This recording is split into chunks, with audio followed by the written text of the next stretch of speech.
Chapter 155. Your father's rank is quite high. As soon as he exited the Qianqing Palace, Zhu Zhanji approached with curiosity, inquiring, Qing Bo, what did the emperor say to you? The crown prince is of little use. Huh, just teasing you. You truly are mischievous. Zhu Zhanji's expression darkened. Why must you be so insufferable? If I weren't aware of my own limitations, I would have challenged Li Qing to a duel. Qing Bo, could you teach me that move from last night? Which move? The one where Zhu Zhanji leaped onto the roof. Li Qing shook his head. That cannot be taught. I have money, Zhu Zhanji declared. I won't learn for free. Taken aback for a moment, Li Qing nodded. Let us go to the侯府. But I cannot assure you that you will master it. All right. At the Yongqing Marquis' residence, Zhu Zhanji rolled up his sleeves, brimming with enthusiasm. Qing Bo, what must I do?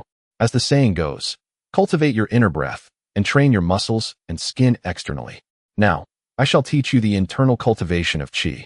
You truly have a hidden skill, Zhu Zhanji inquired. Is it about practicing internal strength? Yes indeed. And how do I proceed? First, assume the horse stance. Li Qing smiled. If you do not train your legs, all efforts will be in vain. If you do not train your waist, your skills will never reach great heights. The horse stance not only strengthens your legs, but also enhances your waist strength, serving as a fundamental practice in internal qi cultivation. Understood. The diligent Zhu Zhanji promptly assumed the horse stance. However, within a mere quarter of an hour, he could no longer endure and collapsed onto the ground, panting and waving his hand. I can't go on. Qing Bo, do you have a quicker method? Dream on. Li Qing rolled his eyes. There are no shortcuts in martial arts. After a pause, he added, the horse stance also benefits intimate matters. It's merely the horse stance, for the sake of internal strength. I shall persevere. Zhu Zhanji stood up and resumed the horse stance. This time, he managed to endure a bit longer, but still not for a full quarter of an hour. Zhu Zhanji exclaimed, his legs feeling weak and defeated. I never imagined that holding a horse stance could be so exhausting. The simplest tasks are often the most challenging. Li Qing pointed to a chair by the table. Take a break. I will prepare a medicinal prescription for you. In the evening, you can take a medicinal bath. Will a medicinal bath help me have children? Zhu Zhanji asked. Li Qing chuckled. The medicinal bath prevents injuries from training. It has nothing to do with having children. I see. Zhu Zhanji's interest waned somewhat. Qing Bo, if I continue practicing, can I reach your level? Not a chance. Li Qing shook his head. What a joke. I am a once-in-a-century martial arts prodigy, and you are nowhere near my level. Upon hearing this, Zhu Zhanji's spirits plummeted, and he shifted the conversation to politics. Qing Bo, regarding the Jinshun case, my father's stance is to downplay the situation and avoid causing alarm among the officials, which could hinder national policies. What is your perspective? And what about you? Li Qing countered. I think it is reasonable, Zhu Zhanji replied. The emperor is aging, and at this time, stability is paramount. Implementing the policy of relocating southern citizens to the north and structurally transforming the Ming dynasty is of utmost importance. However, Zhu Zhanji's expression turned troubled. I worry about the emperor. You know how he is, stubborn and strong-willed, unwilling to compromise. I fear that your father might be deposed? Yes, Zhu Zhanji nodded. The emperor does not regard my father favorably, and I genuinely fear. Rest assured, such a scenario will not occur. Li Qing chuckled. You are overly concerned, which leads to your anxieties. Your grandfather is quite clear-headed. He knows full well who possesses ability and who does not. It is true that he holds some disdain for your father, but he understands better than anyone that your father is indeed qualified and capable of becoming the emperor of the Ming dynasty. Yes, I am aware of that. Zhu Zhanji sighed, but I cannot entirely fault my grandfather. At times, I find my father to be rather weak. Your father's demeanor is a result of two factors, the pressures of the situation and the presence of you, Li Qing replied earnestly. The achievements of the Ming dynasty today are inseparable from your father's efforts. Your grandfather's monumental contributions would not only account for half of the credit, but at least a third. As for your future, you can certainly follow in your grandfather's footsteps, which is why your father chooses to endure and seek harmony. He has faith in you, believing that you can compensate for his shortcomings. Your grandfather has high hopes for you, and so does your father, Li Qing continued. Zhu Zhanji contemplated Li Qing's words, deep in thought. Li Qing smiled. In truth, your father possesses a significant rank and is quite perceptive. You will come to understand this in due time. Is that so? Indeed, Li Qing replied with a gentle laugh. You are remarkable and diligent. They all believe you will become a fine emperor in the future. They are paving the way for you in their own ways. Zhu Zhanji listened intently, urging, "Please, continue, Uncle Qing. Let me put it this way. Your grandfather understands that your father cannot be a militarily powerful emperor, which is why he is nurturing you through the generations. Since your youth, he has surrounded you with military leaders to prevent the erosion of imperial authority. Your father is aware that he cannot emulate your grandfather, and thus he focuses on domestic policies to create a prosperous Ming for you when the time comes." Li Qing poured himself a cup of tea, savoring it slowly. Your father's perceived weakness is actually a strategy to better implement national policies. Otherwise, with your grandfather's vigorous approach, while the Ming may not collapse entirely, domestic affairs would surely descend into chaos. It is your father who instills hope in the officials, allowing the Ming to thrive continually. Zhu Zhanji pondered for a long while before he sighed. Hearing you say this, I suddenly feel that my abilities are woefully inadequate. No, not at all. Li Qing replied cheerfully. Your fundamental qualities are commendable, even exceptional. It's just what? Li Qing paused, searching for the right words, and finally said, "You lack enlightenment." Enlightenment? Li Qing nodded, or rather, you have not grasped the essence. It is akin to possessing a treasure vault without a key. Without the means to unlock the door, you cannot access its riches. Zhu Zhanji began to understand. So how can I obtain the key? That requires your own introspection. Li Qing added, pouring another cup of tea. Observe more, learn more, and you will inevitably gain insight. Very well, Zhu Zhanji nodded. Uncle Qing, please prescribe me a medicinal bath. I thought you had given up. Li Qing chuckled, nodding, no problem. Zhu Zhanji smiled. Abandoning things halfway is not my style. Well said. Li Qing praised, giving a thumbs up. In truth, Li Qing had high hopes not only for Zhu Di and the young prince, but also for Zhu Zhanji. 5 days later, the army set out from Yongqing Pass. It was the vibrant spring of April, a time of lush grass and flourishing waters. Li Qing rode atop a spirited steed, reveling in the unique scenery beyond the pass, taking in the beauty with ease and leisure. To speak of an expedition would be more appropriately described as a spring outing. This time, Yu Qian did not accompany us, as he remained in Jiangnan to participate in the suppression of bandits. Along the journey, Li Qing found himself rather bored and engaged in casual conversation with Borjin Timur. Having lived in the Ming dynasty for quite some time, how does it feel? Quite delightful, Borjin Timur responded with enthusiasm.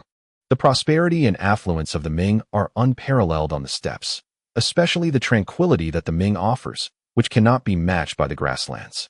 Here, one need not engage in bloodshed. A diligent spirit allows for a carefree existence. There is no need to plunder others for survival, nor to fear being plundered in return. As he spoke, a tinge of regret surfaced within him. If only the steppes could enjoy such a state, how wonderful that would be.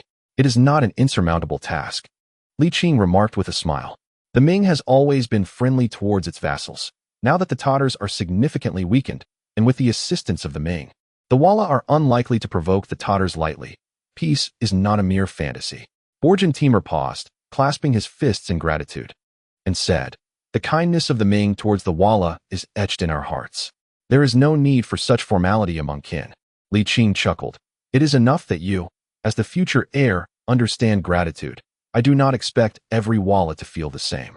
Over the past 6 months, Li Qing had often confided in this young man, and upon observation, Borjin Timur appeared to be simple-hearted, loyal, and devoid of ambition. This youth merely wished for his tribe to live a better life, far improved compared to his unfortunate elder brother, Chua Luo. For the Ming, having such a leader in the Walla is certainly a boon.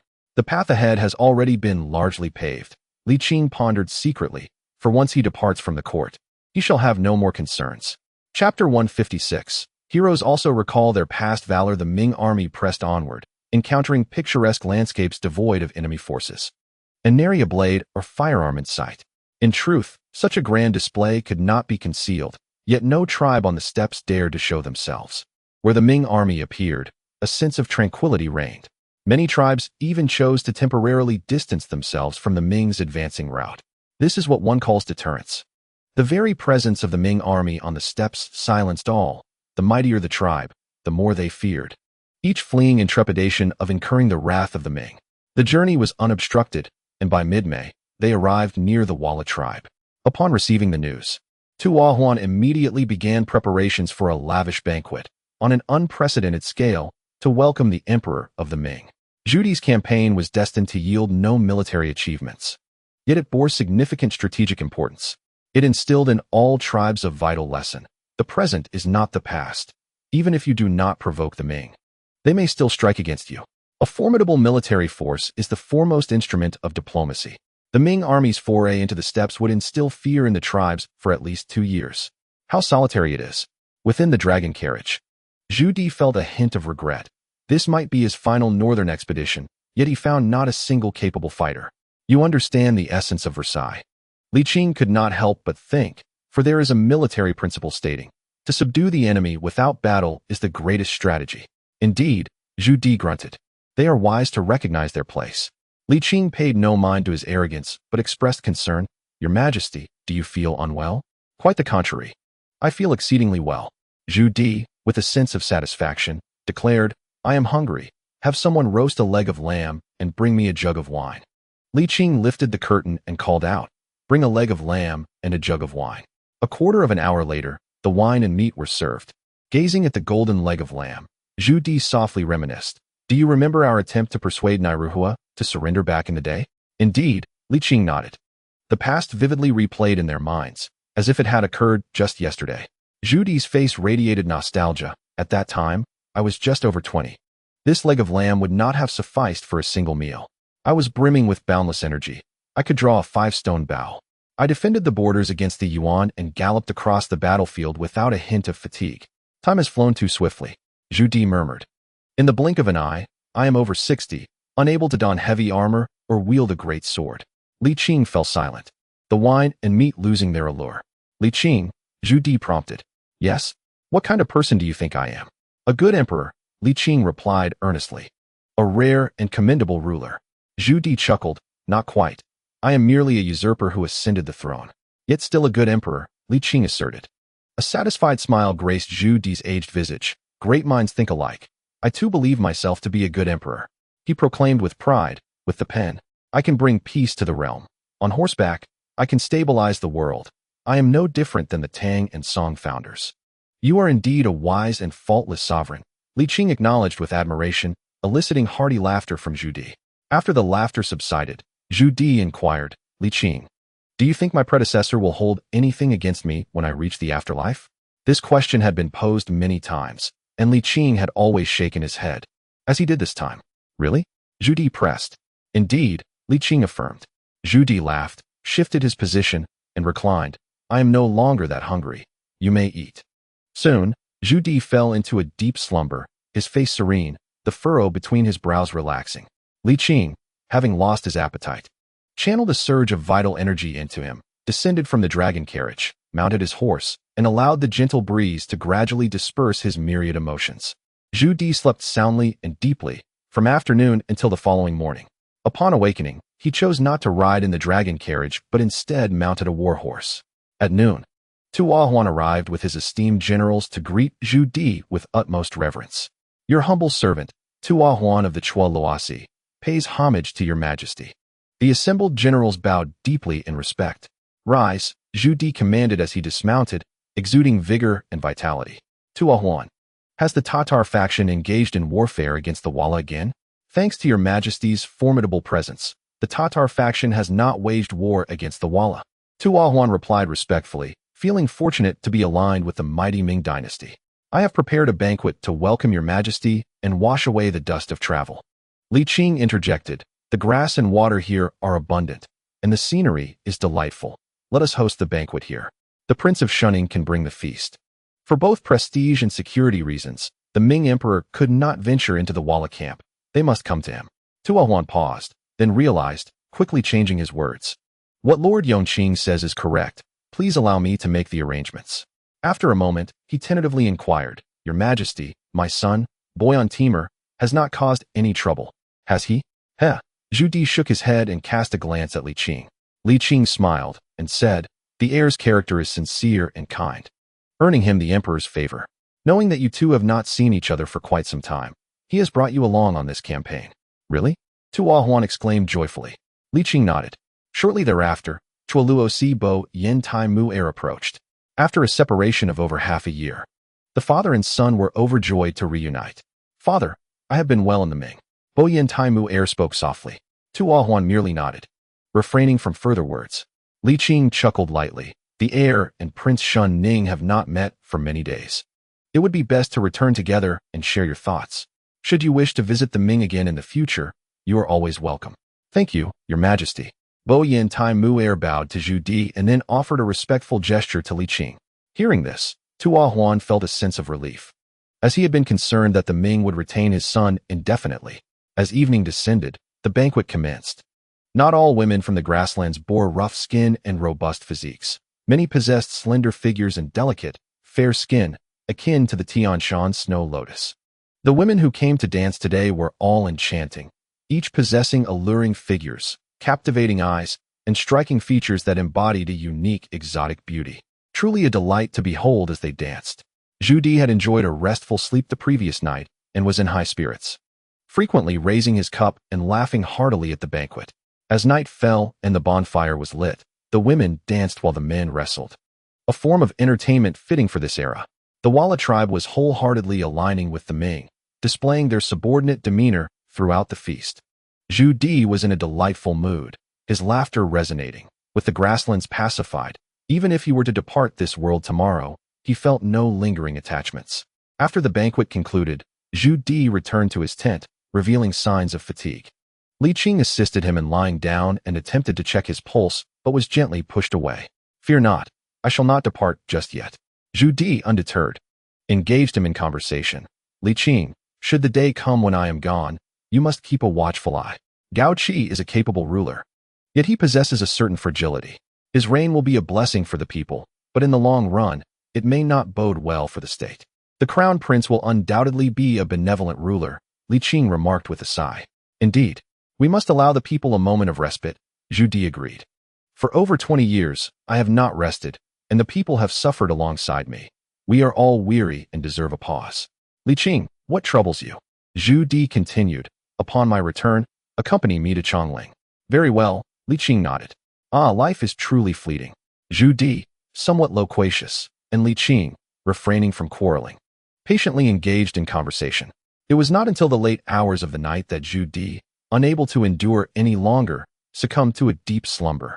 After imparting a surge of vital energy to him, Li Qing stepped outside the tent, lying on the verdant grass, gazing at the myriad stars in a daze.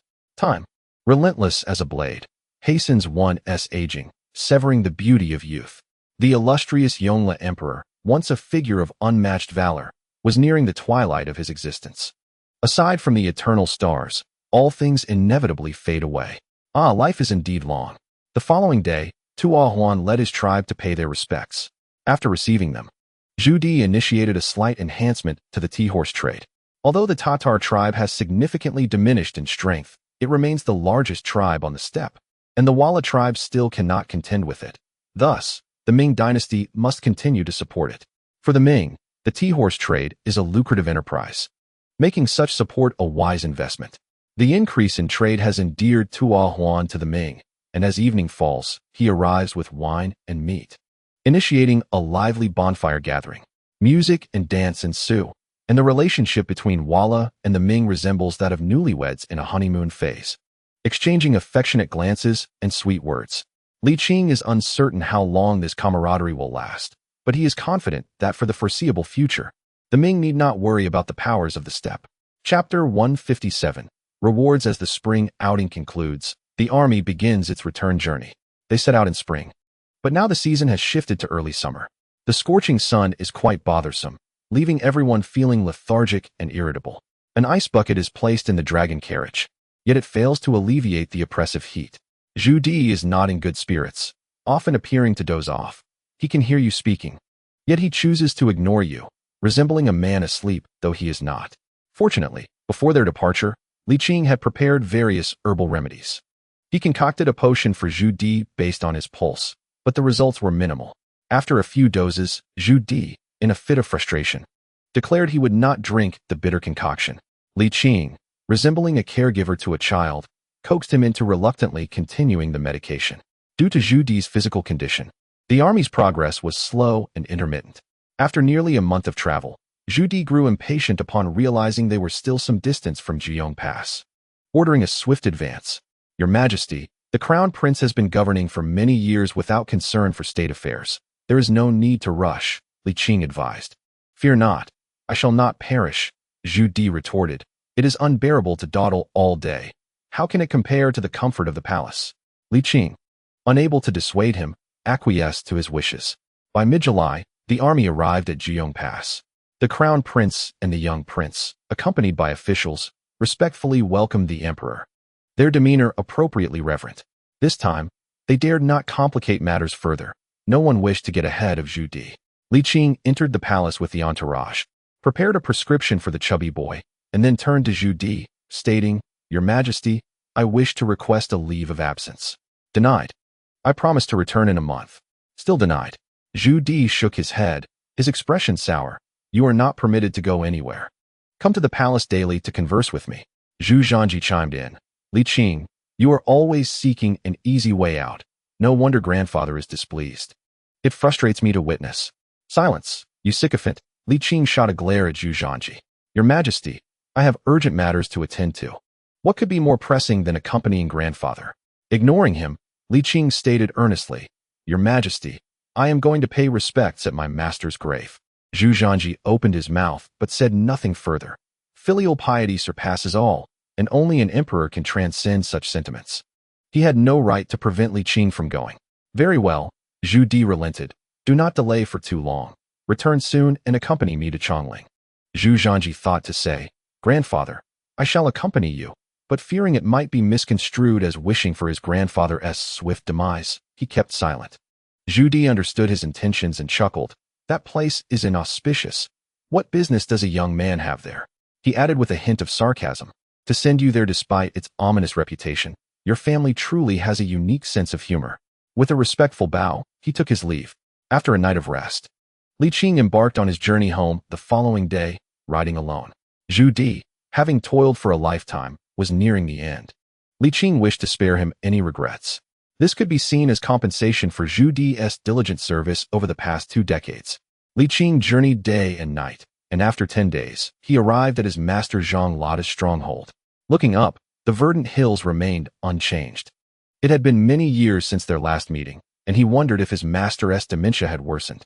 Taking a deep breath, he grasped the carefully prepared gifts and ascended the mountain. The Taoist temple was the same, albeit a tad more worn. The vegetable garden had expanded significantly, with 3 plots cultivated with corn. Perhaps due to diligent care, the ears were large and quite pleasing to behold.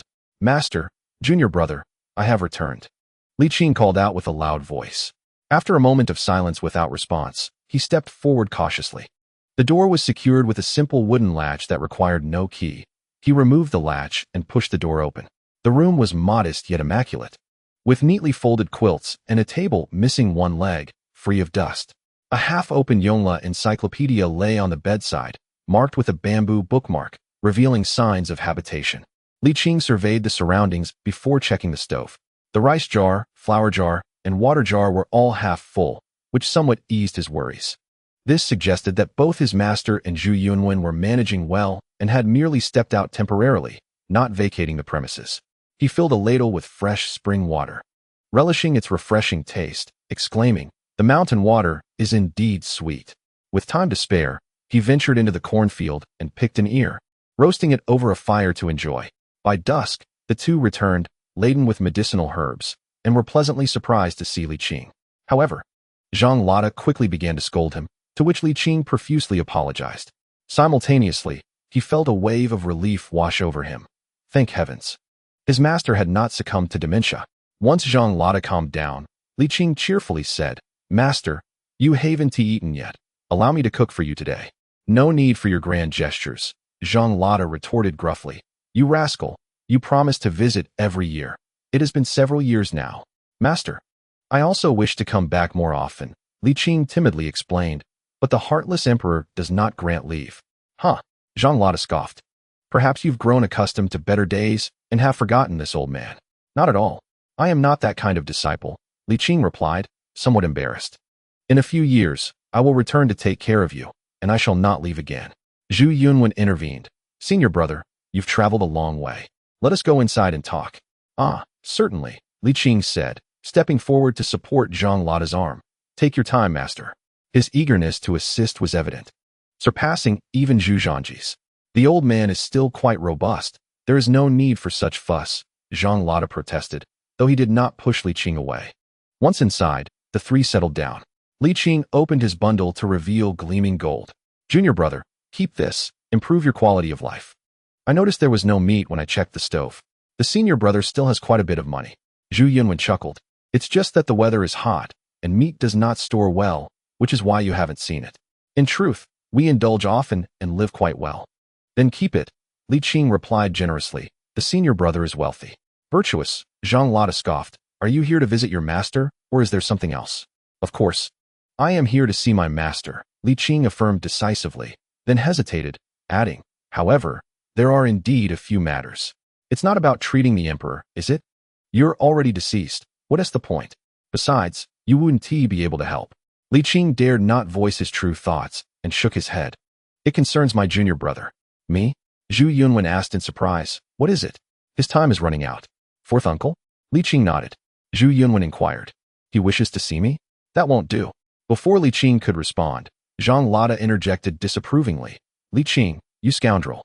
Aren't you pushing your junior brother into a pit of fire? It's not about sending him, merely writing a letter of forgiveness, Li Qing clarified. He has little time left and fears being reproached by Emperor Taizu in the underworld. What was he doing during the rebellion? Zhang Lada, an old rogue uninterested in state affairs, naturally sided with his disciple from an emotional standpoint. That old man always helps his kin, not the just. Zhu Yunwen remained calm. Contrary to expectations, is he doing well? With his time running out, how well could he be? Li Qing replied with a bitter smile. In truth, these years have not been easy for him. For over 20 years, he has been diligent, not having a single peaceful night's sleep.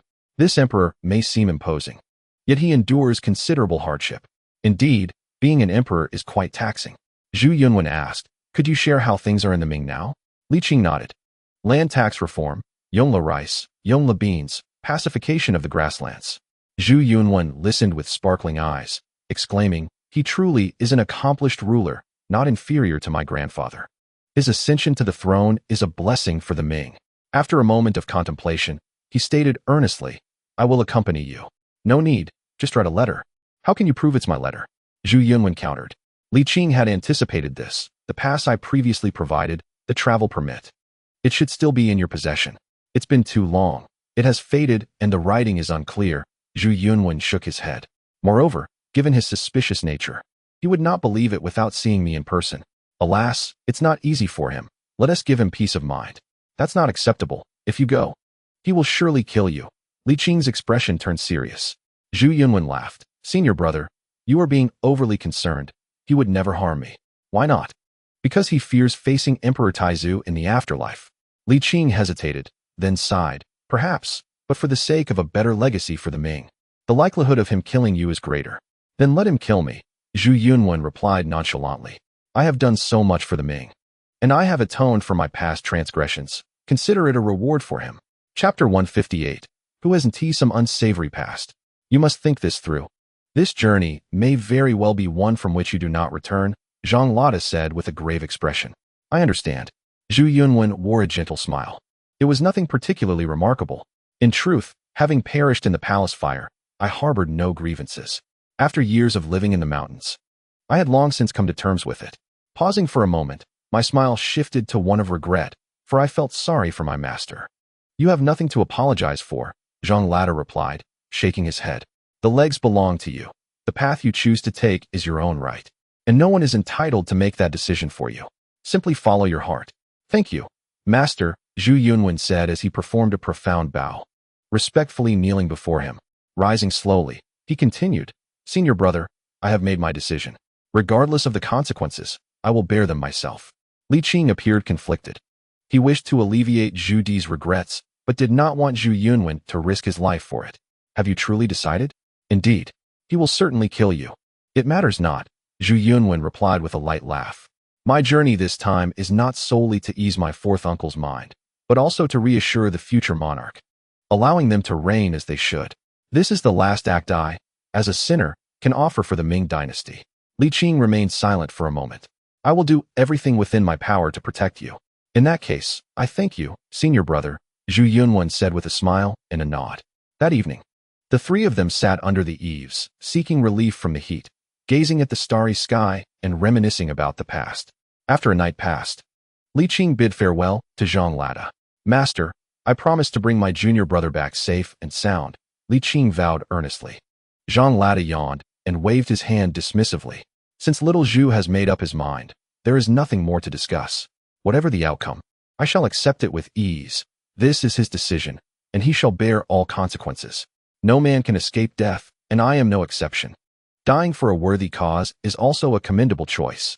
You speak wisely, Master, Zhu Yunwen replied with a smile. Senior brother, you need not carry any psychological burden. Life is fleeting, like the autumn leaves. To engage in what one deems meaningful is the greatest fortune.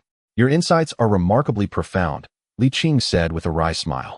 Perhaps, had it not been for the curse of immortality, I too might have reached such a realm. In the capital, within the Qianqing Palace, Zhu Di reclined in a spacious armchair, despite the sweltering summer heat, wrapped in a light blanket. It seems the sun has risen in the west. You requested a month's leave and returned in just 20 days. This is not your usual style. I simply missed the emperor, Li Qing replied with a grin. A day apart feels like 3 autumns. 20 days apart feels like an entire era. Spare me the sentimentality, Zhu Di scoffed, rolling his eyes. No amount of flattery will earn you a reward. To think I am perceived as such by the emperor, Li Qing said, feigning injury. This elicited a hearty laugh from Zhu Di. I know you well. You are merely a money lover. Li Qing chuckled in response. Previously, Your Majesty expressed a desire to visit Qianqing. Why not go tomorrow? Very well, Zhu Di sighed, murmuring. Just the thought of having to sleep there for 100 years makes me anxious. I have been dreaming incessantly these days. What have you been dreaming about? In a dream, Zhu Di sighed deeply, his aged visage marked by profound worry, even a hint of fear. I dreamt of the founding emperor and of Zhang Wen, who hid behind him. I attempted to slay him, but not only did I fail, I was met with the emperor's blade instead. I also dreamt of Qin Shi Huang, Han Wu, Tang Zong, and Song Zhu. They all disregarded me, their faces contorted in disdain, as if ashamed to associate with me. They laughed and conversed amongst themselves, leaving me in isolation. Dreams often portray the opposite of reality. Li Qing offered solace, saying, they would not neglect you. The emperor's worth is not measured by personal virtue, but by achievements. The Yongle era has elevated the Ming dynasty to unprecedented heights. They surely admire you. Zhu Di responded with bitterness, but I am not without disgrace. What does that matter? Li Qing replied with a smile. Who among us is without a tarnished past? Qin Shi Huang was once a hostage. Han Wu ascended through palace intrigue, Tang Zong's Xuanwu Gate incident, and Song Zhu's Chunqiao mutiny. None of them shine much brighter than you in that regard. Your accomplishments, however, outshine any blemish. Zhu Di paused, then smiled, realizing the truth in Li Qing's words. Indeed, it is often difficult to be both a good emperor and a good man, as one cannot have both fish and bear's paw. Li Qing's words lightened Zhu Di's heart, easing his previous unease. After a while, Li Qing retrieved a box of needles. Your Majesty, allow me to administer acupuncture. Very well, Zhu Di replied, struggling to rise from his chair. Li Qing assisted him to the bed and prepared the silver needles for acupuncture. Before long, Zhu Di fell into a deep slumber. Seizing the opportunity, Li Qing infused him with a measure of vital energy. After completing the acupuncture, he summoned a young attendant to attend to Zhu Di before departing from the Qianqing Palace. In the Eastern Palace, the young prince's desk was piled high with memorials, nearly obscuring his rotund form. Your Highness, Li Qing called out. The prince lifted his head upon seeing Li Qing, hastily setting aside the memorials and approaching. How is Father Emperor's health? Fairly well, Li Qing replied, reaching for his wrist. Let me check your health as well. The prince did not resist, and after a brief moment, Li Qing released him. Take care to rest. Is it serious? The prince inquired. Nothing too grave, merely a slight case of the 3 highs. However, given your age and the considerable burden of your responsibilities, expecting you to lose weight is unrealistic. Li Qing cautioned, excessive labor can lead to illness. Your health has never been robust. You must prioritize your well-being. I wish I could, but the conditions are not favorable, the prince lamented. The situation is stable for now, but it can be exhausting when Father Emperor is in distress.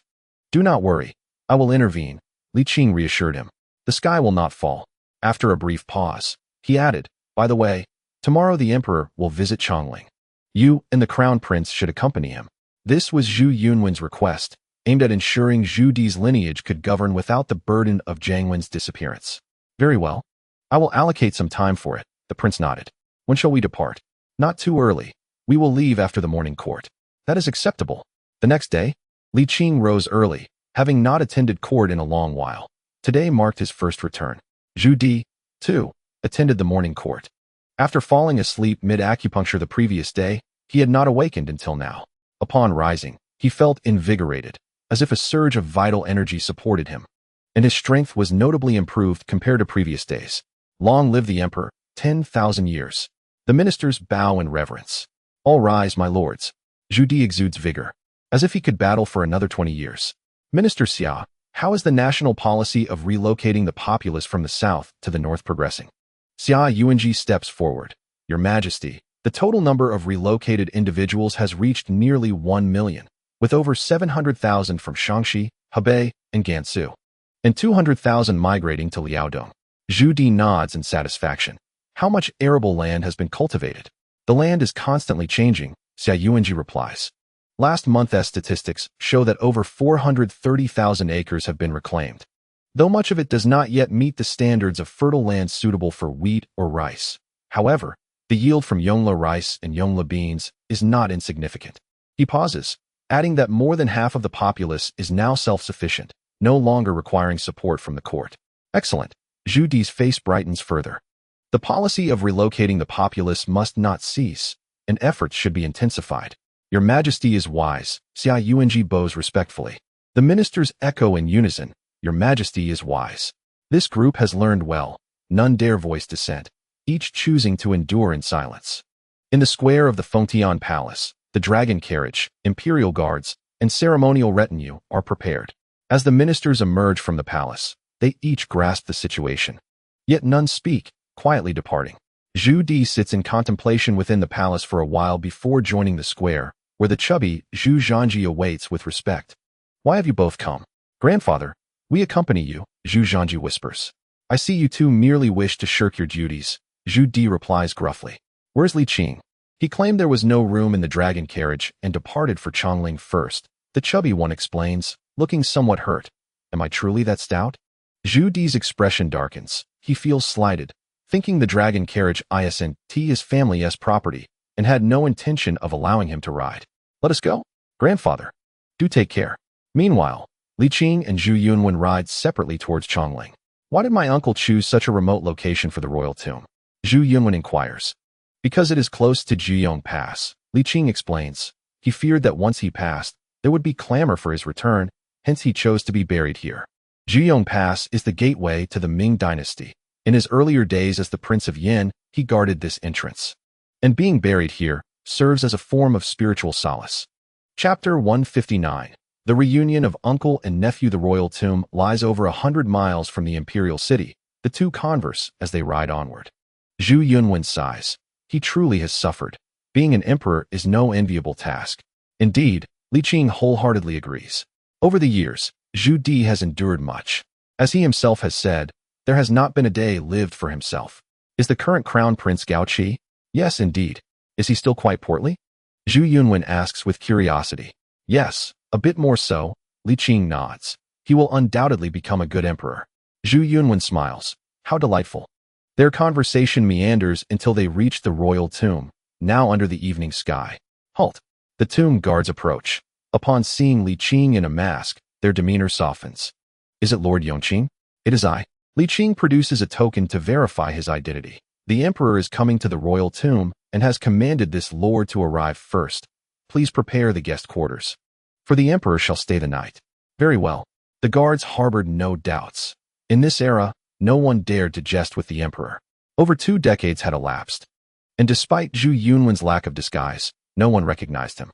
The two men arrived at a secluded spot, seated themselves on the ground, and engaged in light conversation. Nightfall was approaching, and it seemed unlikely that the fourth uncle would arrive today. Perhaps not. Li Qing stretched lazily. He was a man of impatience. And considering the mere 100 miles distance, it was improbable he would linger on the road. Pausing momentarily, he inquired, have you truly made up your mind? Of course. Zhu Yunwen replied with a smile. Li Qing, with a furrowed brow, cautioned, it's not too late to change your mind. Currently, no one is aware of your existence. But should you present yourself before him? Senior brother, Zhu Yunwen interjected, amused, why have you become so fretful? The moment I decided to come, I was prepared to accept whatever the outcome may be, with equanimity. Very well, Li Qing conceded, falling silent. As darkness enveloped the sky, the imperial procession finally arrived. Zhu Zhanji was the first to alight from the dragon carriage, assisting Zhu Di down, followed by the portly Zhu Zhanji, who clumsily descended. The trio paused briefly before proceeding to the temporary palace. Li Qing withdrew his gaze and turned to Zhu Yunwen, asking, shall we go? Zhu Yunwen rose, clapped his hands, and said, let us. They had not walked far when they encountered Zhu Zhanji, who seized Li Qing's arm, reproaching, grandfather has been looking for you. Why did you run off so quickly? I merely wished for the emperor to be comfortable, Li Qing replied with a grin. Had I not given prior notice, would the palace be in such pristine order? Enough of that. Zhu Zhanji rolled his eyes. The palace is cleaned daily, your input changes nothing. Hurry. Come with me to see grandfather. Zhu Yunwen was inadvertently overlooked. Zhu Zhanji did not even register his presence. Even if he had, Zhu Zhanji would not have recognized him. For when Zhu Di ascended to the throne, Zhu Zhanji was but a child in diapers, having never encountered Zhu Yunwen. The three hastened toward the palace. And it was only at the entrance that Zhu Zhanji noticed Zhu Yunwen's presence. You needn't follow, wait outside. Zhu Yunwen smiled and remained at the door. Li Qing gave a slight nod to Zhu Yunwen, signaling him to be patient, and entered the palace with Zhu Zhanji. The palace was modest, and Li Qing soon stood before Zhu Di, who appeared in good spirits, sipping tea, while the plump Zhu Zhanji sulked beside him, looking as woeful as a 200-pound child, likely having received a reprimand. Minister Li Qing, I pay my respects to your majesty. You needn't, Zhu Di replied. Thank you, your majesty, Li Qing responded. Stepping forward with a cheerful demeanor, Zhu Zhanji tugged at his sleeve, reminding him, grandfather meant no need to be formal. Ah, my apologies, Li Qing stammered, I misheard. Long live your majesty. Enough of that. Let it go. Zhu Di waved dismissively, his playful nature evident. Your majesty, I have a matter to report. Speak, Zhu Di commanded, his expression shifting with curiosity as he gestured for the attendants to withdraw. Do they need to leave as well? No need for that, Zhu Di replied, crossing his legs. Speak. Li Qing bowed slightly. Your majesty, please wait a moment, and turned to exit the palace. As he watched Li Qing depart, Zhu Di, belatedly aware, scratched his head. Could this fellow be jesting at my expense? A glance exchanged with Zhu Zhanji revealed their shared bewilderment, based on their understanding. Li Qing was indeed capable of such antics. Damn it. This fellow is becoming increasingly outrageous, Zhu Di exclaimed. If he provokes me further, I shall take him along when I leave. A quarter of an hour later, Li Qing returned, accompanied by a man of around 40 or 50 years of age. Your majesty, do you recognize who this is? Zhu Di, his vision clouded with age, failed to identify Zhu Yunwen, mistaking it merely for another of Li Qing's pranks. Angrily, he retorted, Li Qing, are you itching for trouble? Li Qing rolled his eyes. Take another look. The palace had been lit with numerous candles. Yet the evening's dimness could not rival the day's brightness, and Zhu Di still did not recognize the figure before him, nor did Zhu Zhanji. Zhu Di's temper flared. You scoundrel, Li Qing. It is I, your fourth nephew, Zhu Yunwen spoke up. Who is your fourth nephew? You. Zhu Di's fury faltered abruptly, his eyes widening in astonishment. You. Zhu Zhanji paused, his expression suddenly contorting with shock as he turned his gaze towards Zhu Yunwen. Only Zhu Zhanji remained perplexed, having no recollection of Zhang Wen. No, who are you? Silence. Zhu Di's gaze was piercing. Zhu Zhanji was taken aback, having grown up. It was the first time he had encountered such severity from his grandfather, leaving him feeling somewhat aggrieved. At this moment, however, Zhu Di was oblivious to his eldest grandson, his focus entirely on Zhu Yunwen. A blend of astonishment, joy, and shame danced across Zhu Di's features, rendering him almost comical. After a lengthy pause, he exhaled softly. Come here. Zhu Yunwen stepped forward but was halted by Li Qing's grasp. Gently, he brushed aside Li Qing's hand and approached Zhu Di directly. Zhu Zhanji suddenly recalled something, overwhelmed with disbelief. He longed to speak but feared his grandfather's wrath, leaving him in a state of discomfort. Is it truly you? Zhu Di asked, his voice trembling with incredulity. Before him stood a man with a full beard, dark and weathered skin, dressed in tattered garments, resembling a peasant. Zhu Di had envisioned Zhu Yunwen countless times in dreams, whether as a young emperor clad in dragon robes, imperious and proud, or as a scheming rebel, poised to strike, or as a general, donned in armor, rallying the old guard for revenge. Yet, this visage was one he had never imagined. Reality often surpasses the absurd, leaving Zhu Di almost incredulous. For countless nights, Zhu Yunwen had appeared in myriad forms in his dreams, yet none bore resemblance to the man standing before him now. Zhu Di had once fantasized about the moment they would meet, yet upon its arrival, he felt it was but a dream. Here he stood, calm, composed, and unperturbed. There was no anger, no seething hatred. In fact, a gentle smile graced his lips, enveloping all in a refreshing warmth. This scene was too unexpected for Zhu Di, rendering him momentarily lost in thought. "It is I," Zhu Yunwen finally spoke, his tone serene. "Fourth uncle, you have aged." "Fourth uncle," Zhu Di savored the title, his murky eyes growing even cloudier. In years past, he had stripped away his fief, plotted against him, sought to kill him. He had ultimately triumphed, achieving his ambition of becoming the emperor. Ultimately, he was defeated and thereafter vanished without a trace. 2 decades later, they met again. He was an aged emperor, and he, a weathered peasant. The palace was enveloped in silence as the uncle and nephew gazed at one another. Zhu Zhanji narrowed his eyes and quietly retreated. When he returned, he held a knife in his hand. Li Qing merely cast a glance at him, offering no response. Xiaopang noticed his son's intentions, his face a canvas of conflict, yet he chose to remain silent. After a considerable pause, Zhu Di finally regained his composure. "How have you fared these years?" he inquired. "Quite well," Zhu Yunwen replied with a smile.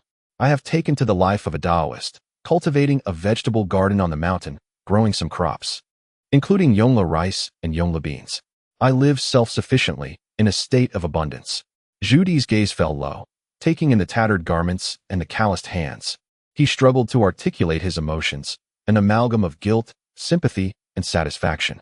He unsheathed the emperor's sword, his hand resting upon the hilt, yet he found it arduous to draw. As though the weight of the sword bore down on him, he endeavored to summon his murderous intent, yet none materialized. Eventually, his hand slowly withdrew from the hilt. "You should not have returned," Zhu Di's voice was grave. "You ought to understand the consequences of coming to see me." Zhu Yunwen merely smiled, a gentle smile. "Do you truly believe I lack the courage to kill you?" Fueled by anger, Zhu Di yanked the sword free. Clang!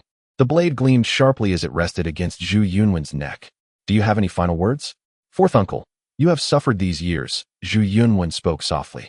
"You need not fear anything, nor feel remorse. The ruler of the Ming dynasty is you, and in time, it will be your descendants. Your actions have been acknowledged by the world. Does it truly matter if you are deemed legitimate or not?" "I am the legitimate ruler," Zhu Di retorted angrily. "No, you are not," Zhu Yunwen shook his head. "However, your descendants are." He gestured towards Xiaopang and then to Zhu Zhanji, indicating that they, and those who follow, are all legitimate. These words struck a chord deep within Zhu Di. The grandiosity of the Jingnan campaign could never be obscured. Although he had always proclaimed himself the legitimate ruler, insisting that the founding emperor intended to pass the throne to him, Zhu Di recognized it as mere self-deception.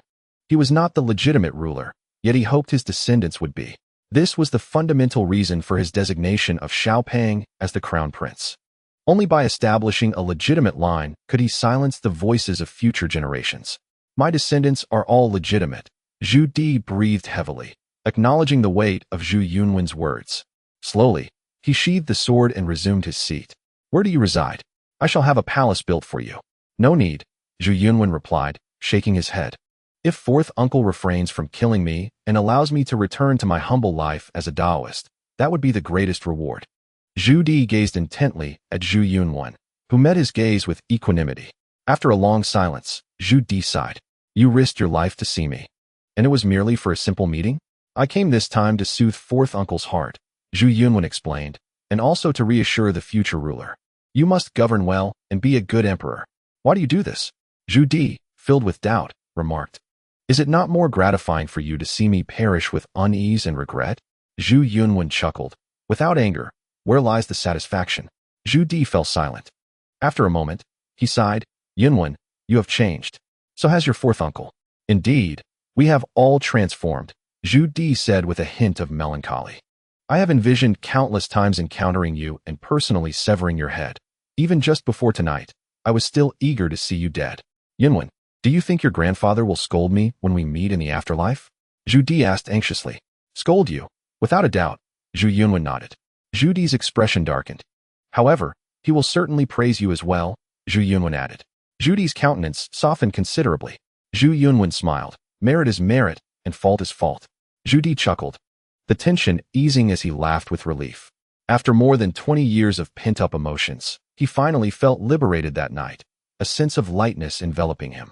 No more nightmares would haunt him, never again. Chapter 160.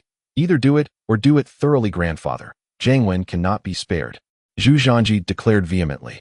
Allowing him to escape would be akin to releasing a tiger back into the mountains. Zhu Di frowned. Silence, little fat one, he reprimanded. No, I must speak. Zhu Zhanji insisted stubbornly.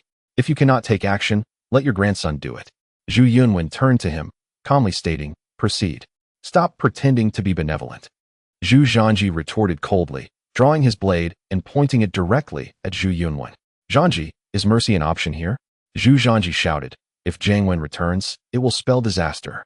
Although he directed his words at his father, his gaze remained fixed on his grandfather.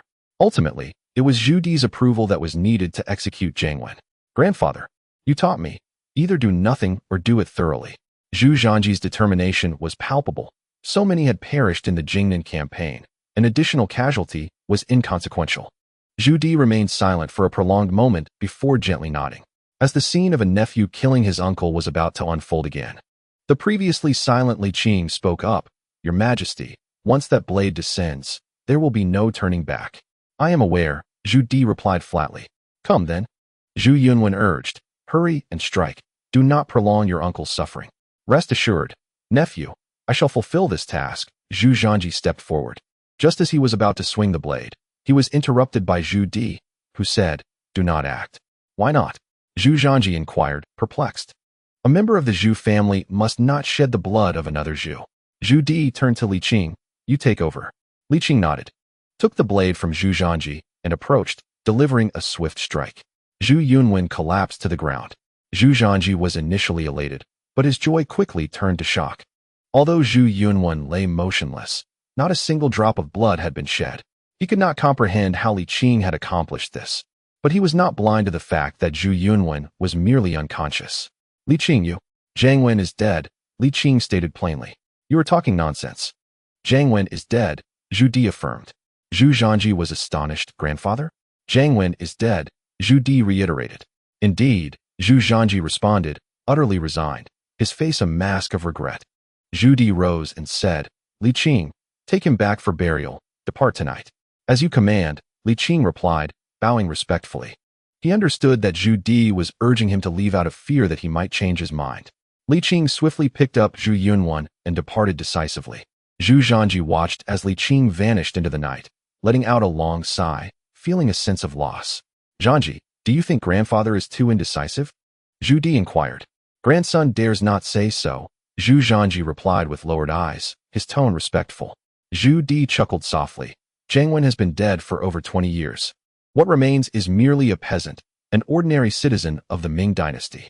If a mere peasant instills fear and trepidation in you, then you are unworthy of becoming the future emperor of the Ming. Zhu Zhanji felt a chill in his heart. Grandson recognizes his error. Zhu Yunwen gradually awakened from his reverie atop the horse, rubbing the back of his neck, and remarked with a wry smile, Senior brother, your strike was indeed severe. Enough of your feigned innocence, Li Qing retorted. Rejoice in your survival. Your fourth uncle is no trifling character. Haha, this journey can be deemed a complete success. Zhu Yunwen responded with a smile. This outcome is favorable for everyone. Li Qing wholeheartedly agreed, satisfied with their expedition. The two found an inn to rest for the night. After a hearty meal, they prepared provisions and filled their water flasks, hastening their journey. 10 days later, they ascended the mountain once more. Zhang Lada was meditating, and the two refrained from disturbing him, quietly waiting until dusk when the old man finally emerged from his contemplation. Oh, you've all returned safe and sound. Quite impressive, he remarked. Indeed, I promised my master to bring my junior brother back, and I would never go back on my word, Li Qing boasted. Zhang Lada curled his lip in response. Look at you, so proud. Zhu Yunwen added, Master, senior brother bought meat. I shall prepare dumplings for dinner. That works. I am rather craving them myself, Zhang Lada replied, smacking his lips. Make plenty. I have a hearty appetite. Understood, Zhu Yunwen agreed with a smile. Li Qing stood up. I shall lend you a hand. No need. You haven't visited in a while. Stay and converse with your master. Then I shall trouble you, Li Qing said.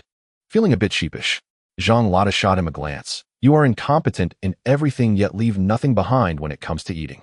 Li Qing awkwardly changed the subject. Master, have you completed the refinement of that martial art technique from last time? I wish to learn.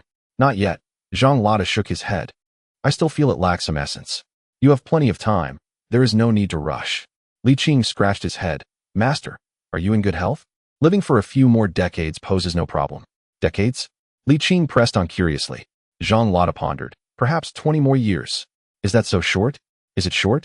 Zhang Lada chuckled. In 20 years, I will be over 200. If I don't die then, I will indeed become an immortal who refuses to perish. I suspect you are insinuating something, but I have no evidence. Li Qing mused inwardly, then felt somewhat melancholic. Master, can't you advance any further? Advance how? Zhang Lada replied. Speechless, do you truly believe that immortals exist in this world? I sincerely hope so, Li Qing sighed. I, too, long for companionship. Enough, enough. You are an adult, yet behave like a child. Zhang Lada chuckled mockingly, stating that ultimately, one must return to their own era. This is not the conclusion. Merely a journey worth experiencing. He jovially remarked, when that day truly arrives, won't you have ample opportunity to boast? Yet, belief must be had. Li Qing, caught between laughter and tears, felt his spirits lifted considerably by the old man's counsel. Master, he inquired, when that time comes, will I return to normalcy? Experiencing the cycle of life and death?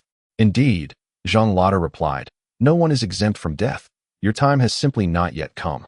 Li Qing nodded then, feeling somewhat embarrassed, added, Master, I cannot remain by your side for long. The emperor's health is quite poor, and there are many matters to attend to in court. You should continue with your own affairs. Unfazed, Zhang Lada replied, return whenever you feel you have stayed long enough. It is unfilial of you, my disciple. Li Qing felt apologetic. Spare me the lecture. After sharing dumplings at noon, the three of them went herb gathering in the afternoon, and in the evening, they gazed upon the stars and the moon. Fearing potential mishaps concerning Zhu Di, Li Qing was reluctant to linger, bidding farewell to his master and junior brother the following day. In the capital, Li Qing did not return home, but instead sought out the chubby boy in the Eastern Palace. When did you return? The chubby boy, overjoyed to see him, replied. Just got back. I haven't even gone home. Li Qing quickly asked, how is the emperor's health? Not very well. The boy's joy faded significantly. Since that night, father has completely relaxed, which is good for him, but not entirely so. Li Qing was taken aback. What do you mean? A person needs a purpose, right now? Father lacks that, the chubby boy said with a bitter smile. Jiang Wen has untangled his heart's knots, and after 20 years of tension, he has finally loosened up. Is he in the Qianqing Palace? Yes, he has been staying there these days, occasionally indulging in a little wine. The chubby boy sighed. I told him not to drink, but he insists. Ultimately, it falls to you to persuade him, as your words carry more weight than mine. Very well, I shall pay him a visit. Li Qing turned to leave, but paused and asked, by the way, has Sambao returned from the old port? The chubby boy replied, he has already set sail. He returned 10 days ago, and just left 2 days ago. Does this mean that Jiaoji has been pacified? How wonderful. Li Qing's face brightened. Has smuggling in Jiangnan been suppressed as well? There wasn't much turmoil in Jiaoji. Zhang Fu didn't have to exert much effort, and Li Li became compliant. The chubby boy confirmed. However, smuggling has not been entirely eradicated. The profits from maritime trade are too enticing, compelling many to risk their lives. Marx once said, if there are 300% profits, capital will dare to trample upon all laws of mankind. The profits from maritime trade exceed 300%, so it is only reasonable that the ban on sea trade persists. Li Qing remarked, not all grassroots smuggling is detrimental. Our immediate priority is to swiftly implement the relocation of the southern populace to the north. Once that is in place, we can confidently open the seas. Sanbao's 7th voyage to the west has, in many ways, altered history. Should maritime trade be opened sooner, Zhu Di's policy of sea exploration could continue unabated. As long as maritime trade exists, it fundamentally addresses the shortcomings of the Ming dynasty. However, the relocation of the populace is not a task that can be accomplished in a day or two, and the chubby boy expressed deep concern, acknowledging that even at the current pace, it would take no less than 2 years to achieve.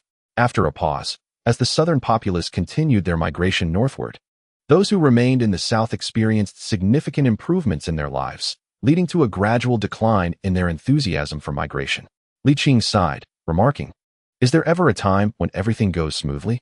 One must do their utmost and accept the will of heaven. If migration is not feasible, there is no need for lamentation. At least substantial achievements have been made." Noticing Xiao Pang's troubled expression, Li Qing decided to take him along to see Zhu Di, suggesting that he should not remain cooped up all day. In the palace of heavenly purity, Zhu Di was napping with his eyes half closed, while a young attendant gently fanned him. Upon seeing the two approach, the attendant silently bowed. Xiao Pang waved his hand, signaling the attendant to withdraw, and stepped forward to softly call out, "Father, father, wake up. What is it?" Zhu Di gradually opened his eyes, disturbed from his pleasant dream, his face displaying displeasure. However, upon recognizing Li Qing, his expression softened slightly. "Oh, you've returned rather swiftly. Concerned for your majesty, I dared not delay," Li Qing flattered him, reaching out to grasp Zhu Di's wrist. After a moment, he furrowed his brow and inquired, "Your majesty, have you taken the medicine I prescribed? Why would I consume such bitter concoctions? Do you wish for me to court death?" Zhu Di replied gruffly. Internally, Li Qing scoffed but maintained his serious demeanor, stating, "Good medicine is often bitter. One must not neglect their treatment. I have had my fill of medicine. Let us proceed with acupuncture instead." Zhu Di stretched lazily. "To be honest, you do possess some skill. After each session of acupuncture, I feel rejuvenated. Acupuncture also has its limits, you know. Too many sessions diminish its efficacy. You truly fear nothing, do you?" Chapter 161. Zhu Di's concerns. Zhu Di had now completely relinquished control, aside from his insistence on attending morning court. He entrusted nearly all matters of state to his eldest son. Indeed, he lacked the energy for much else. Were it not for the need to maintain authority, Zhu Di would have preferred to forego morning court altogether. Nevertheless, despite his aging, Zhu Di was far from senile. He rigorously enforced the policy of relocating southern inhabitants. Xia Yuanji of the Ministry of Revenue expressed strong agreement, while Qian Yi of the Ministry of Personnel continued to placate Zhu Di, striving to accommodate him, as did other officials. Regardless of their inner sentiments, they outwardly complied, fearful of being ahead of Zhu Di or facing his ire. They understood that Zhu Di's time was limited and chose to temporarily compromise. Days passed, unnoticed, as autumn transitioned into winter, leaving a desolate landscape. Zhu Di donned a thick black cotton robe daily, prioritizing warmth over appearance, even in morning court. He seldom wore the dragon robe, yet he emanated a more potent imperial presence. This was a reflection of his self-assurance.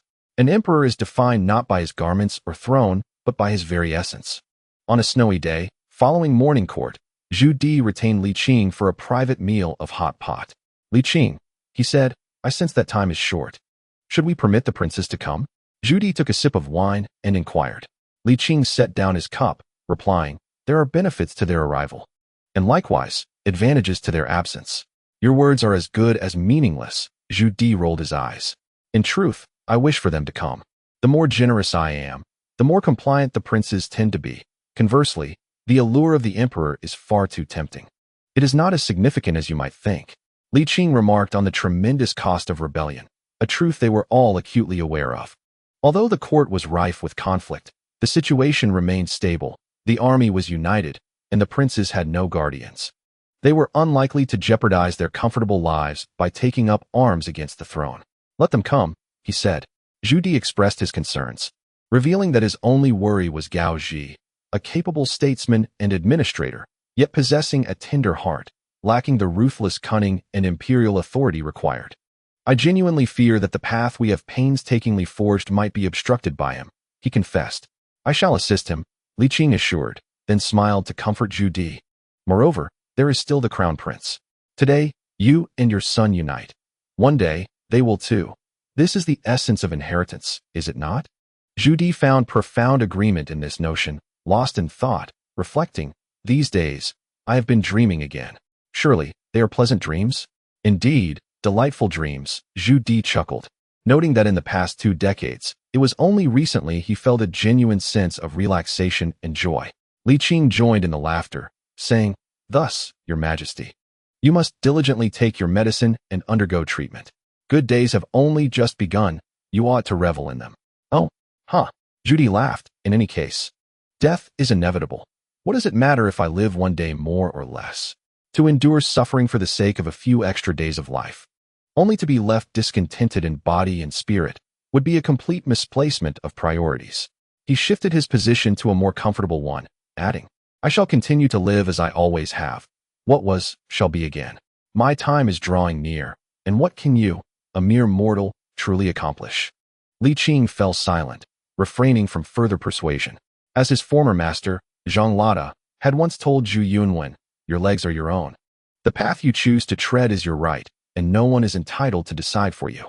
Li Qing had no authority to make decisions for Zhu Di. In this life, one ought to seek happiness, especially at the twilight of existence. Outside, the snow fell increasingly heavy, while the warmth of the hearth inside grew ever more inviting, the aroma of savory dishes wafting through the air. Engaging in conversation, they feasted on meat and sipped warm wine. What a splendid scene it was. Having known each other for decades, they maintained a facade of sovereign and subject, yet in truth, they were friends. Li Qing eschewed the formalities typical of court scholars, harboring no rigid loyalty to the throne. His demeanor around Zhu Di was always casual.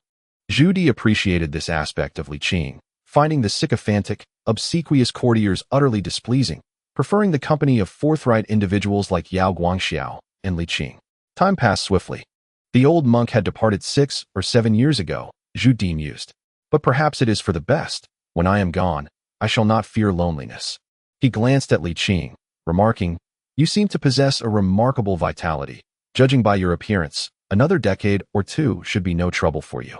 Li Qing chuckled awkwardly, half-jokingly fearing that Zhu Di might wish to take him along, despite the improbability of such an event. "I am well versed in both medicine and martial arts, unlike your Majesty, who bears such burdens. My experiences in battle have been merely as an overseer. I have not endured significant hardship," he humbly stated. "However, claiming I have another decade or 2 is somewhat exaggerated. At most, perhaps 7 or 8 years. Is that so?" Zhu Di teased. "Dare you remove your mask?" Li Qing feigned indignation. "Your Majesty, are you not rubbing salt into my wounds? After all, I, Li Qing, was once the most handsome youth in 10 villages, and for the sake of the Ming, I have shed both blood and sweat." "Enough." Zhu Di, with a prominent brow, interrupted the incessant flow of conversation, asserting that self-praise was unwarranted. Li Qing noted that Zhu Di chose not to dwell on this topic, instead steering their discourse toward maritime trade, the circumstances beyond the borders, and the promising future of the Ming dynasty, both men delighting in their exchange. The court remained tranquil, with Zhu Di's voice resonating alone. The serene days passed swiftly, and soon the new year arrived. On the first day of the Lunar New Year, in the grand square of the Qianqing Palace, Zhu Di, as was his custom, distributed red envelopes. This time, he refrained from grand proclamations and even skipped the year-end summary, merely adhering to routine. His health had deteriorated significantly. Years of governance and warfare had drained his vitality, and the ravages of time were visibly accelerating. Li Qing recognized that Zhu Di could not endure much longer. As anticipated by Li Qing, in early February, Zhu Di's condition worsened, making even the morning court sessions increasingly strenuous. Yet he persisted, as he had always done. Li Qing wished for him to rest for better treatment. But Zhu Di resolutely declined, stating, "Once I lie down, I shall not rise again." Unable to sway him, Li Qing complied, striving to provide care to the best of his ability. Zhu Di had suffered from severe illnesses multiple times, the toll of years spent in battle having severely taxed his body, and now he was confronted with the consequences. Li Qing could only administer acupuncture while discreetly nurturing him with true energy, though such energy was not a panacea. It merely delayed the worsening of his condition. By mid-February, Zhu Di's health further declined, rendering him incapable of attending court. This once mighty Yongle emperor was ultimately unable to escape the ravages of time, now confined to his bed. Little Fatty visited him several times a day, while Zhu Zhanji remained at his side, attending to him day and night. Aware of the swift passage of his life and his dwindling days, Zhu Di sighed softly, addressing Zhu Zhanji, grandson, go. Convey my decree. Summon the Prince of Han and the Prince of Zhao to the capital. In that moment, Zhu Di transitioned from the role of emperor to that of a father, yearning to see his two sons, whom he seldom encountered, in his final moments. Zhu Zhanji, though reluctant, did not wish for his grandfather to be left with regrets. Your grandson obeys. Gazing at the canopy above his bed, Zhu Di fell into deep thought for a while before softly requesting, Li Qing, assist me in sitting up. Li Qing helped him rise and elevated his pillows, simultaneously pressing against his wrist, his brow furrowed in concern.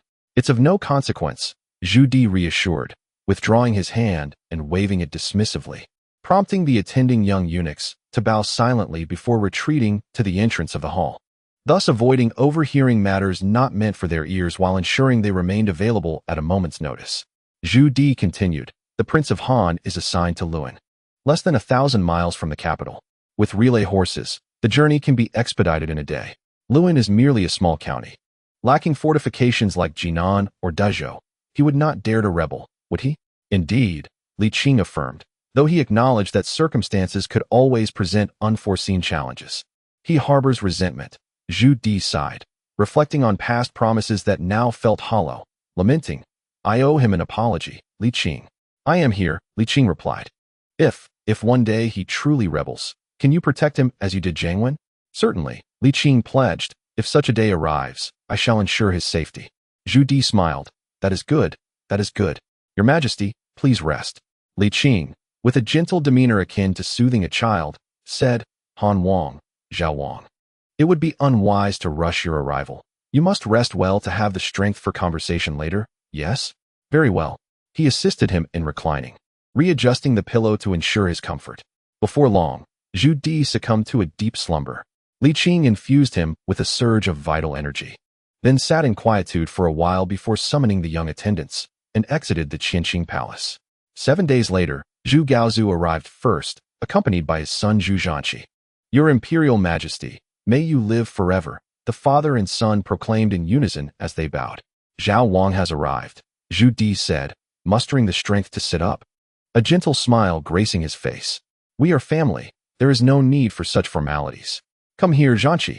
Yes, your grandfather, Zhu Zhanji stepped forward. You have grown so much, Zhu Di remarked with paternal affection. Are you married? Yes, Zhu Zhanji replied, a hint of shyness evident as he nodded respectfully. After some light conversation, noticing his grandson's unease, Zhu Di permitted him to retire for rest. Gaozu, come closer. Father, Zhu Gaozu approached, his voice resonating with concern. How is your health? Well enough, Zhu Di replied, gesturing for him to sit by the bedside. It has been years since we last met. Zhu Gaozu remained silent for a moment, then nodded slightly. Do you still harbor resentment towards me? Zhu Di inquired gently. Not at all, Zhu Gaozu replied, his voice barely above a whisper. Ah, Zhu Di sighed, a bittersweet expression crossing his face. Let us not dwell on past grievances. I have little time left. If there is blame, let it rest upon my shoulders. Do not harbor resentment in your heart. I wish for your well-being and that of your family. Seeing the tears welling in his father's aged eyes, Zhu Gaozu felt a pang of compassion wash over him. Suddenly, the anger dissipated. Very well. I promise to honor your wishes. Good boy, Zhu Di responded with a smile of relief. At that moment, a young attendant approached with measured steps, softly announcing, Your Majesty. Zhao Wang requests an audience. Hai Su has arrived as well, Zhu Di remarked with a smile. Summon him. As you command, the servant replied. Wait, Zhu Di added. Call for the crown prince and the grandson as well. In the Qianqing Palace, the crown prince, the grandson, Han Wang's heir, Zhao Wang, and Zhao Wang's heir gathered. Zhu Di reclined against the headboard, observing his descendants with a serene and gentle expression, devoid of his former imposing demeanor. Come forth, he beckoned. The 6 approached, kneeling beside the bed. Father, grandfather, they addressed him. Good children, all of you, Zhu Di said, affectionately patting their heads. As family, you must love and support one another. Yes, we shall remember your words, they replied in unison. Zhu Di smiled, but soon revealed a hint of concern. Zhanji. Grandson is here, Zhu Zhanji responded. Zhu Di spoke earnestly. Your second and third uncles have served the realm well. You must treat them kindly, understand? They are not only princely figures of the Ming dynasty, but also your blood relatives. Zhanqi, Zhanpan are your cousins. Ties of blood run deeper than mere lineage. His eldest son, with a benevolent heart, would never harm his brothers, yet his eldest grandson was a different matter. Zhu Di knew that should the second or third uncles overstep, Zhu Zhanji was capable of decisive action. Zhu Di's only concern rested with Zhu Zhanji. He had raised him, and their mannerisms mirrored one another, which was both a source of pride and trepidation for Zhu Di. As an emperor, Zhu Di envisioned his future heir, Zhu Zhanji, to be a ruthless and domineering ruler. Yet he hoped that he would not be merciless towards his kin. For Zhu Di was not merely an emperor, he was also a father and a grandfather. You must all behave and maintain harmony. We are family, Zhu Di incessantly admonished. Zhu Zhanji listened quietly. After a quarter of an hour, Zhu Di paused and inquired, "Have you remembered everything?" "Grandson has taken note," Zhu Zhanji nodded. "Not only must you remember, but you must also act upon it. Do you understand?" Zhu Di added. "Rest assured, grandson shall comply," Zhu Zhanji vowed. "Good child," Zhu Di sighed with relief and smiled. Gao Sui, you have traveled a long way. Go and rest. Come back tomorrow, and we shall enjoy a drink together." The two nodded. "We take our leave, Your Majesty." "Zhanji, you two may depart," Zhu Di instructed. "Yes." Zhu Zhanji exited the grand hall. Within the hall, only Zhu Di, the chubby youth, and Li Qing remained. After so much discourse, Zhu Di felt somewhat fatigued. Li Qing stepped forward. "Your Majesty, what is on your mind?" "Tomorrow, I wish to drink," Zhu Di declared with determination. "Very well." The chubby youth appeared troubled, opening his mouth but saying nothing. Zhu Di continued, "Regardless of the method, you must ensure that I temporarily regain my strength by tomorrow, be it acupuncture, potent medicine, or any other means. I cannot remain confined to this bed any longer." "Understood." The chubby youth remained silent, knowing that his father was indeed nearing his end. And though he was reluctant to accept it, he respected his father's wishes. After Zhu Di retired to bed, the two exited the Qianqing Palace. "Qinggu, how much time does our father have left?" Li Qing pondered and replied, "With treatment, at least half a month, but if we allow him to continue as he is, at most 3 days. 3 days. The chubby youth's gaze fell, and after a moment of silence, he said, "Let it be as he wishes." Li Qing nodded. "I shall return and prepare the medicine." "Yes." At the Yongqing Marquis, Zhu Zhanji was drinking tea in a pavilion when he noticed Li Qing's return and cheerfully approached. "Qing Bo, what brings you here?" Li Qing raised an eyebrow. "Is there something you need?" "Yes," Zhu Zhanji asked. "Where has Jiangwen gone?" "He has been buried." "Do not evade the issue," Zhu Zhanji replied earnestly. "You should understand the principle of uprooting weeds. Leaving Jiangwen alive poses a lingering threat." "Uproot him?" Li Qing chuckled. "Are you not of the same root? Since we share the same origins, why rush to harm one another?" Zhu Zhanji was at a loss for words, scoffing. "Jiangwen must be eliminated." "That is a cowardly act," Li Qing remarked calmly. "Jiangwen is now but a peasant. He has neither followers nor resources. How could he stir up a storm? Moreover, you cannot fail to see that he has no interest in the throne."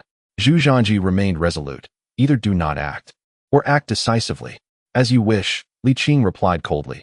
"Is there anything else?" "Yes," Zhu Zhanji inquired again. "How is grandfather's health?" "Not very good," Li Qing frowned.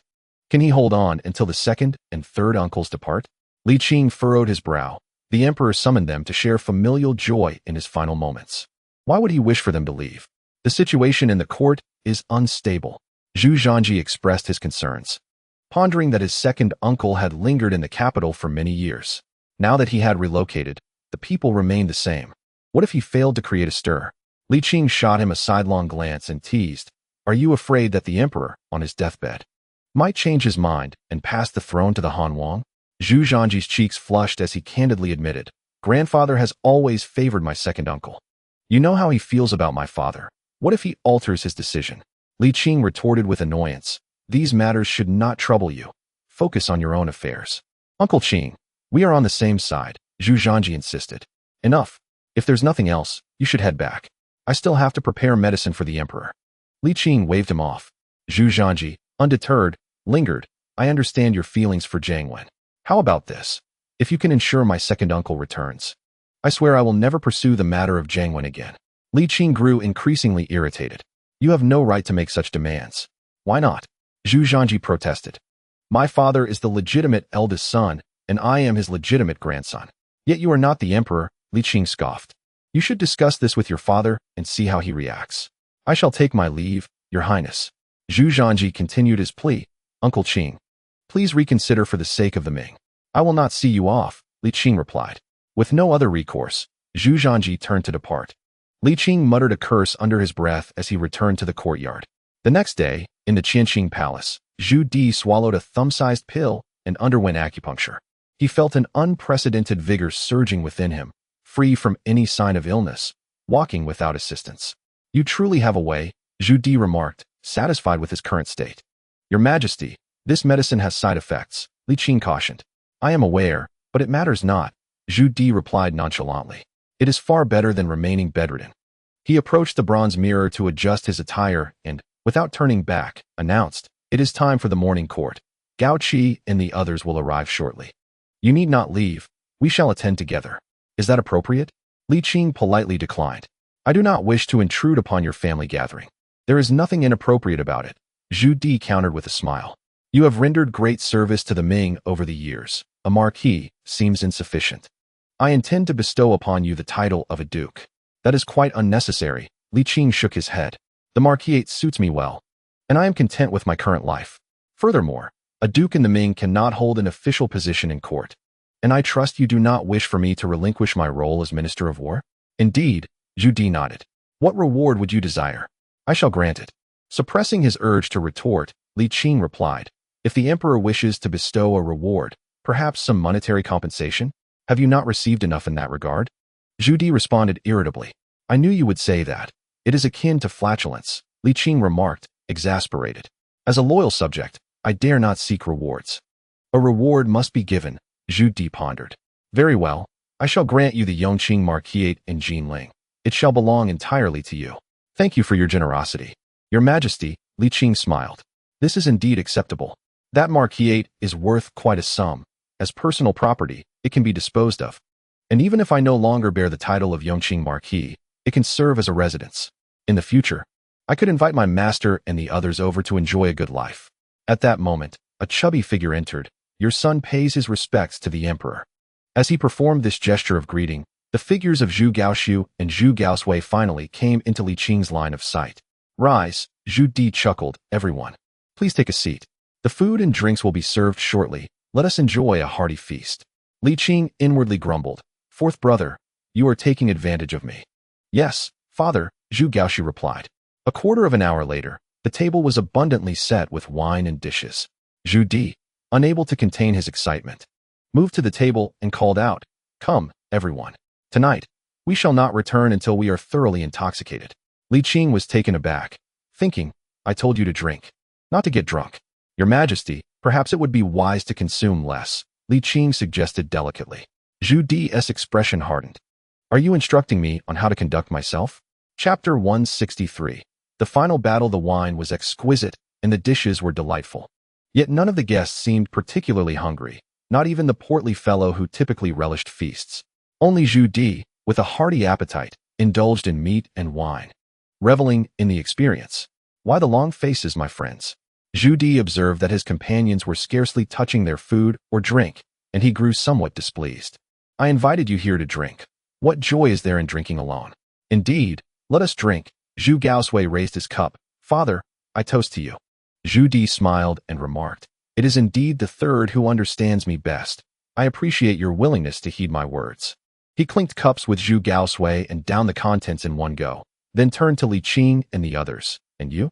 To our father. Zhu Gaoxiu raised his cup. Ah, now that is more like it. Zhu Di exclaimed cheerfully, Second brother. You should take a page from third brother's book. Do not be obstinate. Heed the advice of others, and enjoy your meal. Zhu Gaoxiu understood the underlying message and replied solemnly, I will remember, my father. Good. Zhu Di nodded approvingly, clinking cups once more. Now, do not linger. Eat your fill and drink your share. Li Qing dispelled his negative thoughts and picked up his chopsticks to partake. After half an hour, they had feasted sufficiently. And Zhu Di, feeling satiated and slightly intoxicated, mused, This delightful state of being tipsy is a rare pleasure I have not experienced in quite some time. With a satisfied expression, he sighed. The only regret is that I shall not have the chance to lead another campaign to the north. If it pleases you, father, I shall accompany you to battle, Zhu Gaoxiu said in a hushed tone. Let us practice in the Eastern Garden. Excellent idea, Zhu Di exclaimed. Let us go now? Your Majesty, you cannot endure such exertion, Li Qing interjected candidly. The effects of the medicine will not last long. Then let us have another dose, Zhu Di stated boldly. Do you think it is merely a sweet treat? There are limitations, Li Qing rolled his eyes. Enough of your prattle. I know you have it. Zhu Di reached out, demanding, quickly, hand it over. It is not available, Li Qing protested. What are you doing? Zhu Di, undeterred, soon located the medicine box from Li Qing's robe, chuckling. Still claiming there is none? Li Qing attempted to retrieve it, but Zhu Di held it tightly, refusing to let go. Return it to me, Li Qing pleaded.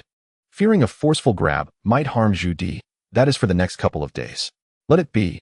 Let us revel in the moment, Zhu Di shrugged, turning away to open the box and swallowing the remaining 2 pills in one go.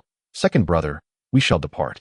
Very well, Zhu Gaoxiu set down his cup, wiped his mouth, and prepared to rise. The portly Zhu Gaosui and his brother quickly restrained him on either side. Second brother, are you out of your mind? You do not understand father at all. Zhu Gaoxiu shook off the 2 individuals, declaring, Father, let us depart. Zhu Di nodded with a smile, affirming, indeed. It is Gaoxiu who truly understands me. He cast a glance at the 3, asserting, I am neither intoxicated nor confused. The trio fell silent, watching as the father and son ventured further away. Xiao Pang was the first to react, urging, Come, let us hasten after them. Without waiting for the others, he sprinted forth with remarkable speed, exhibiting an agility that was previously unseen. Zhu Gaosui hurriedly followed suit. Li Qing, with a wry smile, ambled along at a leisurely pace, leaning on his cane. Not long after, Zhu Zhanji rushed towards them, but Li Qing pretended not to notice, continuing on his path. Li Qing, where are you headed? Zhu Zhanji inquired. Li Qing feigned ignorance, maintaining his pace. Zhu Zhanji quickly caught up, grasping his arm affectionately. Uncle Qing, are you still upset over yesterday's incident? Do you have a matter to discuss? Indeed, I have just been in the Eastern Palace dealing with memorials and discovered rampant smuggling by bandits in Jiangnan. I intend to suggest to the Emperor a vigorous campaign against these marauders, correct? Yes, Zhu Zhanji nodded. This is utterly unacceptable. Li Qing sighed. Listen to me, for now. Do not take this matter too seriously. The timing is not propitious. What do you mean? Zhu Zhanji furrowed his brow. Are we to simply stand by idly? The transfer of power is imminent. Do you understand? Zhu Zhanji was momentarily taken aback, then reluctantly nodded. What of grandfather? He has gone to the Eastern Garden for martial exercises. What? Zhu Zhanji exclaimed in astonishment. Can he truly engage in martial arts? Li Qing shrugged. That is his choice. I cannot persuade him otherwise. What of my father? He has also gone. He too? Zhu Zhanji paused, realization dawning. Then does that mean my uncles have gone as well? Indeed, Li Qing replied. The king of Han is in combat with the emperor. Zhu Zhanji gasped in horror. This cannot be. I must go? With that, he dashed away as if his very life depended on it. In the Eastern Garden's martial arena, when Li Qing arrived, the 2 sides were already lined up with precision. The king of Han and the king of Zhao stood on one side, while Zhu Di commanded the other, each leading 500 elite cavalry clad in heavy armor. Zhu Di, adorned in gleaming silver chainmail and wielding a broad, unsharpened sword, sat majestically atop a grand steed, his posture exuding authority. Before him, Zhu Zhanji fervently attempted to persuade Zhu Di, who wore an expression of impatience. Li Qing selected an optimal vantage point to observe, settling into a chair to await the unfolding spectacle. After a brief interval, Zhu Zhanji, his head bowed in dejection, sought a compromise. Grandfather, would it be acceptable for me to join your team? Very well, Zhu Di relented with reluctance. You have 15 minutes to prepare, but do not hinder me. Yes, rest assured, grandfather. Zhu Zhanji hastily clasped his hands in salute and turned to don his armor. At that moment, Xiao Pang approached, wiping the sweat from his brow. Qinggu, do you think anything will go awry? It is likely. What? Xiao Pang's face trembled with trepidation. What shall we do? Li Qing chuckled softly. There is nothing to be done. Whether it is today or in 3 days, the difference is negligible. Let us allow him to enjoy himself. Xiao Pang's face was a portrait of conflict, but he ultimately nodded weakly, recognizing that at this moment, the emperor was indeed reveling in his glory. 15 minutes later, Clad in armor and wielding a spear with a dulled tip, Zhu Zhanji galloped to Zhu Di's side. Zhu Di swung his sword and proclaimed loudly, "All must heed my command. Should anyone hold back, act leniently, or disobey the rules of this martial display, they shall face severe punishment. Do you understand?" "Understood." A multitude responded in unison, the atmosphere charged with fervor. "Father, I shall not yield," proclaimed Zhu Gaoxiu with a resounding voice. "Be cautious." "Very well. Let us see if you possess the metal." Zhu Di laughed heartily, brandishing his great sword. "Charge." The clatter of hooves echoed as 500 ironclad horsemen surged forth, soon followed by Zhu Gaoxiu issuing his own command to advance. In less than 100 meters, they clashed in a tumult of battle. Little Fatty watched anxiously, beads of sweat trickling down his forehead, dampening his sleeves. Li Qing shared his tension. The intensity of such a martial display bore significant peril. Despite their heavy armor, a fall and subsequent trampling could spell disaster, with death lurking should a foot connect with the face. With a resounding clash, the initial engagement resulted in over 100 casualties on each side. Those injured withdrew from the fray, and Zhu Di and Zhu Gaoxiu regrouped their forces. Fortunately, the soldiers were seasoned veterans, well aware of the inherent dangers of cavalry charges, thus no one fell from their mounts. Li Qing felt a wave of relief wash over him, continuing to observe the spectacle. Little Fatty exhaled deeply, wiping the sweat from his brow, muttering, "At this rate, just a few more charges, and the battle will conclude." "Think again," Li Qing countered. "Fewer men means lesser losses." Little Fatty's sole experience in battle stemmed from the defense during the Jingnan campaign, yet maintaining a fort was a far cry from engaging in cavalry skirmishes. "Is that so?" Little Fatty expressed doubt. "Just watch," Li Qing replied, crossing his legs comfortably. "The Emperor's final stand shall not end abruptly." Upon hearing this, Little Fatty's heart raced once more. Moments later, Zhu Di signaled his troops, urging them forward. "Charge." Zhu Gaoxiu retaliated, shouting, "Defeat the Emperor, and rewards shall be plentiful." This brash proclamation incited a surge of irritation in the typically good-natured Little Fatty, who wished to strike both of them across the face. With another thunderous clash, nearly 100 more fell, and following a brief regroup, Zhu Di once more led the charge. After a quarter of an hour, both sides dwindled to fewer than 50. Zhu Di, catching his breath, commanded again. Zhu Zhanji inhaled deeply, his gaze fixed on Zhu Gaoxiu, intent on capturing the king to swiftly conclude the conflict. "Charge." Zhu Zhanji, agile in his horsemanship, deftly dodged attacks and swiftly closed the distance to Zhu Gaoxiu. "Receive my blow." He raised his long staff high, bringing it down with a swift, humming arc. The impact landed squarely, rendering Zhu Gaoxiu momentarily dazed. Chapter 164. The collapse of Yongla. Zhu Gaoxiu, startled, exclaimed, "Are you truly playing with me?" He swiftly sidestepped, the staff grazing his nose before striking his thigh with a resounding crack. "Ah!" The force of the blow contorted Zhu Gaoxiu's face in pain. "To hell with you!" Zhu Gaoxiu roared, summoning all his strength. He swung his unsheathed blade towards Zhu Zhanji. Whoosh! The speed was unparalleled, and Zhu Zhanji barely registered the flicker of movement before the blade was upon him. He attempted to raise his staff for a block, but alas, having exerted too much force moments before, he could not retract the long pole in time and could only instinctively evade. Yet it was too late. The blade struck his chest with unerring precision. Despite being blunt and clad in heavy armor, Zhu Zhanji still felt as though his chest had been cleaved open. A cry of agony escaped his lips. The immense inertia propelled him backward, sending him crashing to the ground, where he rolled uncontrollably for 6 or 7 revolutions before finally coming to a halt. The excruciating pain nearly caused him to lose consciousness, his body writhing as his cries distorted into incoherent sounds. "My dear son," Xiao Pang exclaimed in horror, rushing toward the training grounds. In his panic, he stumbled and fell. But disregarding his predicament, he scrambled forward. Li Qing, swift as the wind, reached Zhu Zhanji's side in no time, pulling him from the battlefield.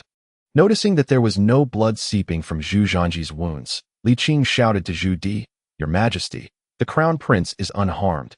You may proceed." Zhu Di nodded and resumed the fray. Fortunately, casualties had been significant on both sides, leaving ample space for the remaining cavalry to evade. Or else Zhu Zhanji might have been trampled by the horses. Nevertheless, he was not unscathed. That blow from Henin had been exceptionally heavy, inflicting unbearable pain. "My son, how do you fare?" Xiao Pang inquired, hastening to his side, his voice trembling. Zhu Zhanji replied hoarsely, "Father, I feel as if I am at death's door." "Stop feigning." Li Qing teased. "Your chainmail is barely breached. How can you be on the verge of collapse?" Zhu Zhanji, both angry and pained, flushed crimson, stammering, "Who is acting? I am truly in agony." Xiao Pang looked down and, seeing that Li Qing spoke the truth, that the chainmail was indeed intact, let out a sigh of relief, scolding, "You nearly frightened your father to death." "Father, I am in pain truly." Zhu Zhanji lamented, feeling utterly wronged. Li Qing chuckled, "That strike you delivered was no light matter. Had it landed on your uncle's forehead, the consequences would have been far more severe.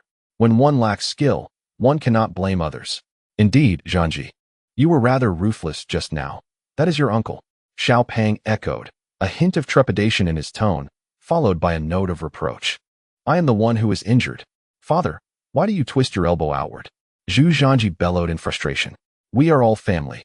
There is no such thing as inside or outside," Xiao Pang retorted, shooting him a glare. The two of them assisted Zhu Zhanji away from the battlefield into the viewing area. Xiao Pang pulled aside his son's garment and, upon seeing the injury, felt a pang of sympathy.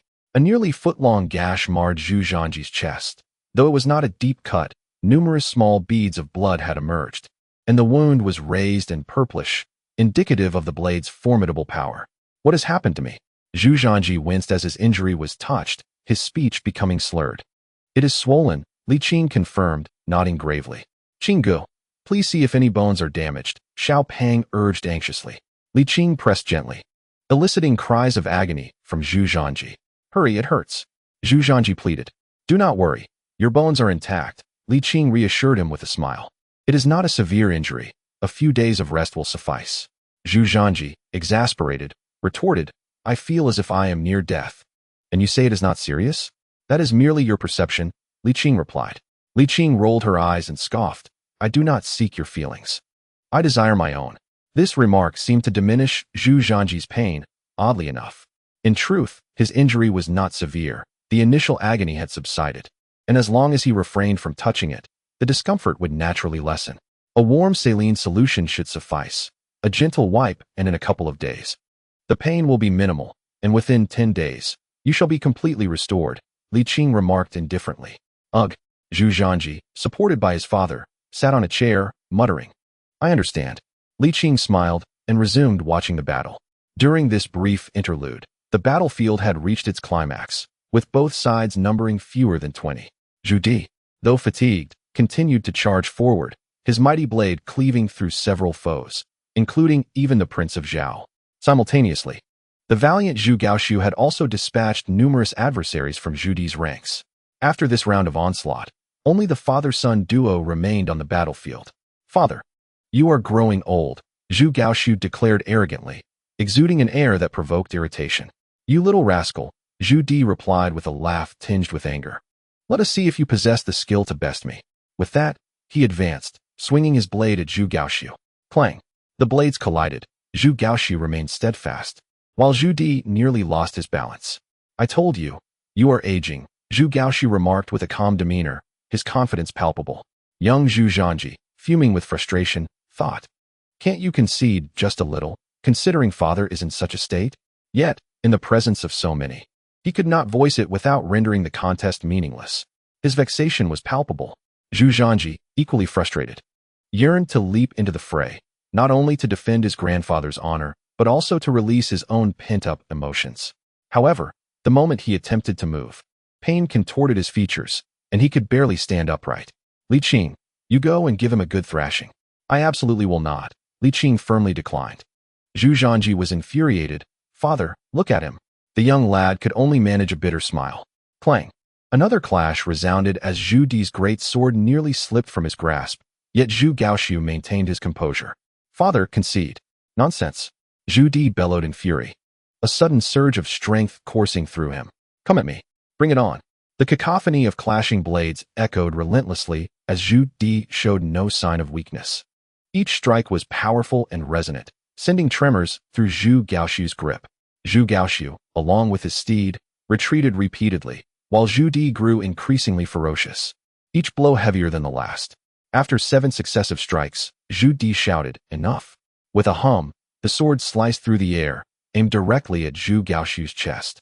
Zhu Gaoxiu reacted swiftly, raising his weapon to block. Clang! The blade was cast aside, and Zhu Gaoxiu was hurled to the ground. As he regained his footing, Zhu Di's sword was already poised at his chest. "I have finally lost," Zhu Gaoxiu admitted, his face a mask of defiance. Turning away, "I could not triumph over you." He understood Zhu Di better than the young lad. He knew that even if he had conceded, their father would not find joy in an unearned victory. Thankfully, their father had triumphed through sheer strength. Ha ha! Zhu Di laughed heartily, reveling in his victory. Li Qing, her voice resonating with strength, proclaimed, "Long live the emperor! Long live the emperor!" The fallen soldiers echoed, their voices harmonizing, reverberating through the heavens. Zhu Di raised his great sword, striking fiercely against the horse's flank. The steed, feeling the sting, surged forward with renewed vigor. "Giddy up!" Zhu Di galloped majestically across the expansive training ground, amidst the resounding cheers of the emperor's might. After a lengthy while, the horse gradually came to a halt, and Zhu Di raised his sword high. "The Ming army is formidable. The emperor is magnificent." The voices of the soldiers swelled even louder. Zhu Di gazed upon the soldiers, their faces flushed with fervor, then looked towards his sons and grandchildren. Finally resting his gaze on Li Qing, a look imbued with profound significance. In the end, he cast his eyes towards the heavens. With a clang, the sword fell to the ground, bouncing 2 inches high, emitting a resonant hum. Zhu Di leaned forward, resting upon the horse's back. The steed, exhausted, remained still, only occasionally pawing at the ground. Zhu Di lay steady upon its back, appearing as though he had drifted into slumber. Suddenly, everyone turned pale with shock, their faces etched with terror. "Father!" Zhu Gaoqi, Zhu Gaoxiu, and Zhu Gaosui, the 3 brothers, recognized the grim reality and rushed forward, hearts heavy with sorrow. Zhu Zhanji struggled to rise, gritting his teeth and stumbling as he hurried ahead. This time, Li Qing did not compete with them, trailing behind the brothers. "Li Qing, come quickly! Hurry, Li Qing!" they cried, their eyes reddened with anguish. Li Qing quickened his pace to check, but it was too late. Zhu Di had already drawn his last breath. "What news?" the chubby boy asked with a tremor in his voice. Li Qing's gaze fell. "The emperor has passed away." Chapter 1. The loyal ministers of Jiangwen crying. Before the Qianqing Palace, Xiao Linzi raised his whisk, his sharp voice filled with sorrow. "Oh, my emperor!" The ministers donned mourning attire, lamenting with hearts shattered. Their wails merged into a cacophony, resounding like the cries of the cuckoo and the mournful howls of the apes. Invoking tears from all who heard, Li Qing found himself amidst the weeping throng, having grown accustomed to such sorrow over the years. "Stop!" The wailing transformed into quiet sobs, gentle as a spring breeze, weaving a tale of grief. After a moment, Xiao Linzi sang again, "Weep, our emperor." The ministers once more expressed their profound sorrow, tears streaming down their faces. Inside the palace, the 3 brothers knelt before the coffin, their eyes bloodshot and expressions forlorn.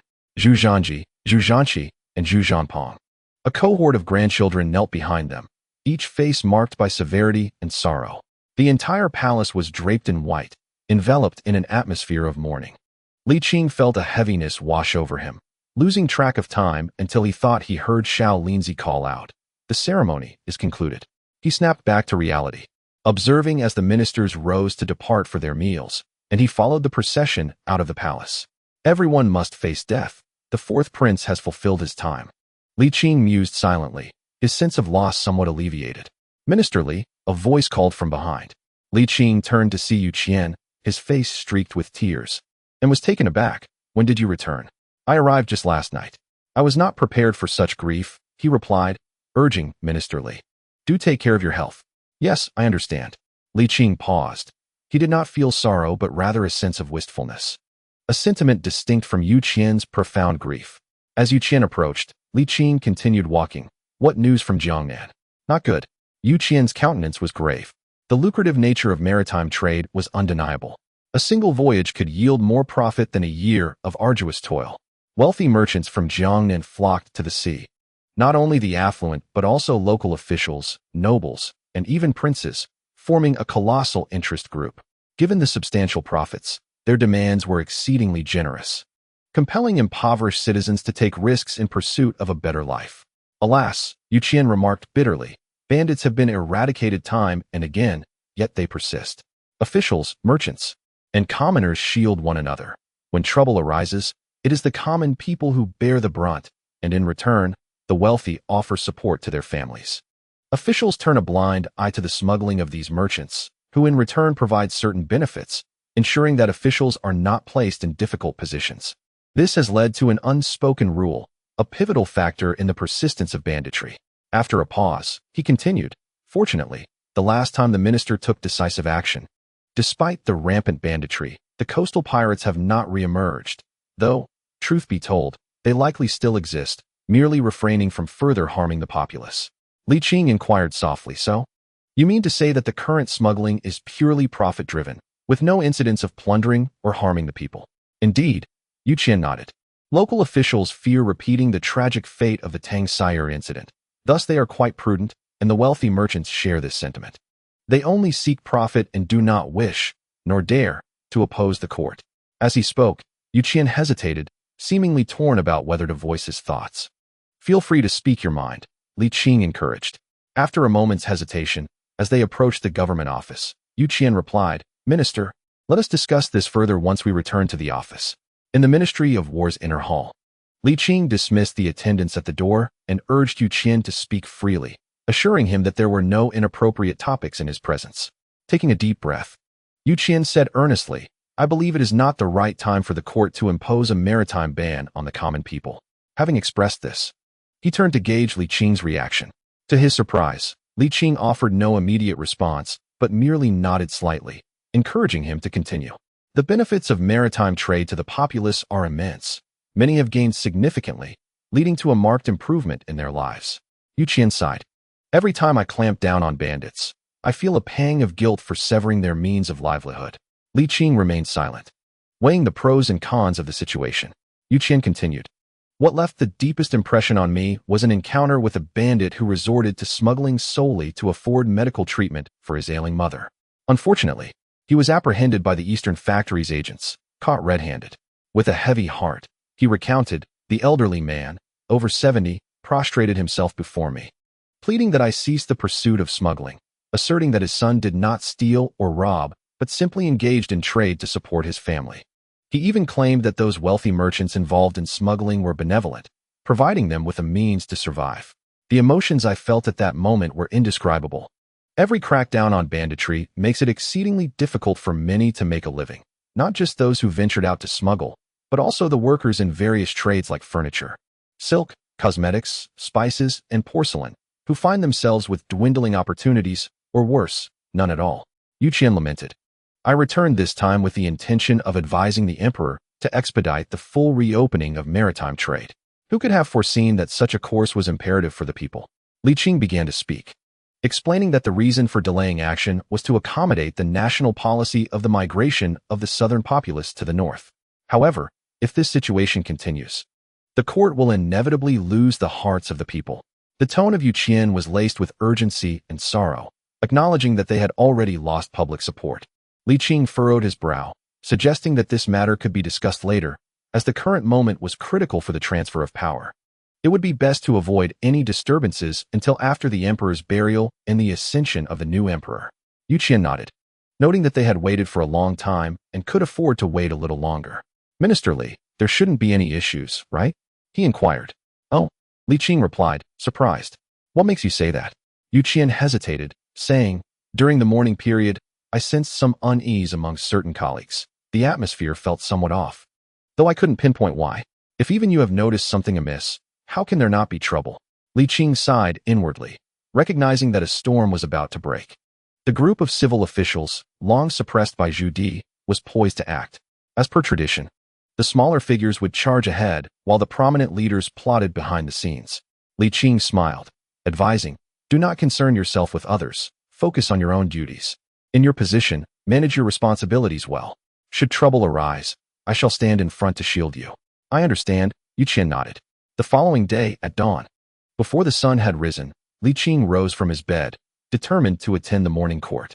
Upon arriving at the Fengtian Hall, he found that most of the ministers had already gathered, each adorned in white mourning attire, their expressions steeped in sorrow. Li Qing scanned the assembly before taking his place, adopting a posture of calmness and composure. A quarter of an hour later, Zhu Zhanji, wearing white and sporting dark circles under his eyes, entered the grand hall. The ministers bowed in reverence. "We pay our respects to His Highness the Crown Prince." "Long live the Crown Prince." "All rise," Zhu Zhanji spoke softly. "Thank you, Your Highness." The ministers responded, rising to face him. The young prince stood beside the dragon throne but did not take a seat. Legally speaking, the moment Zhu Di passed away, Zhu Zhanji automatically inherited the throne, becoming the emperor of the Ming dynasty. Indeed, with the emperor's death, the crown prince assumed the imperial authority. However, the act of ascending the throne and the formal coronation were distinct matters. Ascending meant he could wield imperial power, while coronation signified his true status as the emperor of Ming. Wearing the dragon robe, sitting upon the dragon throne, calling himself I, and establishing an empress were privileges reserved for after the coronation. Zhu Zhanji understood this well, which is why, despite having kept vigil throughout the night, he refrained from sitting on the throne. "Are there any matters for discussion?" he asked, straightening his posture, readying himself for any responses from the ministers. His voice resonated in the hall, yet a long silence ensued. Noticing the quiet, Zhu Zhanji relaxed slightly, relieved that the ministers were still adhering to decorum, showing restraint while the remains of his father lay unburied. "Since there are no pressing matters, we shall hold the documents for review and disperse," he declared. "Your Highness, I have a petition to submit," a voice called from the entrance of the hall. Zhu Zhanji furrowed his brow, pondering for a moment before granting permission. The Minister of Rights stepped forward, retrieving a memorial from his robe and presenting it with both hands. "Your Highness, the matters I wish to address are all contained within this memorial." "There is no need for such formality," Zhu Zhanji replied, lacking the patience for elaborate procedures. The Minister of Rights took a deep breath, stating, "What I bring forth concerns the loyal ministers of the Jiangwen period, who remain loyal." In an instant, all eyes converged upon the ceremonial official of the Ministry of Rights. Li Qing narrowed his eyes, acknowledging the perceptiveness of the fourth. Chapter 2. Do you look down upon this minister? The loyal subjects of Jiangwen are indeed loyal, yet the deeds they undertook are well known to all. Now that Zhu Di has just passed, there are those who restlessly stir the pot, brandishing the banner of Jiangwen's loyalists, intent on replicating the actions of the trio from Ur, seeking to expand the bureaucratic faction. How amusing. Li Qing stepped forward, addressing the assembly, Qi, Fang, and Huang. Those three instigators, realizing the flaw in his words, he quickly amended, "They have disrupted the state, leading to chaos. Do they truly deserve the title of loyal subjects?" The words of the Duke of Yongqing are misguided. A junior official from the Ministry of Rights interjected, asserting that it was not Qi, Fang, and Huang who caused the turmoil, but Jiangwen himself. His ineptitude had thrown the realm into disarray, while the trio's loyalty was evident for all to see. With a disdainful chuckle, Li Qing retorted, "Loyalty? Is that truly the case?" The official countered, "Is it not so?" Li Qing dismissed him. Recognizing that engaging with such a low-tier player was futile, one word was already generous enough. Further dialogue would only diminish his stature. Having navigated the court for so long, he was not to be trifled with. In the political arena, one must never acquiesce to the words of an adversary. Doing so would only ensure a stalemate, never a victory. To win, one must counterattack. Without responding to the official, Li Qing posed a new question, targeting the two most powerful ministers, Minister Xia and Minister Qian. "What do you say, are Qi, Fang, and Huang loyal subjects?" Both men, being Jiangwen's officials and occupying high positions at the time, had shown little hesitation in aligning themselves with Zhu Di upon his arrival in the capital. If they dared to label Qi, Fang, and Huang as loyal, they would effectively be admitting their own treachery. Li Qing's maneuver was undeniably sharp, leaving both men speechless. Minister Xia's face flushed crimson. It was the first time in his life he found himself at a loss for words. "Minister Xia?" Li Qing pressed with a mocking tone. "Why do you remain silent? Do you look down upon this minister?" "Not at all," Minister Xia carefully replied. "Those three may possess a heart of loyalty, yet oh?" Li Qing's tone grew harsh. "Does that imply that Minister Xia also considers them loyal subjects?" "That is not what I meant," Minister Xia stammered, feeling increasingly uneasy. He prided himself on a lifetime of virtuous deeds and good works, perplexed as to what transgression had led him to encounter a calamity like Li Qing. "What then? Do you mean?" Li Qing pressed relentlessly. My meaning is that they do not qualify as loyal subjects, Minister Xiao mumbled, his voice barely audible. Yet in the stillness of the hall, most could hear him clearly. Many faces turned grim. What had happened to the praises of our esteemed civil officials? Li Qing chuckled derisively, then turned his attention to Minister Qian. What say you, Minister Qian? Minister Qian scoffed. Qi, Fang, and Huang's radical reforms have led to chaos. They are not virtuous individuals. Li Qing was taken aback. How curious that this seasoned politician, known for his evasiveness, was not deflecting blame today. Yet, he quickly realized that the old man was still playing the same game, dismissing the issue with a vague reference to radical reforms, neglecting the matter of loyalty and treachery entirely. The seasoned practitioners of non-stick cookware, the officials of the Ministry of Personnel, certainly possess considerable prowess. Li Qing understood that Jian Yi was not one to be easily deceived like Xia Yuanji. Therefore, he refrained from further inquiries and delivered a decisive verdict. Your Highness. Both Minister Xia and Minister Jian share a unanimous opinion that Qi, Fang, and Huang are unequivocally treacherous officials. Li Qing silently cursed Jian Yi. When did I ever align my views with yours? Ultimately, Jian Yi was indeed outmaneuvered by Li Qing. The three ministers presented compelling arguments. The rotund minister, opportunistically seizing the moment, remarked, "Let us not revisit this matter. Do any of you have other petitions to present?" The assembled ministers exchanged glances, rendered speechless. Their meticulously crafted script had yet to unfold, only to be abruptly interrupted, an unforeseen occurrence that left them astounded. The rotund minister promptly declared, "Dismiss the court." In front of the Qianqing Palace, the ministers donned mourning attire and arrived one after another, wailing in sorrow. Li Qing inwardly mused. If the fourth prince were to learn of your conduct during the morning assembly, he would surely be incensed. After a morning filled with lamentations, Li Qing, exhausted both mentally and physically, returned to take a brief afternoon nap before re-entering the palace later that day. The crown prince, Qi Tai, Fang Xiaoru, and Huang Ziqing had reached a consensus. The case must not be reopened. Li Qing asserted solemnly, should they succeed, an endless stream of troubles will ensue. Indeed, father, Zhu Zhanji concurred. I have promised the emperor not to allow these three to reclaim their former status. Do not show leniency. Their pretense of advocating for Qi, Fang, and Huang is merely a guise to undermine grandfather's new policies and pave the way for the restoration of their previous follies.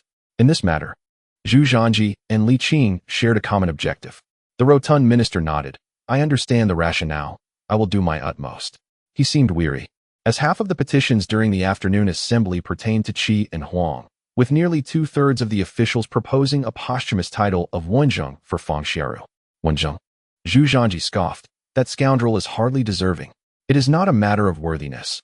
Li Qing astutely discerned the underlying motives, smirking as he remarked. The emphasis on exonerating Fang Xiaoru stems from his alteration of the Hongwu ancestral system. Let us not forget, the recommendation system was his brainchild. These officials are intent on resurrecting the Song dynasty's practices, their treacherous hearts still beating. Leave this to me, Zhu Zhanji declared, barely containing his rage. I shall see who dares to overturn this case. You are still young, and youth brings vigor, Li Qing interjected. But you must not be overly rash, Crown Prince. Your excessive worries only breed unnecessary troubles. Do not be deceived by their fervent cries. Should the situation become serious, they will assess the circumstances more shrewdly than anyone. Pausing, he added, the emperor has just passed away, and they emerge to stir discord. Their essence is merely to probe your limits. Should you yield, further concessions will inevitably follow. You speak wisely. Zhu Zhanji nodded. Not an inch can be surrendered. Father, leave it to me. I will handle it splendidly. The rotund minister sighed, yet he had no better alternatives. Very well, but take care not to be overly domineering. Many state policies still need to be executed, and we cannot afford to offend too deeply. Agreed, Zhu Zhanji responded. By the way, father, when will the second uncle and the others depart? Surely, they must observe the mourning period first. Little Fatty cast a sidelong glance at him and said, do not harbor too much prejudice against him. His fief is in Luan, quite close to the capital, without a city in his domain and no troops at his command. Even if he harbors certain thoughts, they are merely thoughts and cannot amount to anything substantial. However, he continued solemnly, Zhanji is my younger brother and your dear second uncle. Do not entertain such sentiments again. Zhu Zhanji lowered his head and muttered, I shall remember this. Little Fatty sighed. I will go check on your second uncle and the others. In due time, the princes from various regions will arrive, and there will be a flurry of matters to address. Alas, take care of your health. Li Qing remarked.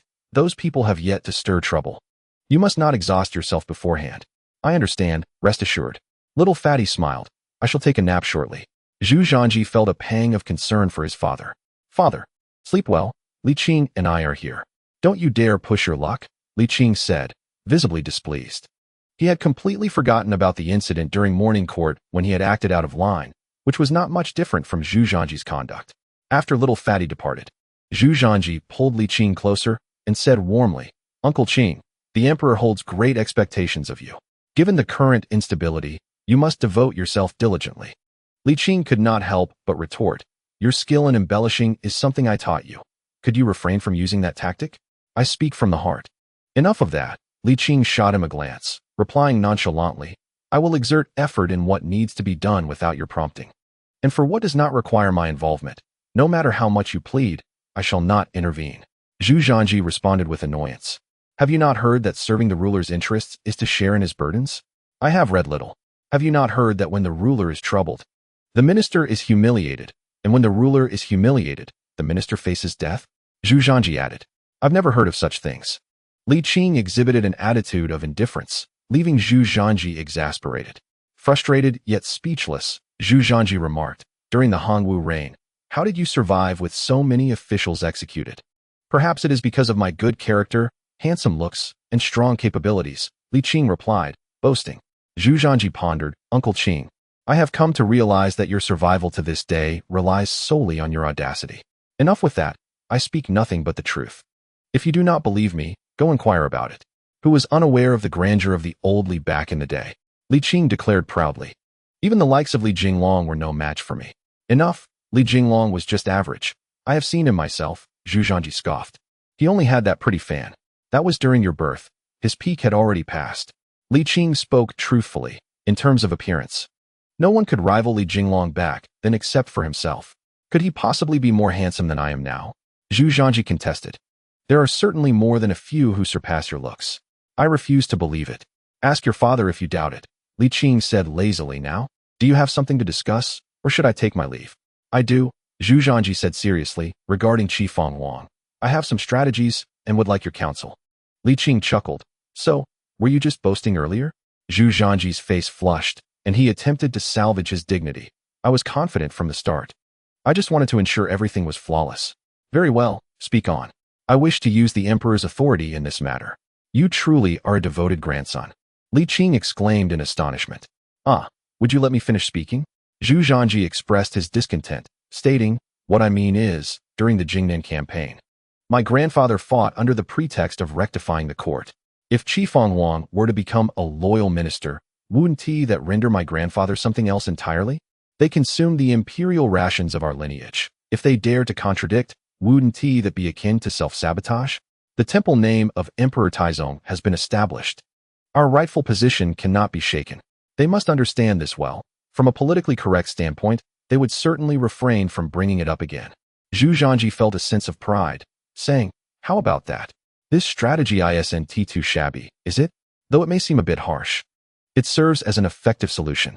Li Qing nodded in agreement, acknowledging that invoking your grandfather was indeed a clever, long-lasting approach. You are indeed his true grandson. Which I admire, Li Qing remarked before clearing his throat and inquiring, when was the temple name decided? It was decided today, Zhu Zhanji replied awkwardly. But you need not worry. Establishing the temple name does not require those from the court. Then who will be responsible? Yang Rong, Jin Yuzi, and a few members from the cabinet, Zhu Zhanji explained. I have already conferred with a few individuals in the prison this morning. Shortly, I shall release them and proceed to finalize the temple name. Does your father know? Of course, I consulted him before taking action, Zhu Zhanji affirmed. Li Qing nodded. Recognizing that these individuals had always been part of the crown prince's loyal faction, and now they could provide assistance to him. In the past, Zhu Di spared few lives. Now, they finally serve a purpose. Yang Rong had once served as a Hanlin editor, and Jin Yuzi had been a Hanlin reviewer. Their involvement in establishing the temple name was in accordance with the rights and laws. Zhu Zhanji sighed. My grandfather has long cherished this temple name for Taizong. We cannot let him down. Li Qing smiled. He certainly deserves it. Indeed, Zhu Zhanji declared with pride. When one gazes upon my grandfather's achievements throughout history, how many emperors can truly compare? Li Qing stood up, saying, as for Qi Fenghuang's matter, let it proceed as you have suggested. If there is nothing else, I shall take my leave. Wait a moment, Zhu Zhanji said. Accompany me to the Zhao prison. It may help foster goodwill. Li Qing chuckled. No need. I am not of the same ilk as them. Then who do you align with? I stand with the Ming dynasty, Li Qing replied with a smile. Turning away and departing, Zhu Zhanji watched Li Qing's retreating figure, momentarily lost in thought. Ultimately, Qi Fenghuang's case did not resurface, and the posthumous title of Wenzheng was not bestowed upon Feng Xiaoru. The esteemed grandson invoked the recently deceased Zhu Di, as if wielding a cheat code, vanquishing any opposition without hesitation, leaving the ministers too intimidated to voice their concerns. However, to maintain appearances and prevent unnecessary tensions, the young prince pardoned those implicated due to the Jingnan incident, granting them a means of retreat.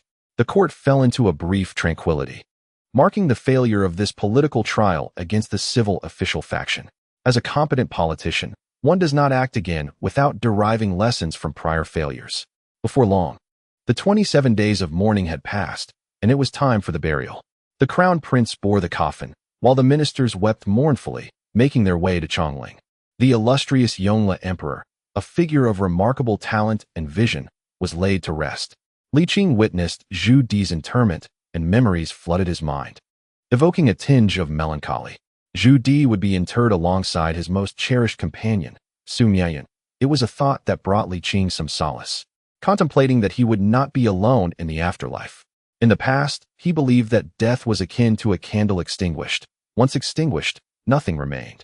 However, now he genuinely yearns for the notion of reincarnation, as it offers the hope of a future reunion. Yet, Li Qing understood that these musings were mere figments of his imagination. Regardless of their veracity, he would remain oblivious and never encounter them. The day following Zhu Di's burial, the rotund youth welcomed his moment of glory, his ascension to the throne. Before the Hall of Supreme Harmony, the classic scene unfolded once more. The Minister of Personnel, Jiani, urged the crown prince to ascend, but the young prince declined. Next, the Minister of Revenue, Xia Yuanji, pressed the matter, yet the young prince remained resolute. Finally, all the civil and military officials knelt, beseeching the prince to take the throne. With a troubled expression, he sighed, "Your requests, I dare not refuse." To be candid, Li Qing found this exchange rather awkward, yet the tradition of 3 refusals and 3 acceptances was deeply ingrained. To acquiesce at the first request would invite ridicule and potentially be recorded in history as a lesson in folly. Alas, the formalism of antiquity was exceedingly rigid. Subsequently, a young eunuch arrived with a golden dragon throne, while Jian Yi and Xia Yuanji lifted the dragon robe from a maid's tray to drape it upon the young prince. Then, the musicians commenced their performance. Upon its conclusion, the officials bowed, exclaiming, "Long live the emperor." As the music resumed, they rose to their feet, only to kneel again after the next performance, cupping their hands to their foreheads, declaring, "Long live." This ritual was repeated, culminating in fervent cries of 10,000 years. After 3 such tributes, the drummers sounded their drums, the atmosphere resounding with grandeur. The officials, exhausted from the prolonged ceremonies, maintained their composure, and even the musicians felt wearied. Yet, everyone played their part in this orchestrated performance. Such was the custom that even the sovereign must adhere to it. After a tiresome half-day, all were left utterly drained. Yet they continued to follow the established protocols. To demonstrate the diligence of the new emperor, the officials presented their petitions. Though these matters were trivial and could be resolved with little thought, merely a formality. Next came the demonstration of the new emperor's benevolence towards his subjects.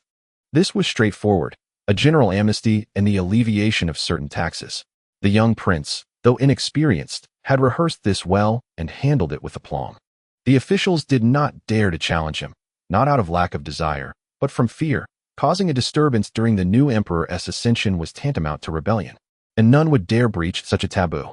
Everything transpired as it should, and after a busy morning extending well into the afternoon, the young prince was finally crowned. Upon returning home, Li Qing lay down, utterly exhausted from the morning's exertions. He couldn't help but admire the officials.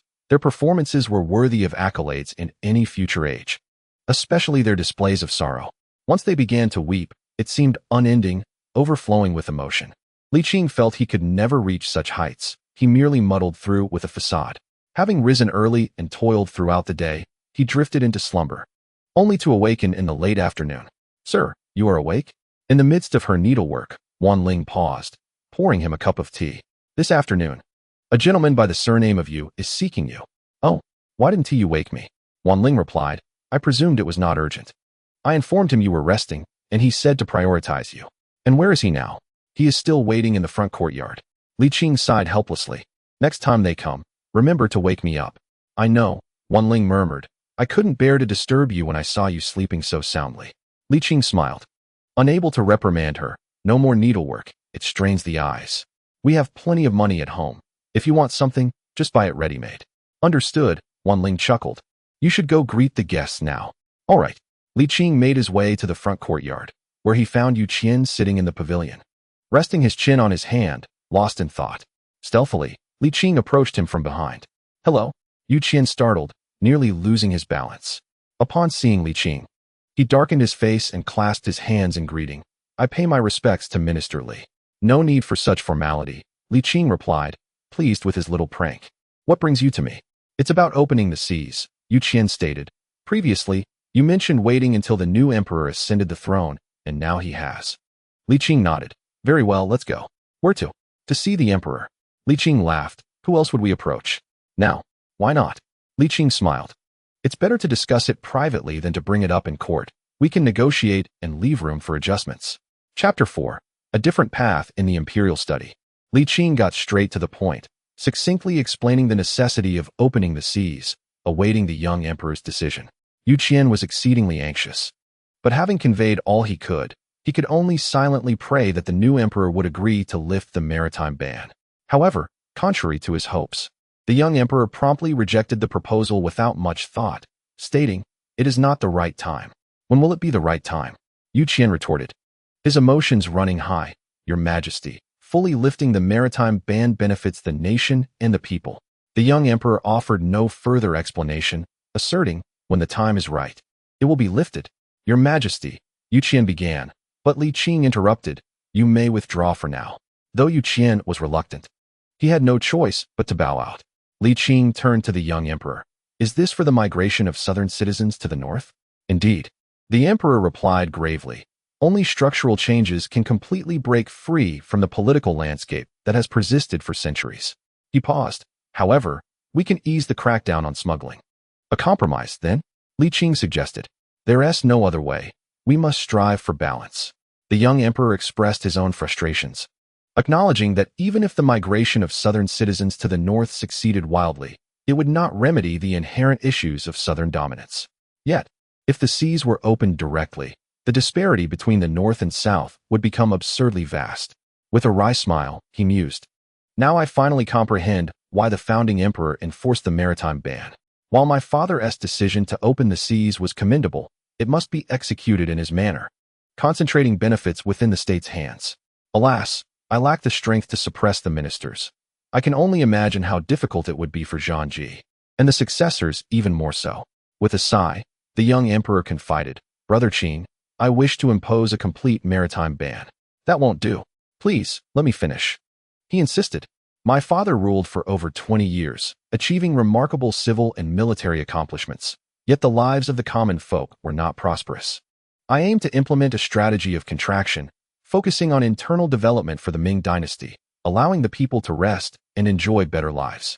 While the young emperor's rhetoric was indeed compelling, and Li Qing believed in his capabilities, he still shook his head. "That won't do." "Why not?" the young emperor questioned. Puzzled, "Brother Qing, I am confident in this. It is my forte. In the short term, it may seem promising, but from a long-term perspective, it is not a viable strategy." Li Qing sighed softly. "History has already revealed its secrets. I cannot allow you to tread the same path." After careful consideration of his words, Li Qing spoke. "The immense profits of maritime trade are well known to all. When merchants become pirates due to trade restrictions, the very prohibitions intended to maintain order only lead to greater chaos. The path paved by the late emperor, through hardship and determination, must not be obstructed by you."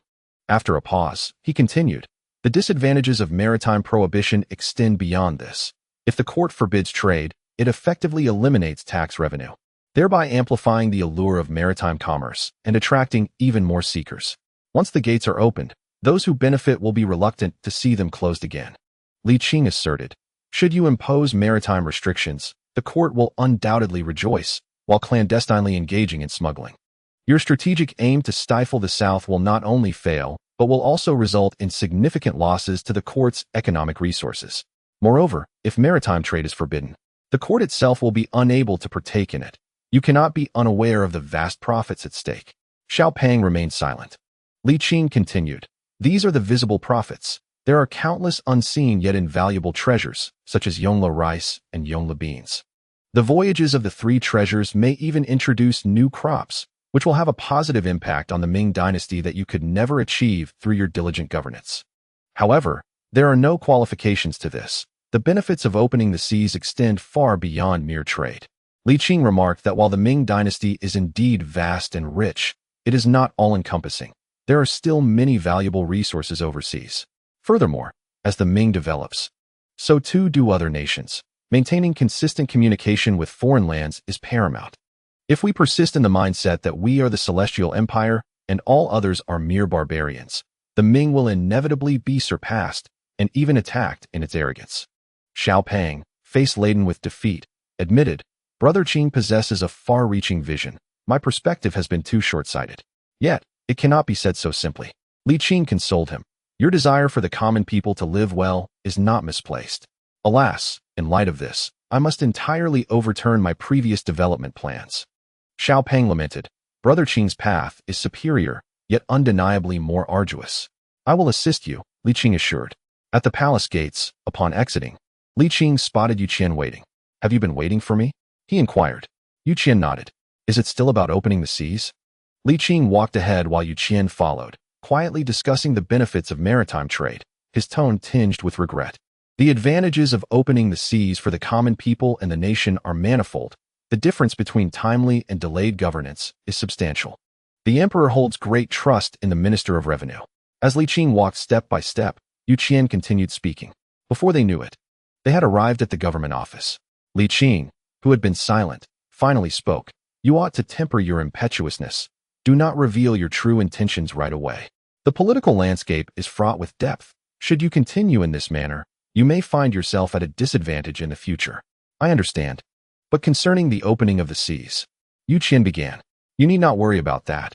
I am here, Li Qing replied. I have mentioned this before, and I will reiterate once more. Remember this well. Please go on. Minister Li, Yu Qian nodded. First and foremost, in positions of authority, it is paramount to engage in governance without meddling in trivial matters. Should you wish to exert influence, ascend to a role that permits such oversight.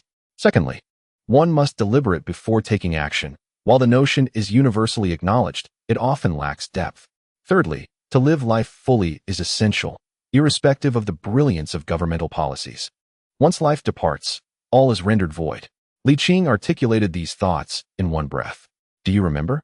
Yu Qian nodded thoughtfully, understanding that as a high-ranking official, it is his duty to persuade the emperor to open the seas. Li Qing, bemused, pondered whether he was the teacher or the student in this exchange. With a wave of his hand, he took his leave, promising to meet the following day. After dinner, Li Qing reclined beneath a fruit tree, perusing the Yongla encyclopedia to fend off boredom.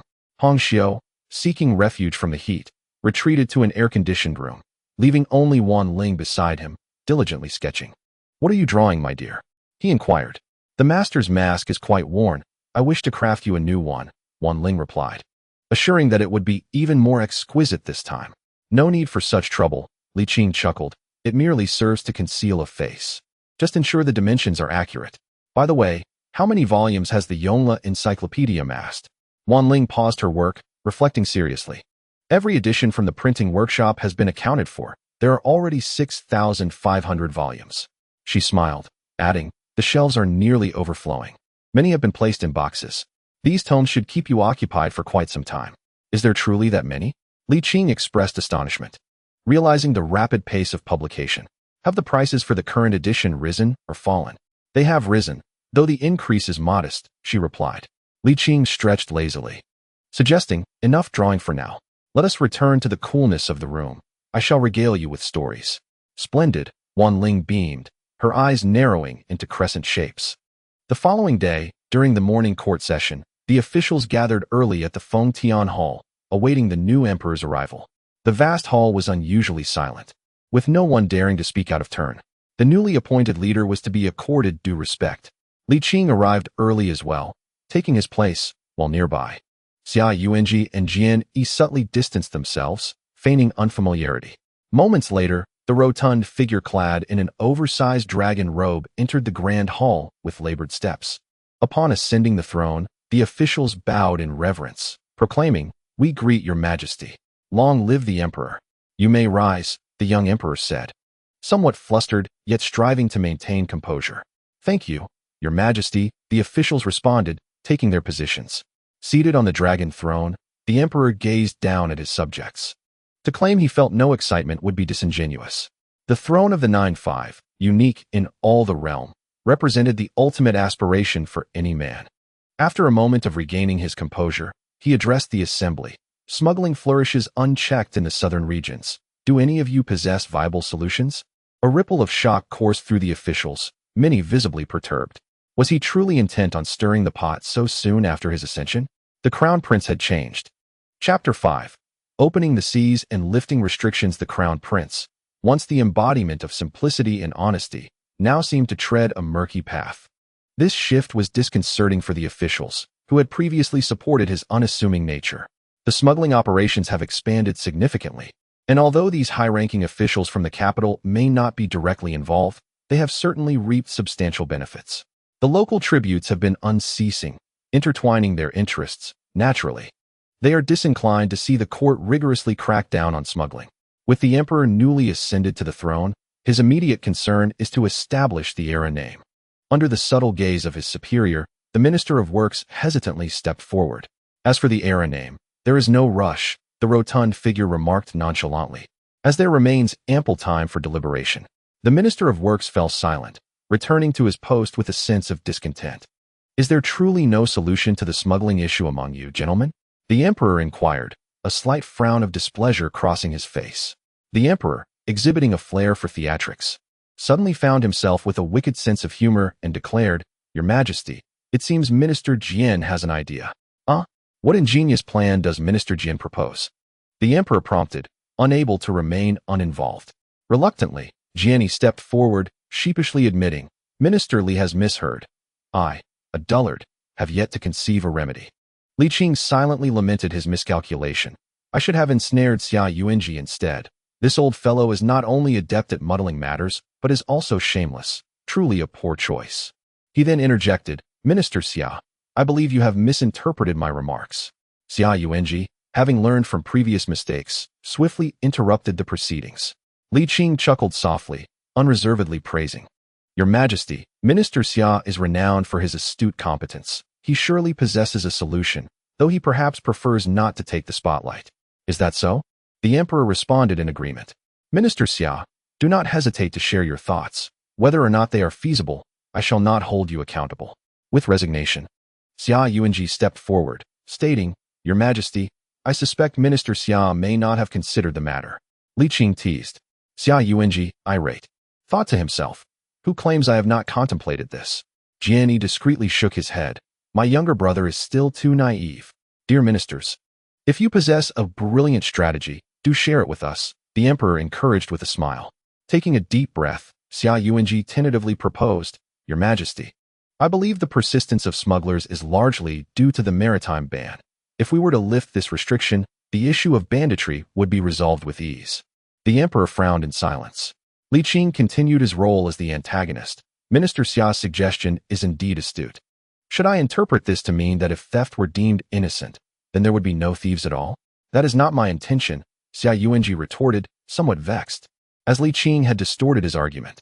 Indeed, the Deputy Minister of Revenue stepped forward to support the chief, declaring, "Your Majesty, fully lifting the maritime ban would allow for free trade among the populace, enhancing the livelihoods of the citizens, increasing court revenues, and stimulating various industries, a veritable boon for all. It is imperative that we open the seas." The Minister of Justice subsequently joined the fray, asserting, the maritime ban affects only the subjects of our Ming dynasty. Without such prohibitions, where would the notion of banditry arise? Once one minister took the initiative, others sensed the moment was ripe and began to echo their support. In an instant, the hall of heavenly purity was abuzz with commotion. The emperor sat resolutely upon the dragon throne, unmoved as a mountain, neither conceding nor opposing. Gradually, the clamor of the ministers subsided, eventually fading into silence. They helplessly discovered that the amiable crown prince, upon ascending to the throne, was not as accommodating as they had imagined. Reflecting on this, many could not help but regret, had they known this would be the case. They might have preferred to support the Han Prince. Although the Han Prince was straightforward and martial, he was also easily swayed. Once the Hall of Supreme Harmony fell into silence, the plump figure finally spoke. The migration of southern citizens to the north is the late emperor's cherished wish. This national policy must not be set aside.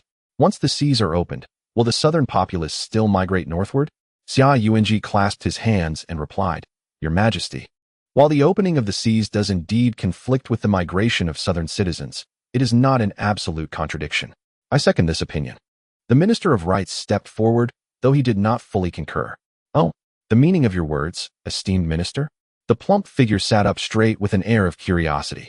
The Minister of Rights inclined his hands and stated, Your Majesty, I believe that while Minister Xia's assertions hold merit, they are not entirely correct. In fact, the lifting of the maritime ban would not hinder the migration of southern citizens. Rather, it would encourage their relocation. The plump figure furrowed his brow and glanced at Li Qing, who remained calm and silent. Please elaborate. Certainly, the Minister of Rights continued. Maritime trade flourished during the Tang dynasty and reached its zenith in the Song. Among all exported goods, silk was the most sought after, comprising a third of total exports, which illustrates its significance. Once the seas are opened, silk will undoubtedly become a coveted resource for merchants.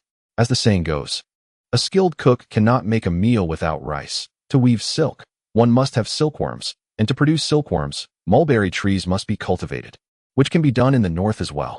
At this point, Li Qing, who had been silent, interjected, While this reasoning may seem sound at first glance, it is fundamentally flawed. First, the arable land in the south is ample. As the saying goes, when Suzhou and Hangzhou flourish, the entire nation thrives. There is no need for the north to engage in sericulture. The south can be entirely self-sufficient, even producing a surplus. Second, the market is limited, primarily consisting of Japan, Korea, Ryukyu, Malacca, and Luzon, all of which the south can adequately supply without assistance from the north. The Minister of Rights felt a flush of embarrassment and retorted, Does Minister Li not recognize the immense desirability of our Ming goods abroad? For every item we possess, they can consume only so much. How can the south possibly suffice? Lifting the maritime ban is beneficial for the nation and its people. The Minister of Justice interjected. Your Majesty, do not heed only Minister Li's perspective. Li Qing scoffed. If it affects the migration of southern citizens, will you bear the blame? The Minister of Justice faltered and retorted. As a servant of the crown, it is my duty to share in the burdens of governance. If the migration of southern citizens is indeed compromised, I am willing to accept my share of the responsibility. I, too, am willing, said the Minister of Rights. I, as well, followed the Minister of Works. Xia Yuanji took a deep breath. I, too, am willing. With 4 out of the 6 ministers in agreement, the plump figure felt a sense of relief, believing the performance was nearing its conclusion. What of Minister Jian? I have said nothing, Your Majesty. Why call on me? Jian Yi felt as though he had swallowed something unpleasant and reluctantly stated, I, too, am in agreement. After a pause, he did not forget to include Li Qing. What say you, Minister Li? I, too, concur. In an instant, Jian Yi felt a sense of balance restored. Finally, this feels much more comfortable. The plump figure furrowed his brow in contemplation for a moment before reluctantly concluding, If that is the case, then let us lift the maritime ban and permit free trade among the populace. Your Majesty is truly wise. The ministers bowed deeply, their faces flushed with excitement. Hold on. Your Majesty, the chubby ruler said calmly. I reiterate, everything must be based on the relocation of the southern populace to the north. If this national policy is postponed due to the opening of the seas, not only will you all face punishment, but maritime trade among the commoners will also be halted. The ministers clasped their hands and replied, We obey your command. After the court session concluded, Jiao Yi and Xia Yuanji were retained for a private conversation. The chubby emperor shifted his demeanor, returning to his previously benevolent state. He drew the two men close, engaging in heartfelt inquiries, devoid of pretense, purely emotional. As the sentiment deepened and tears welled in their eyes, he expressed, "Were it not for your support, how could I have achieved this position today? Now that I sit upon the throne, I feel the weight of my responsibilities. In the future, I hope for your continued assistance as we unite our efforts." The two men were profoundly moved by the emperor's humility and respect for talent, leading them to believe that the Ming dynasty would surely flourish. The bond among the three, already strong, grew even closer as they embraced and wept together, reflecting on their past struggles. Li Qing was unaware that the chubby emperor had played a role in this emotional display, as he focused solely on celebrating with drinks at home. This time, not only was the maritime ban fully lifted, but the relocation of the populace was also taken into account, a true double victory. Naturally, a celebration was in order. On his way, he encountered Yu Qian and invited him. "Come, let's have a couple of drinks at my residence." Yu Qian hesitated, feeling a twinge of temptation but rationally declined, stating he had official duties to attend to in the afternoon. "If you don't wanna, that's fine. I won't force you." Li Qing chuckled. "As long as you don't overindulge, it should be acceptable." Yu Qian awkwardly replied that he was pleased with the swift opening of the seas and assured, "I assure you, my work will not be delayed." Li Qing laughed heartily. "Then let's go." Under the pavilion, the two sat facing each other. An ice bucket filled with fruit wine rested on the table, alongside refreshing snacks like cucumbers and century eggs. Yu Qian felt a twinge of regret. His meager salary barely covered his expenses, and he pondered how to reciprocate the invitation. "What are you thinking?" "Oh, nothing," Yu Qian replied, shaking his head. Feeling a bit embarrassed, he shifted the subject. "Minister Li, were you being deliberate today in the court?" "Indeed, I was," Li Qing replied candidly. "As Han people, we cherish compromise. A literary master once said, if you claim this room is too dark, proposing to open a window will be met with resistance. Yet if you advocate for removing the roof, they will be open to the idea of a window." Yu Qian paused, then nodded vigorously. "That scholar speaks the truth. It truly is the case." After a moment, he added, "But today I could guess your intentions. In the future, those officials will catch on as well. Aren't you worried?" "What is there to worry about?" Li Qing replied, picking up a piece of century egg. "This is a strategic move. It's a matter of reciprocity.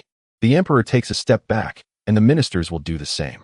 By each conceding a little, we reach a mutually satisfactory outcome. This is an unwritten rule in the political arena. Remember this well." Yu Qian nodded. "I will remember." "Well then, the wine has cooled sufficiently. Let us drink." Li Qing took out the wine jug and poured a glass for Yu Qian. "Let us see how this fruit wine tastes." As Yu Qian lifted his cup and awaited Li Qing to pour the wine, he took a sip, savoring the sweet, refreshing taste that delighted his senses. A sense of guilt washed over him for indulging in such fine wine. This is freshly brewed from grapes, and with a low alcohol content. A few more cups won't hurt," he mused as Li Qing smiled and reached for the wine jug. "Allow me," Yu Qian said, pouring a glass for Li Qing. "Minister Li, I have a matter I wish to discuss." "Speak freely," Li Qing replied, sipping the wine with a contented expression. Yu Qian felt a twinge of embarrassment. "Minister Li, I am well aware of your nurturing guidance. But are you referring to the matter of promotion?" "Oh." Yu Qian's face flushed with warmth as he summoned his courage. "I believe I have worked diligently and achieved certain merits, thereby qualifying for advancement." Indeed, he had served as a middle official for over 4 years, possessing both experience and accomplishments that warranted a promotion. However, no progress had been made thus far, and he felt a growing urgency. In the realm of officialdom, no one is indifferent to the desire for advancement, especially with Li Qing's admonition, "In your position, pursue your governance." This only fueled his yearning for elevation. While the role of middle official held considerable power, it was ultimately limited. To truly make a mark, he needed to ascend the ranks. "With your qualifications and achievements, you would be suitable for a provincial governor's post," Li Qing remarked. "However, I would prefer you remain in the capital, where your impact can be far greater. Here, you can gain a clearer understanding of the essence of governance and seize larger opportunities." "I understand, but there is no need to rush," Li Qing added with a smile. "At your age, it is a time for experience, and a little patience is not detrimental." Yu Qian nodded, feeling somewhat ashamed of his own ambition, realizing he had been too driven. The aspiration for promotion and wealth is a universal ideal. There is no need for embarrassment. I am not seeking wealth. Yu Qian clarified. Li Qing sighed inwardly, understanding that this was the very reason he had refrained from promoting Yu Qian. In this murky political arena, being an honest official itself could be considered a sin. If you are upright, others may not engage with you. The wisest choice is to blend in. As long as one remains true to their principles and engages in actions that benefit the country and its people, that suffices. However, Li Qing ultimately did not express these thoughts aloud. Yu Qian was no fool. He understood this truth, yet still chose his path. Everyone has their own journey, and Li Qing had no right to dictate Yu Qian's course. He could only impart his wisdom, guiding him to avoid unnecessary detours and pitfalls. Come, let us drink. Ah, indeed. With a clink of their cups, Li Qing downed his drink. If you leave my residence hungry, it would tarnish my reputation. Do you even have a reputation? Yu Qian suppressed the urge to jest, forcing a smile and nodding. Ah, drinking are we?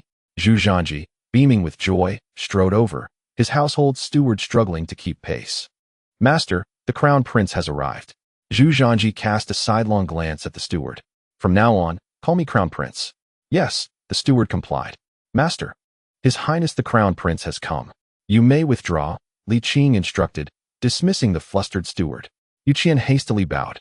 I pay my respects to His Highness. Oh, no need for formalities. It is still unofficial, Zhu Zhanji replied with a laugh. Tomorrow, once the formalities are complete, you may address me accordingly. The steward at your residence rolled his eyes at me. Is there something concerning the crown prince? What could Zhu Zhanji possibly want? He merely came to flaunt before Li Qing. You speak as if I cannot drop by for no reason. Zhu Zhanji approached the table and took a seat. Come, let us drink together. Faced with someone so unreserved, Li Qing's irritation dissipated, and he ordered more wine and dishes. Yu Qian appeared somewhat uncomfortable, consuming little wine and even fewer dishes. However, Zhu Zhanji was unabashed, indulging in preserved eggs with great enthusiasm, arriving the latest, yet feasting the most. Yu Qian, have you come to Li Qing's residence for official business? Zhu Zhanji casually inquired, setting down his wine cup. Not exactly, Yu Qian replied, feeling a bit awkward. Then what is it for? Zhu Zhanji teased. Surely you are not hoping for Li Qing to promote you? Yu Qian's face flushed deeper, and he rose, feeling constrained. Crown Prince, I have official matters to attend to. I must take my leave. Are you truly seeking a promotion from Li Qing? Zhu Zhanji chuckled. If you wish to be promoted, why not come to me? My words carry more weight than his. Yu Qian had never felt this embarrassed before, and he swiftly departed. That Yu Qian is quite amusing, Zhu Zhanji remarked, unable to contain his laughter as he watched Yu Qian's retreating figure. Enough of that. Show a little decorum. Li Qing admonished. How did I not notice before how troublesome you can be? How dare you say that? Zhu Zhanji replied, speechless. In terms of troublemaking, I cannot compete with you. Li Qing, uninterested in further banter, stated, we have eaten and drunk and pretended enough. If there is nothing else, you may take your leave. I intend to take a nap. Zhu Zhanji, displeased, countered, the court provides you a stipend, and you choose to nap? There's no war to be fought. Li Qing shrugged. What else can I do? There are many tasks to undertake. For example, I am growing old. Li Qing interrupted. How can one your age possibly sleep? Zhu Zhanji queried. What do you mean? In the future, there will be ample time for sleep. While one is still capable, it is wise to accomplish more, so that one may be remembered throughout history. Li Qing, maintaining a serious demeanor, interjected, I kindly request you leave swiftly and with grace, or I may be compelled to take action. Grace? Zhu Zhanji scratched his head, not quite grasping the implication. All right, I shall refrain from jesting. However, to speak of matters, there is indeed something of significance. What is it? It is neither trivial nor substantial. Zhu Zhanji stated earnestly, my father, the emperor, intends to support the cabinet. Li Qing furrowed his brow. Why is that? Because they are obedient, Zhu Zhanji replied. Li Qing pondered for a moment before retorting. What is your view on the pros and cons of this? In the short term, it appears beneficial. In the long term, it is not, Zhu Zhanji candidly stated. The emperor established the cabinet to aid in governing internal affairs. Truthfully, their power is already considerable, hence they were only granted fifth-rank official titles. The cabinet ministers, though of lower rank, wield significant authority, yet the true decision-makers in the court remain the ministers of the 6 ministries and their deputies. Zhu Zhanji frowned. However, should they be granted high positions, the balance would be disrupted. Li Qing nodded. If you can foresee this, your father must also be aware. Have you consulted him? He discussed it with me, Zhu Zhanji responded. He asked if I had confidence in suppressing the cabinet after ascending the throne. And then? I replied that I did. Li Qing cast a sidelong glance at him. Do you truly possess that confidence? Zhu Zhanji chuckled confidently, declaring, it is merely a small cabinet. Suppressing it is as effortless as a flick of my fingers. But where are you going? To find your father? Li Qing did not look back. Chapter 7. The cabinet's overture in the imperial study. The portly figure was engrossed in reviewing memorials, accompanied by Yang Shiqi, Yang Rong, Jin Yuzi, and others. Upon noticing Li Qing and Zhu Zhanji's entrance, they paused their tasks. Rising to pay their respects, we pay our respects to His Royal Highness the Crown Prince and to Minister Li. There's no need for formalities. Zhu Zhanji replied as he settled down before his father. Li Qing offered a slight nod to the others, but hadn't the chance to return the courtesy to the portly figure before he heard the dismissal. Thus he found a seat and remained as still as a mountain.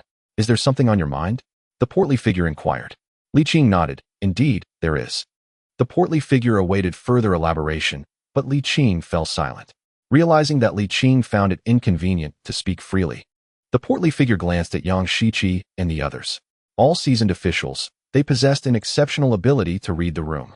They promptly stood up, each crafting an excuse to take their leave. Once they had departed, the portly figure finally asked, What is it? I hear from the Crown Prince that you intend to elevate the cabinet's status? Li Qing probed. Indeed, someone must take on the responsibilities, the portly figure replied, spreading his hands in a gesture of resignation. Every day, I am inundated with a plethora of memorials. I cannot manage them alone. The 6 ministries do not fully align with my vision, and implementing national policies is fraught with challenges. Regrettably, aside from the cabinet, I can conceive of no alternative. But have you considered what might happen if the cabinet does not share your vision? Should that be the case, no one would be of use, the portly figure sighed. Historically, emperors have been solitary figures. It is inevitable that the relationship between sovereign and subjects deteriorates over time.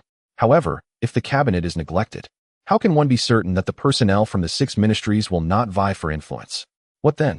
Li Qing was rendered speechless. The portly figure likened it to the inescapable nature of life and death. Just as we are aware of our mortality, does that mean we cease to live? The logic was undeniably sound, leaving Li Qing at a loss for a retort. Thus, he proposed a compromise. We can consider a modest elevation, yet it should not be excessive. If we provide too large a portion, they will no longer feel hunger, diminishing their enthusiasm and loyalty. In summary, the distribution must be gradual.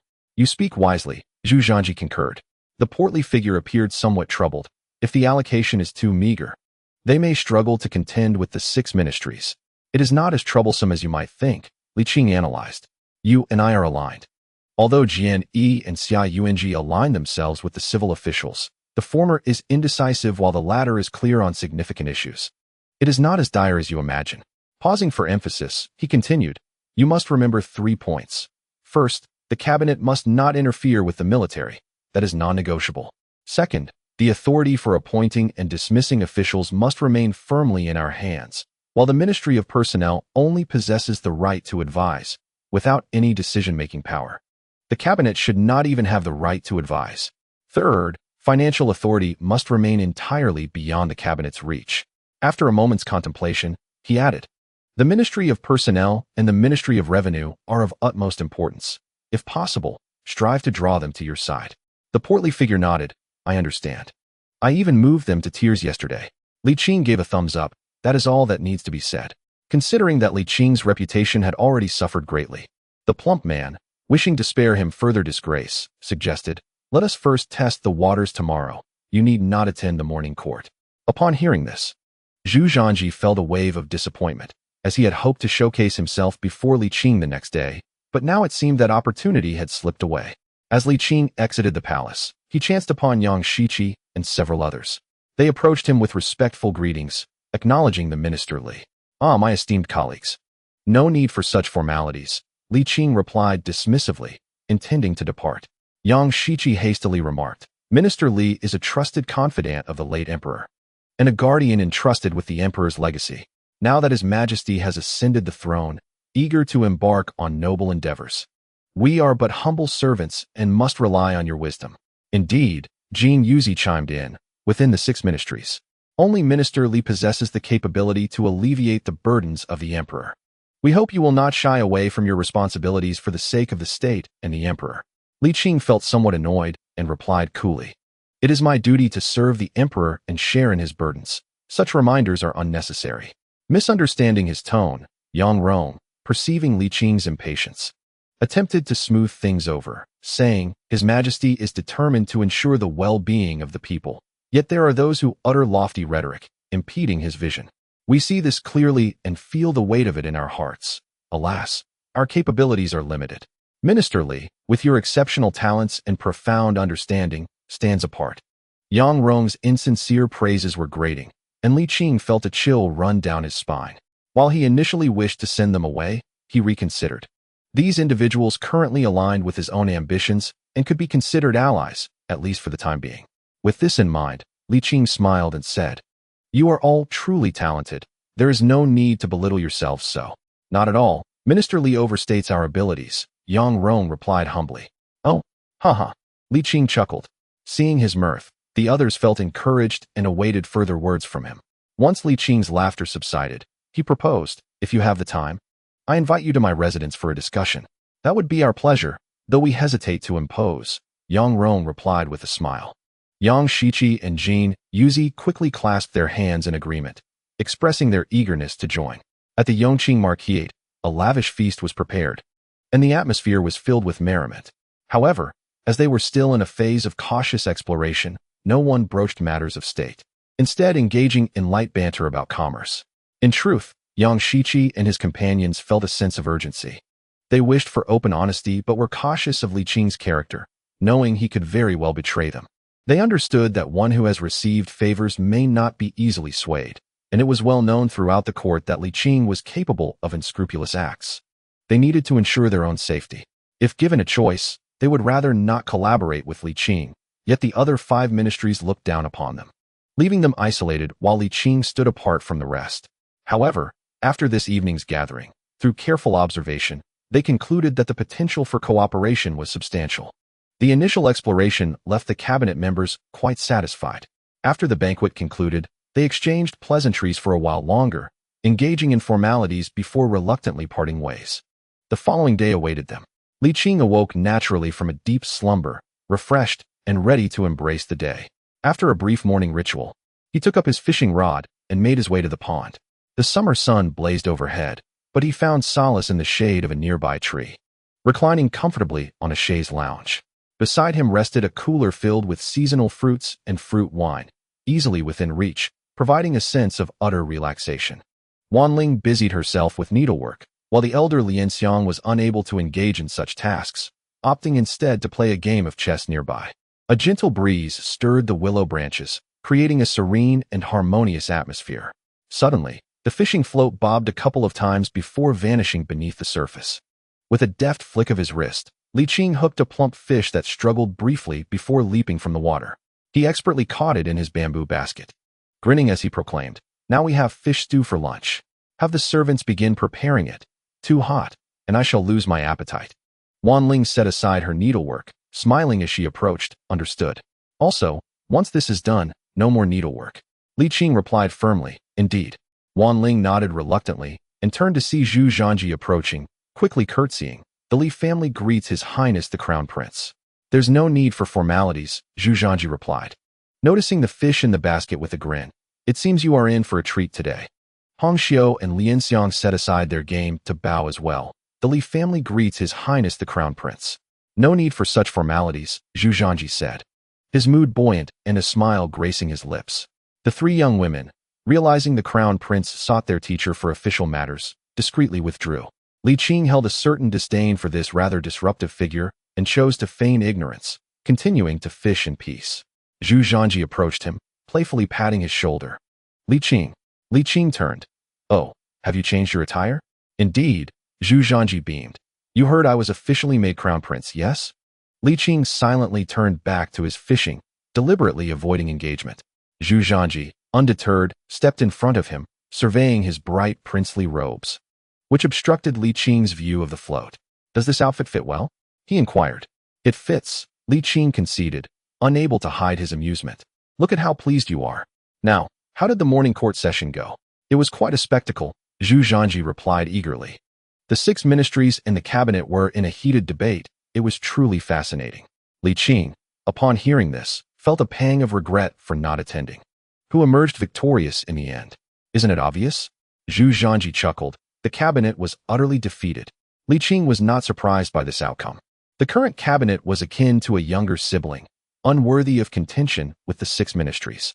How could a 5th-rank official contend with one of the 2nd-rank?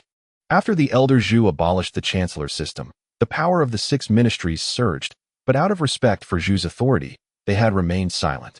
However, during the Zhengwen reign, the 6 ministries seized the opportunity to rise to prominence. Zhu Di's establishment of the cabinet was largely intended to curtail the power of the 6 ministries. The officials of the 6 ministries were well aware of this. Yet at the time, Zhu Di had just successfully quelled the rebellion and held military power, so they were content to survive and retain their positions, not daring to oppose him. Now, having endured Zhu Di's reign, they found themselves under the rule of a more docile emperor, yet before they could act. The seemingly mild emperor had already made his move. How could they endure such a turn of events? Although Li Qing had not witnessed it firsthand, he could easily envision the exasperation of those individuals. Are you suggesting I lend my support to the cabinet? Li Qing inquired. My father has advised against it for the time being, Zhu Zhanji replied, shaking his head. He believes we should allow the 6 ministries a period of adjustment, while simultaneously letting the cabinet contend with them. After both sides have expended some energy, we will intervene. Indeed, your father is quite astute, Li Qing nodded, casting a sidelong glance at him. If the cabinet truly rises, do you have confidence in subduing them? Absolutely, Zhu Zhanji asserted with conviction. By what means will you suppress them? The army, Zhu Zhanji declared, having learned from Zhu Di since childhood, his demeanor mirroring that of his predecessor. I will maintain firm control over the military. With the army in hand, I shall command everything. Li Qing pondered. Your father is not like your grandfather. He is not as suspicious. You might consider discussing with him the gradual takeover of the military. Zhu Zhanji exclaimed in surprise. Isn't that too swift? Li Qing chuckled softly. During the reign of the late emperor, while there were indeed numerous troubles, overall, it was relatively orderly. The policies he enacted, though they often came at the expense of the gentry, were ultimately executed. Why was that? Because your grandfather held military power. Yes, but that's not entirely accurate. Li Qing continued. The successful implementation of these policies was due to the contrasting approaches of your grandfather and your father. One played the harsh role, while the other took on the benevolent. Your grandfather's ruthlessness compelled the officials to bow their heads, while your father's kindness offered them hope. This dynamic was the cornerstone of the Yongle era's prosperity. In essence, during the Yongle reign, your father was the ultimate allure your grandfather painted for the officials. Do you understand? Zhu Zhanji, taken aback, reflected deeply for a moment before realizing the truth in Li Qing's words, and he could not help but exclaim. Your grandfather's skill in painting illusions is truly remarkable. Li Qing wholeheartedly agreed, remarking that it must be said. The members of the Zhu family excelled in the art of illusion. Even the honest and simple-minded little fatty had mastered it. With the exception of Zhengwen, it has been proven that this model is highly effective. It simply requires continuation. Li Qing smiled and said, You must quickly assume your grandfather's role and continue to play the harsh character to ensure this performance is executed well. Zhu Zhanji nodded. I shall speak with my father about it. After a brief pause, he added with a smile, Qing Bo, could you possibly teach me? Teach you what? How to paint illusions. Zhu Zhanji replied earnestly. I am increasingly realizing the significance of illusion making. It is truly the unparalleled method for managing officials. Li Qing stifled a laugh. While illusion making is indeed effective, one must not employ the same tactics universally. For instance, during the time of the founding emperor, simply promising sustenance to the subordinates was a grand illusion. However, by the time of your grandfather, that was insufficient. It had to progress further, allowing them to feast. The allure is not static. It must adapt in real time according to circumstances. The illusions of the founding emperor do not apply to your grandfather, and similarly, your grandfather's illusions will not suit you. Very well, Zhu Zhanji replied, somewhat disappointed. Are there no tricks to it? While there are no tricks per se, I do possess some experiential insights, Li Qing stated. For instance, the round illusion.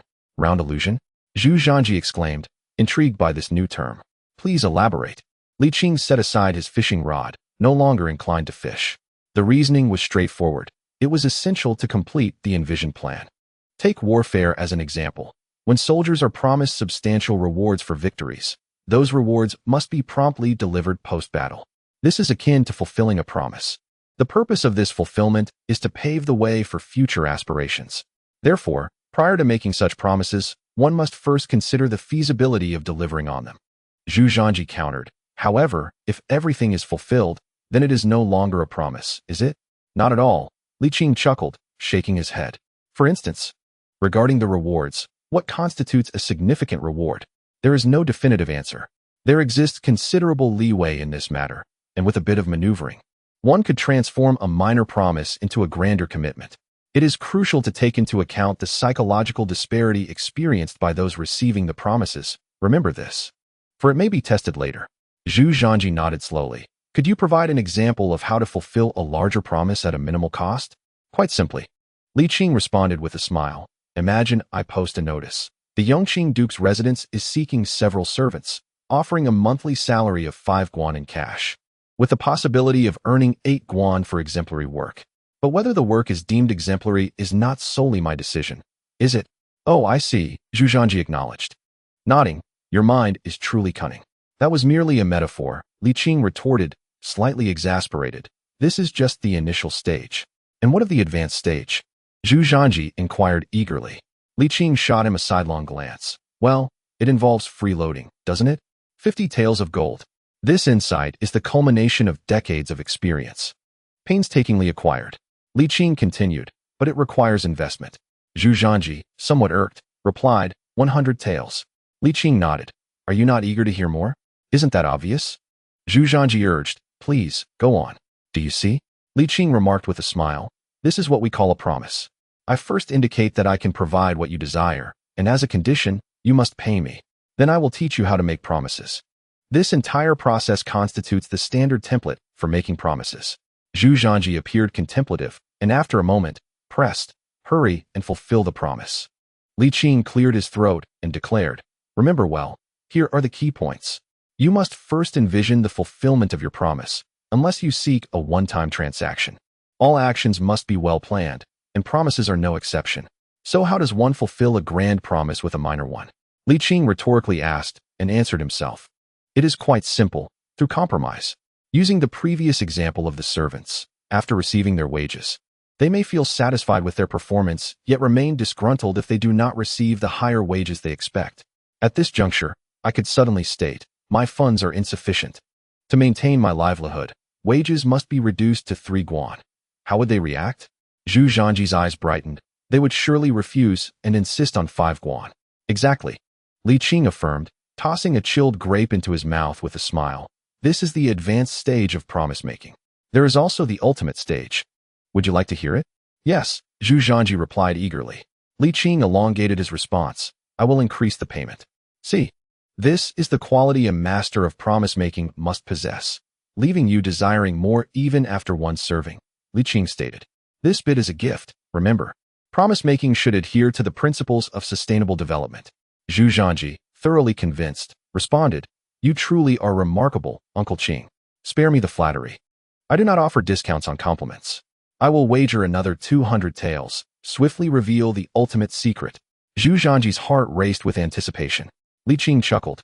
This ultimate move, I have named it involution. Involution? Zhu Zhanji pondered this unfamiliar term, stammering. What does that mean? To illustrate, consider the example of expanding this pond. I wish to double its size without spending a fortune, only investing 100 guan in cash. Do you think the servants would be willing to undertake such a task? Zhu Zhanji glanced at the pond, recognizing the enormity of the project. Surely the wages would need to be significantly increased, and they would likely refuse. Li Qing replied with a grin. What if I told you this endeavor only requires 2 individuals? Although it may be taxing, whoever accepts it could earn 50 guan. Would they not jump at the opportunity? After a brief moment of contemplation, Zhu Zhanji concluded, certainly, they would. That is what we call involution. Li Qing said with a knowing smile. Have you grasped it? Zhu Zhanji was utterly astounded. Qing Bo, you are truly quite cunning. Don't misunderstand. I am praising you. He added. Zhu Zhanji marveled. No wonder you are so despised yet remain unscathed. You are genuinely remarkable. He considered his own status, yet in comparison to Li Qing, he felt woefully inadequate. He murmured, "This expenditure is indeed worthwhile. Truly, it is invaluable." Li Qing shot him a sidelong glance, thinking, "Do you see? A high-end pie often leaves those who partake exclaiming about its value." Chapter 9. The iron law of minister's profit has been made. This concept's worth is no less than that of an emperor's strategic mind, perhaps even surpassing it. Zhu Zhanji was elated, feeling this endeavor had been exceedingly rewarding. "Qing Bo, do you have more to share? Let us hear it all." Zhu Zhanji declared, "I am not short on funds." Upon hearing this, Li Qing perked up. "Since we are allies, I shall not deceive you. Let us agree on a flat price of 500 taels. 500 taels? You will not suffer losses or deceit, but rather acquire my lifetime's worth of knowledge. I assure you, this course will save you from many detours. An offer of great integrity, I shall accept." Li Qing praised. "You possess both vision and audacity. Now, let us discuss how to control the rhythm of crafting this narrative. Creating a narrative is akin to storytelling. It must progress gradually, from the unfolding of the tale to its climax, with each element intricately interwoven to captivate the audience." This time, Li Qing did not hold back, imparting his comprehensive theories to Zhu Zhanji, including the pivotal transitions after the climax, emotional buildup, and necessary pitfalls to avoid. Zhu Zhanji listened intently, entranced.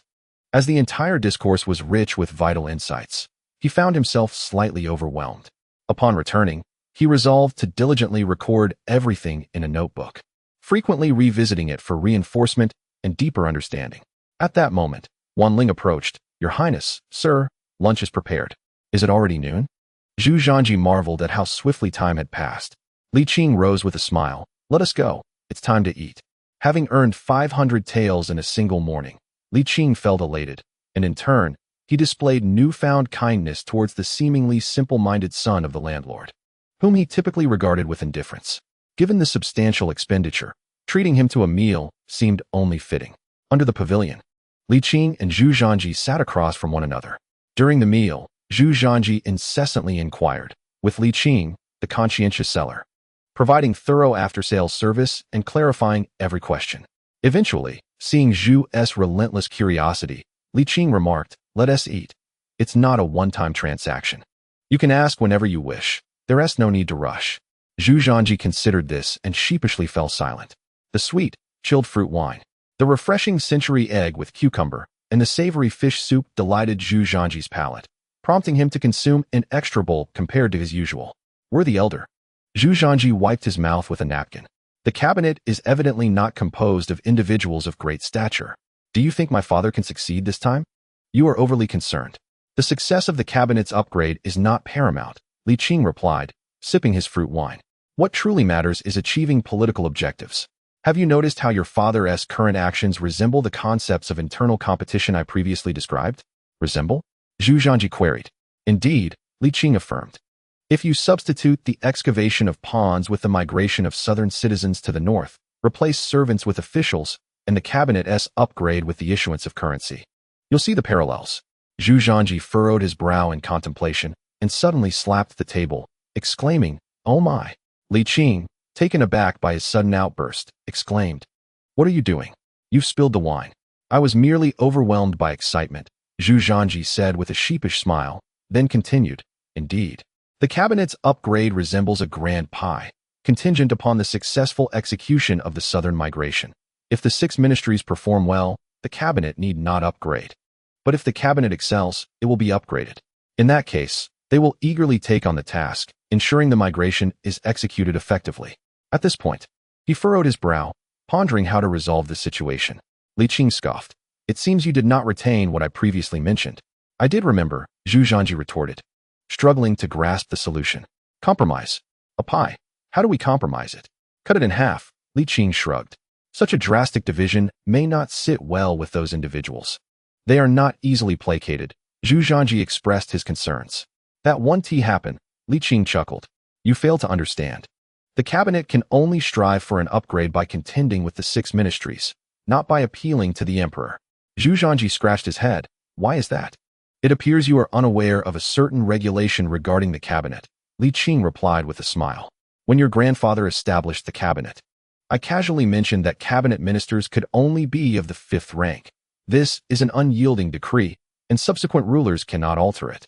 Thus, for ministers to seek an upgrade, they must pursue other official positions. Li Qing smirked. This was established by Taizong. If they seek recourse, they can only approach him. Now I understand, Zhu Zhanji exclaimed, realizing why the officials of the 6 ministries reacted with such fervor at the mention of the cabinet's upgrade. The crux of the matter lay here. Pausing momentarily, he gazed at Li Qing in astonishment. Worthy elder, your foresight is truly remarkable. I merely followed the previous examples. Li Qing replied nonchalantly, it's rather ordinary. Zhu Zhanji inquired, are the cabinet ministers aware that it was you who proposed this? They are not. Li Qing shook his head. Your grandfather was compassionate. Better that they remain oblivious. Otherwise, they would surely desire to consume your flesh and wear your skin, Zhu Zhanji remarked. Adding silently to himself, it's no wonder this old man is so despised. Surviving to this age is no small feat. Yet, I find it endearing. Qing Bo. I previously heard my grandfather mention that during your time in the capital, you stirred quite a tempest, garnering much attention. What exactly did you accomplish? However, dealing with civil officials, managing noble families, and executing princes are trivial matters that need not be elaborated upon.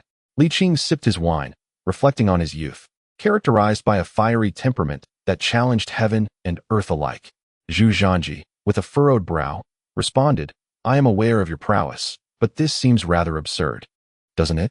If you don't believe me, consult the historical records of the founder. Although Zhu Di had revised the records, aside from disparaging Zhang Wen and elevating himself, the essence remained largely unchanged. After all, these were historical accounts, reflecting the truth. The remarkable deeds of Li Qing were inevitably chronicled within. Zhu Zhanji found himself somewhat convinced. The records were readily available for perusal, and Li Qing had no need to fabricate. However, his curiosity deepened. Amidst the bloodshed of officials during the Hongwu reign, how did you manage to navigate such perilous waters? Your great-grandfather was compassionate, Li Qing replied. Zhu Zhanji rolled his eyes, though I have never met the founder. I have heard tales of his volatile temperament. He would execute without hesitation over trivial disputes. Even my fierce grandfather trembled in his presence. I find it hard to believe he didn't draw his sword against you. Actually, he did, Li Qing reminisced, warmth rising to his cheeks. Such encounters occurred almost monthly. So how did you endure? Zhu Zhanji teased. You weren't on your knees begging for mercy, banging your head in supplication, declaring, I shall never do so again. Were you? Li Qing chuckled. Why resort to such measures? As Confucius once said, small penalties for minor infractions, severe penalties for major ones. As a subject, one must not entrap their sovereign in injustice. Do you not grasp this principle? What does that imply? Zhu Zhanji inquired. The meaning is simple. He acts as he wills, and I shall run as I please. Li Qing replied with amusement. He cannot catch me. What is there to fear? Zhu Zhanji exclaimed. Is it truly so impressive? Yet, he remained skeptical of Li Qing's claims. His grandfather, a formidable figure, would tremble at the mere mention of the deceased founder. You dared to act with such audacity before the living founder? Preposterous. The Ming dynasty has but one eminent figure, and that is I, Zhu Zhanji. Not wishing to afford Li Qing further opportunity to boast, he redirected the conversation. So, Qing Bo, does your implication suggest that my father's actions were intentional rather than mere happenstance? What else could it be? Li Qing replied with a smile. I have long told you, your father occupies a high station. You ought to learn from him. Your current understanding pales in comparison. Zhu Zhanji, though skeptical, recalled similar sentiments voiced by his grandfather, which instilled a measure of belief. Yet, he found himself perplexed as to why his father did not express this directly, leaving him to bear unnecessary concern. Li Qing responded nonchalantly. Are you to rely solely on others for enlightenment? Can you not discern and learn for yourself? I tell you plainly, it is far from sufficient to place yourself in the situation. Only when you comprehend the causes and effects in due time will you grasp it profoundly. Zhu Zhanji felt somewhat cornered by Li Qing's words, a flush of warmth spreading across his face.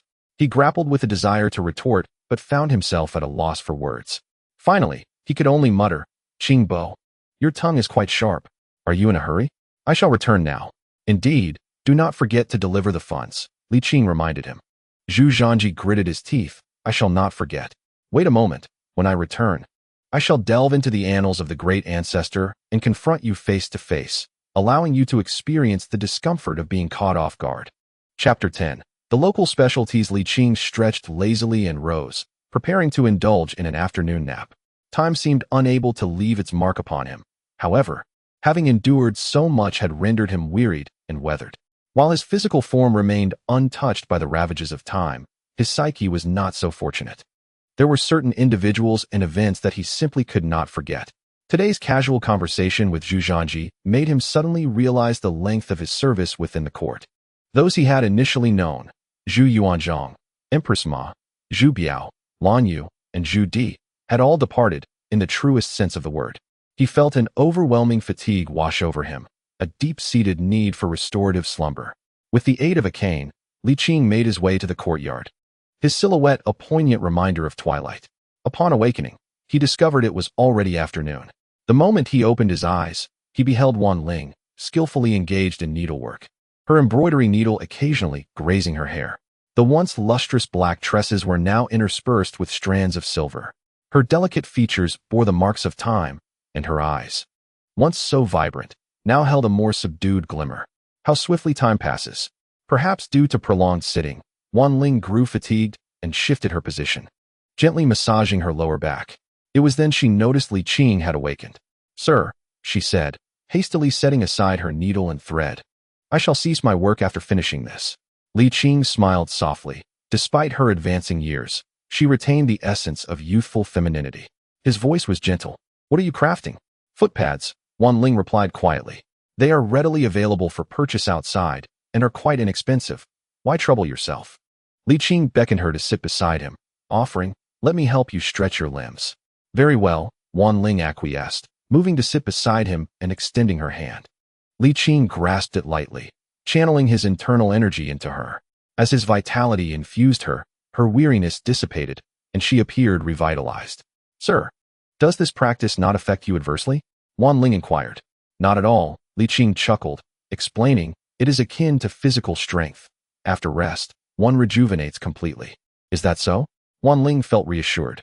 Li Qing refrained from reproaching her and instead asked, "During these days, you have been occupied with your needlework. What have you accomplished?" With the recent power transition, Li Qing had been preoccupied with court affairs, thus neglecting her endeavors. "Oh, nothing of significance," she replied with a smile. "Just small items, shoes, footpads, sachets, and the like." As she spoke, a hint of regret colored her expression.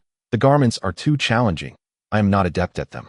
"There is no need for such efforts. We lack nothing at home." "That is not the same." Wan Ling gently shook her head, replying softly. Li Qing paused, reflecting, "Indeed, it is not the same."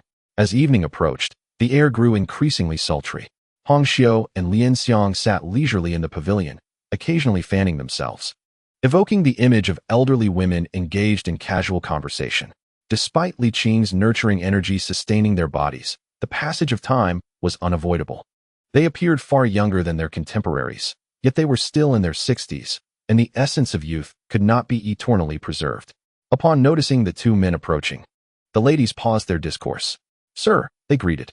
"Yes, please sit," Li Qing replied, plopping down into a chair and inquiring with a smile, "What were you discussing?" "Oh, nothing much," Hong Xiu replied with a hint of bashfulness, while Lian Xiang, ever forthright, chimed in, "We were reminiscing about your peculiar habits from years past." "Li Qing, are you still busy, sir?" Noticing the gentleman's awkwardness, Hong Xiu tactfully shifted the topic. "Not busy," Li Qing replied with a smile. "Haven't you seen that I even missed morning court?" After a pause, he added, "Tomorrow, I shall take you all out for a stroll. It has been quite a while since we last enjoyed ourselves. You and my two sisters may go. I shall not accompany you," Hong Xiu responded. Li Qing inquired, "Is there something amiss?" "Not at all," Hong Xiu shook her head. "I don't feel like going out now. I find comfort at home, just like this, chatting and sipping tea. So peaceful and delightful." Lian Xiang nodded in agreement.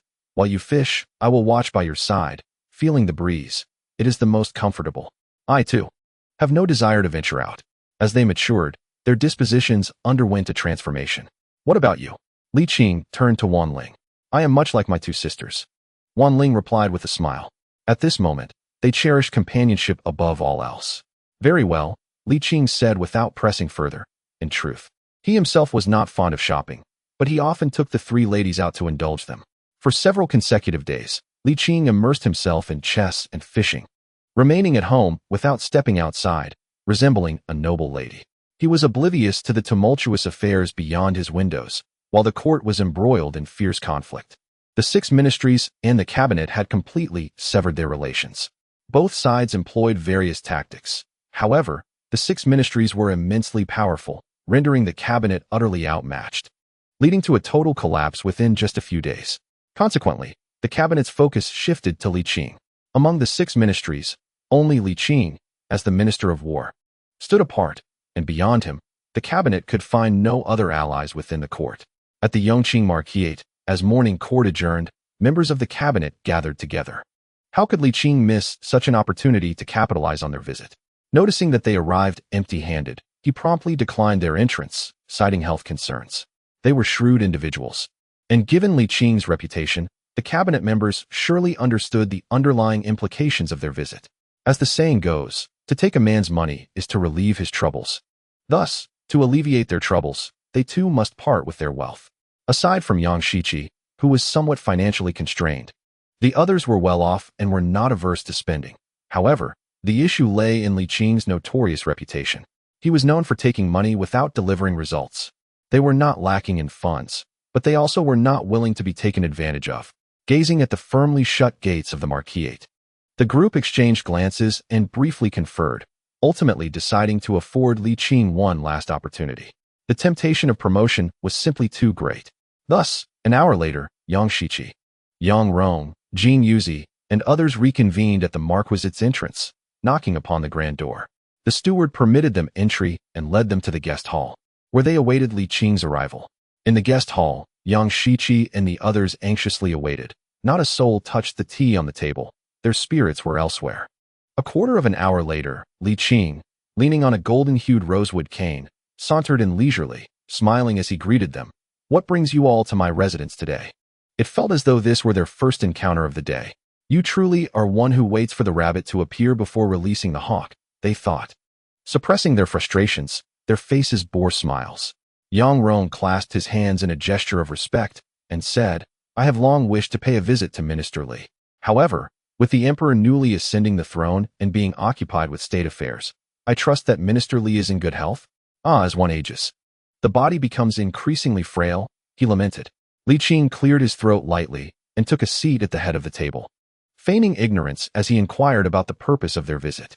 Yang Rong, clearly the diplomatic representative among them, replied, "Minister Li has been absent from court for several days. My colleagues and I were concerned and came to pay our respects." Internally, Li Qing scoffed, wondering why they seldom visited him, pondering what there was to admire in an old man like himself. "Please do not say such things, Minister," Yang Rong asserted earnestly. "Who does not recognize that Minister Li is the pillar of the Ming dynasty?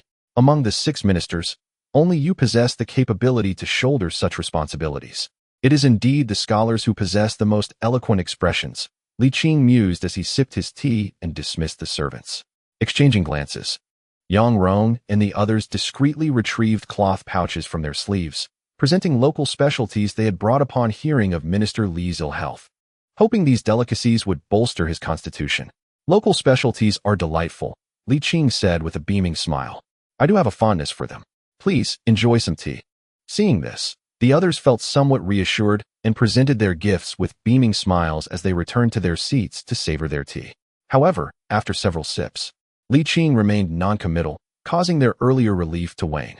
Setting down his teacup, they quietly exchanged glances, ultimately designating Yang Rong as their spokesperson. With a heavy sigh, Yang Rong's face reflected deep concern. The emperor cares for the people and harbors great wisdom. With such a ruler, the nation is fortunate, the state is fortunate, and the populace is fortunate. But alas, Li Qing interjected, there are always those who, under the guise of lofty ideals, seek to obstruct the emperor's reforms. We have witnessed this with our own eyes and felt it in our hearts. Nodding in agreement, Yang Rong continued. The migration of southern populations to the north was the late emperor's wish and is also the current emperor's policy. It is a national strategy beneficial to the country and the people, yet there are petty individuals who secretly sow discord, impeding its progress. His emotions flared as he slammed his hand on the table, declaring, the true motive behind this is merely to prepare for maritime trade. and their intentions are truly reprehensible. His forceful gesture rattled the teacups on the table. Noticing the redness of Yang Rong's hand, Li Qing thought to himself, "Does it not hurt?" Indeed it did. Yang Rong quickly withdrew his hand, concealing it within his sleeve, trembling slightly. Chapter 11. A conflict arises with tears glistening in his eyes. Yang Rong lamented. "We are earnest in our desire to serve the nation and its people, and to assist the emperor. Yet, some perceive their power as threatened, both overtly and covertly obstructing our efforts, which is truly disheartening." With this, Yang Rong fell silent, having spoken sufficiently. The next move lay with Li Qing. Li Qing remarked, "In truth, this matter is not insurmountable. If they are unwilling to act, and you are willing, then you should simply take on the task yourselves." Yang Rong initially felt a surge of hope, but then sighed deeply. "Minister Li, we wish it were so, but we lack the necessary strength. In the court, power and status ultimately dictate influence." "Indeed," Yang Shiqi interjected, "though the ministers possess authority to act, they are but the emperor's secretaries. This power can be substantial or trivial. While it may seem significant in times of harmony, it diminishes to nothing in the face of dissent, rendering the cabinet powerless before the 6 ministries. This is the truth. Typically, opinions among the members are unanimous, and the cabinet wields considerable power. However, when disagreements arise, the cabinet's influence diminishes significantly.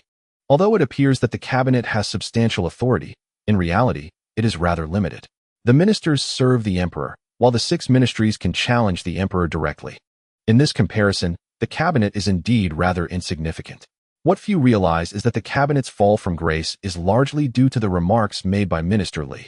If they were aware of this, they would likely harbor a deep resentment towards Li Qing. Nonetheless, Li Qing believes that even if he remained silent, Zhu Di would still impose certain constraints on the cabinet.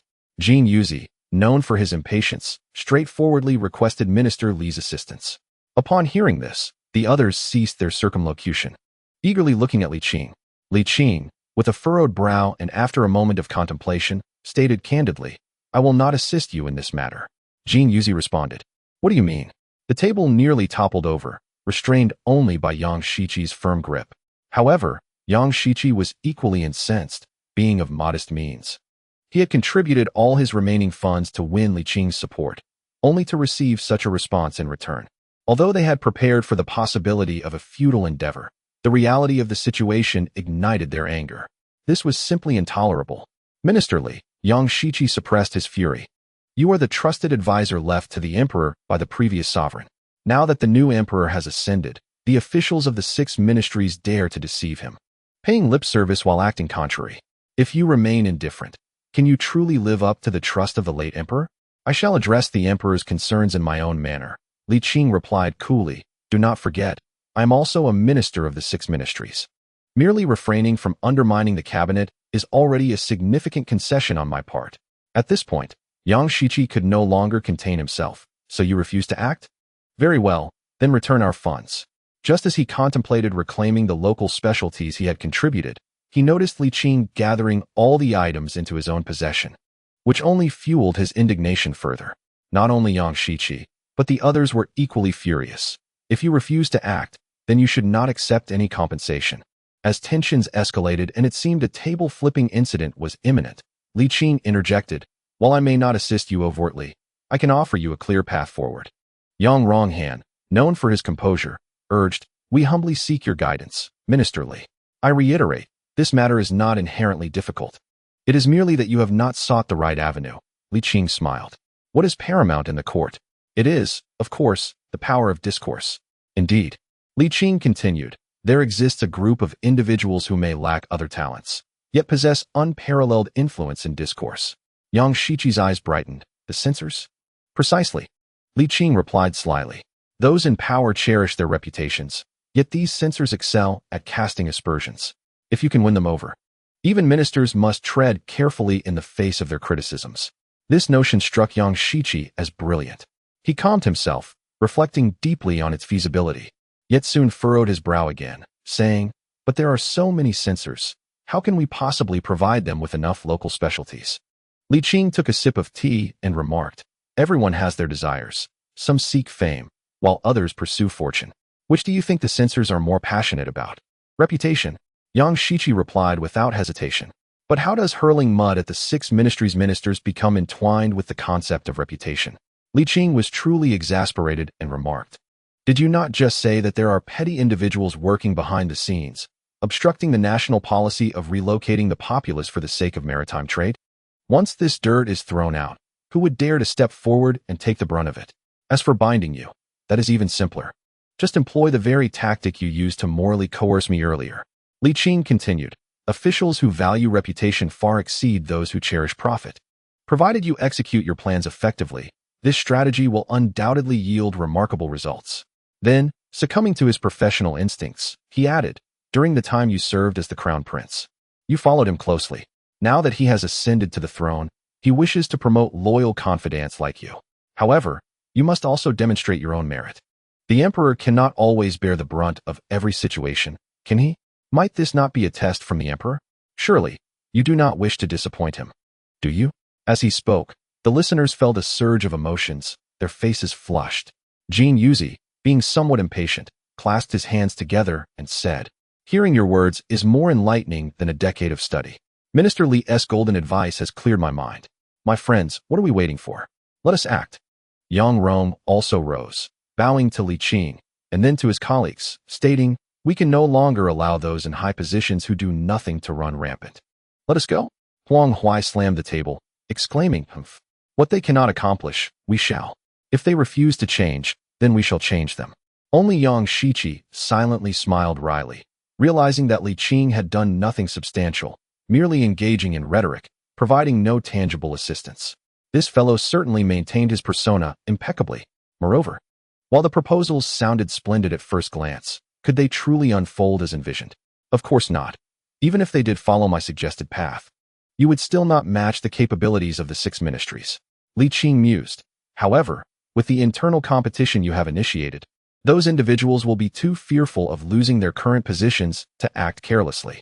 From the outset, Li Qing had no intention of supporting the cabinet. His objective was crystal clear, to manipulate the cabinet into ensuring that the six ministries obediently comply. He aimed to make it clear to those individuals, if you refuse to act, there are plenty of others willing to step up. After the group departed, Li Qing could no longer suppress his laughter. With just a few words, the cabinet had cost him 200 taels. He truly was a clever little fox. Now that maritime trade had commenced, as time progressed, the national policy of relocation would become increasingly challenging to implement. To expedite the process, a commotion was necessary to divert their attention to their official positions. Li Qing reclined in his chair, murmuring softly to himself, create a ruckus, compete fiercely. The more you stir, the faster the execution of the national policy will progress. The following day, Li Qing still did not attend court. Yet he remained fully aware of the happenings within. This was due to a loose-tongued individual who could not stop chattering, making it impossible to remain uninformed. Qing Bo. You cannot imagine the scene. It escalated into a full-blown fight, Zhu Zhanji exclaimed, his eyes sparkling. Do not be deceived by their delicate appearances.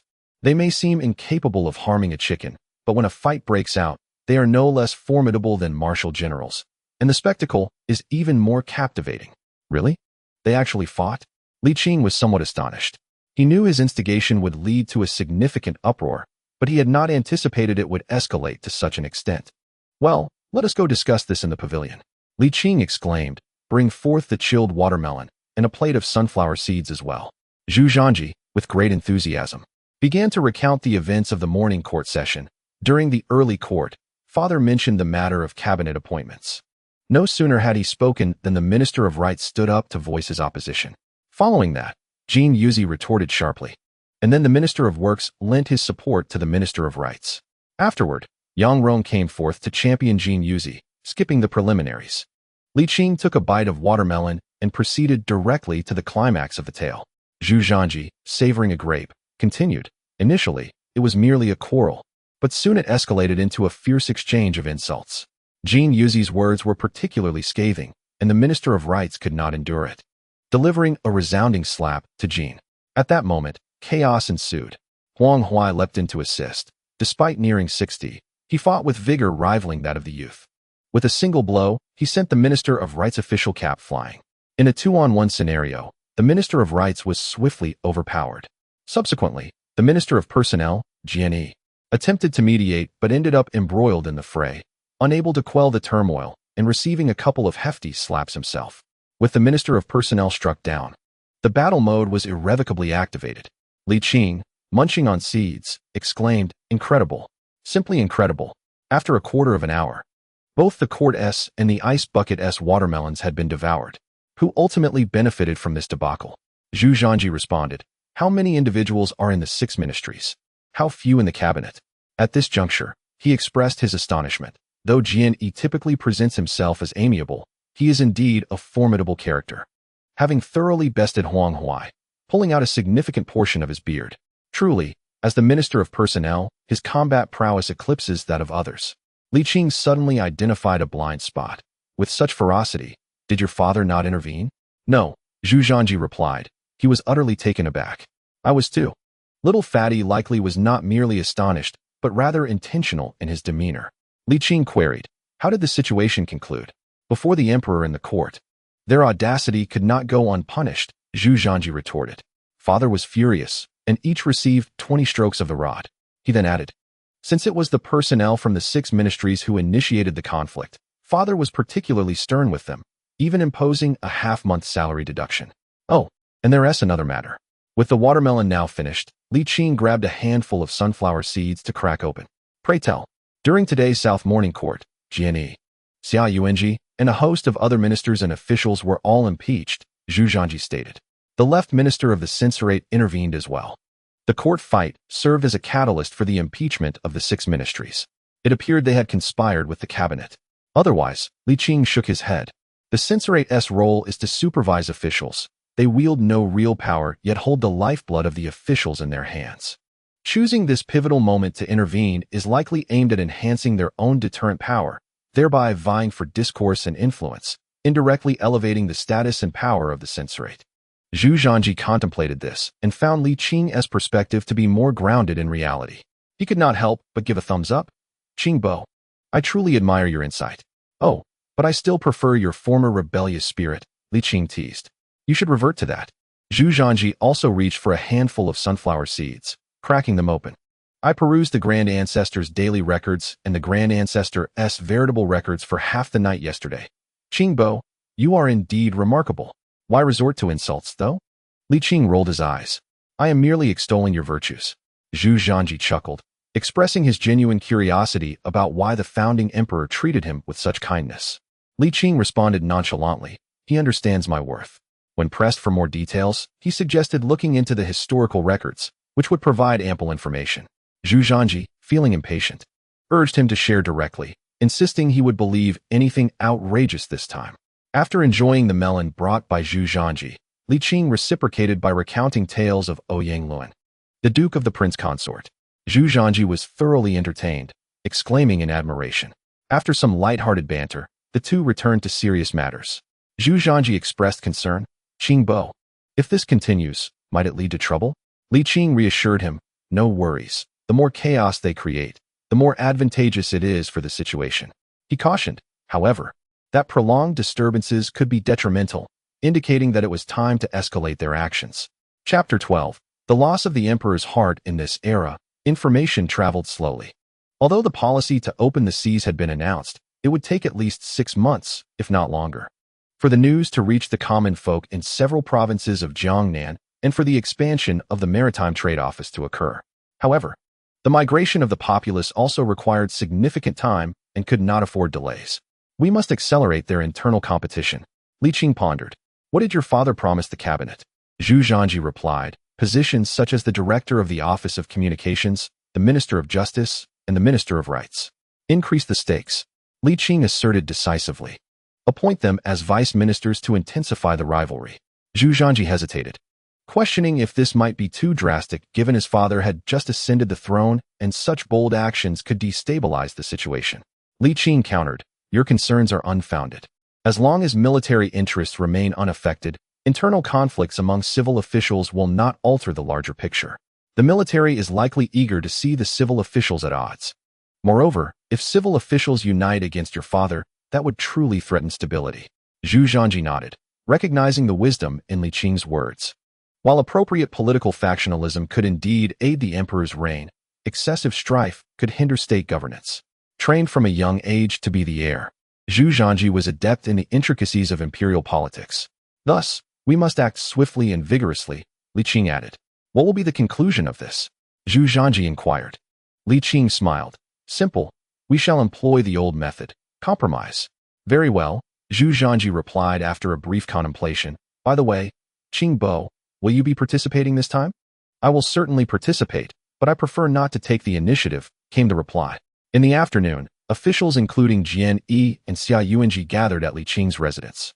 In such a tight-knit circle, any shift in dynamics was quickly known, making secrecy nearly impossible. The previous day, the cabinet had engaged with the Yongqing Marquis estate, and now they were clashing with the 6 ministries in court. Even the censorate had intervened, prompting speculation. In the front hall, a gathering of influential figures convened. This time, Jian Yi, typically one to promote harmony, deviated from his usual demeanor. He not only took the lead, but was also remarkably forthright. Ministerly, he began. As fellow ministers and colleagues, I shall not beat around the bush. Jian Yi's swollen cheeks had yet to subside, presenting a somewhat ludicrous sight. The official inquired, which side do you belong to? Upon hearing this, a group of dignitaries turned their intense gazes towards Li Qing. Sipping his tea with deliberate calmness, Li Qing replied, as one who serves under the emperor's grace, I naturally stand with his majesty. Jian Yi, accustomed to muddling through, found himself unprepared for such directness. I have risked my reputation to be succinct and to the point. Could you not be a little more forthcoming? Jian Yi pressed, suppressing his irritation. Let me rephrase. Which candidate do you favor for the Ministry of Personnel and the Cabinet, Ministerly? Li Qing smiled, maintaining his evasive stance. Naturally. I shall choose those who are of one heart with the emperor. Jian Yi was genuinely exasperated, finally grasping the pain of being evaded. Xia Yuanji interjected gravely, Ministerly. You must understand that all memorials from the officials must pass through them, and they possess the power to annotate and suggest. The cabinet's influence has already grown immensely.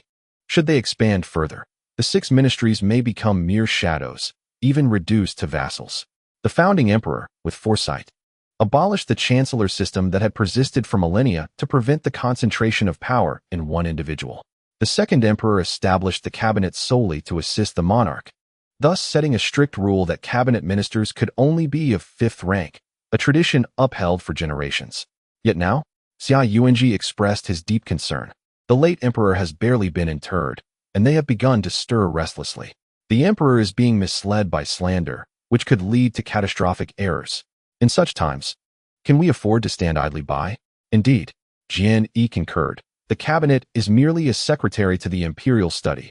They should restrict themselves to their duties, without meddling in state affairs. Are they capable of such? Jian Yi took on a commanding tone. Ministerly, weigh the pros and cons of this matter carefully. And do not forget, you are also the Minister of War. I am well aware of that. Li Qing nodded, furrowing his brow in contemplation. In truth, this matter is not insurmountable. Although the cabinet appears formidable, they are merely exploiting the emperor's favor. Their actual capabilities are limited. Jian Yi shook his head. Ministerly, I must disagree. Even the censorate has now entered the fray to aid them, illustrating that the cabinet cannot be underestimated. We may be secure, but our subordinates are not in the same position. The censorate possesses the authority to supervise all officials. Their whispers carry immense, unseen power. We cannot guarantee that our subordinates will not feel threatened. Should they turn against us, we, the vice ministers and ministers, would be left in a precarious position. Though this argument held merit, it was not entirely accurate. Li Qing countered, the censorate's involvement is not to support the cabinet, but rather to create chaos and seize the opportunity for their own ascendance. Jian Yi paused, then nodded gently. Even so, their current alignment of interests makes them quite formidable. Ministerly, you are the most capable of suppressing the cabinet. You cannot remain indifferent. Our fortunes are intertwined. Indeed, Ministerly, the situation demands our collective action. We must advance and retreat together. The others echoed in agreement. Li Qing wore a troubled expression. At his age, his health was waning, and he feared he might have the will, but not the strength. Jian Yi, Xia Yuanji, and the others exchanged glances, all wearing expressions of resignation. They understood the unspoken implication. Funding is essential. Li Qing's virtues were well known among them. They had prepared beforehand, understanding that when seeking assistance, one must naturally bring forth wealth. This principle was clear to them all. Yet, the problem lay in this fellow's persistent failure to deliver results despite accepting money. Will Minister Li lend a helping hand? Jian Yi inquired. Li Qing nodded in response. Observing this, Jian Yi ceased his idle chatter and readily opened his purse, with the heavenly official contributing funds. The others followed suit without hesitation. Within a mere quarter of an hour, over a dozen cloth pouches lay on Li Qing's table, roughly estimated to contain no less than 300 taels. A group of individuals had pooled their resources, eagerly watching Li Qing. Jian Yi pressed his hands against the table, exuding a demeanor that suggested he would overturn it if assistance was not forthcoming. He had been struck earlier that morning, leaving him in a particularly irate mood. Li Qing recognized the gravity of the situation. Jian Yi and the others were genuinely anxious. He could not employ the same tactics as he had with Yang Shiqi. Thus, he sighed. The fundamental reason the emperor has elevated the status of the cabinet is due to the discord among the 6 ministries. Upon hearing this, the expressions of the gathered individuals turned awkward. They were all shrewd enough to understand the crux of the matter, though they pretended to be oblivious. Li Qing continued his analysis. The cabinet aims to exploit this very situation to rise in prominence, and the censorate harbors similar intentions, which has led to this development. His countenance turned grave. Gentlemen, both in public and private, we can no longer oppose the emperor. To be frank, I possess significant news. What is it? Jian Yi pressed for details. The emperor intends for the ministers of the cabinet to concurrently serve as vice ministers in the 6 ministries, Li Qing stated candidly. What? The crowd was taken aback, their indignation palpable. By what right? Li Qing surveyed the assembly. I am aware that you all have your own grievances, but the emperor's national policy regarding the relocation of the populace is inevitable. Even if you harbor reluctance within, it is highly improbable that you can thwart it. His expression grew stern. Today it is the vice minister, tomorrow it could very well be the minister. If you trust me, heed my counsel. Minister Li, please advise. Adapt swiftly to the emperor's wishes, Li Qing lamented. The situation is already teetering on the brink of chaos. The cabinet is inherently closer to the emperor. Having gained his favor, and with the support of the censorate, even the formidable strength of the 6 ministries will struggle to suppress the cabinet's ascent. Gentlemen, we have lost the emperor's favor. The group fell silent, their expressions grim. Li Qing seized the moment. In truth, the emperor still harbors faith in the 6 ministries. Yet their actions have somewhat wounded his heart. The emperor is a benevolent ruler, a rarity to encounter. Consider carefully the weight of your choices. His words were imbued with wisdom, prompting the assembly to reflect upon their actions. Indeed, without comparison, there can be no pain. The current emperor surpasses the previous one in many respects. After enduring the arduous transition to a commendable emperor, how could they allow the cabinet to usurp this opportunity? Today it is the vice minister, tomorrow it could be the minister. The cabinet must not be permitted to remain unchallenged. The group resolved with a fierce determination. Chapter 13. The little fatty erupts. Gentlemen, we can no longer hesitate, Li Qing declared, recognizing the moment was ripe to stoke the flames. The current strength of the 6 ministries overwhelmingly eclipsed that of the cabinet, yet if this stalemate persisted, the consequences could be dire. The assembly nodded, their gazes fixated on the heavenly official of the personnel ministry, Jian Yi. Jian Yi gritted his teeth and scoffed, a mere 5th-rank minister. Just because the tiger refrains from roaring, do they think we are but sickly cats? The migration of the southern populace to the north is an inevitable trend. The Minister of Personnel nodded in agreement. With power, everything is within reach. Without it, nothing remains. Impeding the people's migration may bolster maritime trade and yield profits. But should their status diminish, even the most prosperous trade will hold no significance for them. The priorities are clear. Li Qing quietly lamented, it has not been easy. We have finally arrived at this juncture. Jian Yi rose and said, Minister Li, I have matters to attend to, so I shall take my leave. No problem, Minister Jian. Travel safely, Li Qing replied with a smile. The others, too, were eager to depart and soon bid farewell. As they exited the Marquis's residence, they suddenly regained their senses. Cursing inwardly, damn it, that Li Qing has done nothing at all. Yet, they were too weary to hold him accountable, focusing instead on swiftly eliminating the cabinet. Jian Yi narrowed his eyes, muttering, give him an inch, and he takes a mile. A mere 5th rank cannot overturn the heavens. Gentlemen, let us reconvene at my office. At the residence of Jin Yuzi, The assembly of ministers gathered, each invigorated by their recent victory in the power struggle.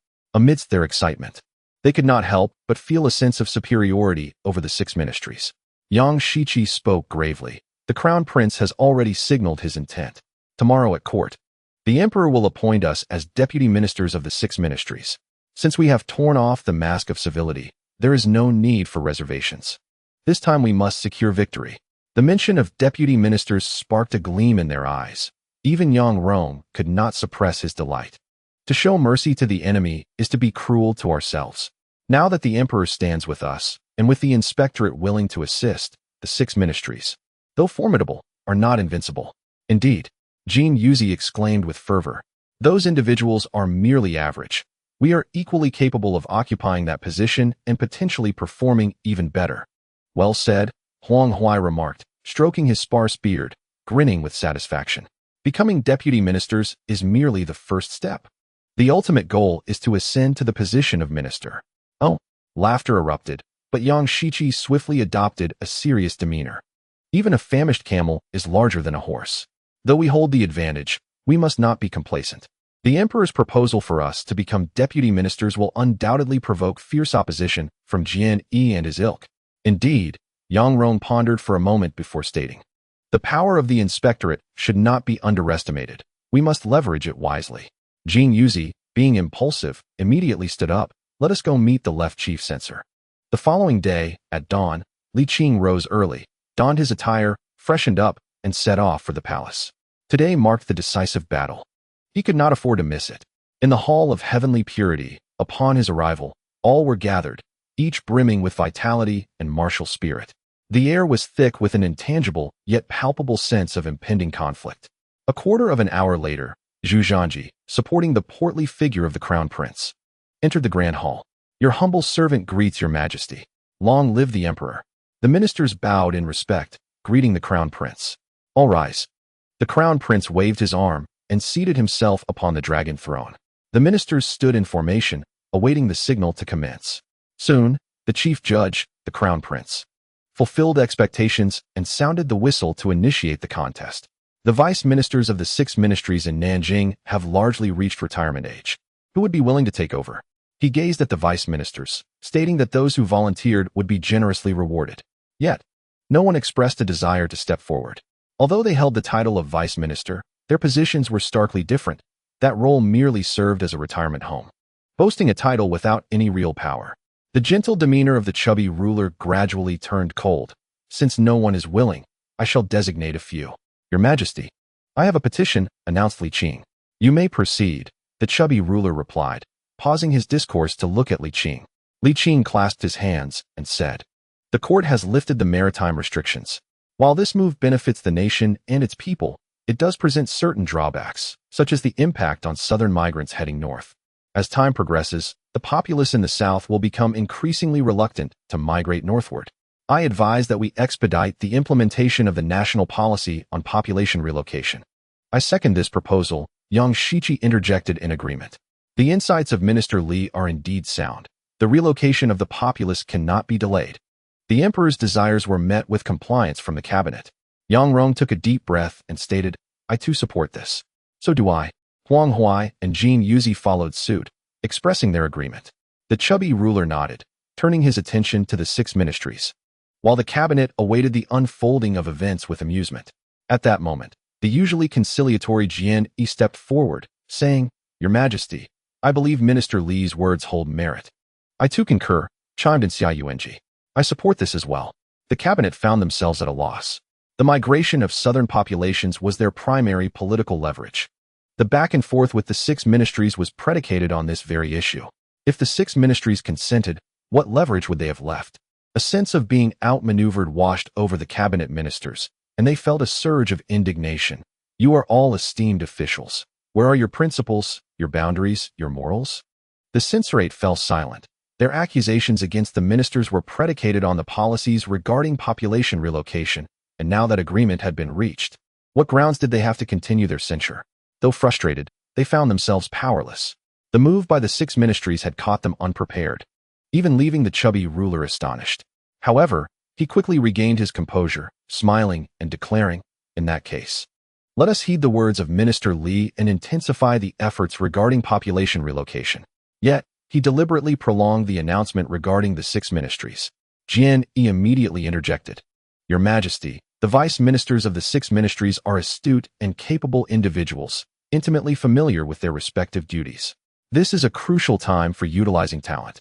It would be better for them to remain in the capital, while the matters in Nanjing can be managed there. Your Majesty, Jin Yuzi spoke. Minister Jian was just yesterday advocating for the people's welfare, emphasizing that population relocation requires a gradual approach, yet today he adopts such an aggressive stance. One might suspect this to be a strategy of delay. I urge Your Majesty to reconsider. The cabinet grew anxious. If this were to conclude so easily, their efforts would have been in vain. Yang Shiqi, Yang Rong, and Huang Huai echoed. Your Majesty, please deliberate carefully. Huang Huai and Jian Yi, harboring deep-seated animosity, seized the moment, declaring, Your Majesty, one person's stance yesterday was contrary to today's. It is clear there are ulterior motives at play, and you must not fall prey to their cunning. Jian Yi was infuriated, and Xia Yuanji was equally incensed.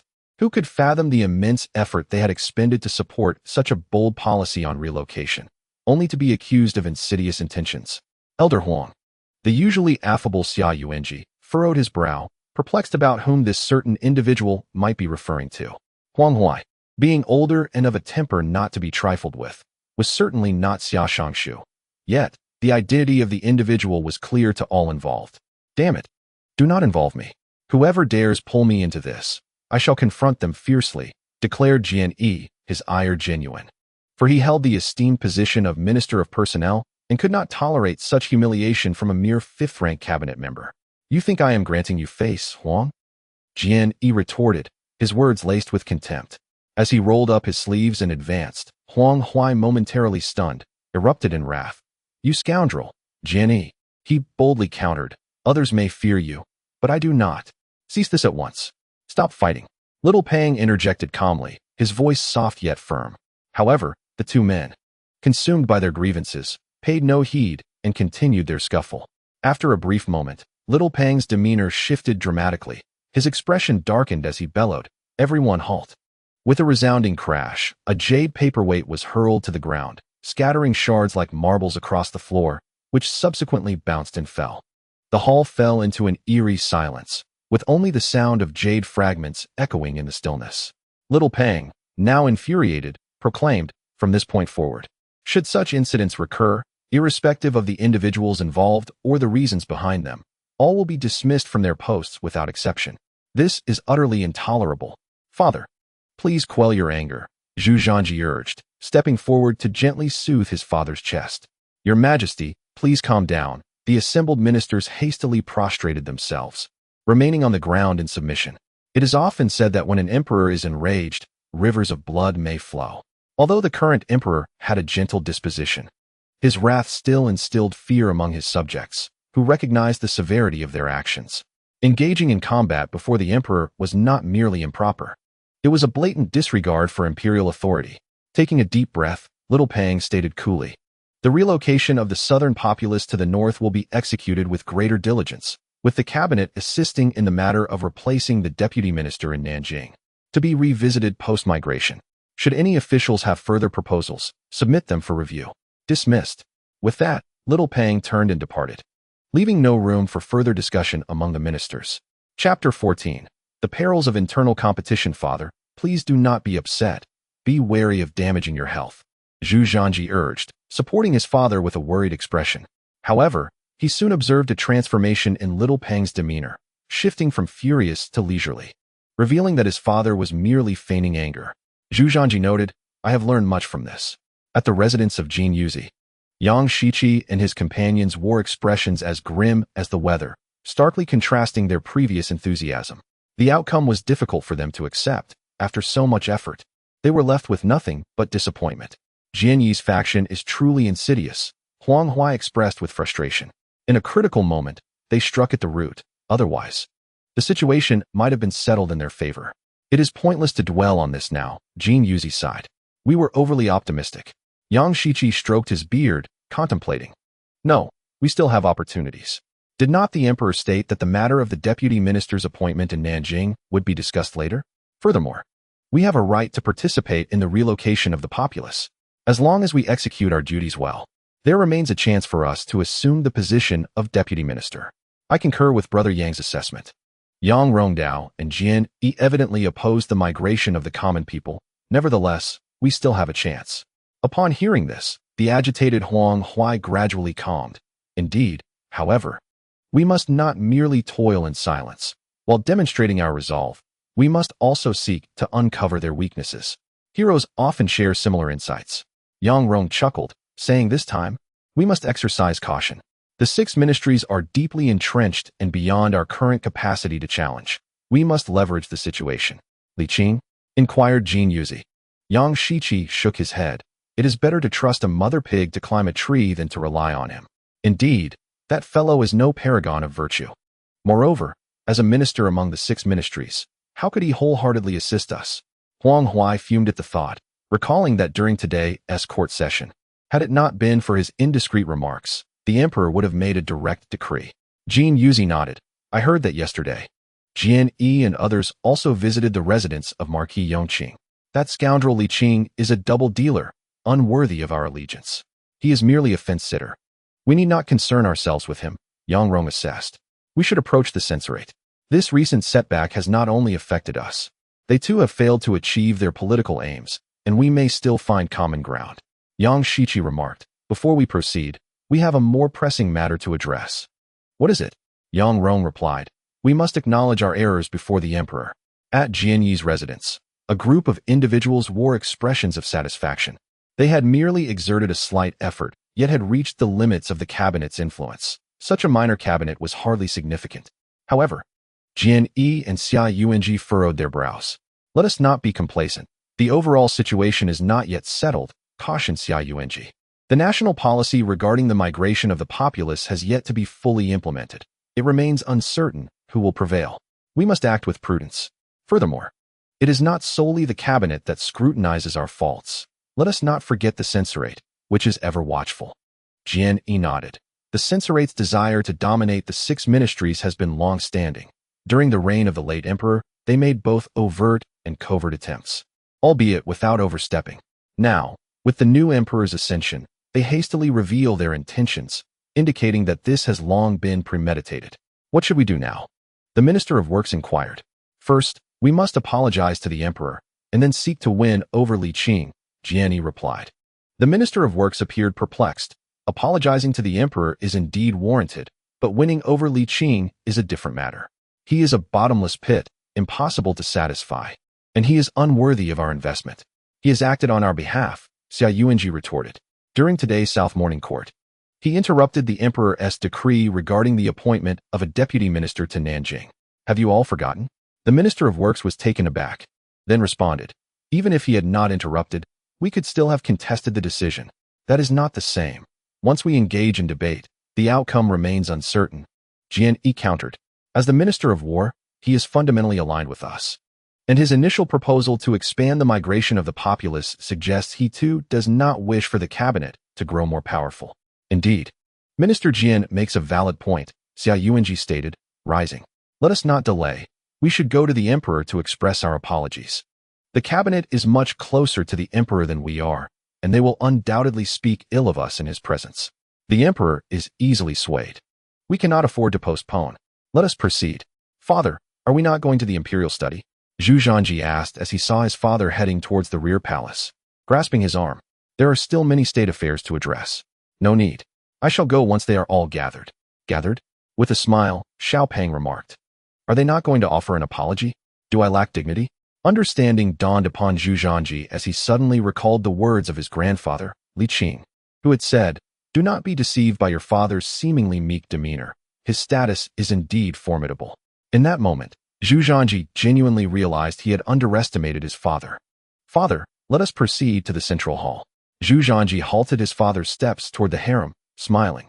It has been a while since the two of us shared a drink. Why not indulge in a couple of cups? There are matters I wish to discuss with you. Very well, his father replied. Since ascending the throne, he had been consumed by duties, rarely finding the opportunity for solitude with his son. Xiao Pang dismissed the notion of rewarding himself. In the central hall, with food and wine prepared, The two engaged in conversation while drinking. Father, Li Qing has suggested that I take command of the military, Zhu Zhanji tentatively proposed. He believes this would alleviate some of your burdens and allow for better control over the ministers, which would ultimately benefit the empire. However, Zhu Zhanji clarified, I have no such intentions. These are merely Li Qing's opinions. The position of emperor is exceedingly unique, to the extent that there have been instances of father killing son and vice versa. Although our bond is strong, I dare not reveal any ambitions prematurely, especially considering the presence of several other sons. The idea of the crown prince wielding military power posed a significant threat to the emperor. There is no need for us to be so formal, Xiaopeng chuckled. The throne, which you regard with such weight, is not as burdensome to me as you might think. Pausing for a moment, he continued, you have accompanied your grandfather on numerous campaigns and garnered considerable prestige in the military. It would be prudent for you to take command of the army. I intended to bring this up as well. After taking a sip of wine, Xiaopeng added, now is an opportune moment. Had you taken command earlier, it would have surely faced collective opposition from the 6 ministries and the cabinet. But now, the situation is different. They are embroiled in their own conflicts and are unlikely to focus on this matter. Zhu Zhanji poured more wine for his father, asking, but what if they do focus on it? Not to worry, Xiaopeng replied with a smile. The 6 ministries will consider my authority over the cabinet, and the cabinet will acknowledge my influence over the 6 ministries. They are not ignorant of this logic, thus it is unlikely they will instigate trouble. Your wisdom is unparalleled. Father, Zhu Zhanji toasted, clinking glasses with him and downing the wine. He added sheepishly, in truth, I had no such thoughts. It was all Li Qing's idea. Enough. Xiaopeng playfully chided. There's no need for explanations. It will eventually be yours regardless. This remark implied encouragement for his son to seize power, yet simultaneously demonstrated the profound trust he placed in him. Zhu Zhanji felt deeply touched. Father, let us drink. Indeed, replied Xiaopeng. Zhu Zhanji sniffled and said, I toast to you.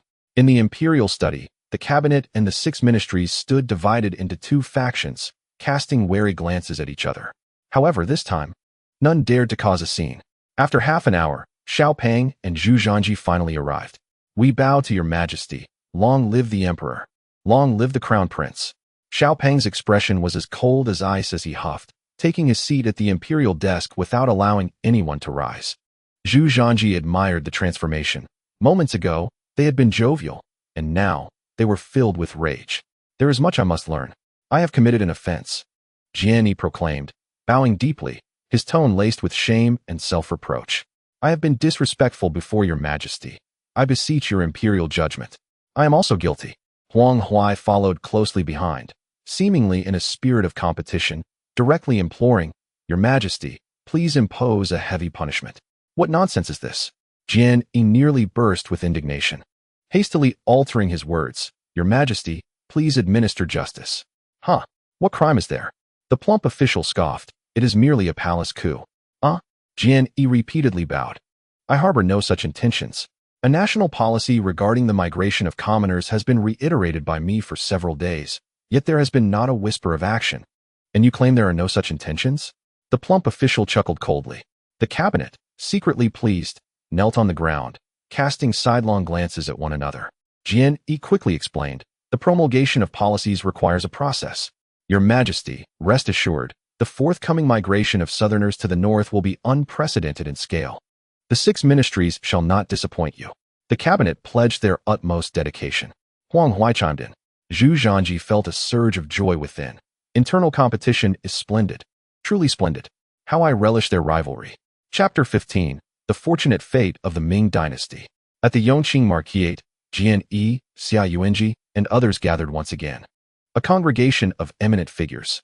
Minister Li, Jian inquired, the upcoming migration of southerners to the north requires the involvement of the cabinet. What is your perspective on this? What perspective could I possibly have? Li Qing rolled his eyes. The emperor's intention is clear. Those who perform well shall seize the initiative. As long as the 6 ministries excel, they will not be able to rise. Xia Yuanji sighed, stating frankly, Minister Jian means to ask if you have any specific countermeasures. Minister Li is exceptionally talented. I trust you have formulated a plan, the others flattered. Though they harbored disdain for Li Qing, they acknowledged his capabilities, particularly his unparalleled influence over the emperor. Li Qing surveyed the assembly and remarked, I possess no grand plan, but I do have a piece of advice. Would you care to hear it? Please, Minister Li, speak candidly, Jian Yi urged. In essence, this migration of commoners is a competition. Since it is a competition, there exists both a positive and a negative side, Li Qing elucidated. If you wish for the cabinet not to falter, you must first clean your own house. Do not forget, the censorate is watching. A single word from the censors can spell disaster at critical moments. A harsh memorial could not only distress the parties involved, but also sway the overall situation, leading to unexpected defeats. Li Qing sipped his tea and continued. I trust none of you wish to become stepping stones for the censorate. The room fell silent. After enduring this position for so long, who among them was without some unsavory secrets? Li Qing rose, his demeanor resolute. Today, I shall make my stance clear. Regardless of your actions, my Ministry of War will wholeheartedly promote the national policy of migrating Southerners to the north, sparing no effort. I cannot guarantee the performance of the 6 ministries, but I assure you that my deputy ministers will not be exiled to Nanjing. He cast a commanding glance at his 2 deputies, asserting, rest assured, with me here, no one in the cabinet can replace you. The vice ministers of the Ministry of War were nearly moved to tears. The others gazed at their own ministers with hopeful anticipation. Jian Yi, Xia Yuanji, and the other ministers promptly made their commitments. Li Qing observed the clarity of the situation and declared sternly, this time is unlike any other. We cannot afford the slightest carelessness. If you do not wish to be eliminated, you must approach this with absolute diligence. After a brief pause, it was not that Li's words were harsh. Rather, if anyone still harbored the notion of fishing in troubled waters, they might as well pack their belongings and take their leave for Nanjing. Jian Yi took a deep breath and stood up, stating, Minister Li speaks with reason. This time is different from the past. I urge everyone not to entertain any illusions. Not long after the group departed, Zhu Zhanji arrived. Qing Bo, my father has entrusted me with military command, he said with delight. Congratulations. Li Qing replied with a hint of indifference, leaving the conversation at that. Zhu Zhanji inquired, where do you think I should begin? Anywhere, Li Qing retorted, exasperated. You are no longer a child and are quite familiar with the Ming army. How can you lack any initiative at your age? Rather than feigning ignorance. Zhu Zhanji found himself chastised by Li Qing, his expression turning dark. Noticing Li Qing's furrowed brow, he curiously asked, Qing Bo, what troubles you? Since the emperor has granted his consent, you should assume command without delay, Li Qing said solemnly. In the near future, there may be disturbances. Disturbances? Zhu Zhanji paused. Are you suggesting my uncle might rebel? Li Qing countered. Are you so certain that your uncle will indeed rebel? Zhu Zhanji hesitated, admitting, I've heard some things about my uncle. To be frank, he was wronged by grandfather, and with his temperament, he certainly cannot swallow this grievance. He wouldn't rebel. Li Qing shook his head. Luan is merely a county seat. He lacks guards and fortifications, and is merely 1,000 miles from the capital. What grounds does he have for rebellion? What if? Li Qing pressed. If one day he truly does rebel, how do you intend to respond? Zhu Zhanji pondered. If he were sensible, I would allow him to spend his twilight years in the Han Prince's residence in the capital. And if he is not sensible? Zhu Zhanji fell silent for a moment, then declared, kill. Li Qing sighed inwardly, recognizing Zhu Zhanji as the most favored heir of Zhu Di, indeed decisive and unyielding, even towards his own uncle. Frankly speaking, while Li Qing did not harbor a fondness for Zhu Zhanji on a personal level, from the perspective of a sovereign, Zhu Zhanji fulfilled all his expectations of an emperor. Zhu Zhanji possessed the qualities befitting a wise ruler and demonstrated considerable capability, although still lacking in experience. He excelled in many aspects. He inherited both his grandfather's ruthlessness and his father's talents, exhibiting a decisive nature without hesitation, alongside a heart inclined towards governance and stability. A ruler of such caliber would be a blessing for the Ming dynasty. Let us not dwell on that.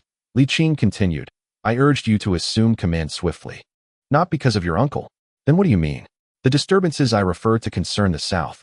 Zhu Zhanji, puzzled, responded, if commercial regulations turn merchants into bandits, and if trade routes transform bandits into merchants, with maritime trade opening and the establishment of the Maritime Trade Office, both commoners and wealthy gentry will partake in the spoils. Those who previously engaged in smuggling will surely abandon their dark dealings. What disturbances can arise? Not bandits, but rather officials, gentry, nobility, or vassal kings. Are you suggesting they might harbor disloyalty? Not necessarily, but it is always prudent to be prepared. Li Qing sighed, reflecting on the immense profits of maritime trade, which could swiftly elevate numerous families to remarkable heights. Those in positions of power were invariably eager to partake in this lucrative venture, including the feudal lords. Throughout this process, they frequently interacted, either forming industrial chains or engaging in mutual cooperation, ultimately resulting in entangled interests. Zhu Zhanji immediately grasped the gravity of the situation and solemnly remarked that if the gentry and feudal lords were to align, the consequences would be dire. Oh, but it wouldn't lead to utter chaos. Li Qing shook his head. The current Ming dynasty is at its zenith of strength. They are neither capable nor daring enough to rebel, but such alliances would certainly plunge the empire into internal strife. Moreover, there lies a critical point. If turmoil were to erupt in Jiangnan, those in the court would undoubtedly seize the opportunity to clamor for a return to Nanjing. In their eagerness to restore the capital, they might even covertly assist the instigators, exacerbating the chaos until a relocation becomes unavoidable. Zhu Zhanji inhaled sharply, his expression turning grave. Are you suggesting that I should be stationed in Nanjing? Li Qing nodded. You are the crown prince and command military authority. As long as you are in Nanjing, neither the southern gentry nor the officials in the capital would dare to make any moves. However, do not rush. The opening of maritime trade will not materialize swiftly, at least not for another 6 months. Zhu Zhanji furrowed his brow. I can manage military control within 6 months, and personally, I have no qualms about going to Nanjing. Yet, the issue lies in the fact, he said with a wry smile, that it is somewhat taboo for the crown prince to command the military. If I were to journey all the way to Nanjing, it might give rise to the impression of 2 emperors, inevitably spawning rumors. Your father is not that kind of person, Li Qing replied with a smile. Rumors cease with the wise. Not quite, Zhu Zhanji shook his head. Have you not heard? The Duke of Zhou feared the day of gossip, and Wang Meng was humbled before usurpation. You have already stated that those individuals wish for the chaos to escalate. Would they ever consent to my presence in Nanjing? If a rumor is repeated 1,000 times, it becomes reality. I do not wish for father-son suspicion and discord. Li Qing, at a loss for words, settled for a compromise. Then you shall first take command of the military, and we shall decide the subsequent course based on circumstances. Very well, Zhu Zhanji acquiesced. By the way, there is one more matter. Li Qing continued. This time, the migration of the southern populace to the north will undoubtedly be unprecedented in scale. The Minister of Personnel will not be dispatched to the countryside. The main force will likely consist of court officials like the Longzhou. Yu Qian is a remarkably capable individual, well acquainted with Jiangnan.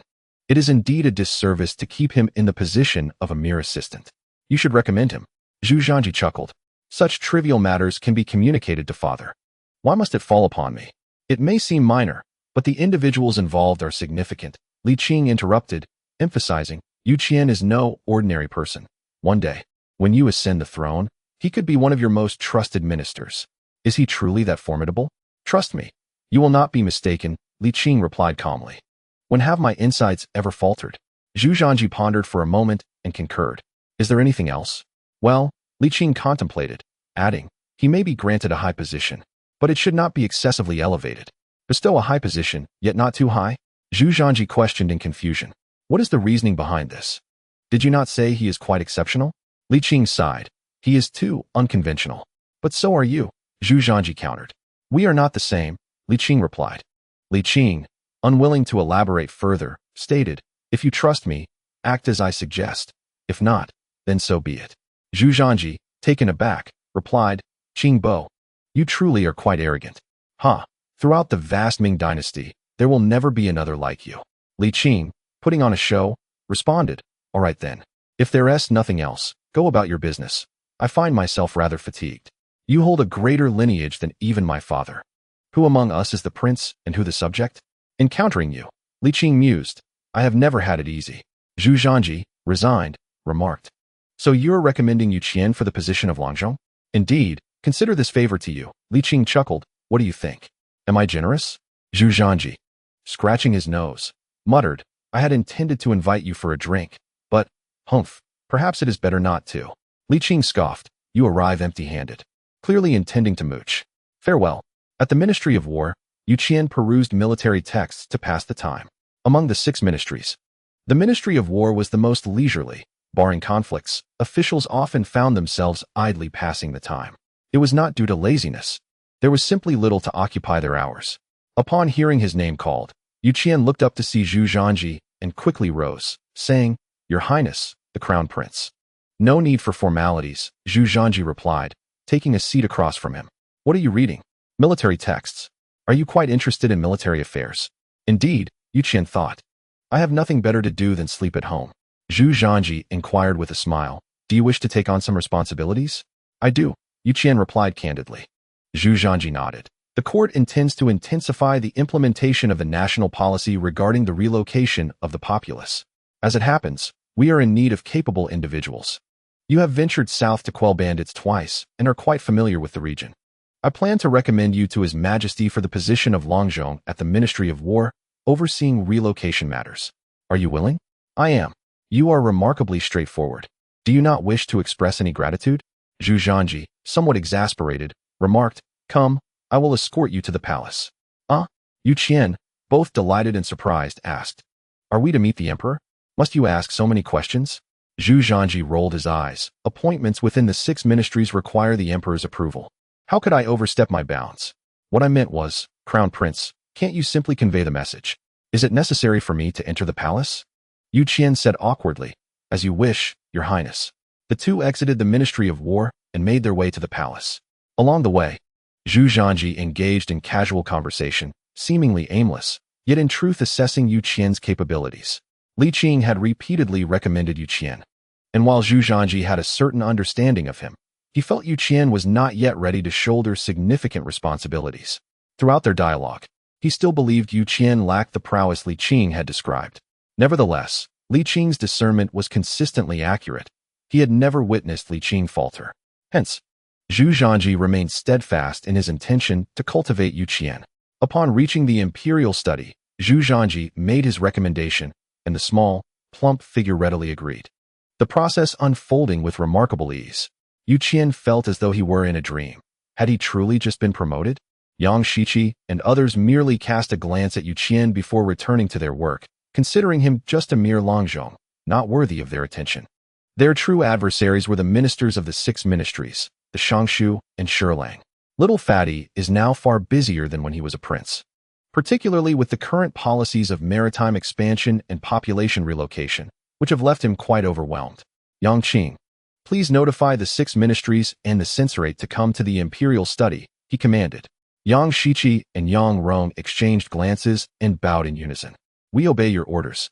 Upon noticing their intent to leave, Little Fatty, slightly irritated, remarked, "One of you will suffice." "Yes, Your Majesty." The two shared another glance, and ultimately, Yang Rong exited. Half an hour later, a host of dignitaries arrived in succession, with Yu Qian being squeezed to the back. Caught in a dilemma of whether to leave or stay, Little Fatty set aside the memorial in his hand and outlined the relocation policy.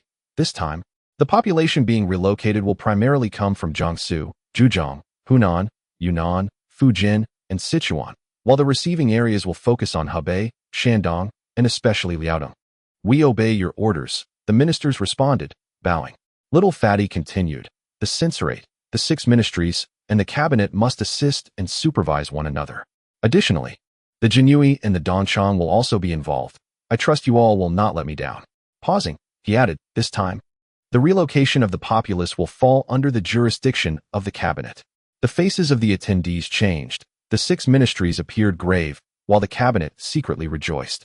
Jian Yi promptly interjected, "Your Majesty, the relocation task is substantial, and without capable leaders, it may be difficult to implement fully.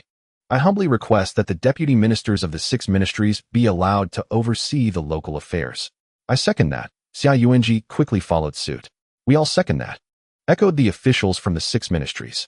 The cabinet's smiles faltered, and Yang Shiqi interjected, "Your Majesty, the deputy ministers have far too many responsibilities. If they leave, it may hinder governance. The Minister of Personnel is fully accountable for his duties, and there will be no errors." Jian Yi shot a glance at Yang Shiqi and replied coolly, "Though I am of advanced age, I am still capable of performing my duties. The Ministry of Revenue will not falter in governance. The Ministry of Justice will not falter. The Ministry of Works will not falter. The Ministry of Rights will not falter. Various ministers spoke in succession, eventually turning their attention to Li Qing. The Ministry of War will not falter either. Little Fatty nodded. If that is the case, I grant my permission. Your Majesty, Jian de Shuesher interjected. For the better implementation of national policies, you would rather assign us secretaries to the field. Cannot we, the ministers, endure some hardship? Indeed, the Minister of Rights added cryptically. There are always those who judge a gentleman's intentions with a petty mindset. Yang Shiqi was left speechless. Enough. Little Fatty declared firmly, this matter is settled. You may discuss the specific details further. I only require results. He surveyed the group. No matter who lags behind on this national policy, I will not be lenient. The crowd shuddered inwardly. Yes, Your Majesty. Now, you may all withdraw. He waved his hand. We shall depart in 3 days. The benefits for the relocated populace will increase by 30%. Minister Xia, I trust you will expedite the allocation of funds and provisions to ensure the people's sustenance on their journey. The financial figures will be directly coordinated with the Crown Prince. We obey your orders. Now, disperse, he gestured again. Outside the palace gates, 2 factions, no longer pretending to be amicable, exchanged glances of discontent. Jian declared, I am the Minister of Personnel. Let us convene at my residence. I do not concur with your statement, Minister Jian, Yang Shiqi retorted. Is the discussion of national policy implementation merely a matter of rank? If not, then what else? Jian let out a cold laugh. The Ming Code explicitly states that a subordinate must pay respects to their superior and must not defy them. Does Master Yang not know this? Ah, of course, Master Yang hails from a humble background and possesses no official title. It is only natural for him to be unaware. The fault lies with me, after all. A chorus of laughter erupted from the 6 ministries. Even the few from the censorate, who usually aligned with the cabinet, could not suppress their derisive expressions. The bureaucratic world harbors its own hierarchy of disdain. Among scholars, educational credentials hold particular significance. Even among officials of the same rank, distinctions exist. The Jinshi ranks highest, followed by the Shenyuan, while the Jiren are scarcely regarded. As for Yang Shiqi, he was not even a mere scholar. In truth, this gentleman only entered the Hanlin Academy through the recommendation of Feng Xiaoru. After Zhu Di ascended to the throne, he launched a severe crackdown on Feng Xiaoru's students. Yet he spared Yang Shiqi. This was undoubtedly due to Yang Shiqi's understanding of the times, but more importantly, he possessed eloquence and genuine talent. Furthermore, Yang Shiqi was well-versed in the I Ching, possessing certain capabilities akin to those of a diviner, something emperors have always found intriguing, and Zhu Di was no exception, which is why he retained him. Jian Yi's remark about Yang Shiqi's humble origins was hardly an exaggeration. In the realm of conflict, one should strike with words, but not with personal attacks. Although Yang Shiqi was astute, Jian Yi's provocation momentarily caused him to lose his composure. What? Do you wish to fight? Jian Yi rolled up his sleeves, inviting a confrontation. Outside the palace, with the emperor absent, Jian Yi felt little restraint. He had long harbored disdain for the cabinet members. Yang Shiqi's eyes turned red with rage, and he was ready to strike. Yang Rong quickly restrained him, whispering, calm down. Old Yang, they are too many. So what if there are many? Do I not have my pride? Yang Shiqi seethed, glaring at Jian Yi. I disdain to engage in conflict with you. Chapter 17. I have something to say at Jian Yi's residence. The host Jian Yi spoke first. This national relocation policy will be led by the deputy minister, with assistance from the heads of various departments, the cabinet, and oversight from the censorate. As for the surveillance teams, that is beyond our jurisdiction. What do you all think? A commendable suggestion, said the minister. The censorate has no objections. The cabinet does, Yang Shiqi declared, leading the opposition, with Yang Rong and others echoing his sentiments. Jian Yi appeared somewhat impatient. What objections do you have? His Majesty has stated that this will be jointly handled by the cabinet and the 6 ministries. And the cabinet is indeed qualified to take the lead. Yang Rong threatened. Does Minister Jian dare disregard the emperor's words? The cabinet's position was too precarious. Without involving the emperor, discussions could not progress. The emperor said this, but he did not equate the powers of the cabinet with those of the 6 ministries. The left deputy minister of the personnel department remarked coolly, what status do we hold, and what status do you hold? Do you truly believe that being in the emperor's presence daily grants you the authority to intimidate others? Indeed, you should consider your own worth. Sneered the right deputy minister of the personnel department. Yang Shiqi glared at Jian Yi. Minister Jian, is this how you manage your subordinates? How I manage my subordinates is not for you to dictate, Jian Yi replied, lifting his teacup and delicately skimming the floating tea leaves before taking a sip. Moreover, I find it beneath me to converse with one lacking in official recognition. Yang Shiqi was nearly driven to madness, yet this was the undeniable truth. His aged visage flushed crimson. Yang Rong grasped Yang Shiqi's arm and chuckled. As far as I know, Minister Li lacks any official titles. Could it be that Minister Jian's words harbor a deeper meaning? Jian Yi's expression shifted. Do not sow discord. Do you truly believe you are worthy of comparison with Minister Li? With a cold smile, Yang Rong retorted, what pretense is this? Who does not know that you all have long harbored grievances against Minister Li, yet your feeble strength prevents you from expressing them? After a moment's pause, he clasped his hands and addressed Minister Li. You are aware that the cabinet has always advocated for the people's migration as a national policy.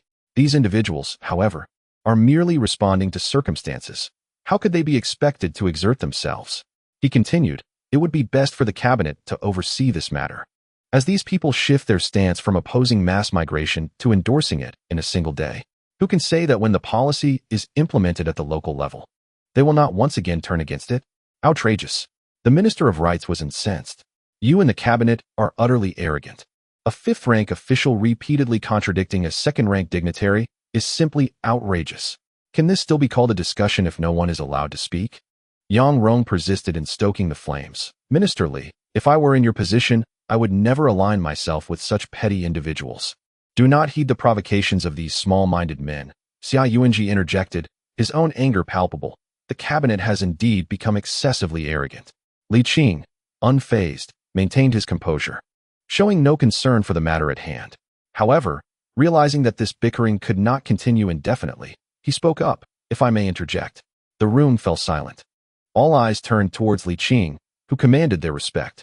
First, I wish to emphasize that during this migration, officials should not implement national policy in their home provinces to avoid any appearance of bias. What do you all think? Minister Li's reasoning was sound, and he was thorough in his considerations. Li Qing nodded and continued. As for who should oversee this, since the emperor has mentioned the 6 ministries, let us collaborate as a collective. Thus, we prevent any single individual from monopolizing credit while also averting discontent and malicious slander from those not in charge. With these words, the faces of the cabinet members grew uncomfortable, while the 6 ministries exchanged knowing glances. Credit also entails responsibility. Jian Yi and Xia Yuanji exchanged looks, and they agreed to proceed with Minister Li's proposal. With the primary conflict resolved, it was now a matter of details. Li Qing ceased to voice further opinions, content to sip tea while observing the ongoing dispute. After more than an hour of bickering, both sides reluctantly reached a consensus and departed in discontent. As Li Qing hummed a tune on his way home, he encountered Yu Qian at his doorstep. What brings you here? He inquired. Yu Qian bowed. I have paid my respects to Minister Li. I have been promoted to the Ministry of War. Ah, congratulations. Li Qing replied with a smile. Come. Let us discuss this inside. You need not stand on ceremony. Yu Qian chuckled awkwardly.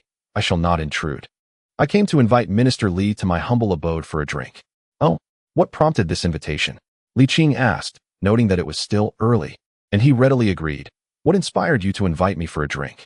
Well, I have recently been promoted, Yu Qian said with a bashful smile. I have long wished to express my gratitude for your kindness, but alas, my purse has been rather light. Seeing his endearing demeanor, Li Qing could not help but chuckle. Very well, let us go. The dwelling of Yu Qian is rather modest, considerably smaller than Li Qing's initial courtyard, and situated quite a distance from the imperial palace. It comprises merely a side room, a parlor, and a kitchen, bearing the signs of age and resembling a dilapidated structure. This residence is not suitable for prolonged habitation. Li Qing remarked, now that you have been promoted to Langzhong, with a significantly increased salary, it would be prudent to find someone to renovate this place. He refrained from offering financial assistance, knowing well that Yu Qian would decline such a proposition. Minister Lao is concerned. I shall take note of that. Yu Qian gestured politely and called out, Madam, we have guests. Shortly thereafter, a woman in her mid-20s, dressed simply, emerged. This was Mrs. Yu, as identified by Yu Qian. There is no need for excessive formalities, Madam, Li Qing interjected. The woman appeared quite earnest, perhaps a bit daunted by the presence of such a high-ranking official. Worried that any misstep might adversely affect her husband's career, casting anxious glances toward him. Yu Qian gently inquired, "Is the food and drink prepared?" "Yes. I shall attend to it immediately," she replied, nodding with a southern accent. "Please, honored guest." Li Qing smiled as he stepped into the parlor. Before long, an abundant spread of food and drink adorned the table, featuring both meat and vegetables in generous portions. Yu Qian raised his cup, saying, "Though the fare is humble, I hope the esteemed minister does not find it lacking." "Huh, I am not one to be particular," Li Qing replied, clinking his cup with Yu Qian's and downing its contents in one go. After years of camaraderie, the two had grown quite familiar, which was why Yu Qian felt comfortable inviting Li Qing to dine, an invitation he would not have extended to anyone else in his humble abode. "Father." A child of 3 or 4 years emerged from the inner room, his eyes fixated on the dishes on the table. Li Qing tore off a chicken leg and handed it to him, saying, "Here, take this." The little one, somewhat intimidated by this masked stranger, hesitated, torn between desire and apprehension. "You must not be rude, me honor," Yu Qian admonished, his expression growing serious. "What are you doing?"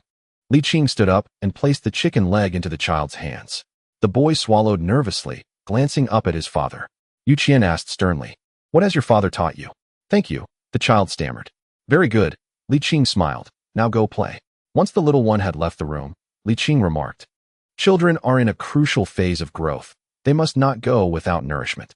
You hold a position of the 7th rank and receive a monthly salary of 7 stones and a half. Your circumstances should not be so dire, should they? Without servants in the household, that salary should afford a decent quality of life for your family of 3. Yu Qian replied sheepishly, "It is just that I recently acquired property, and the prices here are quite steep. Additionally, my wife and child have only just moved here, which has incurred considerable expenses along the way." Li Qing questioned, "Does your hometown not possess any assets?" In this era, those truly impoverished are unable to afford an education. Yu Qian's journey through the ranks as a scholar and a successful candidate for the imperial examination suggests that his family's condition must be reasonably sound. There is some wealth in the family, but I have spent considerably on the examinations, and I also have elderly parents to support. So I have left the family estate entirely to my younger brother, Yu Qian explained. "I cannot be the sole beneficiary of all good fortune, can I?" He raised his cup with a smile, adding, "The days of hardship shall soon pass. There is no need for you to worry, Minister Li." Li Qing nodded and raised his cup in a toast. As the wine flowed and the dishes were enjoyed, the two inadvertently steered their conversation toward matters of state. Yu Qian pondered thoughtfully, "Minister Li, there is something I am uncertain whether to express. Is it necessary for me to conceal my thoughts?" Li Qing set down his cup and spoke candidly. Yu Qian nodded gravely, stating, "This time, due to the challenge from the cabinet and the 6 ministries, the magnitude of migration will undoubtedly be unprecedented. Implementing this national policy before the true opening of the seas is indeed a significant boon. However, therein lies the problem." Yu Qian sighed, noting that the cabinet and 6 ministries, in their eagerness to align with the emperor's wishes, might resort to coercive and even violent measures in enforcing this policy. "Indeed, you are correct," Li Qing acknowledged. "So, does the minister have any solutions?" "None," Li Qing replied candidly. "As you mentioned earlier, we cannot expect to reap all the benefits without facing any drawbacks. Governance is no different." Li Qing lamented. "Just like the construction of the Great Wall and the excavation of canals, those directly involved will undoubtedly endure hardships, yet in the long run, these endeavors yield significant benefits for the nation and its people, do they not? Building the Great Wall and canals is a form of construction, and the migration of people from the south to the north is also a form of progress. One generation may suffer, but future generations will reap the rewards. It is a worthwhile investment. Yu Qian, remember this. Every commendable national policy carries its own adverse aspects." Li Qing advised. "Those in positions of power must not focus solely on the immediate concerns, but should also consider the long-term implications. Furthermore, one should not be overly idealistic. The principles found in the texts of sages often do not manifest in reality." Chapter 18. Hidden Dangers. Yu Qian remained silent for a long while before subtly nodding. "I understand. After spending so much time in the court, he had certainly grown, yet psychologically, he found it somewhat difficult to accept. Yu Qian was an idealist. Yet idealists often struggle to accomplish great things. This was a concern for Li Qing.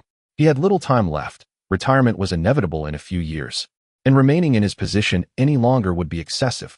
Moreover, He was weary and in need of rest. In 3 days, we will descend to the local region. Prepare well, and I will speak to the Deputy Minister of the Ministry of War to ensure you receive due consideration, Li Qing stated. After this migration, it will be challenging to execute similar policies again. So even if we must employ unconventional methods, we must facilitate this matter. Besides, hasn't the emperor decreed that the welfare of the migrating populace will increase by 30%? You need not worry too much. Pausing, he continued.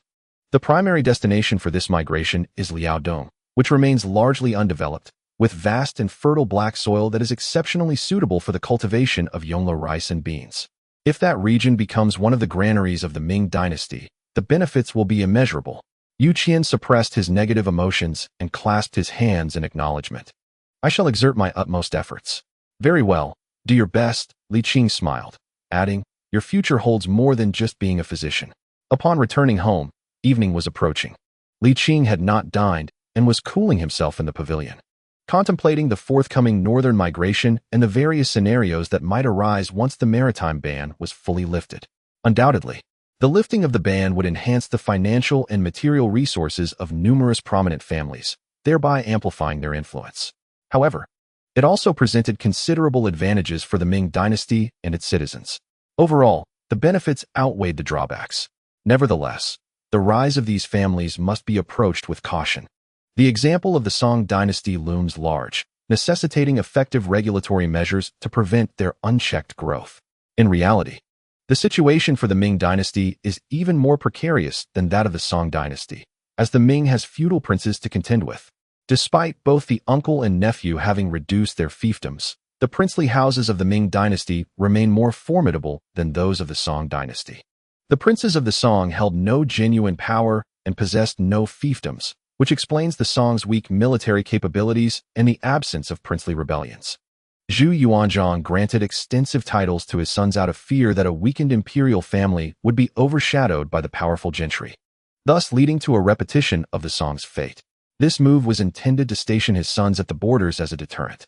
Zhu Di's campaign to pacify the throne was not without justification. There indeed exists recorded imperial edicts advocating the elimination of traitorous ministers.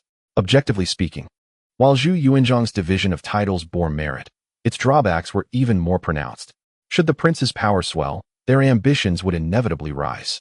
With the emergence of maritime trade as a lucrative opportunity, it is inevitable that local princes would eagerly participate.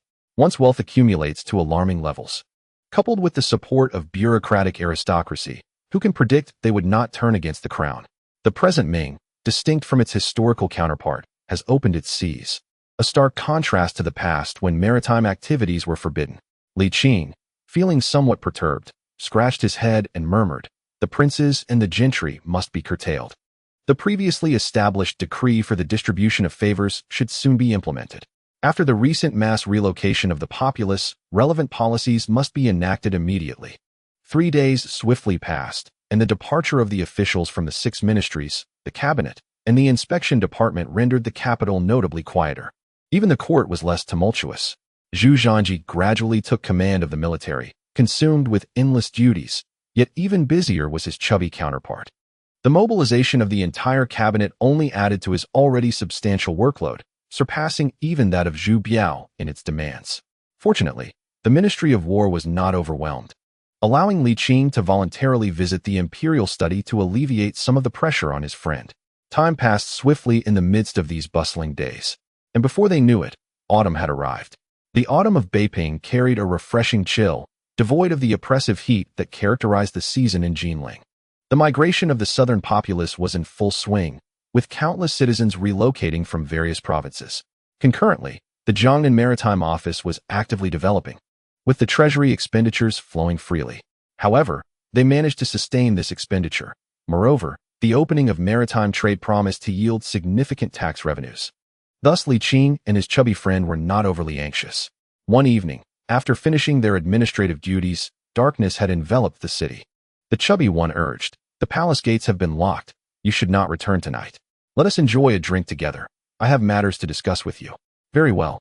As the dishes were served, the two dined and conversed. Brother Qing, by the end of this year at the latest, and early next year at the earliest, maritime transport will be fully operational. What are your thoughts on taxation in this regard? He inquired. Li Qing set down his chopsticks. The profits from maritime trade are immense, and thus taxes should naturally be higher. Goods such as silk, porcelain, and spices yield profits that are several times, even tenfold, the original cost. Of course, as maritime trade continues, these profits may diminish, but overall, there remains substantial profit to be had. I believe taxation should be set at 50% of the product's price. The chubby one frowned. In the short term, they will certainly agree, but as profits shrink in the future, that may not hold true. If they are unwilling, they can simply refrain from participating. Li Qing chuckled, remarking that someone would inevitably take action. Furthermore, taxes dictate costs. Those individuals would not engage in unprofitable ventures. As taxes rise, export prices will naturally increase. The overall impact is not as significant as one might think. Xiao Peng nodded in understanding, but soon furrowed his brow, expressing concern over the potential exodus of talent from various industries. If the knowledge of the Ming dynasty were entirely appropriated by outsiders, future profits would dwindle.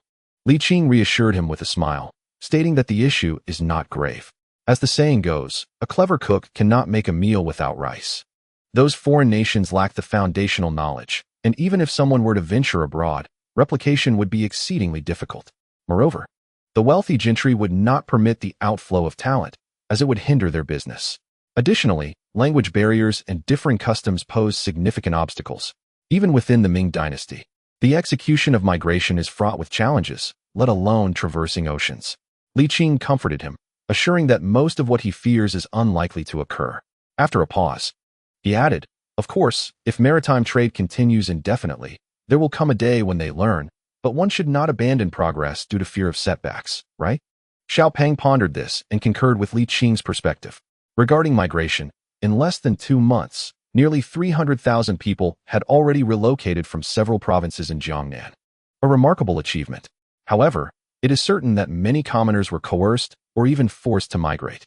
He sighed, lamenting that officials report only good news, claiming in their memorials that everything is fine, yet he knows there must be bloodshed among the populace. Li Qing fell silent. This was inevitable. If it were truly harmonious, they wouldn't even manage to relocate 100,000, let alone 300,000. After a moment of silence, Li Qing changed the subject, advising him to take care of his health, noting that he looked significantly thinner. Thinner? Xiao Peng looked down, disheartened. My belly remains as large as ever. Alas, I shall never be thin. Weight matters not. Health is paramount, Li Qing replied. The cabinet may have departed, but the 6 ministries remain. Why not allow them to temporarily take over the duties of the cabinet in the imperial study? They are quite busy as it is. Would it not be excessive to have them manage state affairs too? Xiao Peng questioned. Li Qing shook his head with a smile. They would welcome it. While you perceive their workload as arduous, they actually relish the opportunity to take over the cabinet as responsibilities. Oh, Xiao Peng laughed, nodding in agreement. Nevertheless, the 6 ministries are burdened with many tasks. Perhaps a rotational system would be best, 2 hours at a time, to avoid any delays. That works. Li Qing raised his cup, ready to drink. After this cup, I shall refrain from further indulgence. Xiao Peng finished his drink and stood up, saying, Brother Qing, you must endure for one more evening. I shall return now. Li Qing, puzzled, inquired, where are you headed? To the harem, of course. Xiao Peng replied nonchalantly. Where else would I sleep? You are quite something, maintaining such a lofty stance, Li Qing retorted, annoyed. Then I shall return as well. At this hour? How will you manage? Xiao Peng chuckled. At our age, we should not overexert ourselves. See you tomorrow. The next day, Li Qing rose early and attended the morning court. Upon seeing Jian Yi and the others taking over, he decided to return home, having grown quite weary in recent days and in need of proper rest. While the court and the world were bustling, Li Qing enjoyed a leisurely respite, spending his days fishing and listening to music, utterly content. The leisurely pace of life as he approached retirement was something Li Qing cherished dearly. However, he was not completely idle. He would occasionally visit the imperial study to assist Xiao Peng in alleviating his burdens. During this time, he kept a vigilant eye on the progress of the populace's migration. The momentum of this migration was indeed substantial. Within just a few months, an impressive 50,000 had relocated. At this rate, before the new year, it was anticipated that at least 1 million would have moved. Nevertheless, this would mark the conclusion of the national policy on migration, as maritime transportation was set to commence. Chapter 19.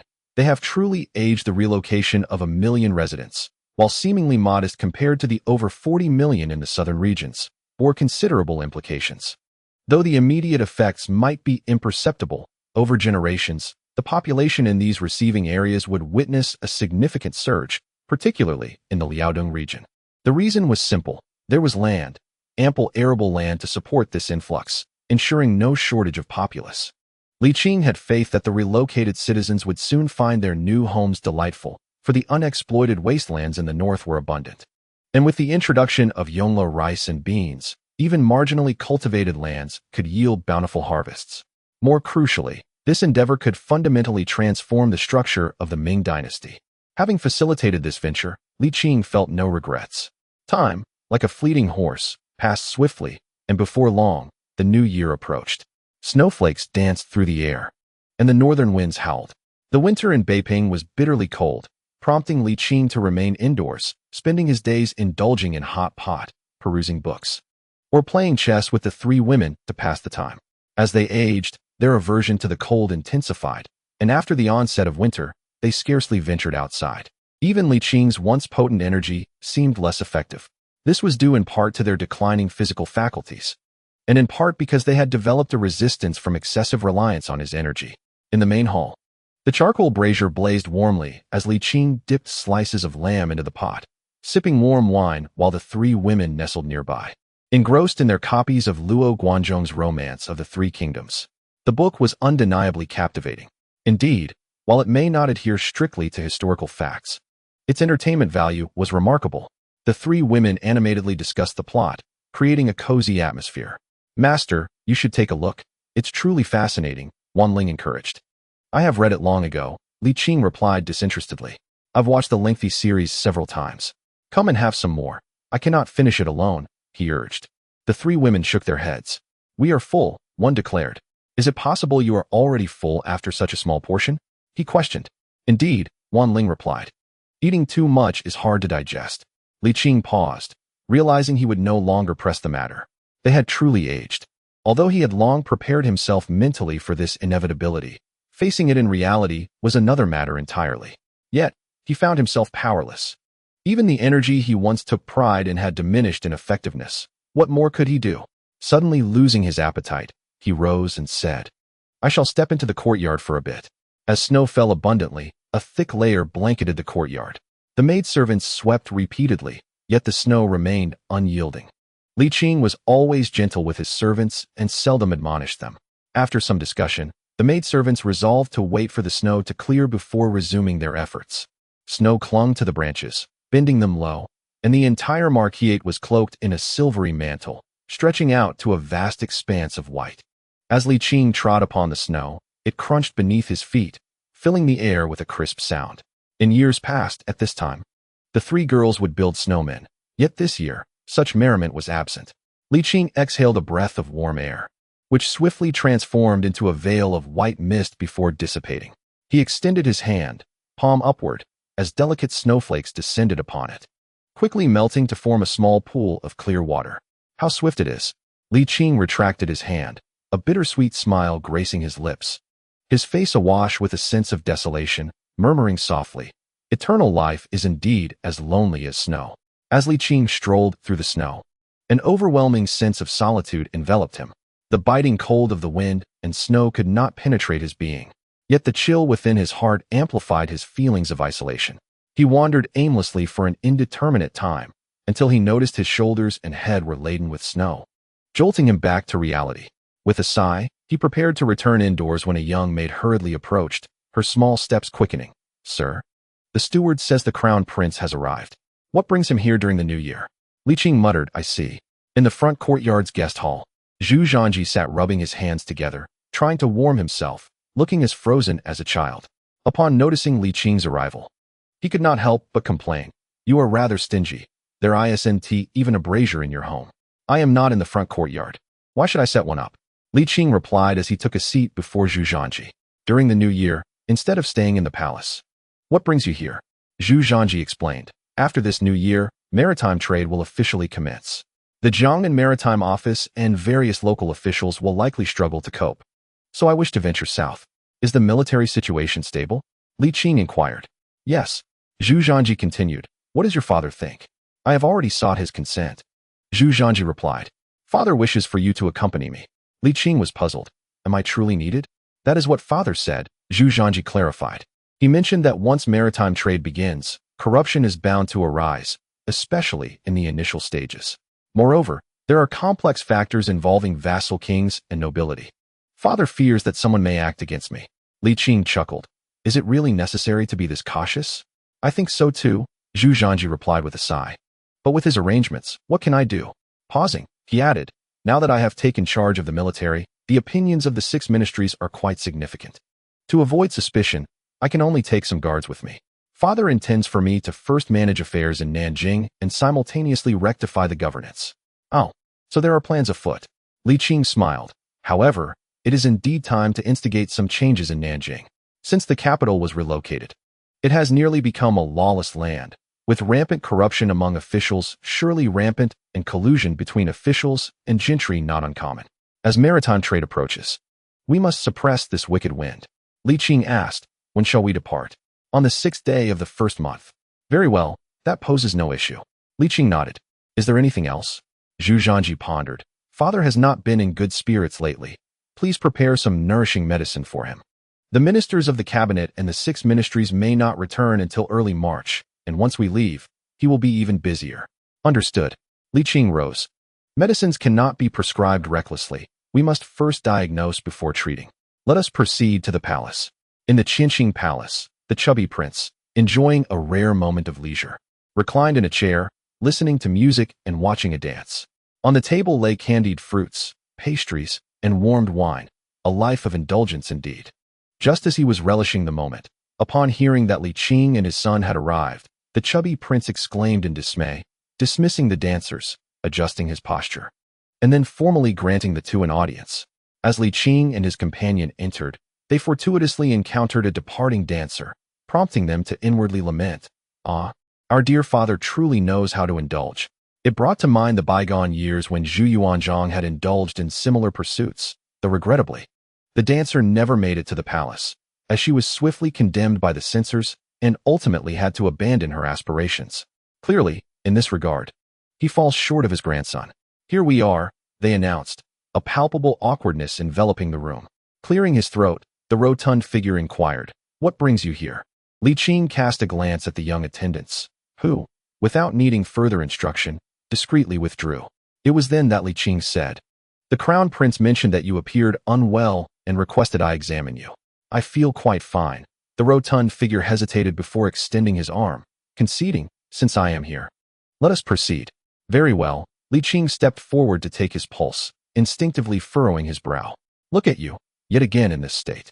The rotund figure had grown immune to such remarks, retorting, "You seem to have adopted the ways of the imperial physician." After a lengthy moment, Li Qing withdrew his hand, stating, "Your Majesty, you seem somewhat deficient in vitality." "Deficient? In what way?" The rotund figure instinctively countered, only to realize his oversight, awkwardly adding, "A few tonics should suffice." "It is not a significant matter." Li Qing rolled his eyes. "Aside from your vitality, your blood pressure is also elevated. You must avoid overexertion, refrain from late nights, and exercise some restraint, particularly avoiding vigorous activities." "Understood." The rotund figure nodded. "Do you truly remember all of this?" Li Qing inquired, still somewhat concerned. "Rest assured," he replied, a hint of irritation in his tone. "What are you implying in front of my son, Qing? I can manage myself and will not overexert." With that, Li Qing felt reassured and proceeded to write a prescription, stating, "Once a day will suffice." "Very well." The rotund figure tucked the prescription into his robe. Noticing his father's discomfort, Zhu Zhanji seized the opportunity to change the subject. "Father, tomorrow marks the first day of the new year. Beginning then, we shall officially enter the Hongxi era. This year is particularly significant. Should we not prepare accordingly?" "Not necessary," the rotund figure dismissed. "It will be the same as previous years, merely a change of era, nothing particularly special." He then grew serious, adding, "However, you must pay close attention to the maritime policies in Jiangnan. A sound national policy, if poorly executed, brings forth more disadvantages than benefits." "I understand, Father," Zhu Zhanji assured. "Rest easy. During our time in Jiangnan, I will ensure the governance is transparent. Good. The rotund figure turned to Li Qing. You should accompany him. I do not trust him to go alone. Very well, Li Qing reiterated. However, you must also take care of your health. If it becomes overwhelming, delegate to the 6 ministries. Do not shoulder everything alone. What use would ministers be otherwise? The rotund figure chuckled. Do not worry, I am quite capable. Seeing that he had indeed absorbed the advice, Li Qing offered no further comment. After briefly discussing matters concerning Jiangnan, he took his leave. On the first day of the new year, ministers paid their respects, the emperor distributed red envelopes, and a harmonious atmosphere prevailed, with joy radiating from every face. The festivities of the new year are inherently joyous, and with red envelopes in hand, who would not be elated? The proceedings followed their customary course. After receiving their envelopes and expressing gratitude, the ministers departed in succession to celebrate the new year at home. The bright red lanterns hang high, and the spring festival couplets radiate warmth and joy, enveloping the surroundings in celebration. With the period of national mourning behind us, even the maids of the household adorn themselves in festive red and green attire. Today, the sun shines brilliantly, and the 3 young ladies sit in the courtyard basking in its warmth, reminiscing about the past. Upon seeing their master return, Lianxiang cheerfully inquires, How many red envelopes did you receive, sir? 20 taels of silver, Li Qing replies as he takes a seat at the table, cracking a handful of melon seeds. In a few days, the master will be heading south for a trip. Will you be gone for long? Wanling asks. Uncertain. I may return in 3 months. Or it could take half a year, or perhaps even longer, Li Qing responds, hoping for an early return. The 3 young ladies have grown older, making long journeys unsuitable for them, and Li Qing wishes to spare them the fatigue of travel. It won't be for too long. It would be better for you to stay at home. This task at hand is considerable, and even if they accompany him, he would hardly have the time to attend to them. You must take care of your health and return promptly. Wanling expresses her reluctance, echoed by Hongxiu and Lianxiang. Li Qing reassures them. At most, it will be just half a year, not too long. This time it's not a battle, so there is no danger. You all stay well at home, and I shall bring you gifts upon my return. All right. The 3 ladies smile, with Hongxiu remarking, You must keep your word, sir. Of course. What kind of gifts do you desire? Lianxiang interjects. Sister Hongxiu mentioned a 6-month time frame. That will suffice. Li Qing assures them. It's highly likely it won't take that long. After some light-hearted banter, the warm sun retreats behind the clouds, and the temperature drops significantly, prompting Li Qing to lead them back inside. He picks up the copy of Romance of the 3 Kingdoms on the table and says, I have a unique story about the 3 kingdoms. Would you care to listen? Yes. They eagerly respond. Thus, Li Qing, channeling the spirit of a storyteller, vividly narrates a version of the 3 kingdoms that diverges from the original text. His rendition resembles that of the television series, which, compared to the original work, possesses a greater allure, and coupled with his distinctive interpretation, captivates the 3 ladies. For several consecutive days, Li Qing engrosses himself in storytelling, and finally, the grand saga of Romance of the 3 Kingdoms reaches its conclusion. The 3 ladies, still enchanted, exclaim, Your storytelling surpasses the book. Aha! Li Qing laughs. When I return from Jiangnan, I shall regale you with even more thrilling tales. The 3 ladies nod in agreement. You must keep your promise. Indeed, I shall. Chapter 20. I, Li Jinglong, will never be a traitor. The carriage is spacious, lined with a thick carpet, and a stove occupies the center, providing warmth and comfort. Li Qing and Zhu Zhanji sit across from each other, one holding black pieces and the other white, engaged in a game of chess.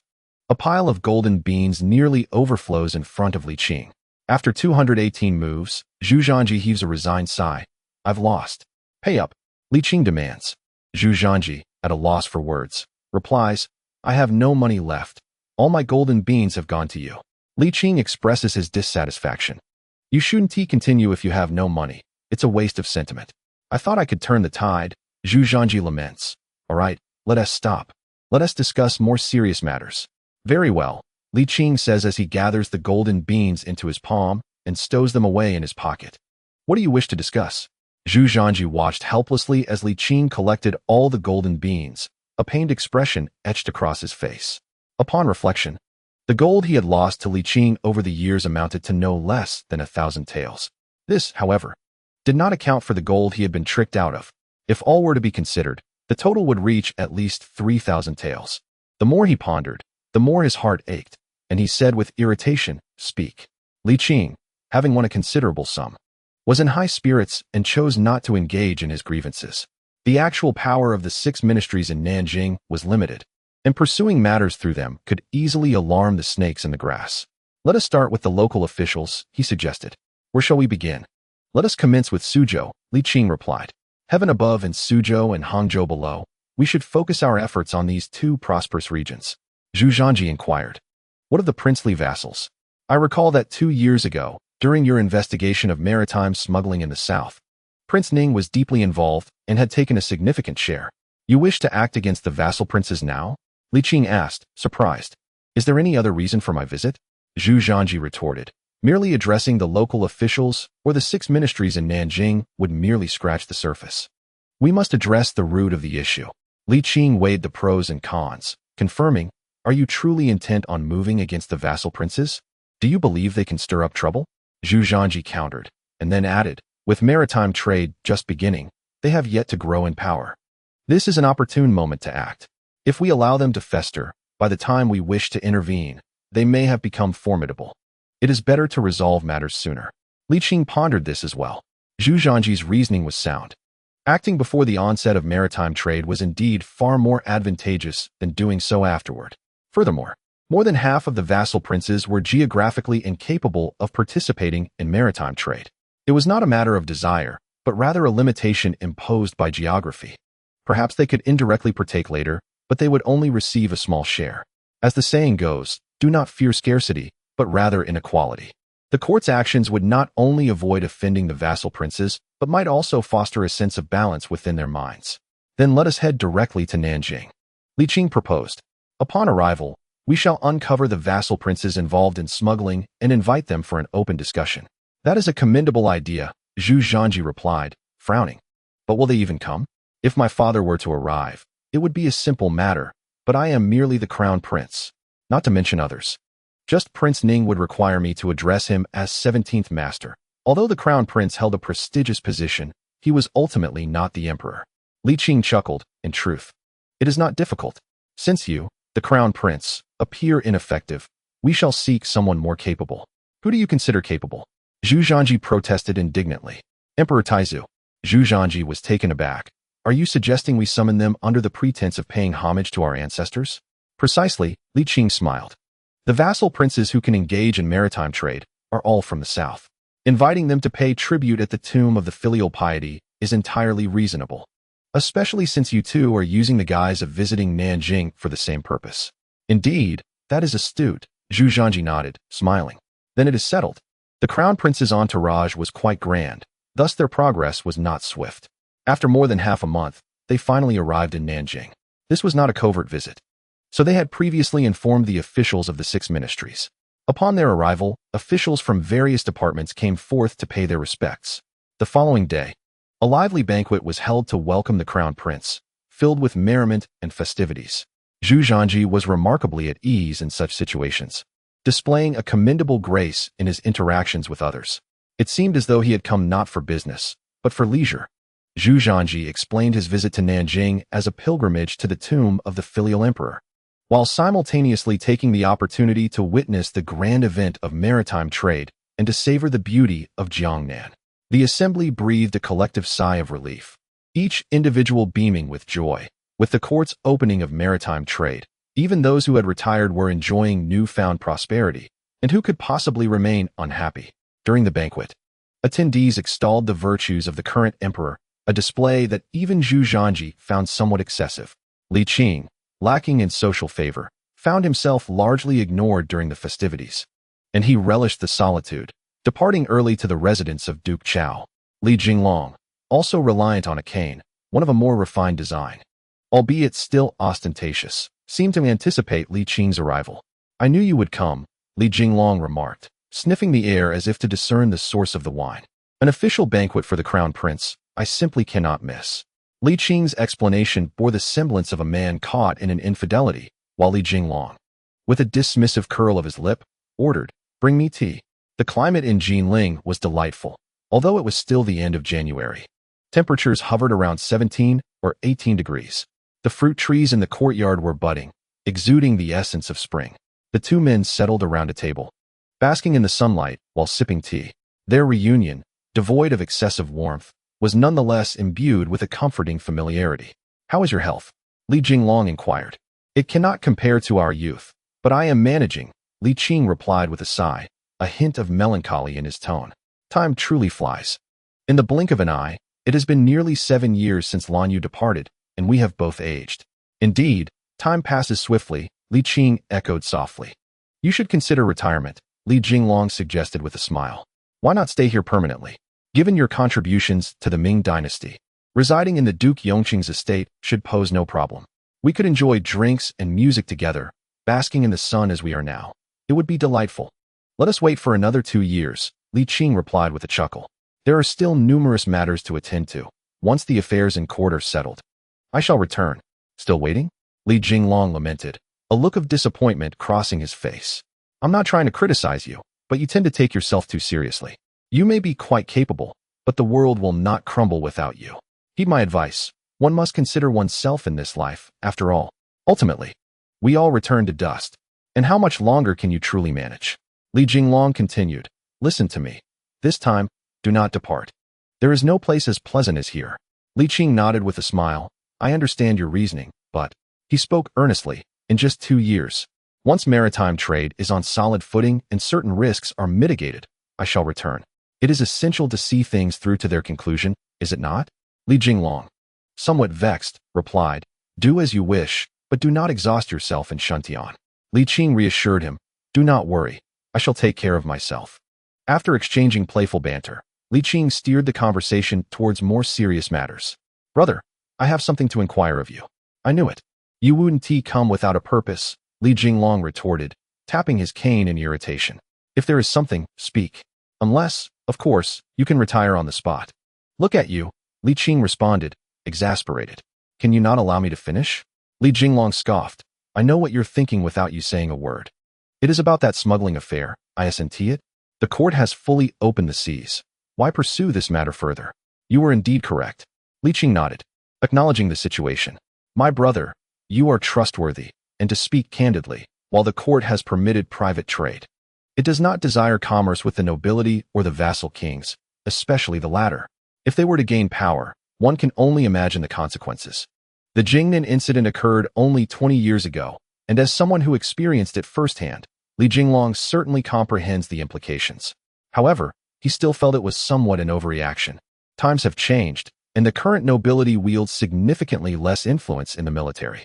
The vassal kings are not the same as those from over 2 decades ago. They lack even a personal guard.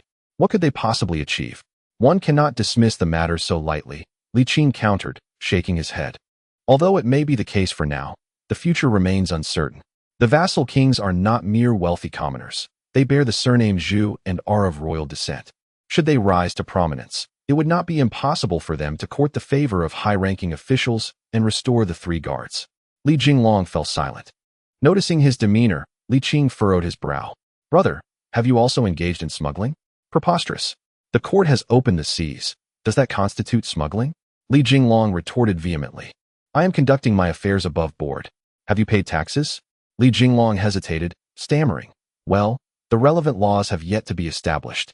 Li Qing shot him a disapproving glare, teasingly remarking, "The tax laws may not be finalized, but the Maritime Trade Office has long been established. Have you reported to them?" "No, I haven't engaged in direct smuggling." "Come on, just arrest me already." Li Jinglong fumed, exclaiming, "Damn it, are you trying to stab your brother in the back?" Li Qing rolled his eyes. "That was not my intention. However, it seems you are well informed about those involved in maritime trade." "Indeed," Li Jinglong nodded, then grew cautious. "You wouldn't intend to make me a traitor, would you?" "Haha," Li Qing laughed. "This is merely a transition from darkness to light." Li Jinglong sneered. "Do not expect to extract any information from me. I, Li Jinglong, shall never become a traitor. I must tell you, shortly after you departed, Prince Ning resumed his old activities." "Really?" Li Jinglong scoffed. "Would I deceive you? Not only did he continue smuggling, but on a larger scale than before. However, it is now more clandestine, lacking the previous audacity, and he has gathered many others to join him. Are you among them?" "Yes," Li Jinglong admitted bluntly. "But I am not involved in the specifics of smuggling. I merely invest for profit." Ah, now I understand, Li Qing responded, smiling. Rest assured, this is not a serious crime, considering your contributions during the Jingnan incident. I have no guilt whatsoever. Li Jinglong shouted. Ah, yes, you are right. Li Qing nodded earnestly, pouring him another cup of tea. Who exactly is involved? Chapter 21. With a foundation established, why seek the green? Prince Ning is the largest shareholder. He orchestrates the maritime trade affairs. Li Jinglong stated plainly, there are quite a few partners involved. Who are they? Li Qing inquired, adding, I will not press you for names below the vassal kings. Suffice it to say, the court's main targets are the vassal kings, not the nobility. Xiang Wang, Jing Wang, Huai Wang, and Liang Wang. Li Jinglong replied. Li Qing narrowed his eyes. All of them belong to the Zhang clan. Indeed. Li Jinglong nodded, indicating that he understood the underlying intentions of Prince Ning's actions. In truth, given Prince Ning's substantial resources, he could effortlessly absorb the situation himself. Yet, he deliberately involved the current emperor's son, thereby distributing a portion of the profits. His aim was to use them as a shield. The dividends for those several feudal lords far exceeded my share. Suddenly intrigued, Li Qing inquired, what portion do you hold? Half a share, replied Li Jinglong. The four feudal lords collectively hold 60%, Prince Ning possesses 30%, and the remaining half a share belongs to the husband of Princess Yongqing. After a brief pause, he added, this accounts for the major stakes, but there are also minor ones, which I am unaware of, as they are managed solely by Prince Ning, albeit under a different system. I see, Li Qing nodded, understanding that it undoubtedly involved the gentry. However, he thought to himself that Prince Ning had expanded his operations rather extensively. A thorough examination would be necessary later. The four feudal lords, who were conferred their titles after the ascension of the chubby emperor last year, seemed to have been part of Prince Ning's premeditated scheme. Li Qing furrowed his brow, temporarily setting aside thoughts of Prince Ning, and asked, Brother, you do realize that Prince Ning is intentionally ensnaring you, right? Whether or not Li Jinglong was foolish was debatable, but he was certainly not dim-witted, and Li Qing found it hard to believe he was oblivious. I understand, but who would refuse such glittering silver? Li Jinglong chuckled. I am quite clear in my intentions. Firstly, I will invest without interference. Secondly, I hold only half a share. Even if scrutinized, given my contributions, the worst I would face is a reprimand or a fine, which would not affect my foundation in the slightest. He continued with a grin. Moreover, I joined the venture only after the court established national policy. Thus, I have not contravened any laws. Li Qing scratched his head, left speechless. Indeed, Li Jinglong had not violated any laws, and should the matter escalate, it would be challenging to implicate him. Additionally, given Li Jinglong's remarkable performance during the Jingnan campaign, the chubby emperor would not take action against him over such trivialities. He recalled the moment when the army of 500,000 besieged the city. At that time, Zhu Di was absent, and the chubby emperor was filled with despair, particularly when Chu Nung and his son breached the walls. He had even contemplated sacrificing himself. Yet, with a single command from Li Jinglong, the forces were recalled. For this, the chubby emperor was immensely grateful. Furthermore, when the crown prince was established, the chubby emperor had relied on the merits of defending the city to gain the support of his subjects. It could be said that the chubby emperor owed Li Jinglong a great deal. Li Qing pondered, I can assure you that the money you earned previously remains yours. But whether you can continue to profit in the future is uncertain. Very well, Li Jinglong nodded. In any case, my family wealth is ample enough for future generations to squander. It would be preferable to continue earning, but if not, it matters little.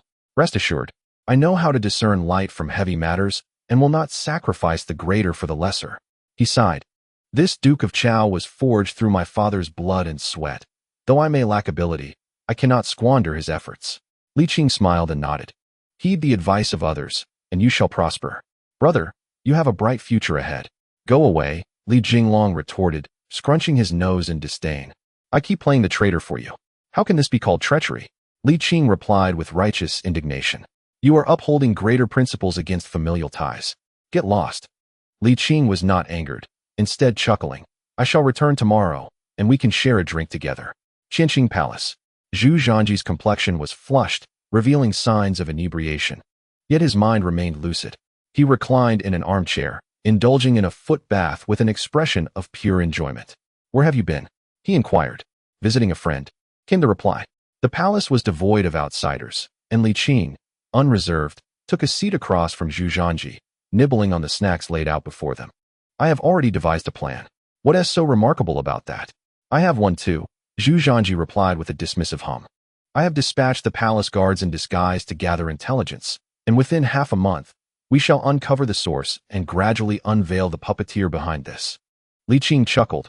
I have already identified the princes involved in maritime trade. Zhu Zhanji sprang to his feet, nearly tumbling into the footbath due to his intoxication. Who? Who is it? The Prince of Ning. Indeed, I too suspect him.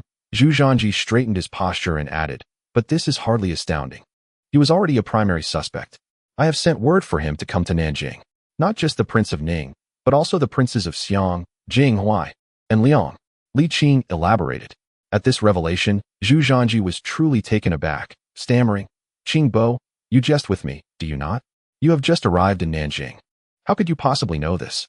Suddenly, realization dawned upon him. Aside from the Prince of Ning, they are all my brothers? Li Qing nodded affirmatively. Zhu Zhanji's expression turned grave, and he exclaimed, the Prince of Ning is indeed cunning, having ensnared them. Yet these individuals are rather foolish. They disgrace themselves for trifling benefits. These are hardly trifles, Li Qing retorted, rolling his eyes. People are innately selfish. You have ascended to the position of crown prince, poised to inherit the grand throne, while they are merely princes, naturally inclined to prioritize their own interests. This is entirely reasonable. The ice-cutting family does not raise cattle or sheep. Zhu Zhanji remarked with narrowed eyes. If the princes, supported by the court, still vie for profit against the common folk, that is truly excessive. So, you intend to enact righteous justice against your kin? Li Qing asked, astonished. Zhu Zhanji, exasperated, replied, you are being absurd. Even if I were to act against the princes, it cannot come to annihilation. Ever since the Jiangwen emperor curtailed the princely powers, their nerves have become exceedingly taut. As long as they do not rebel, they must not be harmed, especially since they are my brothers. With a hint of annoyance, he added, do you perceive me as so cold-hearted? Not exactly. It is primarily because you mentioned wanting to eliminate your second uncle. Li Qing chuckled awkwardly. Zhu Zhanji scowled. When did I ever say I wanted to kill him? That was merely a hypothetical scenario about him rebelling and being oblivious to the times. In such a situation, if one does not act, the princes would surely grow more audacious. That is true, Li Qing agreed. So, how do you plan to address this? What other course is there but to convene them? As previously stated, and engage in open dialogue? Zhu Zhanji responded. I shall present them with a choice. Either relinquish their princely status to continue trading or abandon maritime commerce to remain as princes. What are the nobles? Li Qing inquired further. Zhu Zhanji hesitated. What are your thoughts? Without a moment's pause, Li Qing asserted, they should be treated the same as the princes. That may not be feasible, Zhu Zhanji pondered. Though the nobles rank below the princes, they wield real power, especially those still in active service. They all covet the lucrative maritime trade, and should we proceed with this, it may destabilize the military. Li Qing scoffed. Have you ever considered that once the nobility is permitted to engage in trade, it will inevitably lead to a confluence of aristocrats and officials? Zhu Zhanji paused for a moment. I must consult with my father regarding this matter. There's no rush for the time being. Li Qing nodded, suggesting they start with the princes. Zhu Zhanji cast a sidelong glance at Li Qing. Where did you acquire this intelligence, Uncle Qing? It must be accurate. Of course it must be, Li Qing replied. You ought to provide me with a convincing rationale. Zhu Zhanji said helplessly, it's one thing for Ning Wang. But those are my own brothers. It was your cousin who informed me, Li Qing stated.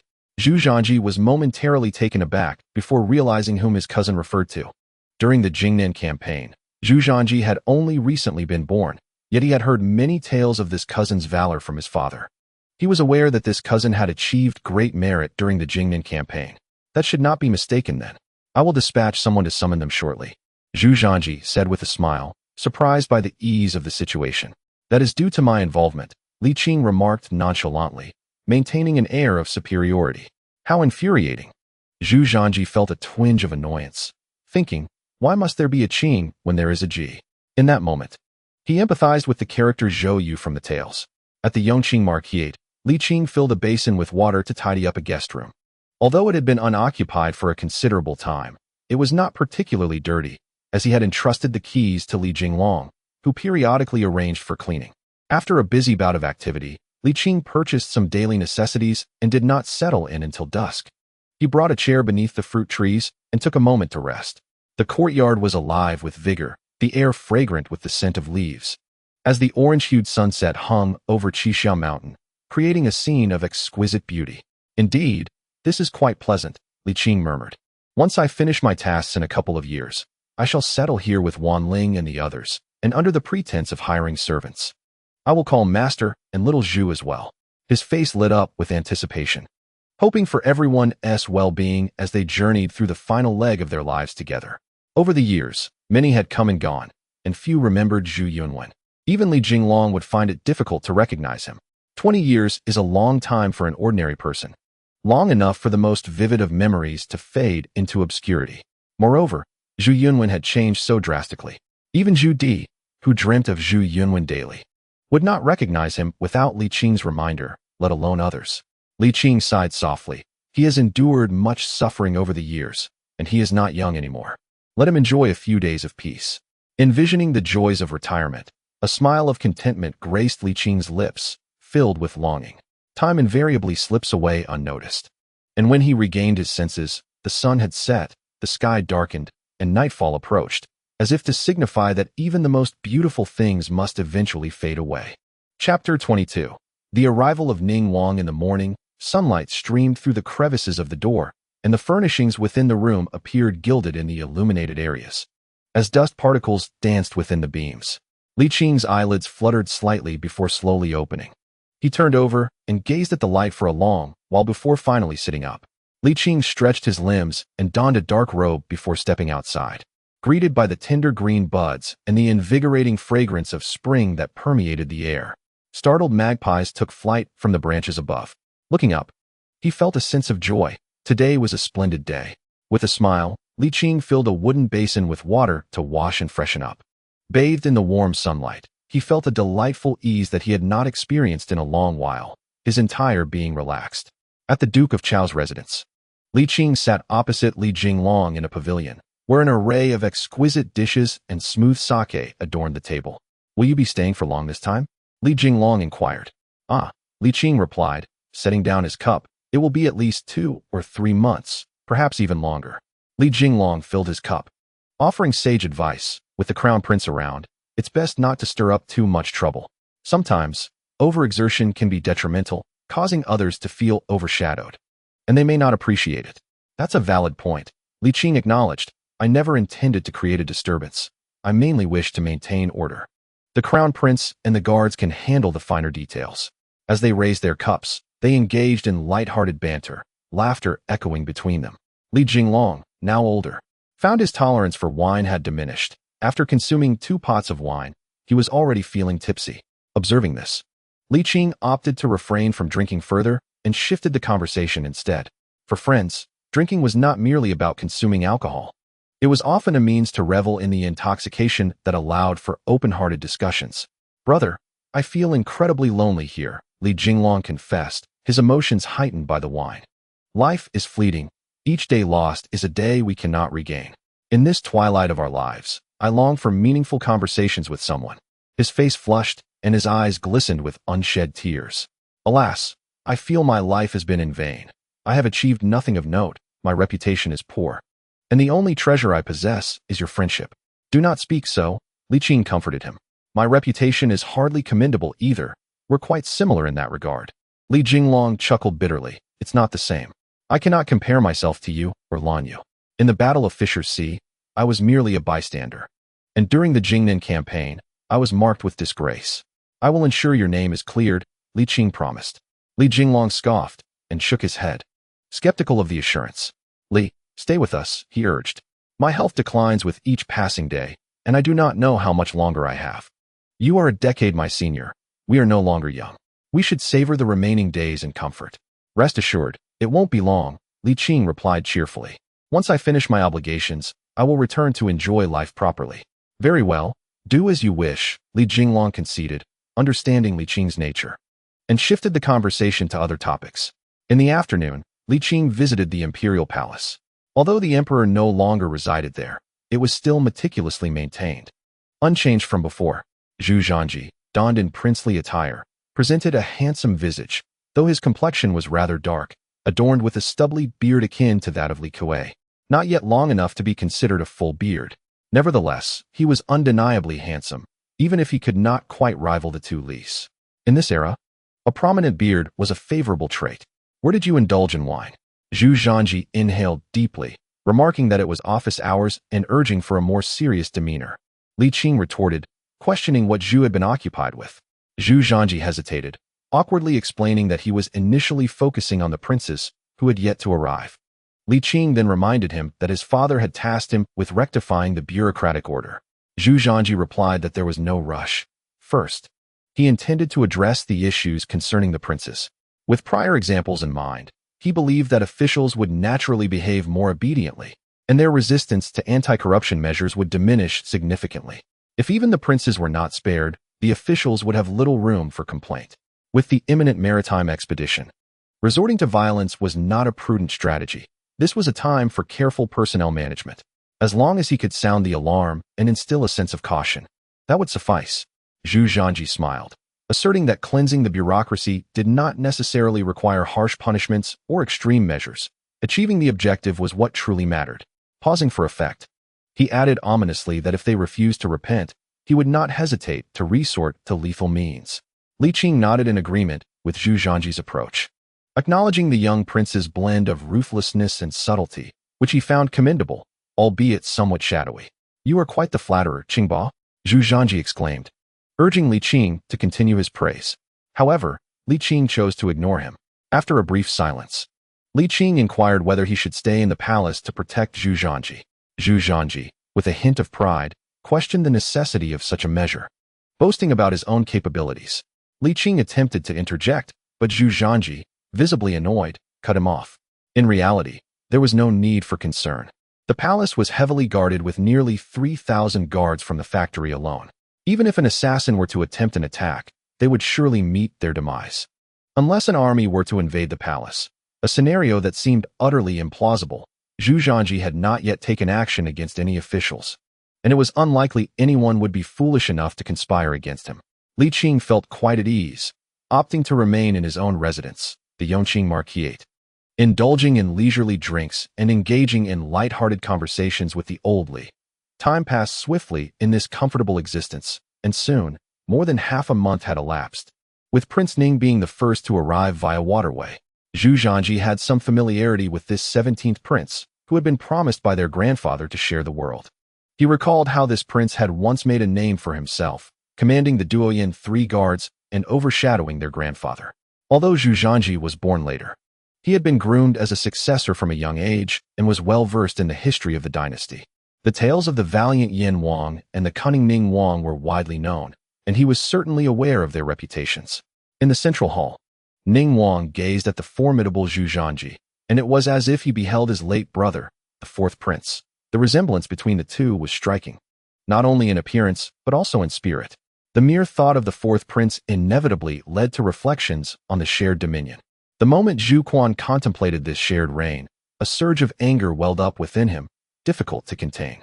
After all, he had entrusted the 3-way to the 4th prince, and upon seizing the throne, the 4th had not only withheld power from him, but had also stripped him of his military authority. As if that were not enough, he had been relegated to the distant western regions of Jiangnan, akin to being sent to his grandmother's home. Ning Wang, a clear voice interrupted Zhu Quan's reverie, pulling him back from his bitter thoughts. Under the eaves, one must bow their head. Zhu Quan cast a fleeting glance at Li Qing and adjusted his robe, saying, "Your humble servant pays respects to His Highness the Crown Prince." "There is no need for excessive formalities, Lord Ning," Zhu Zhanji replied, extending a hand to assist him with warmth. "We are all of the same blood. Bring tea." "The Crown Prince is too kind," Zhu Quan said, bowing slightly, attempting to console himself with, "Let them govern as they wish. I shall pursue my own fortunes, and we shall coexist peacefully." A young eunuch presented tea and then withdrew, leaving only the 3 of them to partake. "Your Highness, might I inquire when the ancestral rites will be held?" Zhu Quan asked. "There is no rush. Lord Ning has traveled a long way. It is best to rest for a few days before we proceed," Zhu Zhanji replied cheerfully. Zhu Quan was, of course, anxious. His ventures had expanded greatly, and many matters required his decisive judgment. Each additional day spent here could result in significant losses. The ancestral rites were of utmost importance and should be conducted promptly. Zhu Quan's expression turned somber as he lamented, "I find myself yearning for our great ancestor, the emperor." Zhu Zhanji chuckled. "Indeed, this ancestral rite will not be a solitary affair. I have summoned the princes of Xiang, Jing, Huai, and Liang to attend. They are expected to arrive in a few days, and we shall all gather together." Zhu Quan's heart skipped a beat, but he quickly reassured himself, realizing that these princes were Zhu Zhanji's brothers. It was entirely reasonable for them to be invited to the ancestral rites. Moreover, even if he perceived any ulterior motives, what of it? The maritime policy was decreed by the court, and engaging in sea trade was not unlawful. He, as the esteemed Lord Ning, was merely evading taxes. Could Zhu Zhanji, a mere junior, truly restrain him? With this thought, Zhu Quan regained his composure and said with a smile, "In that case, I shall take my leave for now.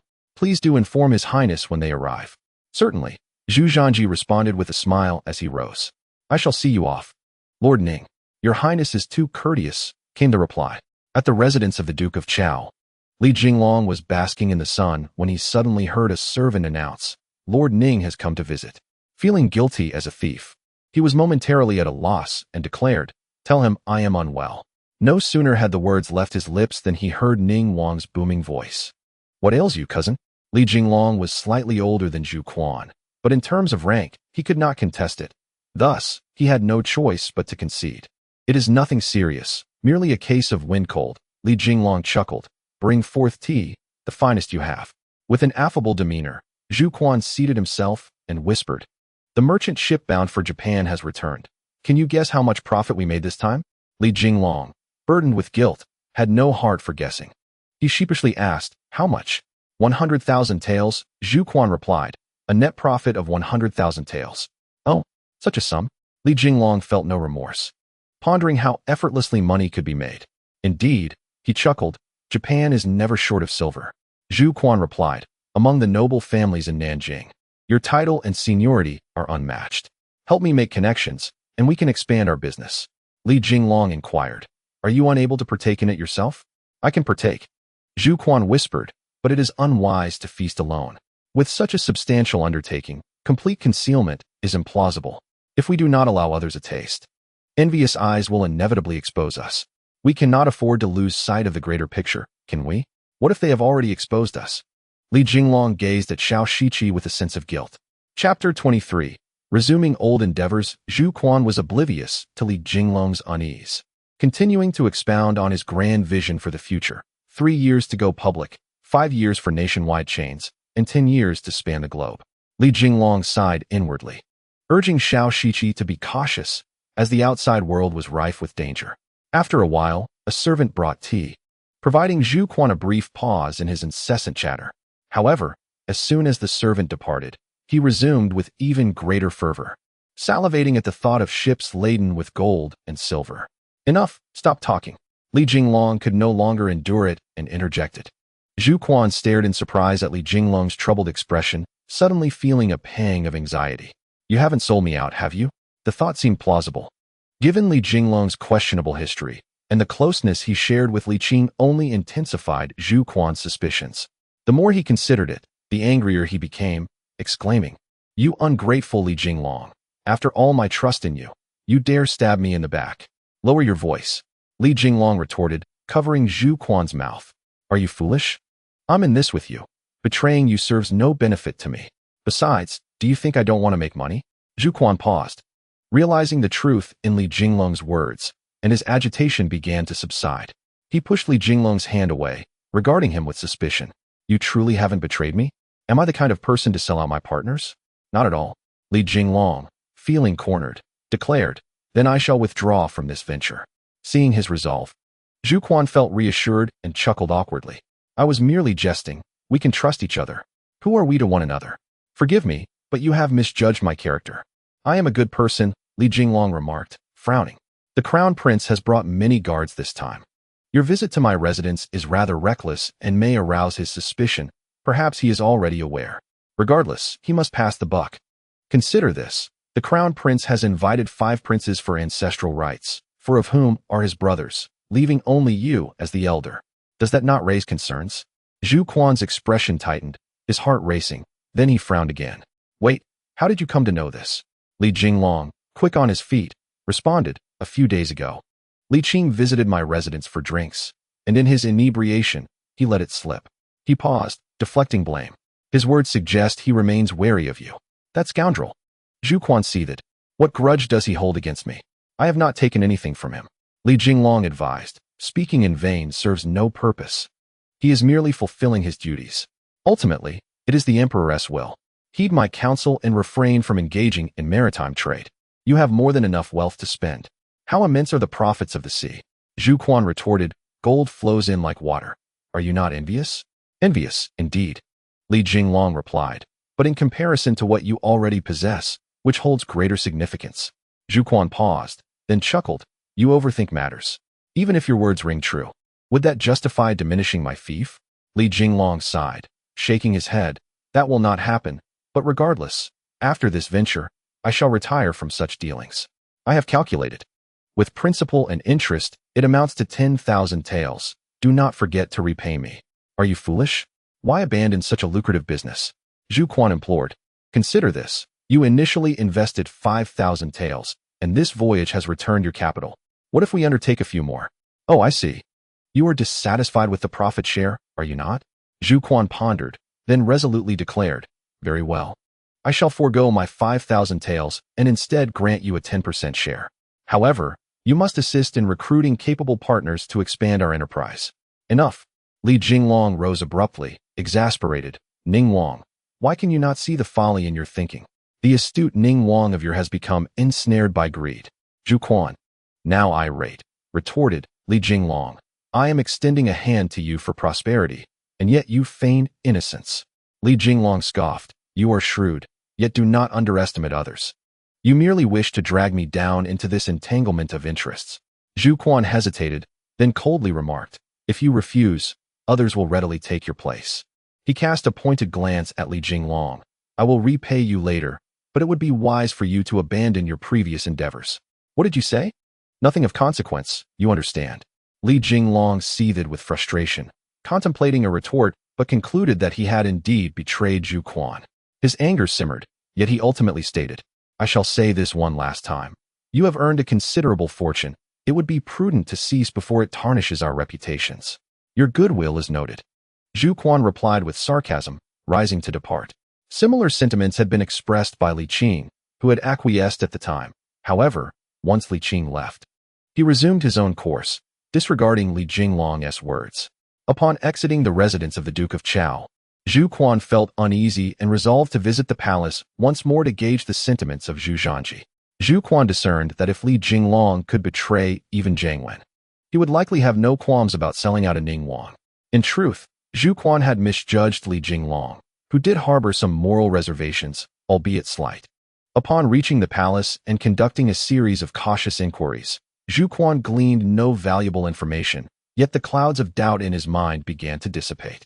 He surmised that if the crown prince truly intended to act against him, he would not exhibit such calmness. Reassured, Zhu Quan returned to the Wangfu to await the ancestral rites before embarking on his path to wealth. Did you speak with him? I did. And what was his response? Unyielding. Li Qing patted Li Jinglong on the shoulder. You have shown utmost compassion. Do not carry any burdens of conscience. Yet I have played the traitor, Li Jinglong lamented. Troubled by his actions, Li Qing, however, held a different opinion. Firstly, you are engaged in a charitable act. Secondly, even if you remain silent, we can uncover the truth. Such a large transaction cannot escape scrutiny. It merely requires time. Li Jinglong nodded, feeling considerably better after Li Qing's words. By the way, the Prince of Ning will not be stripped of his fief, will he? Li Qing shook his head. Certainly not this time. But if he continues to be obstinate, the outcome may differ. Li Jinglong sighed and refrained from further comments. A dozen days later, the kings of Xiang, Jing, Huai, and Liang arrived in succession. The ever-reclusive Zhu Zhanji finally made an appearance, summoning officials from the 6 ministries to deliberate on the ancestral worship ceremony. This time, Li Qing did not take the lead. The previous ancestral rites had been quite challenging for him, and he was unwilling to undergo that experience again. However, he ultimately could not evade participation, blending into the crowd for the ceremony. Fortunately, It was far less burdensome this time, as he did not have to lead. He simply followed the others. And after a brief respite, returned to the Duke's residence to rest. The following morning, the resonant voice of the Jin Yi rang out outside the door. Duke Yongqing, the Crown Prince summons you to the palace. Upon hearing this, Li Qing called out, I shall be there shortly. The Jin Yi, having received his response, quickly departed. Li Qing lingered in bed for a while longer before reluctantly rising to wash up. He knew today was the day for candid discussions, but he did not feel rushed. As it was still early, as anticipated, after some delay, Li Qing arrived at the palace only to find that several princes had yet to arrive. Upon seeing Li Qing enter, Zhu Zhanji, with a frown, dismissed the young attendants and said, Uncle Qing, it is one thing for you to be lazy on ordinary days. But why the delay today? Isn't everyone still absent? Li Qing shrugged. Zhu Zhanji retorted, I merely wish to discuss the details with you. Li Qing shook his head. There is no need. Let us proceed according to the original plan. Simple, direct, and effective. Pausing for a moment, he inquired, by the way, did you receive a response from your father regarding the management of noble trade? Long ago, Zhu Zhanji replied with a roll of his eyes. What did he say? Zhu Zhanji replied in a low voice, as you predicted. Li Qing praised, truly, the little chubby emperor is wise. Zhu Zhanji, uninterested in further confrontation, frowned and said, This is the first time I have seen my father so resolute. However, I feel it may be a bit too forceful. Li Qing shook his head. Just as you said initially, it is far more effective to curb the burgeoning maritime trade promptly rather than wait for it to escalate before taking action. Rest assured, the situation will not turn catastrophic. From today onward, I will reside with you, Li Qing added. Zhu Zhanji chuckled. There is no need for such dramatics. My concern lies with the morale of the military, but they are unlikely to dare rebel. Better to be prepared than to regret, Li Qing said with a smile. Zhu Zhanji felt warmth in his heart, yet his words were teasing. At your age, if any upheaval occurs, I will be the one protecting you. 2 years, and then another 2. He believed that this time, Li Qing would surely fall short of him. Li Qing smiled, took a sip of the hot tea on the table, and patiently awaited the arrival of the main figures. 15 minutes later, the 5 vassal kings, King Ming, King Xiang, King Jing, King Huai, and King Liang, entered the grand hall in unison. We pay our respects to His Highness the Crown Prince, they proclaimed. This time, Zhu Zhanji did not hold back. He lowered his head, sipped his tea, and accepted their homage with an air of composure and dignity. Once the formalities were completed, he casually instructed, You may rise. Thank you, Your Highness, Zhu Quan responded, somewhat displeased, his voice slightly louder than the others. Zhu Zhanji set down his teacup and cast a glance at the 5 men before turning his gaze, smiling, towards King Xiang. Zhu Zhan, come here. Zhu Zhan trembled at the sight of his elder brother's cheerful demeanor, although they were full-blooded siblings. It was precisely this relationship that had led to him enduring many beatings from Zhu Zhanji. Each time he received a thrashing, it was accompanied by that same disarmingly cheerful expression, which filled him with trepidation. I am here, Your Highness. What is your command? He stammered, forcing a strained smile. Come here. Zhu Zhanji's tone turned neutral, the smile fading. Zhu Zhan was gripped by fear and cautiously moved forward. Hurry up. Yes.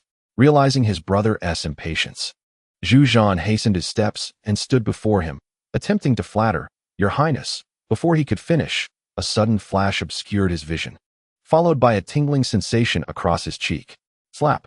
The force of the blow, delivered with precision, left Zhu Zhan dazed, his mind blank and the world spinning around him. In his dazed state, he fancied he saw their forebear, the founding emperor, waving at him. Chapter 24. Who dares to challenge me? Zhu Zhanji's slap was indeed fierce, leaving Zhu Zhan momentarily stunned, even forgetting the pain. It was not only Zhu Zhan who was bewildered. King Ming and the others wore expressions of shock, utterly unprepared for such an occurrence. After a while, Zhu Zhan regained his senses and, feeling wronged, questioned, Your Highness, what crime has this humble brother committed? Zhu Zhanji replied with a cold smirk, Come here, I shall enlighten you. Please, Your Highness, do enlighten me. Zhu Zhan shook his head, refusing to present his face for another slap. Come here. Your Highness, please be gentle. Slap. The next strike was even more severe, causing Zhu Zhan to spin in place before collapsing onto the ground, blood oozing from the corner of his mouth and his cheeks swelling alarmingly. Irritated, Zhu Zhan exclaimed, Why do you only strike one side? Have you not heard that symmetry is pleasing to the eye? Your Highness, what have I done wrong? He clutched his face, his voice tinged with a whimper. As a grown man and now a vassal king, he felt humiliated, especially in front of so many witnesses, and he wondered how he would maintain his dignity henceforth without an explanation. Zhu Quan's expression darkened as he began to grasp the situation. However, the other kings remained blissfully unaware, naively oblivious to the gravity of the circumstances as they continued to observe the unfolding drama. Zhu Zhanji stood up and stepped forward, delivering yet another slap, still targeting only one side, and then resorted to punches and kicks. Your Highness, please calm down. Do not strike any further, urged Kings Jing, Huai, and Liang, rushing forward to intervene. After all, we are brothers. Although we share no mother, there is still some semblance of kinship. Bang, bang, bang. Each of the three kings received a punch, their eyes filled with stars, caught between indignation and resentment. What crime have we committed merely by trying to mediate? Anger may simmer beneath the surface, yet no one dares to unleash it, each wearing a facade of smiles. Your Highness, please do not be upset. We are all family. Let us resolve any misunderstandings, they implore. Misunderstanding? Zhu Zhanji replies with a chilling smile. This is no mere misunderstanding. He turns his gaze towards the Prince of Ning, his mockery warming slightly. Please, sit down, Prince Ning. Allow me to discipline these ineffectual brothers of mine. Zhu Quan, with a grim visage, retreats to a corner, comprehending that Zhu Zhanji's words are veiled barbs aimed at him. A glance at Li Qing reveals the latter sipping tea with an air of contentment, and upon noticing Zhu Quan's gaze, he offers a disarming smile. Frustration wells within Zhu Quan, who internally curses, this scoundrel must be behind this. Meanwhile, Zhu Zhanji continues his onslaught, not sparing even the Prince of Xiang, Zhu Zhanxian, nor the other three princes, delivering a merciless beating. Of course, the four dare not retaliate. Brother, please stop. Zhu Zhanxian pleads, clutching his elder brother's leg in desperation. Should the beating persist, he may well find himself in the presence of their forebear. Beside him, Zhu Quan's countenance darkens, nearly dripping with malice. Though he has not received a physical blow, he understands that Zhu Zhanji is delivering a metaphorical slap to his face in a different manner. Once satisfied with his display of dominance, Zhu Zhanji brushes off his robes and returns to his seat, addressing them directly. I shall inquire. Have you been involved in maritime smuggling? The four, momentarily at a loss, fall silent, caught off guard. With a resounding thud, Zhu Zhanji slams the table and bellows, answer me. Startled, Zhu Zhanxian stammers. Yes, we have participated. Having endured beatings since childhood, he has developed a psychological aversion to his elder brother and thus speaks the truth. The other three silently chastise him for his cowardice, yet realize the gravity of their situation, reluctantly nodding in acknowledgement. Is your official stipend insufficient? Zhu Zhanji's voice turns icy. Why then do you contend with the common folk for profit? The four lower their heads in shame, at a loss for words. Your Highness, Zhu Quan interjects, his expression stoic, yet his smile hollow, as I understand it. The edict to fully open maritime trade was issued by the emperor and is a new national policy of the new sovereign, is it not? Zhu Zhanji casts him a sidelong glance and nods slightly. Zhu Quan continues, if the court permits civilian trade, then why do you pursue the Prince of Xiang and his companions so relentlessly? Zhu Zhanji scoffs, are princes mere commoners? Zhu Quan falters, stubbornly retorting, princes are also subjects of the emperor. Prince Ning, Zhu Zhanji's tone grows frigid. Have you not heard? One does not keep horses in a household that raises chickens and pigs. One does not maintain oxen and sheep in a house that cuts ice. A household of 100 carriages does not harbor hoarding ministers. Better to have thieves than to have hoarding ministers. This illustrates that a nation should not pursue profit for profit's sake, but rather adhere to righteousness. Princes possess fiefs and stipends. As royal kin, if they engage in maritime trade, what place remains for the common folk? Zhu Zhanji declares emphatically, the court opens the seas to ensure a better life for the populace, not so that certain individuals may exploit their power for gain. Zhu Quan's face shifts through shades of anger and embarrassment, his mind racing for a counterargument, but finding none. Zhu Zhanji adds, of course, princes may partake in maritime trade, but under one condition. What condition? Zhu Quan presses. Renounce your princely titles, Zhu Zhanji states coolly. Do not bring shame upon the royal lineage. Zhu Quan's expression stiffened, quickly giving way to a furious rage. Is this the emperor's will, or merely the crown prince's presumptuousness? Prince Ning, mind your tone. Zhu Zhanji, undeterred, retorted sharply. If you are dissatisfied, feel free to lodge a complaint against this crown prince in the capital. You. Slap. Zhu Zhanji struck Zhu Zhanan across the face, rebuking. This is the consequence of competing with the people for profit. Zhu Zhanan, bewildered, protested. Why are you hitting me when it's him you should be punishing? The humiliation was blatant, a stark affront. Zhu Quan trembled with rage, his face burning. Though the slap had not landed on him, the effect was scarcely different. In his heyday, he had been a hero, vanquishing the Mongol Yuan forces with great prowess. However, since the passing of the founding emperor, his power and status had plummeted, first diminished by Jiang Wen's policies, then deceived by Zhu Di. Now, even those of the younger generation dared to bully him. A reality he found unbearable. Zhu Zhanji, do not be so arrogant. Zhu Quan's defenses crumbled. I shall see what you can do to me. Zhu Zhanji chuckled. As long as you refrain from meddling in maritime trade, this crown prince shall not interfere with you, for we are still family. However, should you insist on pursuing commerce, I will have to erase your lineage from the royal family tree. How dare you? Zhu Quan exclaimed in outrage. I am the 17th son of the founding emperor. Who are you to challenge me? Zhu Zhanji, feeling he had shown sufficient respect to Prince Ning, grew less courteous upon sensing Zhu Quan's ungratefulness. Go ahead and test me. Li Qing, who had remained silent, spoke up. Those who recognize the times are wise. This is not the era of the founding emperor. It would be prudent for you to acknowledge the current state of affairs, not only for yourself, but also for your descendants. After a pause, he added, even if the founding emperor were alive, he would not overlook your competition with the people for profit. The emperor has already shown great mercy. Enough of your condescending remarks. Zhu Quan snapped back. I do not recall offending you. Why do you persist in targeting me? Have I eaten your rice? Li Qing, uninterested in engaging further, turned to Zhu Zhanji. Zhu Zhanji regarded Zhu Quan. I shall ask you one final time. Which path will you choose? I choose none, Zhu Quan sneered. I wish to see who dares to lay a hand on me. In truth, Zhu Quan was not as resolute as he appeared. He merely sought to negotiate. However, Zhu Zhanji offered no room for bargaining and commanded, bring him. A group of fierce, wolf-like imperial guards rushed in. What are your orders, your highness? Arrest Prince Ning. The guards hesitated momentarily. Yes. What are you doing? Stop this at once. Zhu Quan blustered. Zhu Zhanji, do not overstep your bounds. Zhu Zhanji was not one to shy away from confrontation, and even if the offender were his own uncle, he would not hesitate to act. Seize him. I will fight you. Zhu Quan erupted, pushing the guards aside, bellowing, who dares to touch me? The guards hesitated, knowing he was a prince, a member of the royal family. Any harm done could lead to repercussions later. Arrest him. Who dares? I will. Li Qing, seeing the standoff could not continue, stood up and approached Prince Ning. Upon seeing Li Qing approach, Zhu Quan felt a twinge of fear. He knew Li Qing was serious. Do not come any closer. I have trained for this, Li Qing warned, glaring at the old man. You should know your place. I do not wish to harm you. With a swift strike, Zhu Quan fainted, his words left unspoken. The others, including the seasoned Ning Wang, were taken aback. How could they possibly fare better after the prince's recent demotion? Your Highness, spare us, they exclaimed, genuinely frightened. Zhu Zhanji chuckled softly. Which path will you choose? Is there truly a choice? They momentarily stood stunned, then elation spread across their faces.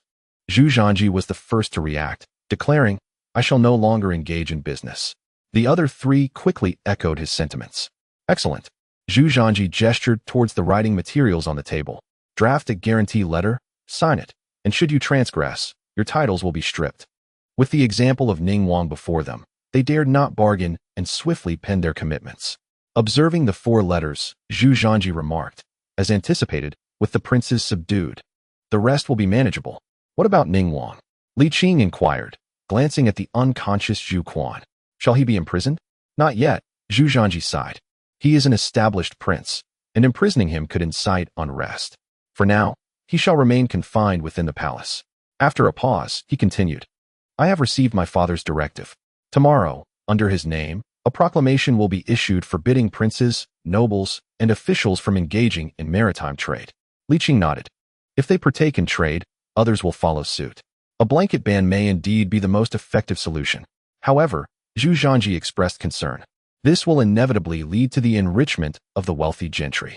Li Qing chuckled ruefully. Not everything can go as one wishes.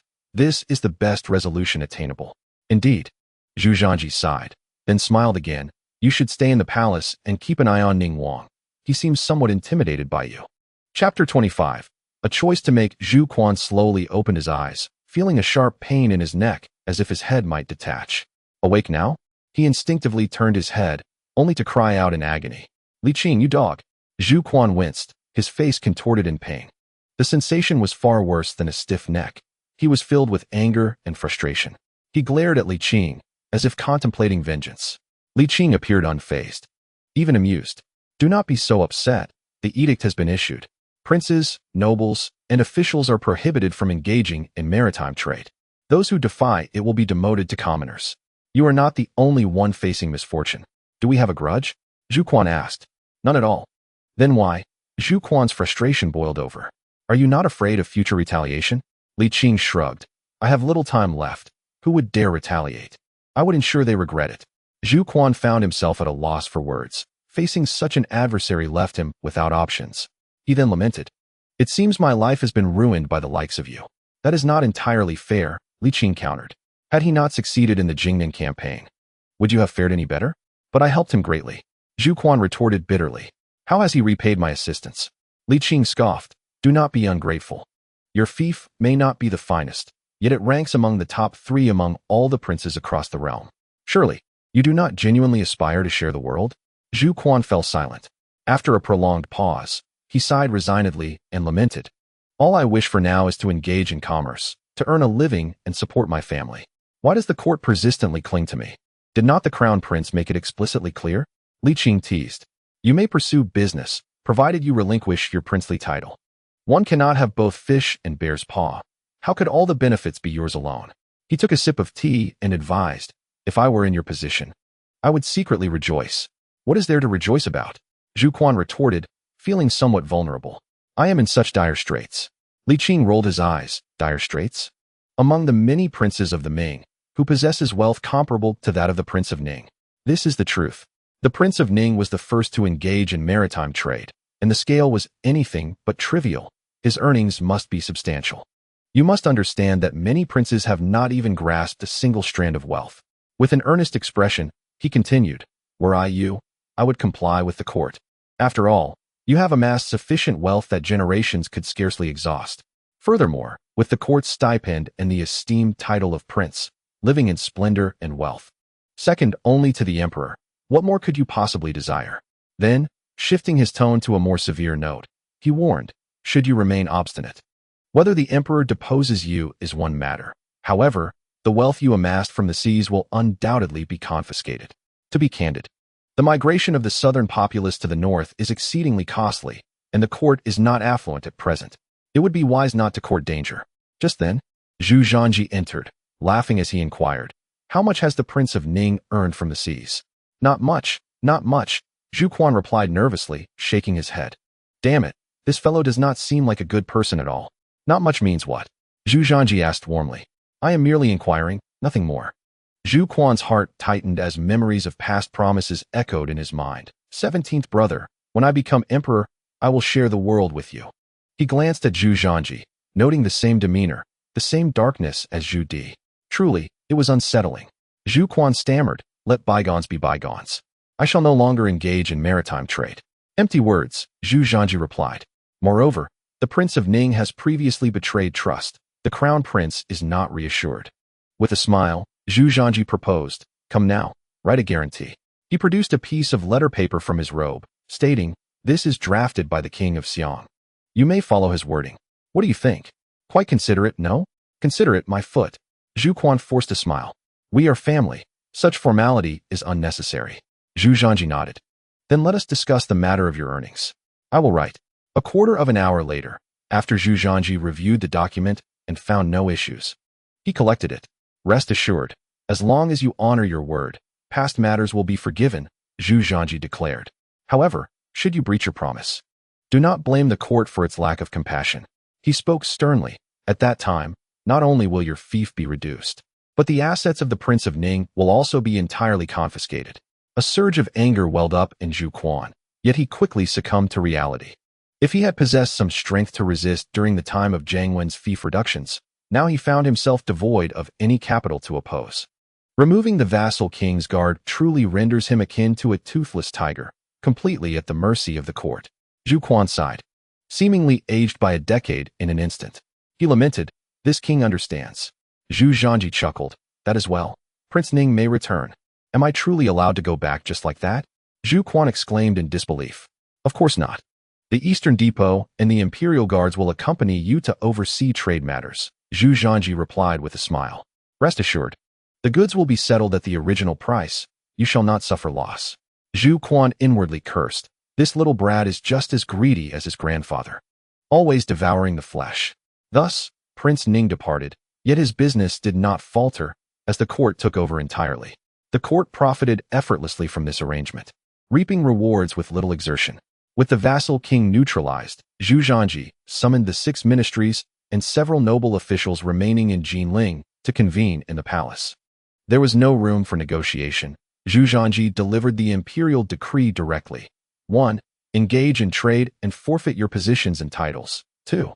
Retain your titles and positions, but abstain from trade. Choose one path. Failing to choose, you shall tread neither. Ultimately, under Zhu Zhanji's commanding presence, all present aligned themselves, unanimously opting for the latter choice. They understood that while power remained, money could be acquired. Without power, wealth would be exceedingly difficult to preserve.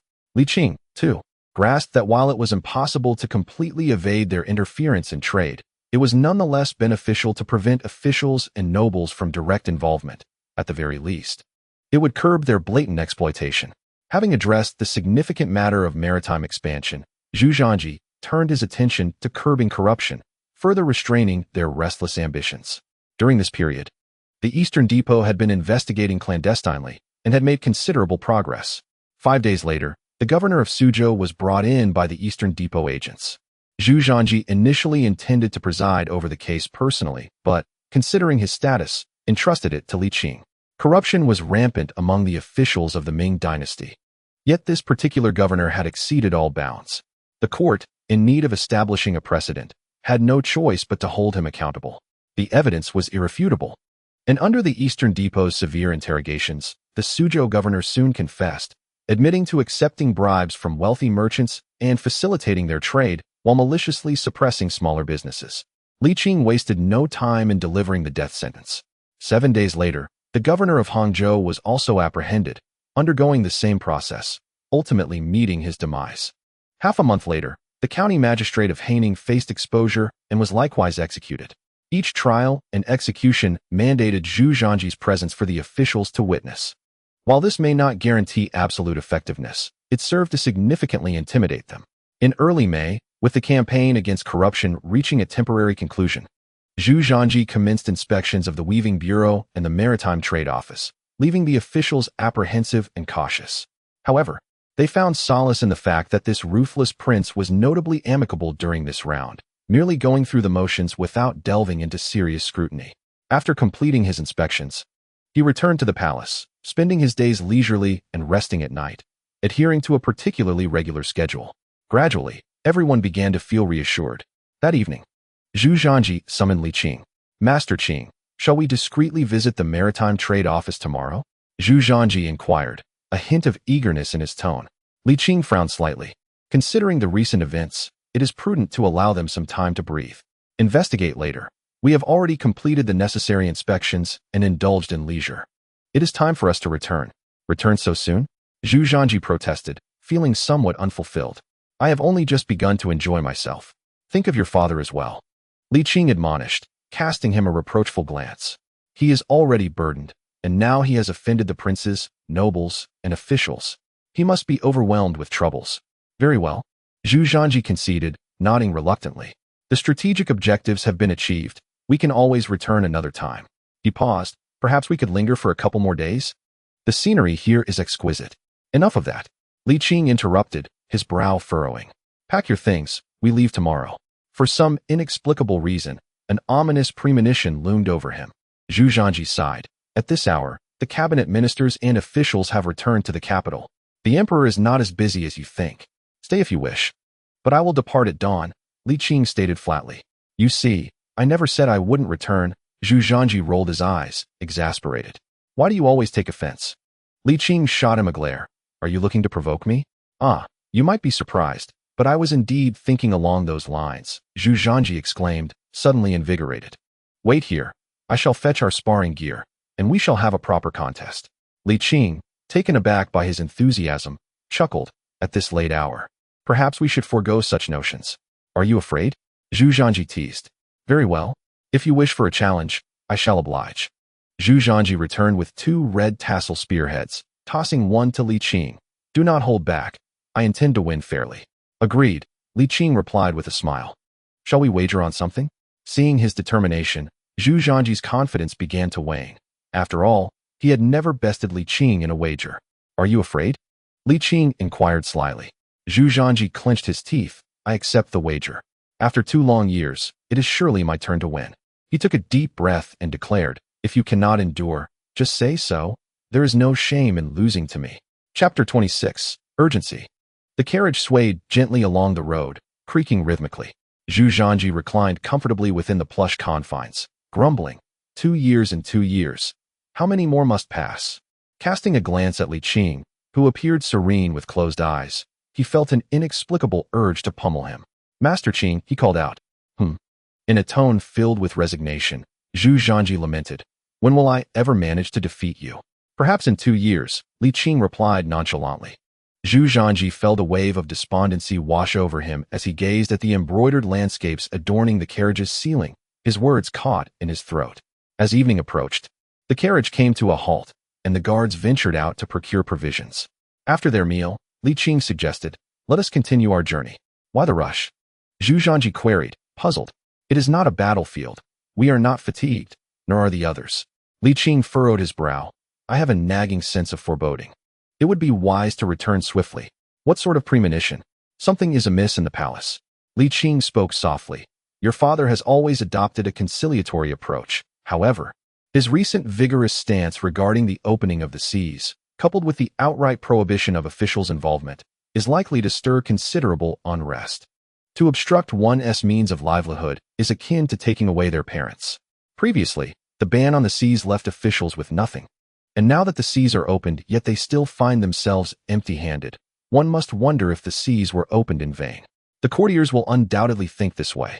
With a sigh, Li Qing continued, during your grandfather's reign, the courtiers supported your father because his governance was markedly different, and they believed their lives would improve under his rule. But what of the present? Officials, nobility, and princes have all been offended. Your father lacks the authority your grandfather wielded, making it exceedingly difficult for him to suppress dissent. His current pressures must be immense. Upon hearing this, Zhu Zhanji recognized the gravity of the situation and immediately commanded, continue our journey. The guards harbored some resentment, but dared not defy the order, dragging their weary bodies onward. Zhu Zhanji felt a twinge of unease. Qing Bo, could there truly be trouble? He reassured himself that, having taken command of the army, upon his return, even if there were those who sought to disrupt, they would have to behave. Li Qing remarked, at the very least, it won't escalate. Zhu Zhanji nodded gently, followed by a smile. What my grandfather accomplished, I too can achieve. They shall not rise against us. Li Qing cast a glance at him, refraining from teasing this time, and nodded slightly. Let us hasten our pace. Returning a day sooner will greatly benefit both your father and the court. Indeed, Zhu Zhanji replied. 7 days later, the ceremonial entourage halted within Shandong, less than 800 miles from the capital.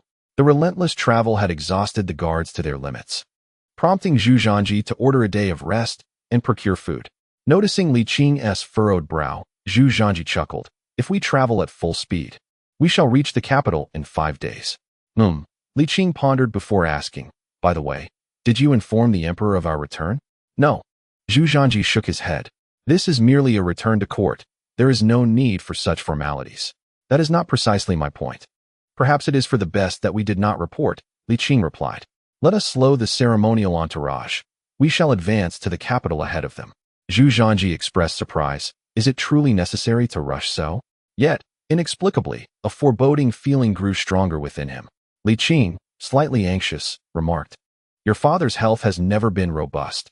He has been exceedingly busy since ascending the throne, particularly with the opening of the seas, the migration, and the cabinet and ministry's local affairs. His responsibilities are overwhelming. Zhu Zhanji sensed the underlying concern and felt uneasy as well, yet he maintained, Qing Bo, you are overthinking.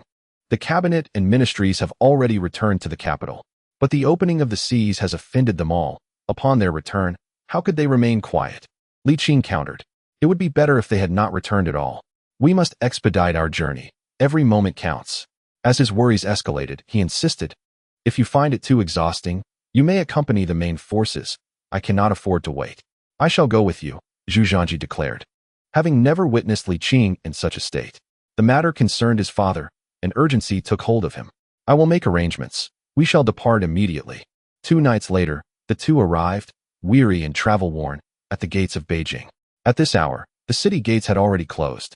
Zhu Zhanji shouted several times before the soldiers guarding the gates finally emerged. Who goes there? They inquired. I, the crown prince of the Ming, Zhu Zhanji proclaimed.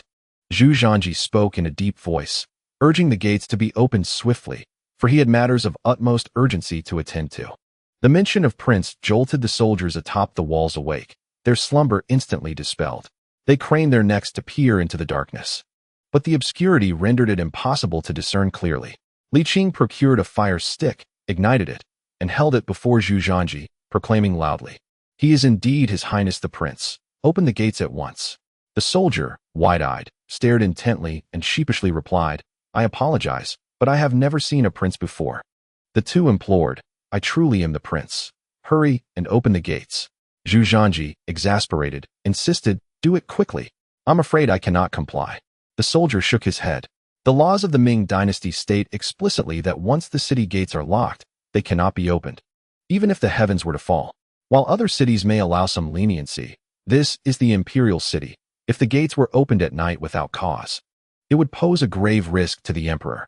Thus, the imperial city adhered to a strict policy with no room for compromise. We are but two. Can we instigate a rebellion? Zhu Zhanji fumed. Open the gates, or I shall have you executed. The soldier, unwaveringly honest, retorted, if I open the gates, I too shall face execution. Better to remain steadfast and preserve my reputation. Besides, you claim to be the prince. Where is your proof?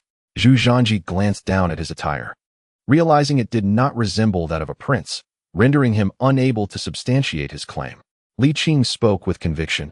If the gates cannot be opened, then lower a rope to pull us up. That is not permissible. Once the imperial city is locked, no one is allowed entry. This is the regulation. The soldier remained dutiful, meticulous in his adherence to duty. At that moment, more soldiers on guard were roused, gathering at the parapet to look down. Zhu Zhanji seized the fire stick from Li Qing, approached the wall's edge, and illuminated his own dark visage, glaring intently to see if he resembled the prince. A group of soldiers scrutinized him closely, yet none recognized him. They had indeed never seen the prince, nor did they know his appearance. But no one dared to question him, for impersonating a prince was tantamount to courting death. Fetch your commanding officer. Li Qing commanded firmly. A quarter of an hour later, the officer, grumbling, ascended to the battlements and peered down. Who is the prince? I am. Zhu Zhanji tilted his head back. Have you discerned clearly? To his surprise, the officer shook his head. He too had never seen the prince. Li Qing stepped forward, seizing the fire stick. But do you recognize this lord? The distinctive mask was immediately recognizable to the officer, who exclaimed, Lord Yongqing.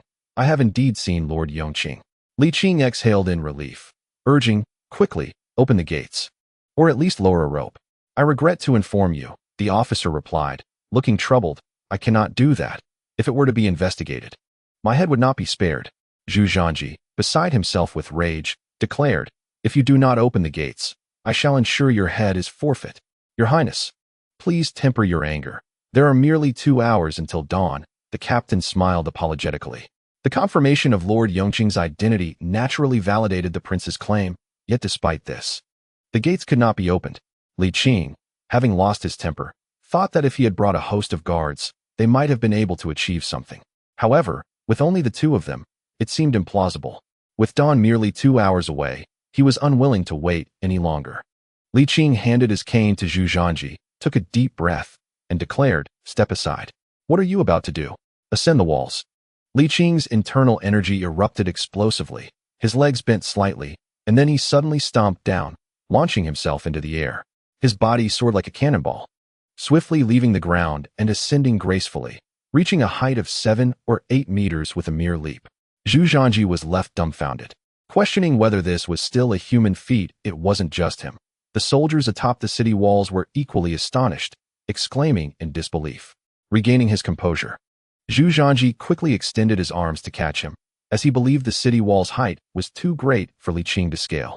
An old man falling from such a height would not escape death, or at the very least, severe injury. Just as Zhu Zhanji prepared himself, he witnessed Li Qing deftly push off with one foot, propelling his descending body upward once more, and in an instant, he reached the top of the wall.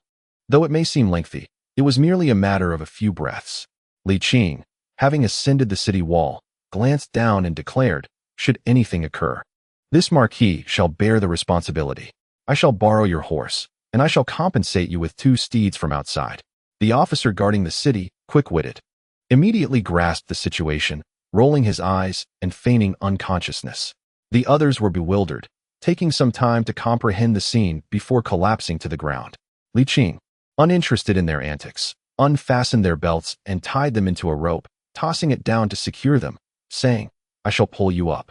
Zhu Zhanji looked at the towering wall and hesitantly remarked, "Do take care." "Make haste," Li Qing urged. Zhu Zhanji swallowed hard, trembling as he fastened the rope around his waist, closing his eyes throughout the ordeal. It felt as though an eternity had passed before he finally felt solid ground beneath his feet and dared to open his eyes. "Quickly," he urged. "Oh, right," Zhu Zhanji responded, feeling a sense of urgency as he was swept up in Li Qing's fervor. The two entered the city, mounted the guard officer's horse, and swiftly made their way toward the palace. "Qing Bo, it just occurred to me that the palace will also be locked at this hour," Zhu Zhanji shouted. "Even if we arrive, we won't be able to enter." To be honest, he couldn't fathom why Li Qing was in such a rush, let alone to this extent. "Then we shall scale the wall," Li Qing insisted, his tone urgent. "I have an inkling that something dire has transpired, and we cannot afford to delay even for a moment." "I believe you are mistaken," Zhu Zhanji retorted defiantly. "I do not require your opinion," Li Qing replied with a huff, cracking the whip and urging the horse onward.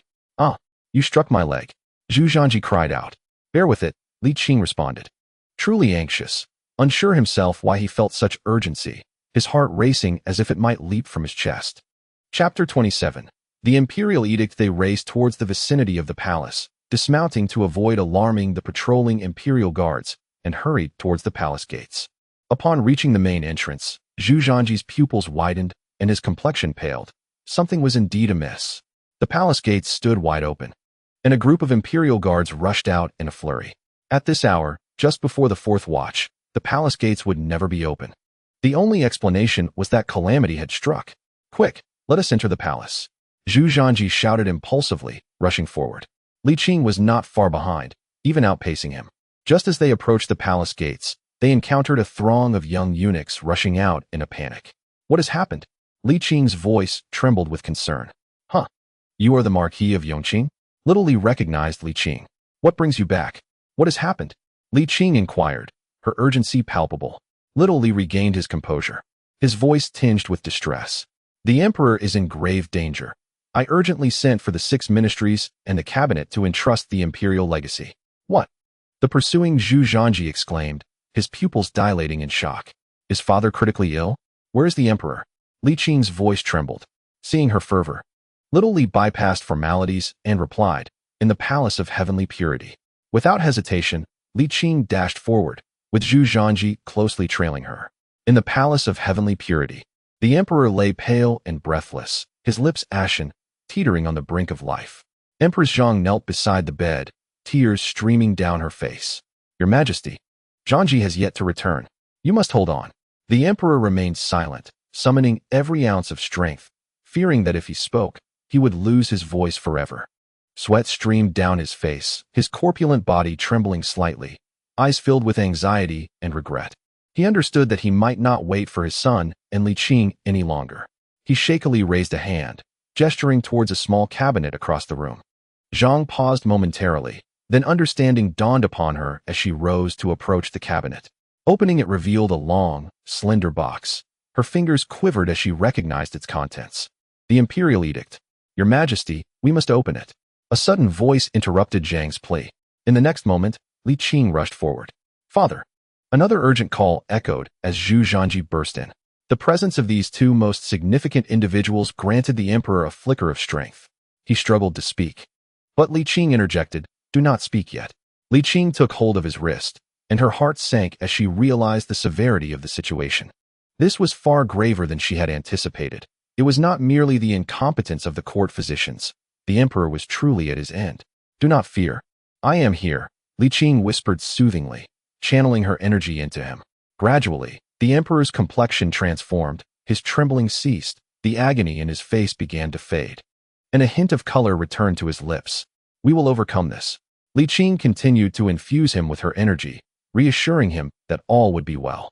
The emperor managed a weak nod, his expression gradually relaxing. "I need silver needles," Li Qing instructed. Zhang called out to the court physician attending nearby. "Do we have silver needles for acupuncture?" A physician promptly opened the medicine chest and presented a box of needles. Li Qing opened the box, purified the needles, and swiftly inserted them, one into the lower abdomen and another to the energy center. After only 2 needles, she paused, gently manipulating them while observing the emperor's response. Initially, he resembled a balloon on the verge of bursting, but as her energy surged and the needles were delicately adjusted, he gradually calmed. After a quarter of an hour, the emperor's face finally regained color, his expression no longer contorted in pain. "Everything will be all right. You will be fine," Li Qing spoke soothingly, her voice warm. "I will watch over you diligently. Do not speak, just relax." With a faint smile, the emperor's tension eased, and he slipped into a restful slumber. Li Qing cast a glance at Zhu Zhanji, who understood immediately and whispered, "Everyone disperse." The imperial physician and the eunuchs silently bowed and retreated. Fearing to disturb Li Qing's treatment, Zhu Zhanji took his mother and exited the inner hall. Once in the outer hall, he could no longer contain his impatience and asked, "Mother, why has father come to this state?" Madame Zhang, filled with resentment, replied, "It is all due to those scoundrels. Your father decreed that officials, nobles, and princes must not engage in maritime trade, yet they all reacted as if their tails had been stepped on, banding together to bully your father. He is already exhausted, and with this ruckus, his burden has only intensified. The censors are also restless, especially that Li Shirmian." She ground her teeth in anger. "Your father is this way because of their provocations. Zhanji, you must not let him go unpunished." Zhu Zhanji narrowed his eyes and coldly inquired, "Where is he?" "Your father has imprisoned him in the Zhao prison," Madame Zhang answered. Zhu Zhanji nodded, a fierce glint in his eyes. "Not even the King of Heaven can save him." Suddenly, he noticed the box in his mother's hand and asked, "What is this?" With a sorrowful expression, Madame Zhang replied, "It is your father's last edict. It was just retrieved when you returned." Seeing there were no outsiders, she handed it to Zhu Zhanji. "My son, you should take a look first. If anything seems unreasonable." Under Zhu Zhanji's intense gaze, she amended her words, "Prepare yourself mentally." Zhu Zhanji took the box and opened it, while Madame Zhang leaned in to see. But as she approached, he swiftly closed it, making his intentions clear. Madame Zhang, feeling aggrieved, exclaimed, "Are you also wary of your own mother? If you will not allow me to see, then you may look at it alone." She stepped back, hurt. Zhu Zhanji then reopened the box and began to read the last edict. Soon, his expression changed dramatically. Confusion, disbelief, and even anger intertwined, darkening his countenance. "What does the edict say, my son?" Madame Zhang asked curiously. Zhu Zhanji remained silent, closing the edict and placing it back into the box, then picked up a list. Upon reading it, his expression shifted again, and he cast a suspicious glance at Madame Zhang. "What troubles you, my son?" she inquired. Observing the doubt and suspicion in his eyes, which only heightened her anxiety, mingled with a profound sense of grievance and fury. Having given him life and nurtured him, how could she endure such treatment from her own child? "What did your father say?" Madame Zhang's voice trembled with anger. Zhu Zhanji closed the box, his tone icy. "I ask you to return to the palace." After a moment, he added, "It would be best if you refrained from wandering about." Zhu Zhanji. Madame Zhang felt her composure shatter.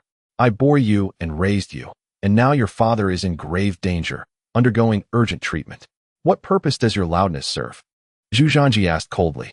Madame Zhang was brought to tears, wiping her eyes as she turned to leave. Zhu Zhanji's expression shifted repeatedly. The contents of the edict were too much for him to bear, leaving him in a state of disarray, unsure of whom to confide in. Suddenly, he realized something and hurried out of the grand hall. "Come here." The attending young eunuch rushed forward. "What orders do you have, Your Highness?" "The officials from the 6 ministries and the cabinet have arrived. Instruct them to return at once. Anyone who defies this order shall be imprisoned." After a brief pause, he changed his tone, instructing, "Immediately go to the palace gates and lock them. No one is to enter. Those who defy this order shall be deemed traitors. Furthermore, inform them that my father is safe." The 2 young eunuchs exchanged bewildered glances with Zhu Zhanji, feeling somewhat lost. Clearly, the emperor's life hung in the balance. What was happening? Could it be that the crown prince wanted? Hurry. Ah, yes. The 2 eunuchs suddenly realized, regardless of the situation, following orders could not be wrong. We are merely here to earn our keep. It is best not to get involved, to preserve ourselves. Zhu Zhanji sat helplessly in a chair, staring at the box in his hands, his mind in turmoil. At that moment, Li Qing stepped out. Zhu Zhanji perked up, hastening towards him. "How is my father?" "For now, he is unharmed," Li Qing replied solemnly. "However, the outlook is not optimistic." "Has he been poisoned?" Zhu Zhanji inquired further. Li Qing looked at him with surprise. "Why do you ask such a thing? Just tell me whether he has been poisoned." Li Qing shook his head. "What is wrong with you?" He could see that Zhu Zhanji was not merely saddened by his father's peril. Instead, he wore an expression of deep suspicion, as if no one was worthy of his trust. "What is truly going on?" Li Qing pressed. Zhu Zhanji fixed his gaze on him, speaking each word deliberately. "Can I trust you?" Li Qing countered. "What do you think?" Zhu Zhanji stared at Li Qing for a long while before handing over the box he held. "This is my father's will. Take a look." "A will?" Li Qing squinted, taking it without courtesy and opening it. Soon, his eyes narrowed. The officials must not compete with the common folk for profit, nor should the sovereign do so. Thus, I have decided to halt the voyages to the west. Continue reading to the end, Zhu Zhanji urged. Li Qing gathered his focus, reading further. The labor of both military and civilians in the north and south is exhausted. All are reliant on Nanjing. This has always been my true intention. In summary, halt the voyages to the west, relocate back to Nanjing. Li Qing was left dumbfounded. The policies of embarking on voyages to the west and relocating the capital to Shuntian were the very essence of Zhu Di's endeavors, and this will have been entirely altered. "This is impossible," Li Qing declared emphatically. "Your father would not issue such a decree." Zhu Di had confined himself to the Qianqing Pass. How could the young prince commit such an act of treason? Furthermore, he had always expressed his support for the policy of relocating the capital to Shuntian. Though the young prince was gravely ill, it did not impair his intellect. He would not engage in such foolishness. "That is why I asked if your father had been poisoned," Zhu Zhanji said, narrowing his eyes. "This will has likely been altered by someone. Who do you suspect?" Li Qing inquired. Zhu Zhanji lowered his gaze. "The empress." "What?" Li Qing was once again taken aback. "Your mother?" Zhu Zhanji nodded. Li Qing was momentarily at a loss. He finally understood why Zhu Zhanji harbored such a sense of distrust toward everyone. He even suspected his own mother. Zhu Zhanji truly resembled Zhu Di, sharing the same suspicious temperament. "This is unlikely," Li Qing shook his head. "These 2 policies bring her no benefit. Moreover, what advantage would it serve your father? Could it be that external officials conspired with the harem, each seeking their own gain?" Zhu Zhanji replied thoughtfully. "The empress lacks influence, but the dowager empress does not." Li Qing had no retort, yet he still believed the situation was too far-fetched. "Take another look at the list of those to be buried with him," Zhu Zhanji suggested. Li Qing picked up the list beneath the will. The esteemed consort Guo, the noble consort Tan, the virtuous consort Wang, the graceful consort Wang, and the dignified consort Huang. Li Qing furrowed her brow and inquired, "Is it the Guo consort, granddaughter of Guoring?" Zhu Zhanji nodded, affirming, "She is the only consort of the Guo surname." His voice grew somber as he continued. "After the establishment of the Ming dynasty, all of Taizu's sons formed alliances with the nobility to maintain harmony. Thus, he decreed that the daughters of noble families could not be buried alongside their husbands. The empress and consort Guo have always been at odds." After a moment of silence, Li Qing shook her head, saying, "You are perhaps overthinking this. From the demeanor of your father and mother upon our entry, it is evident that they share a deep affection. At this juncture, if she were truly as you suggest, she would not be able to feign such authenticity. Furthermore, you underestimate your father. After decades with his partner, he would surely perceive such subtleties." Zhu Zhanji sighed deeply. expressing his bittersweet hope. Let us hope you are correct. He gazed skyward, lamenting, at this moment, besides you, there is truly no one I can trust. Li Qing sighed in return and patted his shoulder, reassuring him. There is no need for you to fret. Your father is safe for now. We shall discover the truth once he awakens. Chapter 28. An investigation is imperative. At the palace gates, the ministers of the 6 ministries, the deputy ministers, and the cabinet officials were summoned in the dead of night. Upon hearing the emperor's urgent summons, they rushed over, only to find themselves blocked. How could they endure this? Will they not let us through? The dignitaries seethed with indignation. Apologies, esteemed lords. The young eunuch replied with a forced smile. The crown prince has issued a strict decree. No one is allowed to enter the palace. The crowd gasped in shock. The crown prince has returned? They queried. The eunuch nodded. I dare not speak falsely. I hope you will not put me in a difficult position. Minister Huang Fu of the Ministry of Works scoffed. The emperor's life hangs in the balance, and we have been summoned to receive his final instructions. Why are we not permitted to enter? Huang Fu's voice rose. What is the crown prince plotting? Is he shutting the doors to act as emperor himself? The young eunuch, taken aback by the confrontation, was at a loss for words, knowing he could not defy the crown princess' orders. I apologize, but I am merely following orders, he said, as he motioned for his companion to close the door. How dare you? Jin Yuzi stepped forward to block the entrance, coldly declaring, esteemed lords, do not be deceived by this eunuch. The crown prince is in Nanji. How could he have returned? It is clear that a great upheaval has occurred within the palace. Perhaps even a threat to the emperor. Upon hearing this, the expressions of the ministers shifted dramatically. It was indeed very plausible. Last night, when the palace gates were locked, there had been no news of the crown princess' return. How could he have entered unnoticed? The grand procession of the crown prince could not have been concealed from them. Minister Jian, speak up. Huang Fu urged gravely. Yes, Minister Jian, this clearly reeks of conspiracy. The emperor is still awaiting our presence, others chimed in. Jian Yi realized they were attempting to place him at the forefront. Yet this time he chose not to be ambiguous. Power is a double-edged sword. If it does not harm others, it must harm oneself. Not every situation can be glossed over. Jian Yi resolutely declared, disregard him. Let us proceed directly in. With a resolute demeanor, he led the charge inward, and the others promptly followed suit. You cannot enter. You cannot enter. 2 young eunuchs cried, desperately attempting to block their path. At that moment, Shaoli, who had been sent to inform the ministers, returned with the group. The 2 eunuchs, now their saviors, exclaimed, Master Li, quickly stop them. The crown prince has issued a strict order forbidding their entry into the palace. Silence, you castrated curs. Huang Fu bellowed in anger. The crown prince is clearly in Nanji. Do not deceive us. Hold on. Shaoli approached with a composed expression. The insult directed at him ignited his indignation. Who claims the crown prince is in Nanji?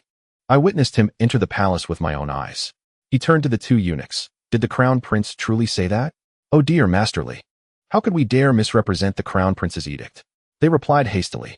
Shaoli considered this and then said, since the crown prince has issued an order, I must ask you all to return, to rouse us from our slumber in the dead of night, only to send us back now. What mockery is this? The officials of the 6 ministries and the cabinet were enraged. Despite their rivalries, they collectively held disdain for the eunuchs. What are you even worth? Jian spat. I wish to see who dares to obstruct us. Shaoli, too, was incensed. Having distinguished himself among the eunuchs and risen to be the second in command of the Eastern Depot, he was not to be trifled with. Upon learning of the crown prince's order, he had made up his mind to execute it with utmost precision. It mattered not whether the crown prince truly intended to isolate himself as emperor. The current circumstances were clear. The crown prince was his future master, and he must exhibit unwavering loyalty to his new superior. Someone blocked their way. A group of Jinyui exchanged glances before swiftly deciding to obey the command and advance. The Jinyui had now become a mere appendage to the Eastern Depot, compelled to submit for the sake of their futures. They had no choice. It was all about survival. And they bore deep-seated grudges against the officials, with no hope for reconciliation. The previous commander, Ji Gang, had perished due to his connections with literati, which had precipitated the decline of the Jinyui's power. Learning from past mistakes, they dared not overstep their bounds again. Like ravenous wolves, the Jinyui approached and roughly shoved the individuals aside, blocking the palace entrance. This is outrageous. Jian Yi trembled with anger. Since when do I, the Minister of Personnel, Have to heed the whims of eunuchs? Huang Fu furiously cursed, hurling insults at the eunuchs. Master, the crown prince has decreed that if they dare to force their way in, they are to be apprehended immediately. The two young eunuchs, unable to contain their frustration, fanned the flames of discord. Li, skeptical, inquired, "Is that true? How could I dare misrepresent?" The crown prince himself said so. The young eunuchs fervently nodded. Li grinned. "Excellent. Seize them and escort them to the Zhao prison." Preposterous. How utterly preposterous. A multitude of officials were on the verge of exploding with rage. Yet they were powerless against the Jinhui. They could shout as they pleased, but they could not escape the fate of being unceremoniously dragged away.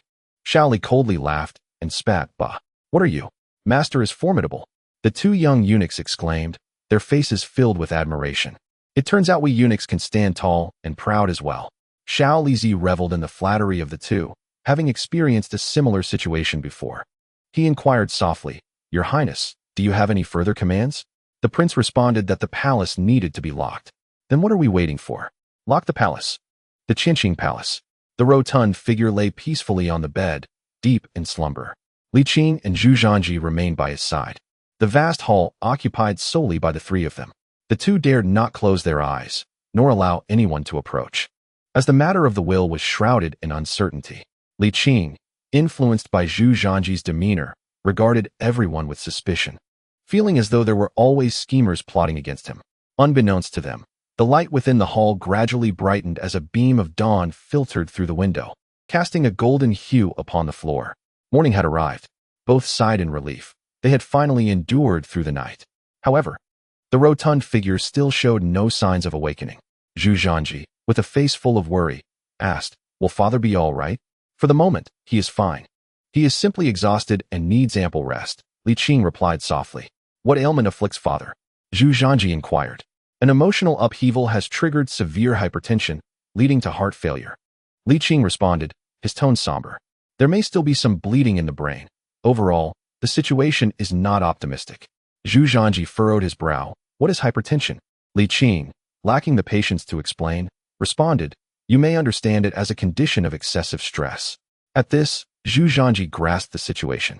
After a moment of silence, he pondered, "Is it truly a matter of time?" "Not necessarily." Li Qing shook his head. "I am exerting all efforts to treat him. There remains a considerable duration ahead." As they spoke, the rotund figure emitted a soft groan and slowly opened his eyes. The two hurried forward. "Your Majesty, how do you feel?" "Not bad," he replied, a hint of color returning to his cheeks, dispelling the earlier impression of imminent demise. Zhu Zhanji assisted him in sitting up, and though it felt somewhat inappropriate, he could not suppress the question that weighed on his mind. "Father, was that will indeed issued by you?" "Of course it was." The rotund figure rolled his eyes. "But it is no longer of consequence. I believe I can endure a while longer." Li Qing, slightly furrowing his brow, asked, "Why relocate the capital back to Nanjing?" "Back to Nanjing?" The rotund figure was baffled. "When did I command the return to Nanjing?" Upon hearing this, Zhu Zhanji relaxed entirely. "This is the will. Father, look."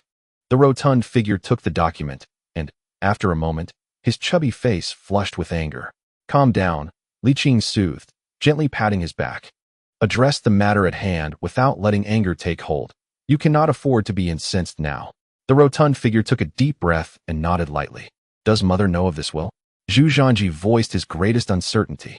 The rotund figure shook his head. Li Qing then asked, "Do the 6 ministries or the cabinet know?" He shook his head once more. Upon hearing this, Li Qing and Zhu Zhanji were left speechless. "Are you the only one who knows?" "Not entirely." The rotund figure furrowed his brow. "I penned this will 3 days prior in the inner chamber. At that time, the cabinet, the 6 ministries, and the censorate were all present in the outer study, but they were unaware of its contents and did not know I had written a will." "Then why did you write the will?" Li Qing queried. The rotund figure offered a wry smile. "At that moment, I felt I was nearing my end. This is easily resolvable." Zhu Zhanji spoke. "Father, your health is deteriorating, and they must have noticed. Those individuals are cunning and likely calculated that you were preparing a will. Thus, they conspired with the eunuchs to locate the will and substituted it. If we merely apprehend them and conduct an interrogation, we shall surely uncover the truth." Li Qing nodded in agreement, affirming Zhu Zhanji's reasoning, as no better explanation existed. "Absolutely not." Little Fatty shook his head resolutely. Zhu Zhanji, agitated, retorted, "Father, at such a critical juncture, do not show mercy. They dared to tamper with the will. What else would they shy away from? If you continue to indulge them, a greater catastrophe will surely ensue." Listening to the emperor's words, Li Qing turned to Little Fatty, inquiring, "What concerns you?" "It is not a matter of concern, but rather the sheer number of individuals involved," Little Fatty replied with a wry smile. "The day I pinned the will, we were deliberating the relocation of the populace. Apart from you, all 5 ministers were present, as was the entire cabinet, along with the left and right censors of the Duke of Yuan. How could we possibly apprehend them all?" Zhu Zhanji, momentarily at a loss for words, countered, "Why not?" Impulsive, Little Fatty shot him a glare. "You must consider the current situation. All the princes, nobles, and officials have been offended. If we were to initiate mass arrests, it would surely stretch their already taut nerves to the breaking point, potentially inciting chaos throughout the Ming dynasty." He cautioned, "Zhanji, do not presume that your command of the military grants you unchecked authority. I assure you, the present circumstances are far more dire than when your grandfather reigned, and together, we are no match for him. An investigation is imperative." Li Qing interjected. "The crown prince's intentions are not misplaced. The alteration of the will is an egregious act that cannot be tolerated, lest we face even graver transgressions in the future." He posed a question. "Have you considered what sort of predicament we would encounter had we returned a few days later?" Chapter 29. Brother Qing, is that warm current referred to as true energy? Zhu Zhanji stated plainly, "Father, to be candid, those individuals have already been apprehended while you were resting." Little Fatty was taken aback. Li Qing elaborated, "In truth, a mass incarceration is unnecessary. Although this case appears shrouded in mystery, it is, in fact, quite straightforward to find a breakthrough. Where shall we begin?" The father and son queried in unison. Li Qing. Upon hearing this name, Little Fatty struggled to contain his anger, but, mindful of his health, suppressed it momentarily. Zhu Zhanji quickly grasped the implication. Indeed, Father's frail condition seems to have been exacerbated deliberately. Such malice is deserving of punishment. He paused before continuing, "Father, I have a rather impudent question, and I am uncertain if it is appropriate to voice." Little Fatty nodded. "Speak your mind. Do you believe Mother could be implicated?" "Absolutely not." Little Fatty replied firmly, a trace of anger in his tone. "How could you even entertain such thoughts about your mother?" "I merely meant to discuss the matter rationally," Zhu Zhanji responded awkwardly. "From a logical standpoint, do you not find it peculiar regarding Mother?" Little Fatty interrupted. "Your mother is entirely unaware of my drafting the will. She is even oblivious to my ailment. I have been residing in the Qianqing Palace these days, and have not ventured to the harem." "Is that so?" Zhu Zhanji, lifting his robes, knelt down. "I was wrong. My son." Little Fatty forced a bitter smile, and said, "Get up. It is only natural to feel suspicion upon your return, but," he continued with a hint of irritation, "your mother has always adhered to her role, never meddling in political affairs, not even a little bit. She has little interest in such matters, and rarely leaves the inner palace. Remember, as an emperor, being wary is not a flaw, but excessive suspicion is indeed problematic." Suddenly intrigued, Little Fatty inquired, "What leads you to doubt your mother?" With a flushed face, Zhu Zhanji explained, after reading the will, "I believe it contradicts my father's governance principles. It must have been tampered with. Moreover, with my father suddenly falling gravely ill, I cannot help but suspect collusion between the outer ministers and the inner palace. Alas, it is all a misunderstanding." Li Qing interjected, "The crown prince's doubts are not unfounded. The burial list includes the granddaughter of Duke Wooding, Lady Gua." Little Fatty awoke to realization, squinting as he remarked, "In that case, this incident seems premeditated. Although the inner palace should not interfere in politics, the Empress Dowager still wields considerable influence. Should I truly pass away, and given their discord, Zhu Zhanji would find himself utterly isolated. Feeling cornered by such schemes, even Little Fatty's good temper was tested. "Li Qing, you shall handle this matter," he commanded. To which Li Qing nodded in agreement. Little Fatty added, "Zhanji, release those officials and inform them that I shall convene court tomorrow afternoon." "Your son obeys," Zhu Zhanji replied, bowing slightly, though concern lingered in his voice. "Father, your health." Little Fatty glanced at Li Qing and reassured, "It is of no immediate concern." "Really?" Zhu Zhanji turned to Li Qing for confirmation. "Indeed," Li Qing affirmed, putting Zhu Zhanji at ease. "I will attend to it now, but until my return, do not leave your father's side. Li Qing. Go without worry, Li Qing assured him. I would not leave even if you did not ask. Zhu Zhanji sighed in relief and hurried off. Brother Qing, ensure your skills remain undisclosed to others. Little Fatty cautioned with gravity, even to Zhanji. Otherwise, you may not end well. He knew exactly what kind of person his son was. He was essentially a second Zhu Di. Rest assured, I am well aware. Li Qing replied with a smile. Now lie down and allow me to channel some energy into you. We will proceed with acupuncture shortly for effective treatment. Very well. Little Fatty responded, his earlier anxiety dissipating, feeling a sense of security. Brother Qing, is that warm flow of energy what you call true qi? Yes. You may also perceive it as an enhanced version of inner strength, Li Qing explained with a smile. Martial artists are divided into external and internal schools. Strictly speaking, true qi belongs to the realm of internal martial arts, albeit a highly advanced form with a daunting threshold. In all of the Ming dynasty, scarcely 100 individuals have mastered true qi. Such a small number? To be precise, I cannot say, but the actual count will surely be less than that. Li Qing elaborated, my master has roamed for decades and has encountered only one disciple capable of learning. The threshold is exceedingly high.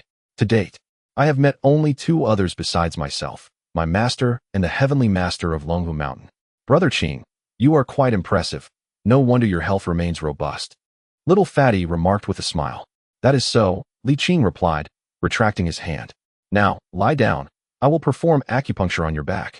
Little Fatty turned over and cautioned, while true energy is beneficial, it ultimately remains a minor path. You must not allow him to stray down this lesser road. Nor should he ever learn of true energy. I understood his concern. Li Qing smiled and said, all right, it's time for acupuncture. Little Fatty replied, closing his mouth. Li Qing skillfully inserted several needles into Little Fatty's kidney and bladder points, gently twisting the silver needles. Does it hurt? Haha, not at all. After a quarter of an hour, Li Qing withdrew the needles, and Little Fatty had fallen asleep again. He had been excessively fatigued and tormented by his illness. Li Qing's return allowed him to relax both physically and mentally, enabling him to replenish his lost rest. Li Qing sighed, gazing at Little Fatty's peaceful slumber with a benevolent expression.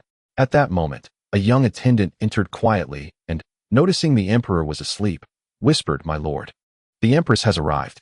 Being the empress, Li Qing felt it inappropriate to deny her entry and nodded gently. The young attendant withdrew, and shortly after, Empress Zhang entered with reddened eyes. Upon seeing her husband asleep, she softly inquired, how is His Majesty? He's stable, Li Qing replied thoughtfully, rising to say, Your Highness. May we speak privately? Empress Zhang nodded. They walked a short distance away, yet remained within the bounds of the inner hall, as Li Qing wished to keep Little Fatty within his line of sight. After all, the case remained unsolved, and until the culprit was found, Li Qing could not afford to be careless. Li Qing bowed to the empress, who waved her hand dismissively, forcing a strained smile. You, esteemed Li Qing, have labored tirelessly for the royal family and the great Ming dynasty. There is no need for excessive formality. Her demeanor was haggard, her eyes swollen and red, clearly indicating a lack of sleep, perhaps even tears shed. The illness of her husband and her son's suspicions had taken a toll on her, pushing her to the brink of despair. His Majesty will recover, won't he? Empress Zhang asked anxiously. Li Qing lowered his gaze, assuring her, there is no immediate danger to his life, nor will there be in the near future. Empress Zhang discerned the underlying implications, and her expression dimmed. However, compared to the despair she felt the previous night, this outcome was a relief. I apologize for troubling you, Li Qing. Your Highness, please do not mention it. It is the duty of a minister to alleviate the burdens of the sovereign, Li Qing replied. In truth, you should not blame the crown prince. He has just returned and found himself confronted with this matter, making it hard for him to accept. Pausing, he added, moreover, the imperial edict has been tampered with. And more critically, Consort Gua is also on the list for burial. What? Empress Zhang's eyes widened in shock, and then realization dawned upon her, finally comprehending her son's behavior. Yet, she felt an overwhelming sense of injustice.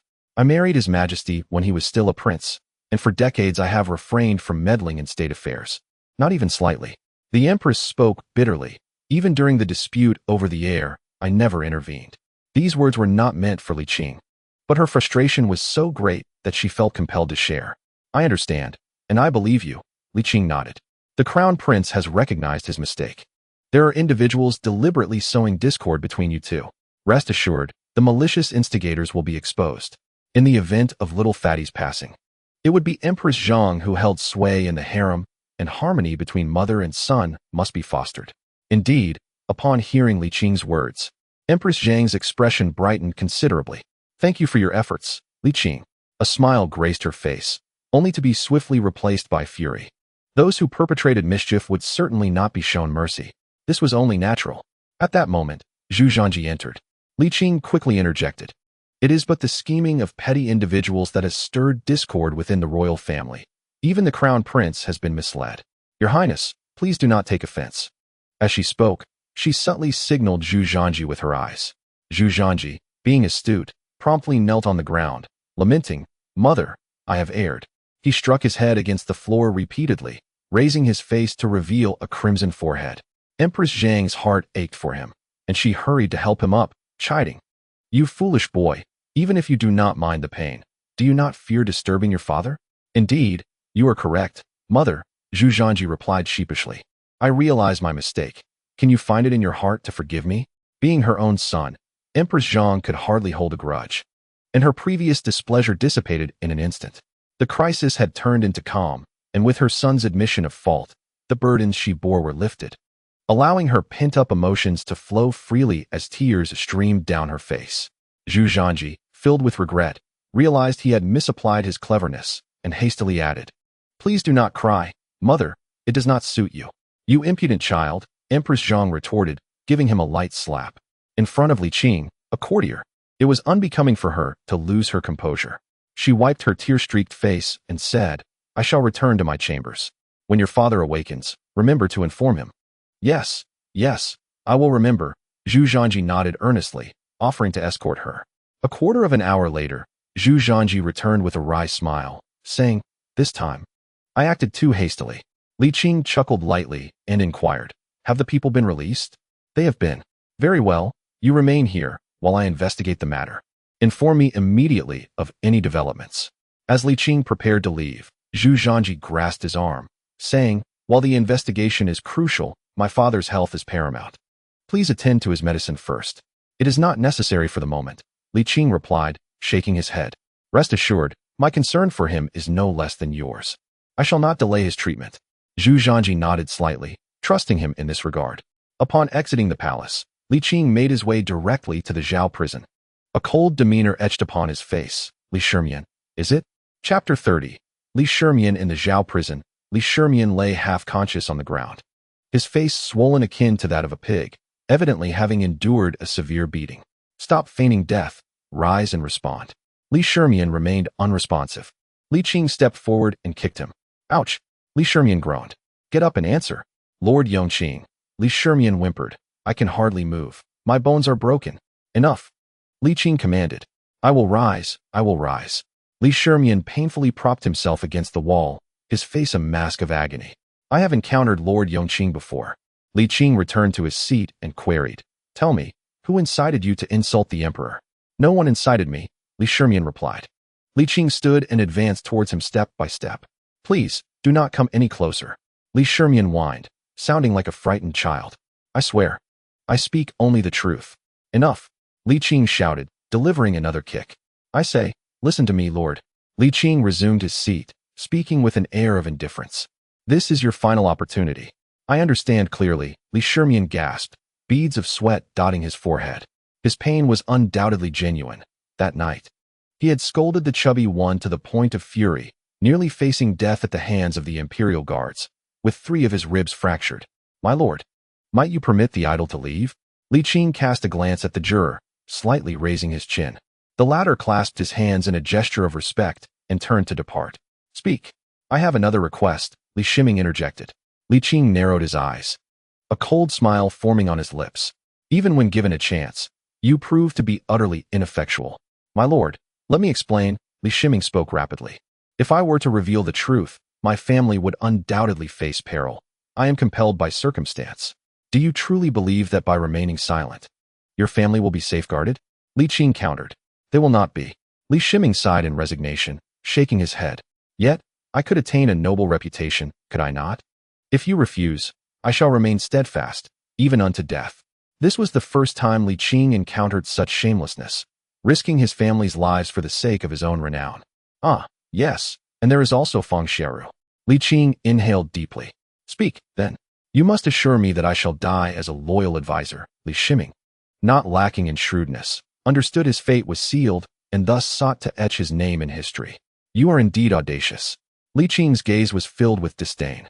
He had expected this man to plead for his family, yet he was willing to barter their lives for his legacy.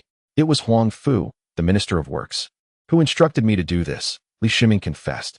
And who else? Li Qing inquired in a low voice. No one else. What of Yang Rong? Li Qing pressed.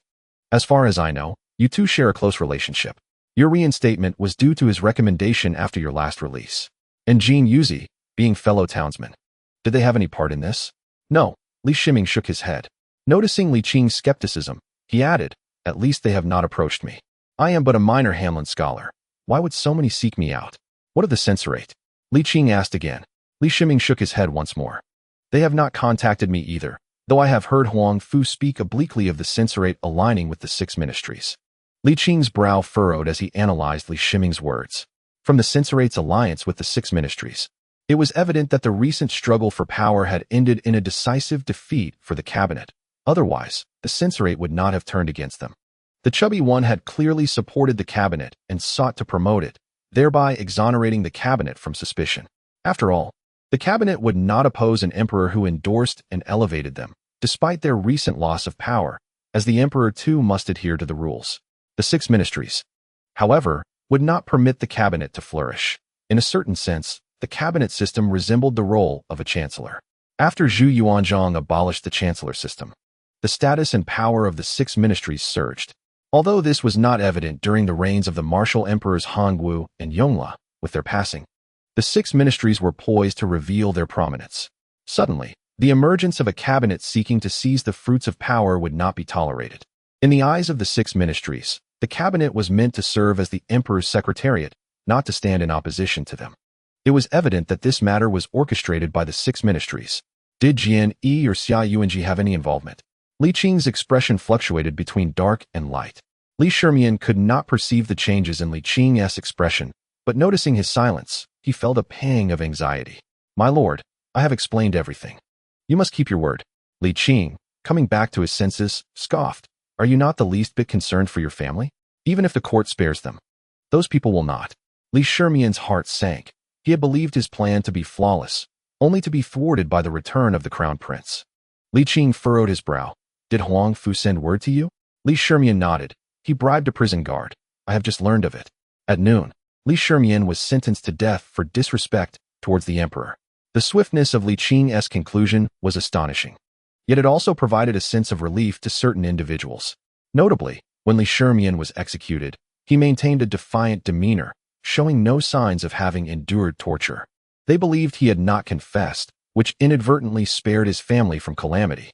In the Qianqing Palace, the chubby prince had awakened, appearing quite spirited. Zhu Zhanji attended to him, engaging in idle conversation to alleviate his father's boredom. Upon Li Qing's entrance, the two ceased their chatter. Zhu Zhanji inquired, have the interrogations yielded results? Huang Fu, the Minister of Works, Li Qing replied. And who else? Zhu Zhanji pressed. Only this one has been publicly identified. Li Qing briefly recounted the events. Zhu Zhanji expressed his disappointment. The one who swapped and altered the will has not been uncovered? That should not be difficult. The chubby prince interjected. With Huang Fu as the main lead, pulling at that thread will unravel everything. Zhu Zhanji considered this and concluded, then let us apprehend them directly. Not so fast. Li Qing cautioned. We do not yet know how many within the 6 ministries are involved. Acting hastily may lead to oversights. Furthermore, the censorate has allied with the 6 ministries. Their involvement remains uncertain. I hastened the conclusion to assure them, to prevent alerting the snakes in the grass. Zhu Zhanji scratched his head, calming his impatience. Your Majesty, do you feel unwell? Li Qing approached him. I am better, much improved compared to a few days ago. The chubby prince replied with a smile. He continued, if that is the case, the cabinet's suspicions have been lifted. We have not attended to state affairs for several days, and the backlog is becoming untenable. Tomorrow, I must attend to governance. The mass migration of the populace brings with it numerous issues. These matters cannot be delayed. They must be resolved swiftly to prevent unrest among the people. Father, your health is paramount. Allow me to assist you with these affairs. Upon realizing the inappropriateness of his words, Zhu Zhanji added, I merely wish to alleviate your burdens. There is no need for explanation. It will soon be passed to you anyway. The chubby prince waved his hand dismissively. However, it is indeed time for you to officially engage in governance. Join me tomorrow. I shall obey, Zhu Zhanji replied, bowing. The chubby prince pondered for a moment, then turned to Li Qing. This matter should be resolved expediently and simply. We must act with caution. After all, the transition of power is imminent, and achieving stability swiftly is the best course of action. We must avoid escalating the situation. Li Qing, taken aback, nodded in silence. At the Yongqing Marquis, as Li Qing reached the entrance, he suddenly remembered the promised gifts he had forgotten to bring back. He turned around to purchase 3 more at the shop before finally entering the courtyard. I am back, he called out as he stepped into the rear courtyard. Shortly thereafter, Wan Ling emerged from her room, her face lighting up with undeniable joy upon seeing him. The gentleman indeed kept his promise, returning within half a year. Wan Ling approached with a cheerful smile, extending her hand to receive the gift box. Let me carry it. It's rather heavy, I said. Li Qing inquired with a smile. Where is Hongxiu and Lianxiang? They are napping, came the reply. Why aren't you resting? Wan Ling replied sheepishly, I am not tired. Li Qing understood that she was most likely engaged in needlework again, but chose not to comment. Sometimes, the act of giving is a form of happiness. If she enjoys it, let her continue. Having journeyed tirelessly for several days, Li Qing had not closed his eyes for a full 2 nights. He lay down, exhausted, and fell into a deep slumber, awakening only when the clock struck midnight. Upon opening his eyes, he found the 3 women beside him, still awake. The silvery moonlight streamed in, illuminating their profiles. After half a year apart, they had aged a bit. The master is awake, Hongxiu said, rising. The food has gone cold. I will warm it up. No need. It feels nice to eat something cool in this weather, Li Qing replied, stretching lazily and sitting up. It's late. You all should retire for the night. Hongxiu chuckled. Ah, as one ages, one sleeps less. Wan Ling and Lianxiang nodded in agreement. Li Qing bent down to put on his shoes, concealing his negative emotions. After a moment, he looked up with a smile and said, Then you should eat a little and chat. All right, they replied. Though Li Qing was indeed hungry, he had little appetite. I bought you gifts. Do open them and take a look. He gestured toward the package nearby. Wan Ling stood to retrieve it, placing it on the table and opening it to reveal exquisite jade hairpins, meticulously crafted and stunningly beautiful. Li Qing's good intentions, however, overlooked the fact that they were no longer of use to them. No matter how beautiful a woman, she cannot escape the ravages of time. Yesterday's dark tresses have turned to snow today, and what can a mere jade pin compensate for that? How lovely, Wan Ling exclaimed, picking up one. Her eyes glimmering as she mused, if only it were decades ago, it would be so fitting. Hongxiu and Lianxiang each took a pin as well, smiling radiantly. The master's taste remains impeccable. Li Qing chuckled lightly. I also bought your favorite osmanthus cake, but it's not wise to indulge in sweets at night. You may have it tomorrow instead. Shall I tell you a story? Yes, please, they replied. Their words were few. They mostly listened to Li Qing, occasionally expressing their awe, but more often gazing at him with warmth. After a considerable time, noticing the fatigue etched on their faces, Li Qing said with a smile, You should sleep. I have plenty of stories here. Reluctantly, the 3 women nodded and returned to their beds, falling asleep shortly thereafter. Li Qing lingered in the room for a while, donning his mask and changing into a dark robe before stepping outside. His eyes gleamed with a cold light as he headed directly to the residence of the Minister of Works, Huang Fu. Chapter 31. Judgment. Huang Fu was restless, tossing and turning, unable to find sleep. His recent radical actions had not yielded the desired effects and instead threatened to bring calamity upon him. Should the truth come to light, it would surely lead to his ruin. Infuriatingly, the Crown Prince's sudden return to the capital had disrupted his entire plan. And now that Li Qing had returned as well, he was filled with apprehension. Huang Fu's thoughts drifted, consumed with anxiety. Restless and unable to find solace in sleep, he sought to console himself with thoughts of Li Qing's demise, believing that the emperor's wrath would have subsided. This affair had been conducted in secrecy, known to but a few, and he was not the sole participant. If the sky were to fall, they would all face the consequences together. As he muttered to himself, his eyes caught a glimpse of a figure outside the window, startling him into an upright position. "Who goes there?" he called out. The moonlight bathed the surroundings in a silvery glow, yet there was no one to be seen. Was it merely an illusion? Huang Fu furrowed his brow, compelled by a strange instinct to seek verification, and thus donned his shoes and exited his room. With a creak, the door swung open, revealing the gentle moonlight. But soon darkness engulfed him, rendering him unconscious. When Huang Fu regained consciousness, he found himself in an unfamiliar, desolate land, overgrown with weeds, mosquitoes buzzing incessantly, and discomfort radiating from his backside. Yet it was his neck that ached the most. Awake at last, he exclaimed in surprise, rigidly turning his head, only to find his pupils dilate in shock. "Li Qingshu?" "It is I," Li Qing replied with a sardonic smile. "Li Shimi has already confessed. He acted under your orders in deliberately slandering the emperor, resulting in the emperor's grave condition." Huang Fu's complexion shifted dramatically, but he quickly regained his composure.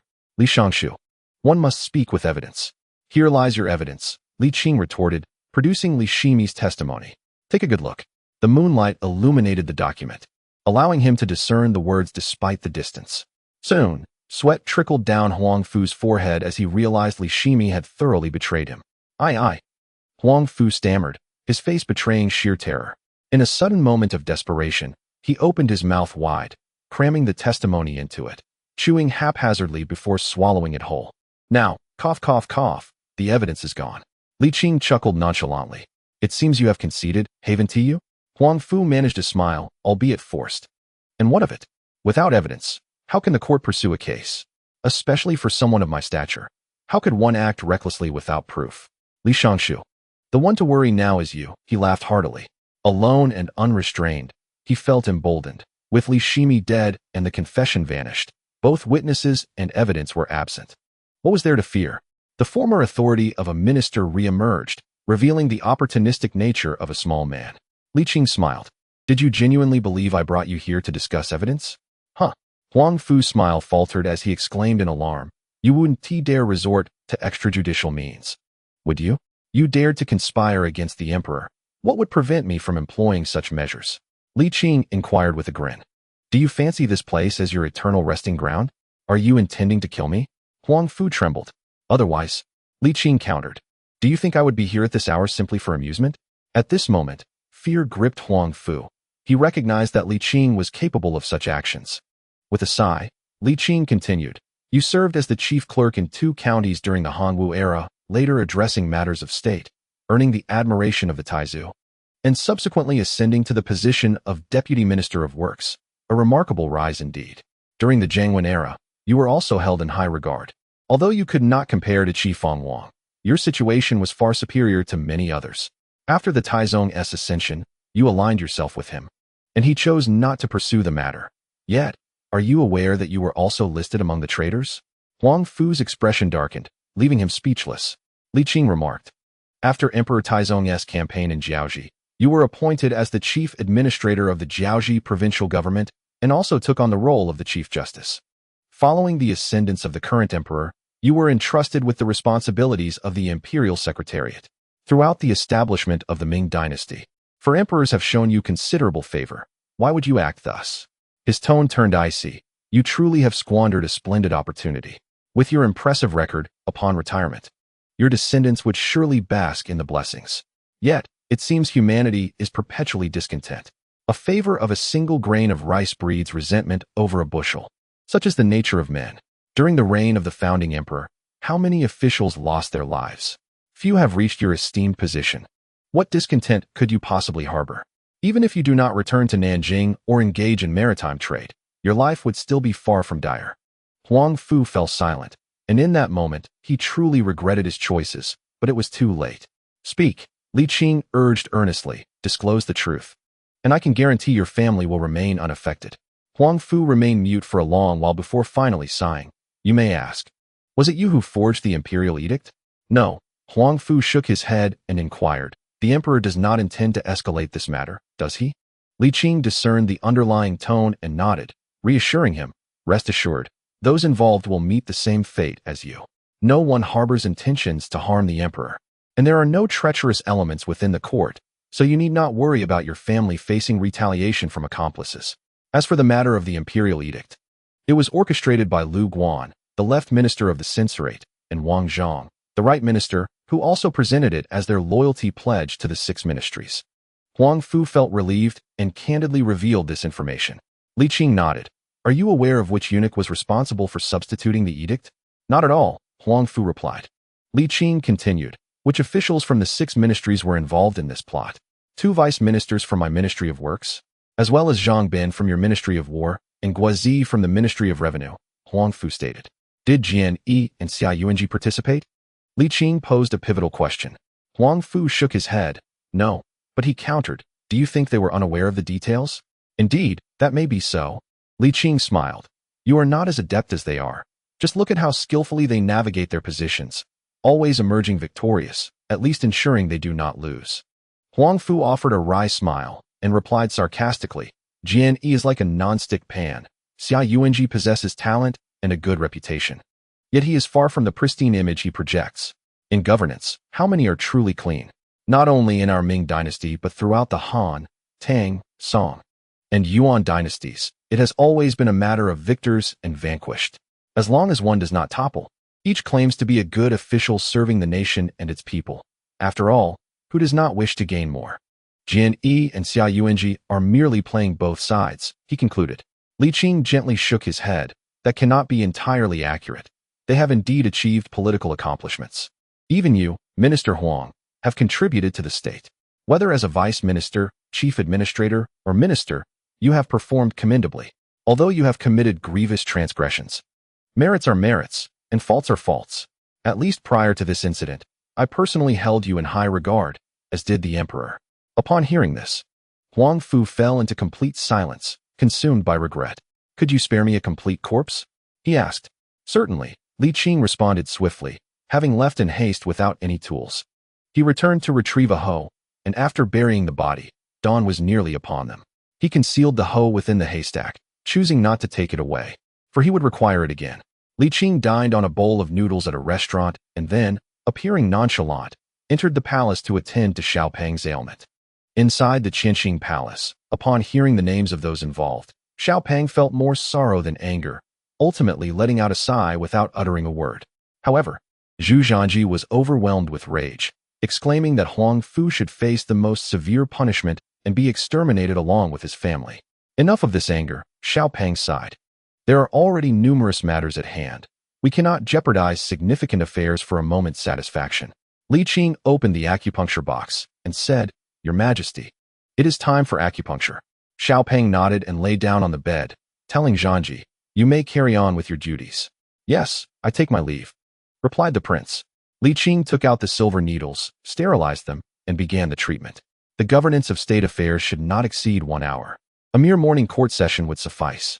While performing acupuncture, Li Qing advised that the morning audience be overseen by the crown prince, as he was capable of managing affairs well. Understood, Brother Qing, Xiao Peng replied, resting his chin on his arm, appearing relaxed. Brother Qing, tell me a story. Li Qing chuckled and suggested, Shall I recount the tale of the 3 heroes battling Lu Bu? Agreed, Xiao Peng laughed. Despite having heard it decades prior, he still wished to hear it again. During the afternoon court, Xiao Peng attended as promised. Observing the emperor in good spirits, the ministers were astonished yet visibly pleased, at least outwardly. The atmosphere of the court was harmonious, the turbulent undercurrents momentarily calmed. After the court adjourned, news of Huang Fu's disappearance spread, leading some with guilty consciences to draw their own conclusions, though they dared not voice them. That night, Li Qing set out once more, this time with more targets. Thus he acted swiftly, fully prepared with his implements. The Deputy Minister of Revenue, the Deputy Minister of War, the left and right Deputy Ministers of the Ministry of Works, and the left and right censors of the censorate were all captured and bound in the wilderness. The individuals were filled with shock and anger, but primarily fear. Li Qing gazed at them coldly and began his interrogation. Censor Lu, who in the palace was involved in the substitution of the imperial edict? Li Qing, how dare you? Before he could finish, the others observed a flash of cold light, and upon closer inspection, the esteemed left censor of the censorate had vanished. The heavy scent of blood assaulted their nostrils, jarring their senses and plunging them into a state of icy dread. With a swift motion, Li Qing executed his judgment, wiping the blood from his blade, and inquired, Censor Wang, You speak now. Spare my life, Your Excellency. I will tell you everything. Wang Zhang hastily responded. It was the little eunuchs on duty in the imperial study, Xiao Huang, Xiao Chun, Xiao Lu, and Xiao Da. Is that all? Yes, Wang Zhang shook his head. For such a grave matter, the fewer who know, the better. Indeed, Li Qing nodded, and then, with another swift motion, he struck again. Ah, murder. Li Qing is killing. The remaining officials screamed in terror, their hearts shattered. Li Qing stepped forward, swiftly ending the life of the most vocal left Minister of Works, silencing the cries of the other three. My lord, I am your subordinate. You promised to protect. The Deputy Minister of War's head rolled away, his life extinguished. The Deputy Ministers of Revenue and the Right Minister of Works were so terrified that their voices altered in pitch, pleading, Ministerly, please, ask us anything. No need for that. Li Qing slowly shook his head. Li Qing, may you suffer a terrible fate. May you go to hell. With a soft thud, two noble heads fell to the ground. Yet the fury simmering within Li Qing remained unresolved for an extended period. Chapter 32. Dread Li Qing could not attain tranquility. The moonlight draped over him, casting shadows that intertwined with his form, ultimately culminating in a deep sigh. Some matters, alas, are irretrievable. Guided by humanitarian principles, and in an effort to avert further complications, Li Qing laid the deceased to rest, ensuring the area was meticulously cleansed before his departure. In the early hours at the Qianqing Palace, upon his arrival, Li Qing found that Zhu Zhanji had already concluded the morning court. It was evident that Zhu Zhanji was in high spirits, ensnared in the intoxicating embrace of absolute power. This expression was reminiscent of what Li Qing had observed on the faces of Zhu Yunwen and Zhu Di when they first ascended to the throne. Equally enraptured by their newfound authority, Little Fatty casually inquired about state affairs, and Zhu Zhanji responded with confidence radiating from his countenance. Little Fatty expressed immense satisfaction with his son, showering him with praise. The young emperor was positively glowing with pride.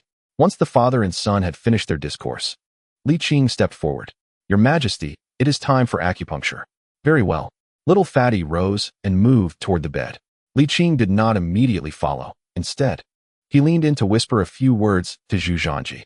Upon hearing, the joy on Zhu Zhanji's face gradually dissipated, replaced by a palpable aura of menace. Do not make it too conspicuous. I understand. Zhu Zhanji narrowed his eyes and nodded, yet the ominous energy remained undiminished. Li Qing chose not to elaborate further and proceeded to the inner chamber to attend to Little Fatty. Channeling true energy, he commenced the acupuncture. After a quarter of an hour, Li Qing withdrew the silver needles and gently announced, beginning tomorrow, you must start taking medicine, twice a day, morning and evening. Is it bitter? How can medicine not be bitter? Haven't you heard that good medicine tastes bitter? Li Qing jested, lightening the atmosphere to ease Little Fatty's tension. Little Fatty pouted, Brother Qing, could you not turn it into pills? That way, it wouldn't be bitter. You are quite the clever one, Li Qing chuckled, nodding in agreement. That is not difficult. I shall prepare them upon my return. I dread bitterness. When I was a child, I would vomit after drinking medicine 8 out of 10 times, and I received quite a few beatings for it. Little Fatty smiled sheepishly. Brother Qing, tell me another story. Very well. Brother Qing, I feel a bit sleepy. Sleep then. I shall awaken you at the appointed time. At noon court, Li Qing and Little Fatty entered the hall together, though Li Qing did not walk the imperial path. Your subjects pay their respects to your Majesty. Long live the Emperor. The ministers bowed in unison. All rise. Little Fatty waved his sleeve. The ministers stood, and then commenced their reports concerning the issues faced by the populace after their relocation. As usual, revealing no signs of deviation. Observing this, Li Qing suddenly felt regretful. Perhaps he should not have heeded Little Fatty entirely. At the very least, such matters should not be resolved so quietly. Some stirring should be made to achieve the desired intimidation. Just then, an unexpected turn of events unfolded. Zhu Zhanji approached the Fengtiang Hall, emanating a fierce aura, and, with his back turned to the ministers, proclaimed loudly, Bring forth those wretched servants. His voice resonated, capturing the attention of all present, who turned to observe. 3 young eunuchs, bound and gagged, were thrust forward by the imperial guards and forcefully pressed to the ground. The ministers exchanged puzzled glances, questioning the unfolding spectacle. Yet, it soon became clear. Zhu Zhanji raised his hand and brought it down with vigor. Execute. Thud, thud, thud. 3 severed heads rolled down, blood gushing forth. staining the floor a deep crimson. The ministers gasped in horror, their pupils dilating in shock. This scene was indeed far beyond their expectations, a blatant violation of decorum. While death was not uncommon within the palace walls, many had perished from the imperial cane over the years. The sight of execution by beheading was unprecedented. Not even the most ruthless of emperors, Zhu Yuanzhang, had ever wielded a blade within the palace. Since the establishment of the Ming dynasty, this was the first instance of a life being so brutally taken within the royal residence. Blood flowed profusely, jarring the nerves of the ministers, rendering the once vibrant hall eerily silent, as if a pin drop could be heard. Many began to tremble in fear. The rotund figure could not help but furrow his brow. This spectacle was equally unforeseen for him. Yet, Li Qing silently applauded. Well done. Though the current circumstances were extraordinary, such a grave act against the emperor could not be overlooked. As Huang Fu remarked, many, even if not directly involved, were aware of the details, and the emperor's stance must be made clear. The 3 executed eunuchs were swiftly dragged away, leaving behind a shocking pool of blood. Zhu Zhanji allowed the scene to remain undisturbed as he strode confidently into the hall, announcing to his father, "The traitors have been dealt with. With the perpetrators dead." The rotund figure had little choice but to play along, exclaiming, "Well done." Zhu Zhanji smiled, standing beside his father, casting a cold gaze over the ministers. None dared meet his eyes. All instinctively lowered their heads, seeing in this prince a reflection of the former Emperor Taizong. While fear gripped them, they couldn't help but feel a tinge of bitterness. Yet another ruthless emperor.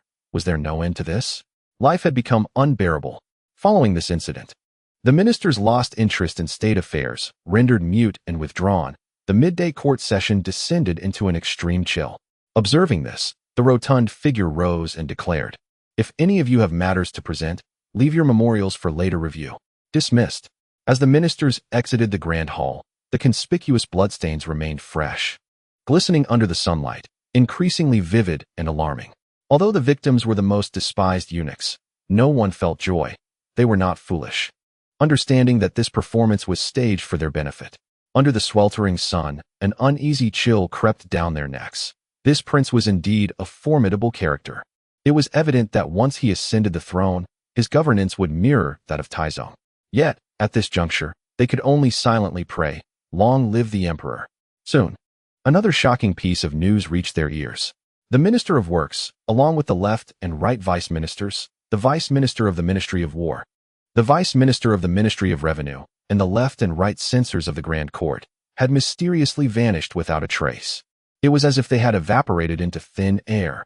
With the emperor suddenly gravely ill and the prince returning to the capital early, the duty eunuch had been executed, and numerous high-ranking officials had mysteriously disappeared. Whether aware of the underlying truths or entirely uninformed, all remained silent. There were no fools in the court. Everyone understood that those individuals had breached the established rules. This incident did not incite chaos. Rather, an unsettling calm prevailed among the ministers, a tranquility that felt somewhat unnatural. No one sought justice for those individuals, nor did anyone demand the court to investigate, and it seemed as if they had never existed, completely detached from the officials. The only ones who mentioned them were their families. In response, the court assured that it would investigate, dispatching the palace guards to search extensively, with the crown prince personally leading the effort to demonstrate its seriousness. In the inner hall, the corpulent figure consumed a pill with tea and exhaled a sigh, remarking that Zhanji had acted rather rashly this time. I, however, believe he did nothing wrong. Li Qing supported him as he seated himself.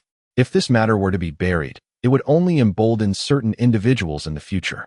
The issue lies, the corpulent figure mused with a bitter smile, in the peculiar circumstances we find ourselves in. Li Qing reassured him, "Do not worry. He is capable of handling it." Alas, discussing this now seems futile. The corpulent figure popped a piece of pastry into his mouth, attempting to mask the taste of the medicine. It has been nearly 2 years since Sanbao's voyage to the west, and he is likely nearing his return. When he does, maritime trade will undoubtedly become the focal point. The revised content of the imperial edict will most probably be brought up again, and chaos will ensue. After all, Zhanji is still young. During that time, Qing, you must lend him your support, helping him navigate through the tribulations until he firmly grasps power. Agreed. Li Qing nodded in assent, though you need not worry excessively. He possesses both capability and shrewdness, with a solid foundation in the military. Within 2 years, he will be firmly established. Pausing, he added, Sambao will likely not return this year. Before his departure, he mentioned searching for sweet potatoes, which may consume considerable time. Are sweet potatoes delicious? The corpulent figure inquired. They are decent, yet their primary virtue lies in their high yield. As for preparation, they can be boiled, roasted, ground into flour for cakes, or even consumed raw. Li Qing chuckled. As for the taste, it is somewhat sweet. That should be quite palatable, the corpulent figure remarked, shoving another piece of pastry into his mouth. He had a penchant for sweets, though it seemed sweet potatoes would elude him. After a brief exchange of pleasantries, the corpulent figure redirected the conversation towards state affairs. The borders have remained stable for the past 2 years, and it is likely they will continue to do so for the foreseeable future. Currently, the hidden dangers for the Ming dynasty do not reside in the north, but rather in the south. Li Qing asked, Are you referring to maritime trade? Indeed, the corpulent figure affirmed, adding, But when I speak of the south, I do not mean the south of the Ming dynasty. Are you referring to Jiaoji? Correct. The corpulent figure expressed his concern. Vessels sailing to the west must replenish supplies in Jiaoji. Should chaos erupt there, voyages will inevitably halt, limiting trade to nearby smaller nations. The problem is, as the loyalists from the Jingnan campaign dwindle, there is a lack of successors to bear the banner. While there are many skilled warriors, few possess the qualities of a true leader. Zhang Fu is growing old as well. Li Qing pondered for a moment. Do you recall Wei Qing? He has been imprisoned. The corpulent figure replied. What? Li Qing exclaimed in astonishment. What happened? 3 months ago, he submitted a petition claiming a shortage of bows and arrows, requesting 1,000 bows, 20,000 strings, and 300,000 arrows. The corpulent figure explained. I approved it at the time, but later he was impeached for embezzling public funds. And I had him imprisoned. You are playing with fire, Li Qing suddenly realized. Was it to pave the way for the crown prince? The corpulent figure nodded with a smile. Once Zhanji ascends the throne, he will release him, restoring his position, a tremendous favor indeed. Li Qing fell silent. You certainly have a knack for planning. Qinggu, do you think he can bear the banner? The corpulent figure inquired. I have perused this individual's resume. In the first year of the Jiangwen era, when Emperor Taizong launched the Jingnan campaign, he conquered Jizhou in the same year. At that time, he was merely a 100-man leader, yet he led his subordinates to pledge allegiance to Taizong. Li Qing remarked that the act of aligning with Taizong in the first year of Jiangwen, compared to later allegiance after Taizong had established himself in Nanzili, is fundamentally distinct, and there is no question regarding his loyalty. After Jiangwen, he was promoted to the position of Deputy Commander-in-Chief, subsequently overseeing coastal defenses against Japanese pirates in Shandong. In the 14th year of the Yongle era, he led troops to defeat the pirates in Dangzhou, and in the 18th year, he achieved remarkable success during the Tang Sire Rebellion. Li Qing expressed with delight that he, with a mere 1,000 cavalry, journeyed tirelessly day and night to provide support, slaying 2,000 enemies and capturing 4,000, all of whom were later executed. He decisively shattered the core strength of the rebellion. Although the rebel forces were not as formidable as the Ming army, they were fatigued by the time he arrived, facing 1,000 against 6,000. Such an achievement is indeed commendable. Little Fat, lacking military knowledge, hesitated and questioned, can he truly succeed? If chaos erupts in Jiaoji, it won't be mere thousands, but tens of thousands, or even close to 100,000. While he spoke thus, one must consider the circumstances. Li Qing chuckled, stating that although there had been significant disturbances in Jiaoji, they had all been quelled decisively. The people now harbor a profound fear of the Ming dynasty and have become considerably subdued. Moreover, General Wei Qing, renowned for his vigorous combat style, is particularly suited to handle such situations. His combat style is even more intimidating than others of equal ability. Furthermore, the rebellion in Jiaoji is far less extensive than reported by the governor. There has never been a rebellion exceeding 100,000. It is merely a matter of 20 to 30,000. If you doubt it, consult Zhang Fu. Little Fat hesitated once more. Can he really manage it? What doubt could there be? Li Qing replied with confidence. Wei Qing has been engaged in frontline battles and possesses experience in quelling pirates, making him exceptionally fit for warfare in an environment like Jiaoji. He has served as the commander-in-chief of Shandong for several years, and Taizong has praised his exceptional capabilities. Moreover, do you think my years of overseeing the military have been in vain? Chapter 33. I am not afraid, and neither should you be, Qinggu. Seeing Li Qing's unwavering confidence, Little Fat felt reassured. What troubles me most is indeed Jiaoji. I am not adept in martial affairs and can only strive to maintain the status quo. However, I have made certain contributions in civil matters. You have indeed made contributions. Even before your ascension to the throne, Li Qing remarked. Your father's illustrious achievements are at least 30% attributable to your efforts. Oh, let us not dwell on that. I was never particularly concerned about it, Little Fat chuckled. What I take the greatest pride in is the recent migration of the populace. At this, Li Qing's interest peaked. He was unaware of the exact number of people who had migrated. How many in total? In just a few months. Nearly 4 million people had been relocated, with over 180,000 settling in Liaodong. Little Fat joyfully declared, with so many citizens establishing themselves in the north.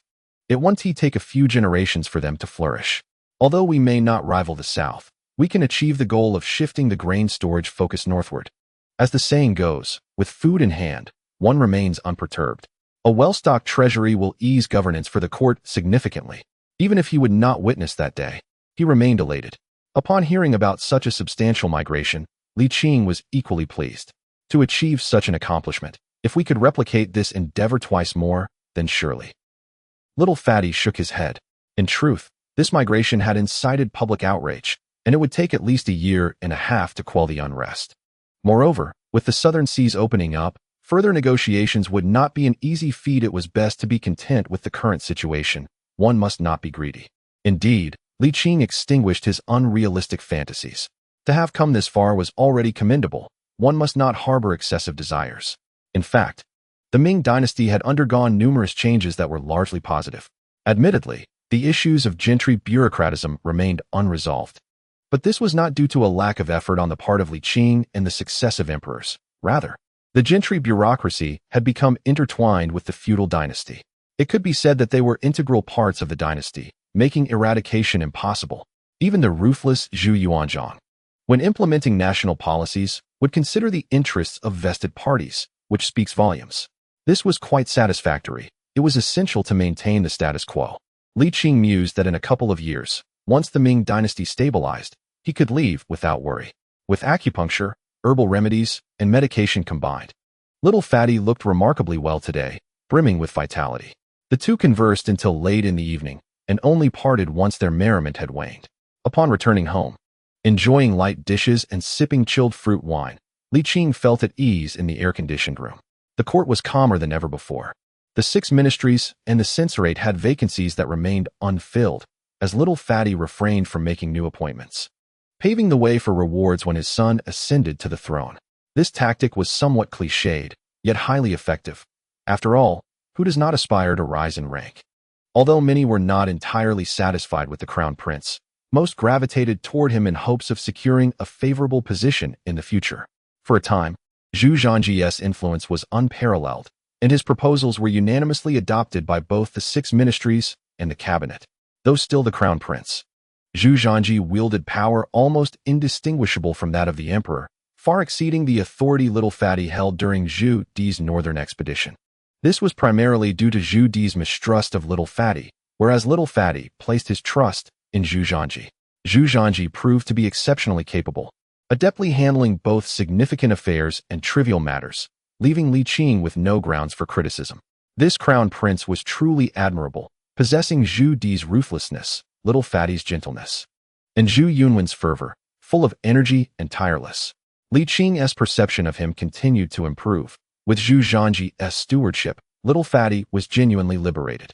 No longer burdened by political woes, Little Fatty's face bore a more frequent smile. The two spent their days in close companionship, tending to ailments, engaging in conversation, sharing stories, and reminiscing about the past. Time passed swiftly, through the heat of summer, the beginnings of autumn, and the depths of fall. Li Qing felt as though winter had arrived all too soon. This year in Beiping, as in previous years, winter set in with a chill. The north winds howled, sweeping away the crisp autumn air and stripping the trees of their withered leaves. All was desolate as the harshness of winter intensified. Li Qing found himself frequenting the palace more often, sometimes even staying the night. On the day of the winter solstice, a heavy snowfall blanketed the ground. In the courtyard, atop rooftops and upon branches, 1,000 miles of ice were encapsulated, and 10,000 miles of snow drifted down. The sound of crunching beneath the thick layers of snow was melodious and delightful. In a secluded chamber, the 3 female cats remained indoors, fearing the cold, unable to endure the chill. The efficacy of true energy had waned significantly, nearly incapable of providing them warmth. Li Qing skillfully crafted 3 snowmen, this time with even greater vivacity and expressiveness, resembling their forms and spirits remarkably. As the sky cleared and the north wind subsided, the 3 ladies admired the snowmen with astonishment, yet playfully remarked, "Not quite, not quite, they still lack something." Li Qing smiled, refraining from argument, assuring them that they would indeed become more lifelike.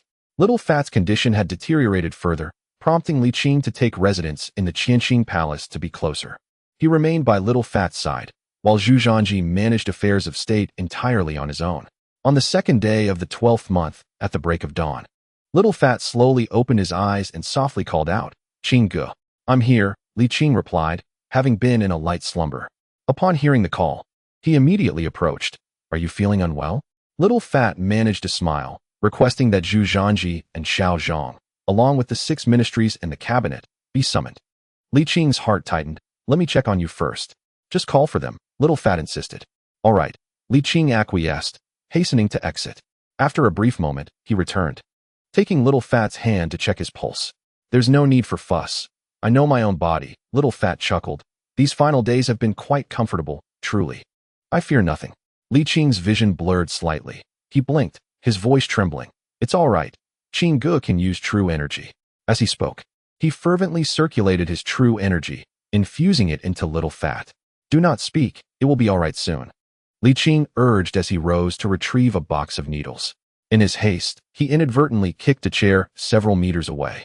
"No harm done, no harm done," Li Qing murmured to himself as he grabbed the needle box, disinfected it, and took a deep breath to calm his tumultuous emotions.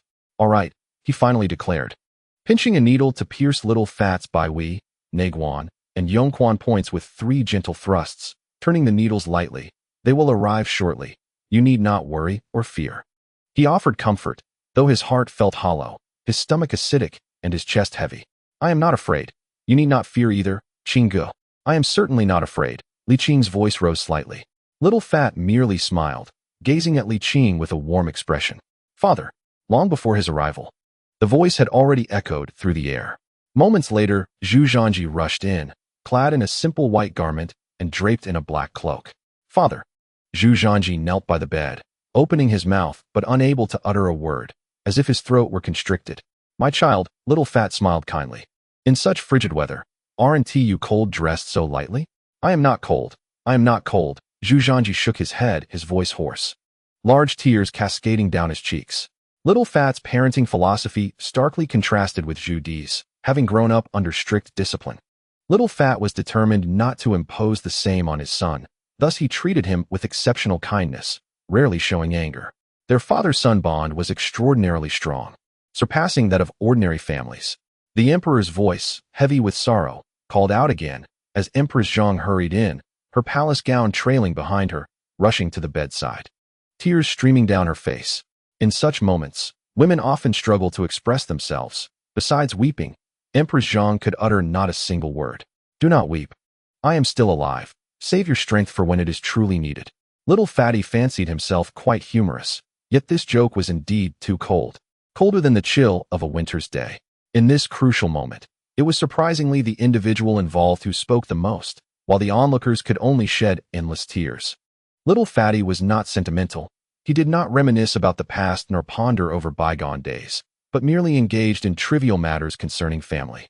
He spoke of his wife and son, his words fragmented and partial, lacking coherence, uttering whatever came to mind. The mother and son nodded, tears streaming down their faces.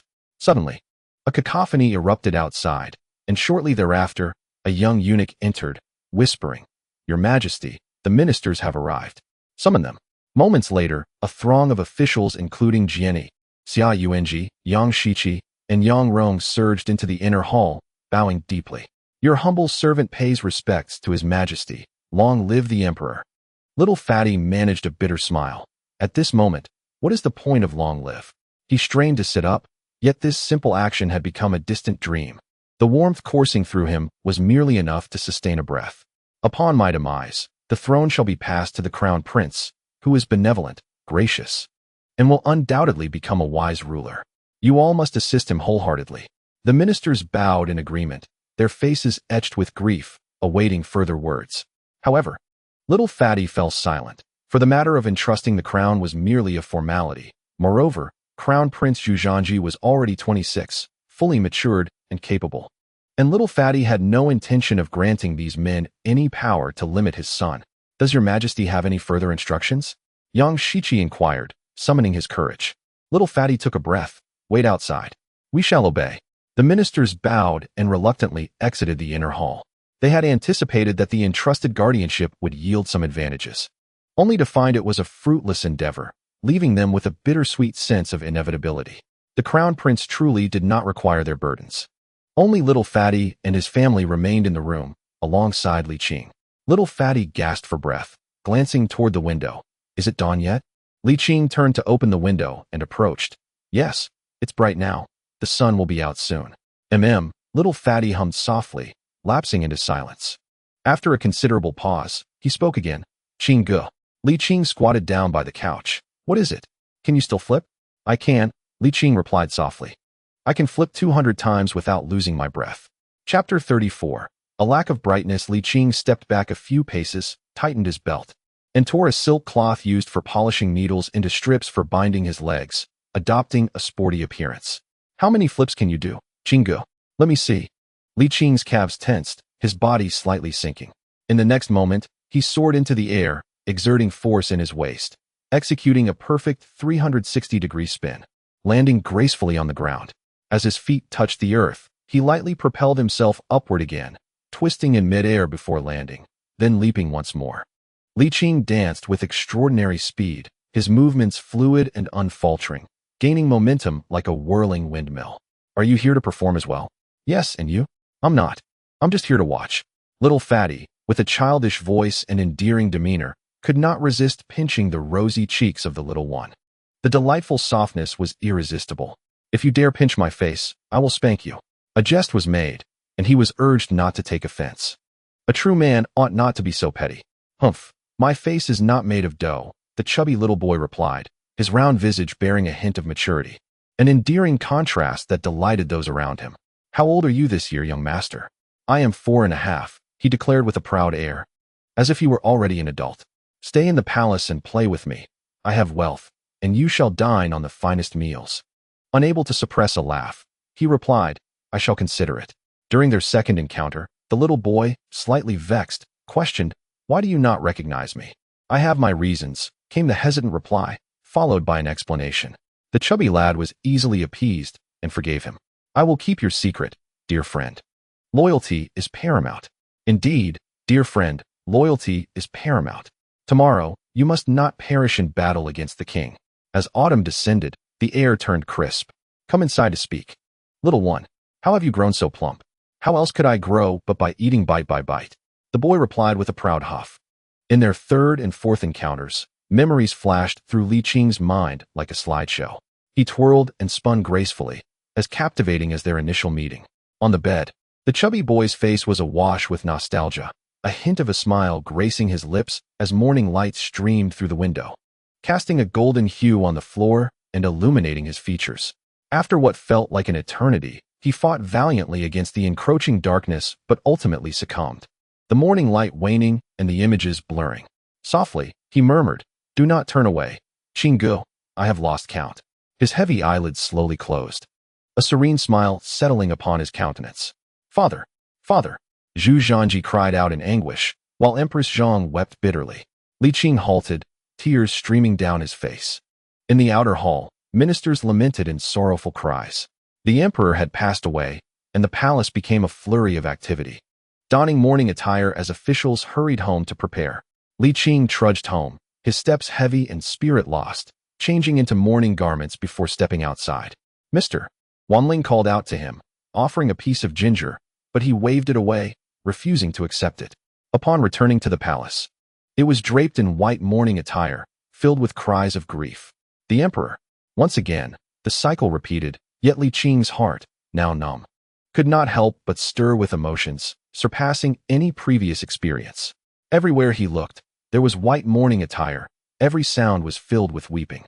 The sun hid behind clouds. The once clear sky turned gloomy, and a biting wind stirred, lifting the white lanterns and fluttering the white garments, stirring a tempest within his heart. Snow began to fall. A pristine snowflake landed upon his eyelashes, obscuring his vision. The snowfall intensified, blanketing the entire palace in white. 3 days later, Zhu Zhanji ascended to the throne. As the year drew to a close, and with the recent passing of the previous emperor, Zhu Zhanji refrained from any grand gestures, instead methodically attending to state affairs.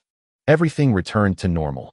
The vast machinery of the Ming dynasty would not cease its operation for the departure of any one individual, not even the emperor himself. Li Qing felt an indescribable melancholy, not quite despairing but steeped in a profound sense of loss. After Zhu Zhanji ascended the throne, he made his first appearance at the morning court and then retreated to his residence, choosing solitude over public engagement. He felt exhausted, disinterested in any endeavors, preferring to remain in quiet contemplation. Days later, the New Year holiday commenced. During the period of national mourning, the palace lacked festive adornments, significantly diminishing the celebratory atmosphere and rendering life somewhat dull.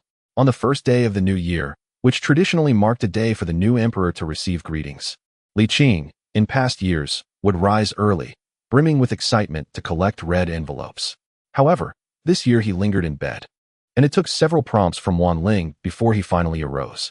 The new emperor had just taken the throne. Even if he did not desire a red envelope, one must still show respect.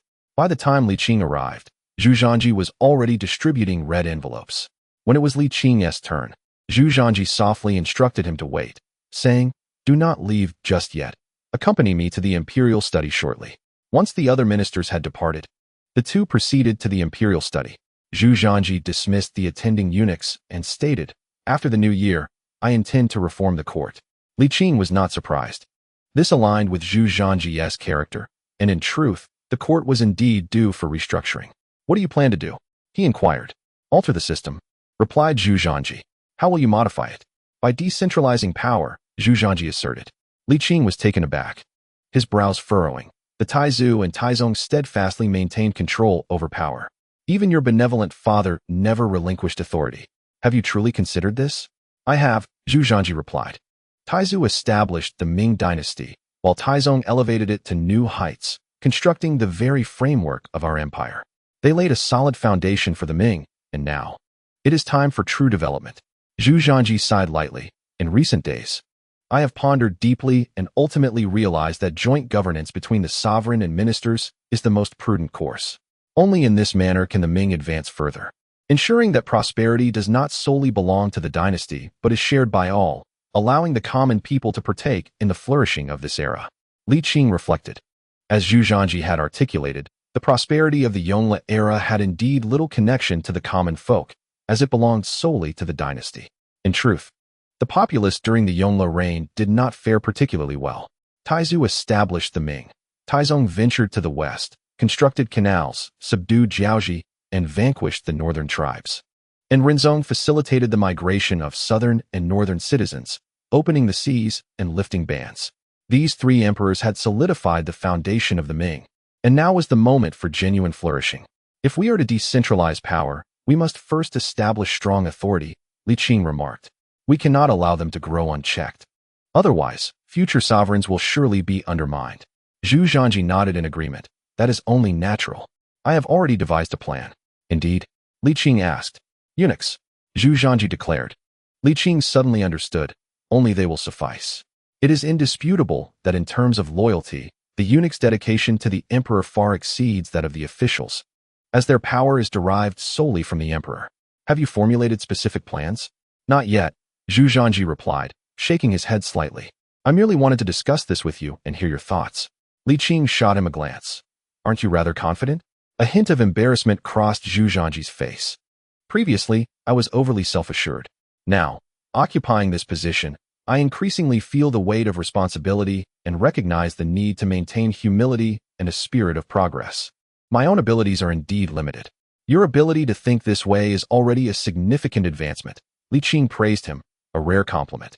This time, Zhu Zhanji did not exhibit self-satisfaction. Instead, he spoke with genuine sincerity. Qing Bo, my father has departed, and I am deeply sorrowful as well. Yet, life must go on. Mustn't it? One must look forward. It is not acceptable for you to remain shut away from the world.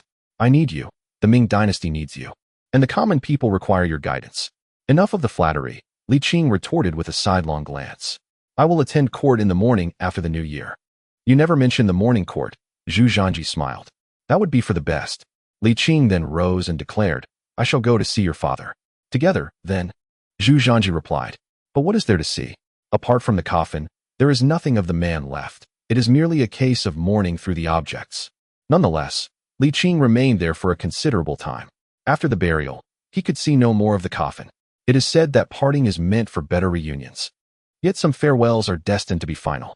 Even now, Li Qing has not emerged from the shadow of grief, often dreaming of that endearing little chubby boy, whose face was always clouded with concern. On the 9th day of the Lunar New Year, the day of the little chubby boy's burial arrived. The procession of mourners formed a line, with ministers wailing in sorrow, some lamenting the emperor's departure, while others mourned the relocation of the capital. They understood that with the burial of the two emperors, the possibility of relocating the capital had vanished. Li Qing supported the coffin all the way to Qianqing. Witnessing the coffin being laid to rest in the depths of the grave, remaining silent for a long time, as if his heart had been interred alongside it. A gust of wind swept through, blurring his vision with dust. The following day, Zhu Zhanji ascended the throne officially, adopting the era name, Xuanda. With the new emperor's coronation came a universal amnesty and a reduction of certain taxes for the common people. The civil and military officials found themselves beneficiaries to varying degrees, all reveling in joy, starkly contrasting the profound sorrow of the previous day. It was yet another busy day. Upon returning home, Li Qing leaned back in his chair, too weary to move. Sir, do not be disheartened, Wanling spoke softly. All gatherings eventually come to an end.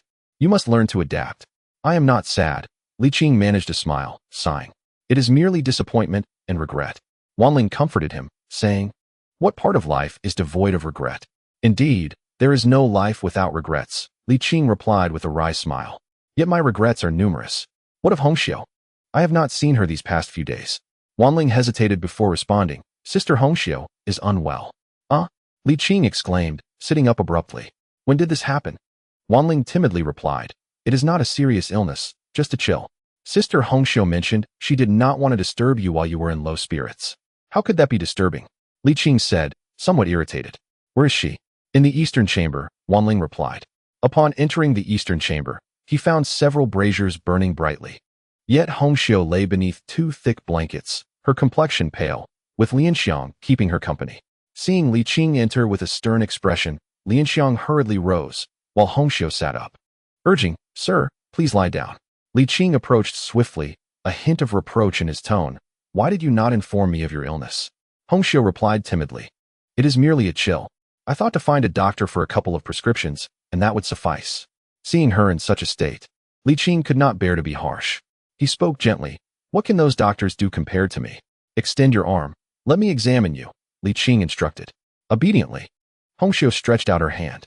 Li Qing placed his fingers upon her wrist, saying, Should you feel unwell again, you must inform me immediately. I will remember, Hongxiu nodded. A quarter of an hour later, Li Qing retracted his hand and let out a long sigh, confirming that it was indeed just a common cold. However, had he encountered a quack, the situation might have dragged on for 10 days or more. Do not take the medicine just yet. I shall have the doctor recompose it for you. Li Qing glanced once more at Lianxiang and Wanling, emphasizing that anyone who falls ill must inform the doctor at the earliest opportunity. Do you understand? He asked sternly. Yes, we understand, sir. Good. Li Qing's expression softened. You are not burdens to the doctor.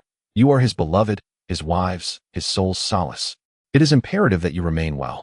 I understand, the three women replied obediently, their eyes glistening with tears. Li Qing felt a pang of guilt. Ever since Xiaopang's departure, he had been in a daze, neglecting them. Otherwise, he would have noticed Hongxiu's illness, which had persisted for 2 days. From now on, he vowed to pay them more attention, reminding himself that they were not young anymore. Even the youngest, Wanling, was already 59 years old, while Lianxiang and Hongxiu were several years her senior. Alas, how swiftly time flies. After procuring the medicine, he brewed it while contemplating his worries. These years had been consumed by relentless busyness. Despite his occasional laziness, he had ultimately neglected them. Even a simple outing could stretch to months or even half a year, leaving little time for their companionship. He feared that if he continued in this manner, he might return one day to find them gone. With a gentle sigh, Li Qing mused, in 2 years, at most, once the court stabilizes, I shall take them back to Nanjing and accompany them through the final chapter of their lives. He, too, was weary and in need of rest. Hongxiu's illness was not severe. After a few doses of medicine, she made a complete recovery.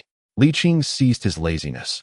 Although he did not attend the morning court, he diligently fulfilled his responsibilities and never missed the afternoon assembly. Days passed, and before long, spring arrived. As the warmth of spring enveloped the land, flowers blossomed, and willows swayed, breathing life into the world. So too did the Ming dynasty flourish. Statistics revealed that over 3 million acres of arable land had been reclaimed in Liaodong alone, and when considering other provinces, the total arable land gained from the migration of the populace reached tens of millions of acres. Naturally, the people gravitated towards the more easily cultivated wastelands, and the subsequent increase in farmland would inevitably slow, yet this success surpassed all expectations. Maritime trade surged, with the wealthy merchants of the realm unable to rival the court, nor could they venture far to the west. Most trade occurred with nearby nations such as Japan, Ryukyu, Korea, Luzon, and Malacca. Even so, they reaped substantial profits, which in turn provided the court with significant tax revenues. The maritime profits were immense. Just a single quarter's trade taxes matched nearly 2/5 of the annual tax revenue of the Ming dynasty in previous years. The financial strain caused by the migration of southern citizens to the north was greatly alleviated, and Xia Yuanji wore a smile, exuding warmth and cheer. On this day, Zhu Zhanji summoned Li Qing for a private audience. Qing Bo, I have devised a strategy for reform. Do share your thoughts on its merits or flaws. Proceed. Li Qing encouraged. Granting authority to the cabinet, Zhu Zhanji declared. Over the years, the cabinet has amassed considerable experience and is fully capable of managing affairs independently. With the opening of maritime trade and the migration of the populace, the burden of governance has surpassed anything we have previously encountered. He chuckled wryly. Even if I were to toil tirelessly for 12 hours a day, I would still be overwhelmed. The statement holds merit. However, Li Qing furrowed his brows and reiterated. To relinquish power, one must first possess it. How do you plan to suppress them? Zhu Zhanji replied. We shall establish an inner academy to teach the eunuchs literacy and set up the Board of Rights. That is unacceptable. Why? Li Qing countered. What if they become powerful? Zhu Zhanji chuckled. And if they do, what of it? Do you believe they possess the capability to overthrow imperial authority? Li Qing found himself at a loss for words. He mentally traversed the sparse history he knew of the Ming dynasty and realized, as Zhu Zhanji had asserted, that no eunuch had ever accomplished significant deeds. Even Lu Jin, who had the audacity to install an emperor, was swiftly executed by the indifferent Ming Emperor Wuzong, demonstrating that despite immense power, he posed no threat to the throne. That still won't do, Li Qing insisted.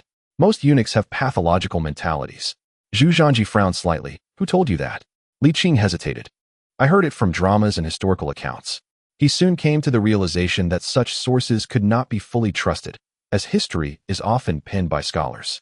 The prominence of eunuchs in the Ming dynasty was a common narrative of vilification. Nevertheless, the infamous eunuchs of the era were too numerous and well known for Li Qing to dismiss. Is there no other solution? Or do you have an alternative? Zhu Zhanji inquired.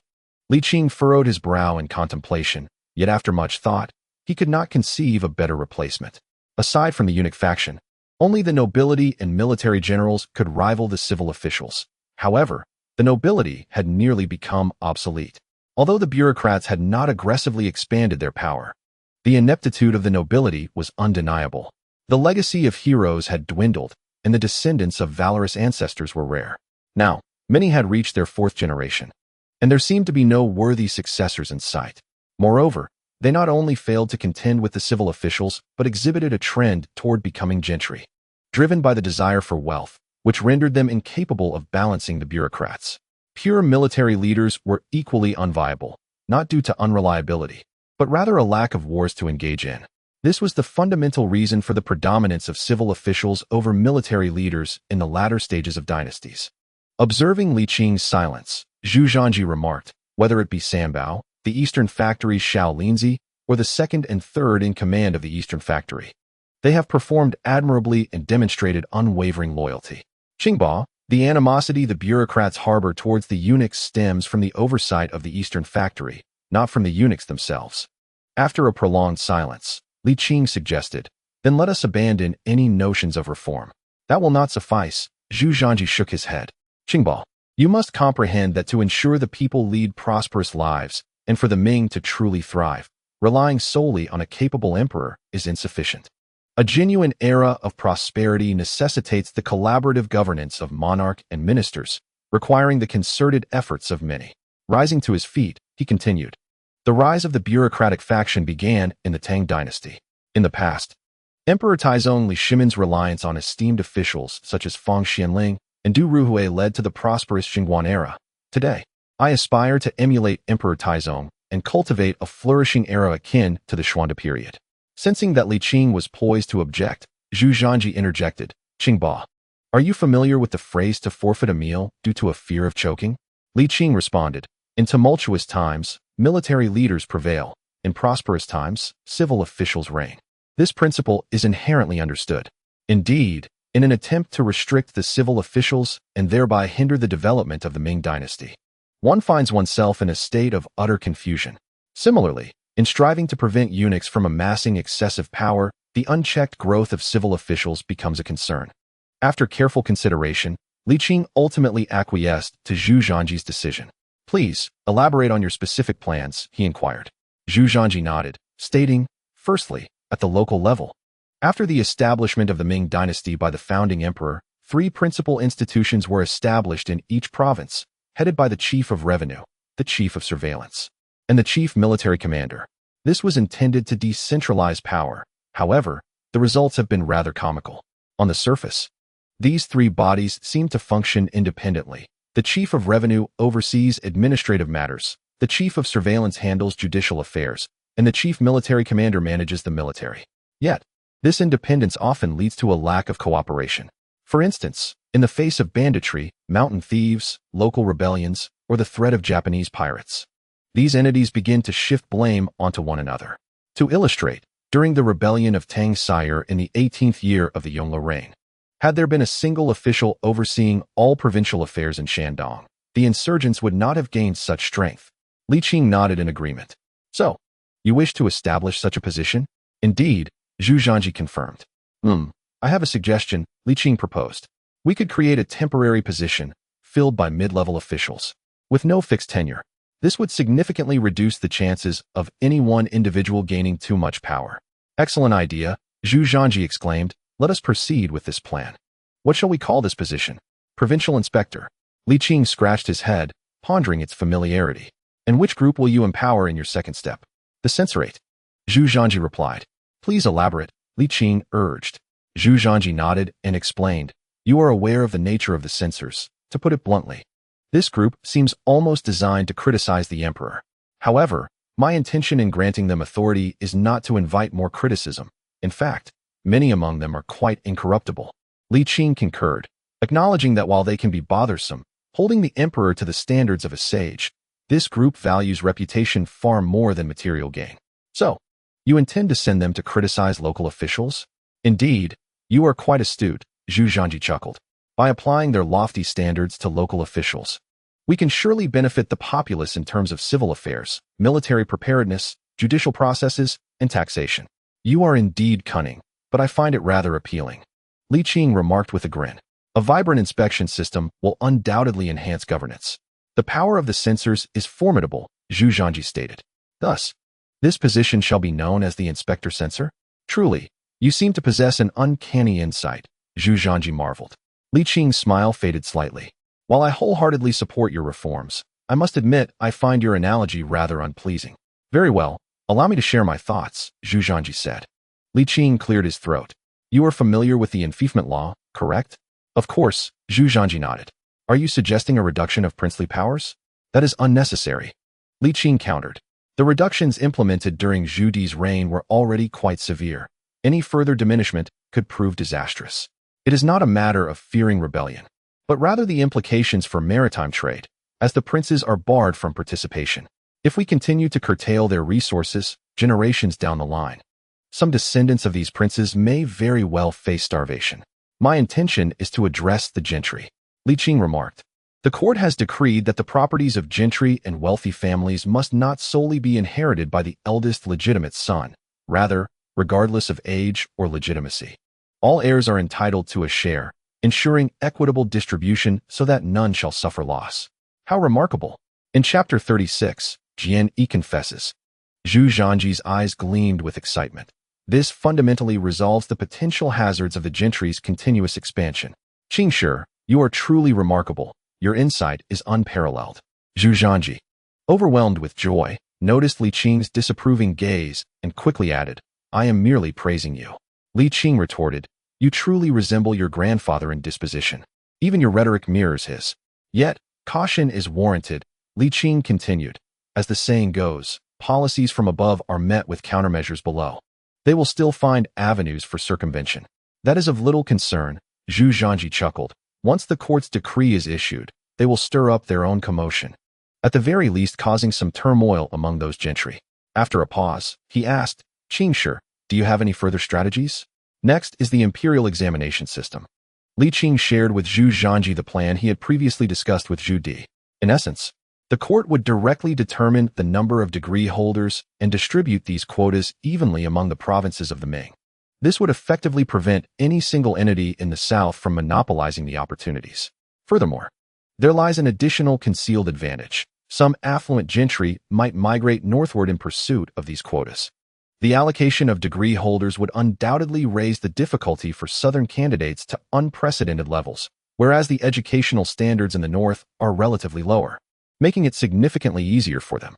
The migration of wealthy gentry would contribute far more to the development of the north than that of the common populace, as their presence would rapidly stimulate various industries. Of course, all of this hinges upon the successful issuance of the decree. After all, such actions would directly challenge the entire civil service of Jiangnan, and the complexity of that endeavor is self-evident. Zhu Zhanji was acutely aware of these challenges. Yet he was resolute and filled with vigor, ready to act. Let us proceed. What audacity! Li Qing praised, raising his thumb. However, you must also be prepared for their backlash. These individuals are not ones to suffer quietly. Zhu Zhanji laughed. What tricks could they possibly employ? I shall meet them head-on. Li Qing nodded, feeling a sense of delight. Ultimately, the prosperity of a dynasty hinges on the emperor's will. Can the military be stabilized? Li Qing inquired, his greatest concern. The political turmoil could be managed, at worst through compromise, but the military must not be allowed to falter. Fear not, everything is under control, Zhu Zhanji confidently assured. Upon my ascension, I promptly reinstated Wei Qing and restored his position, while also increasing the salaries of military officers by 30%. The morale of the troops is robust, and no unforeseen events shall arise. Is that true? Li Qing asked, incredulous. Would I deceive you? Zhu Zhanji chuckled. Did you think the civil officials have infiltrated the military? Li Qing chuckled, realizing his overthinking. Indeed, it seems I was overly cautious. After a brief pause, he inquired, in that case, when do you plan to commence? Tomorrow South Morning Court, Zhu Zhanji declared, having waited long enough. He insisted, you must not be lazy. Attendance at the morning court is imperative. Understood. Upon returning home, Li Qing picked up his fishing rod, intending to relax by the pond, but was informed by a servant of a visitor's arrival, prompting him to return to the front courtyard. The guest was Jianyi. Li Qing, somewhat puzzled, exchanged a few pleasantries before inviting him inside. Once they reached the guest hall and settled in, Jianyi addressed the matter directly. Minister Li, is the emperor considering promoting the cabinet? Li Qing replied, I do not know. Jianyi continued earnestly, Minister Li, we are allies in this matter. The cabinet must not grow too powerful, for it could lead to endless consequences. His expression was one of genuine concern. You might think that I am solely focused on my own power, but that is not the case. The cabinet, akin to the central secretariat, could become akin to a chancellor if given too much authority. The founding emperor abolished the chancellor system precisely to prevent any single entity from monopolizing power. Li Qing listened quietly before responding, rest assured. Even if the emperor promotes the cabinet, it will never reach the level of a chancellor. Does this mean the emperor truly intends to elevate the cabinet? Jianyi inquired. Li Qing replied, I do not know. Seeing that a fruitful discussion was elusive, Jian Yi candidly stated. Minister Li, I will speak plainly. If the emperor promotes the cabinet, I, along with Minister Xia and all officials from the 6 ministries, will vehemently oppose it and stand firm. Li Qing remained noncommittal, smiling gently as he asked, Does your mention of all officials from the 6 ministries include my Ministry of War? Jian Yi's face flushed, but he quickly urged, Minister Li, as a member of the 6 ministries, you must consider our collective interests. If you continually seek to appease the emperor without regard for those beneath you, it will ultimately lead to discord and a loss of loyalty. Thank you for your guidance, Minister Jian, Li Qing said, cheerfully lifting his teacup for a sip. Do you have anything else to convey? Jian Yi sighed with a wry smile. Minister Li, let me speak from the heart. For those of us in positions like ours, many matters are beyond our control. The support we receive from others stems not only from our authority, but also from their aspirations for their own futures. Being caught in this vortex of power, even if we wish to remain detached, they will invariably push us forward. Resisting could lead to being trampled underfoot. Of course, you may be able to transcend this, but I cannot. Power is a double-edged sword. If it does not harm others, it will inevitably wound oneself. The challenges of governance are profound. He elaborated on his philosophy of governance. The political arena is a battleground of mutual exploitation. Those beneath us find shade under our large tree, while we, in turn, can utilize them to achieve our political ambitions, to realize grand aspirations and accomplish remarkable feats. One cannot do so without these branches and leaves. Take, for instance, last year's migration of the southern populace to the north. Over several months, the relocation of millions was made possible by the diligent efforts of those below. Without their dedication, not even 100,000 could have been moved. What drives them to exert such effort? Li Qing remained silent, sipping his tea, and Jian Yi ceased speaking, awaiting Li Qing's decision. After a long pause, Li Qing finally said, Why does Jian Yi not directly advise the emperor with these words? Jian Yi responded with a wry smile. The same words spoken by me would carry a vastly different weight than if they were articulated by Minister Li. This is the reality. Li Qing, having traversed through 4 dynasties, was intimately acquainted with the capabilities of Jian Yi, who likewise experienced the ebb and flow of 4 reigns. Jian Yi, a scholar of the 18th year of the Hongwu era, entered the political arena while Li Qing had already established himself as a prominent figure. During Jian Yi's cautious beginnings, Li Qing was busy executing corrupt officials, subduing the northern tribes, and being honored as the Duke of Yongqing. His remarkable prowess defies mere description. What confounded Jian Yi even further was that Li Qing not only thrived during the Hongwu reign, but continued to flourish in the Jiangwen era as well. To add to this, after the Jingnan campaign, Li Qing, a confidant of Jiangwen, not only remained unscathed but actually ascended to greater heights. The Emperor Taizong, known for his suspicion, placed unwavering trust in Li Qing, which seemed quite extraordinary. By the time of Emperor Renzong, Li Qing was revered as a true national mentor. His words regarded nearly as sacrosanct as the law itself. The current emperor shared this sentiment. With the absolute trust of 5 successive emperors, Li Qing stands unparalleled throughout history. While officials in the court recognized Li Qing's exceptionalism, none understood the depths of his prowess quite like Jian Yi. In the struggle between the cabinet and the various ministries, Li Qing played a pivotal role. In a rather blunt manner, Jian Yi remarked, Minister Li, please do not take offense. Your rise has been so swift that you have not endured the struggles of ascending from humble beginnings, nor do you fully grasp the intricacies involved. Li Qing, with a slight glimmer in his eyes, nodded and replied, Please, Minister Jian, elucidate further. Seeing that Li Qing was willing to listen, Jian Yi felt a sense of relief and spoke earnestly. Often, my actions stem from a place of helplessness. You may have observed me shifting blame and smoothing tensions, yet you have not seen the burdens I carry. While the Ministry of Personnel may appear imposing, who truly understands the hardships that lie beneath this facade of authority? Coordinating among the ministries and distributing interests, Jian Yi elaborated on his own tribulations. Although his claims bore a hint of exaggeration, they were largely rooted in reality. In a court filled with astute minds, securing stability in the role of Minister of Personnel is no simple task. Jian Yi declared, upon reaching my position, who does not aspire to achieve great deeds and leave a mark in history? Indeed, I may not attain the status of a sage, yet I yearn to contribute to the Ming dynasty and serve the people. With heartfelt sincerity, he added, Minister Li, consider this. There are only a few in the cabinet. While the 6 ministries house numerous individuals, a loss in the cabinet may be trivial, but for the ministries, it would be a grievous blow. Having spoken his mind, Jian fell silent. He had said all that was necessary, and further discussion would serve little purpose.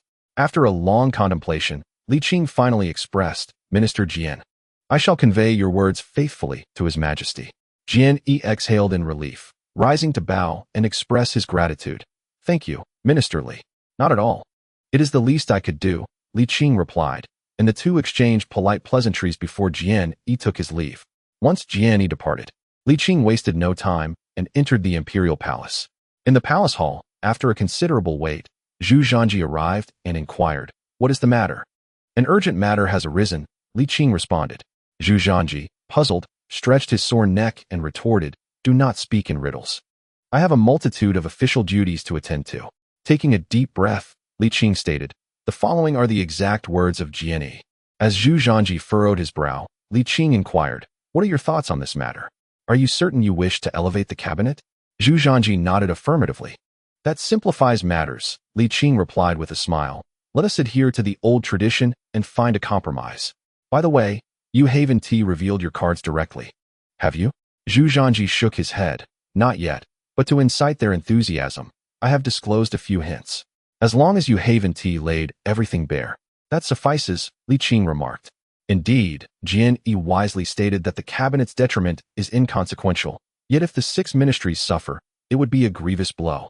Elevating the cabinet is permissible, but we must ensure it does not overshadow the 6 ministries. I understand, Zhu Zhanji replied with a smile, rest assured. I am well aware of the balance required.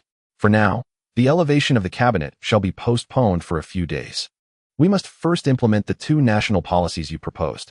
He added flatteringly, Your suggestions, dear Qing Bo, are 100-fold, nay, 1,000-fold superior to my own ponderous strategies. Prohibition of feathered hats. The following day, during the morning court session, the ministers noted the unusual presence of Li Qing, who rarely attended these early assemblies.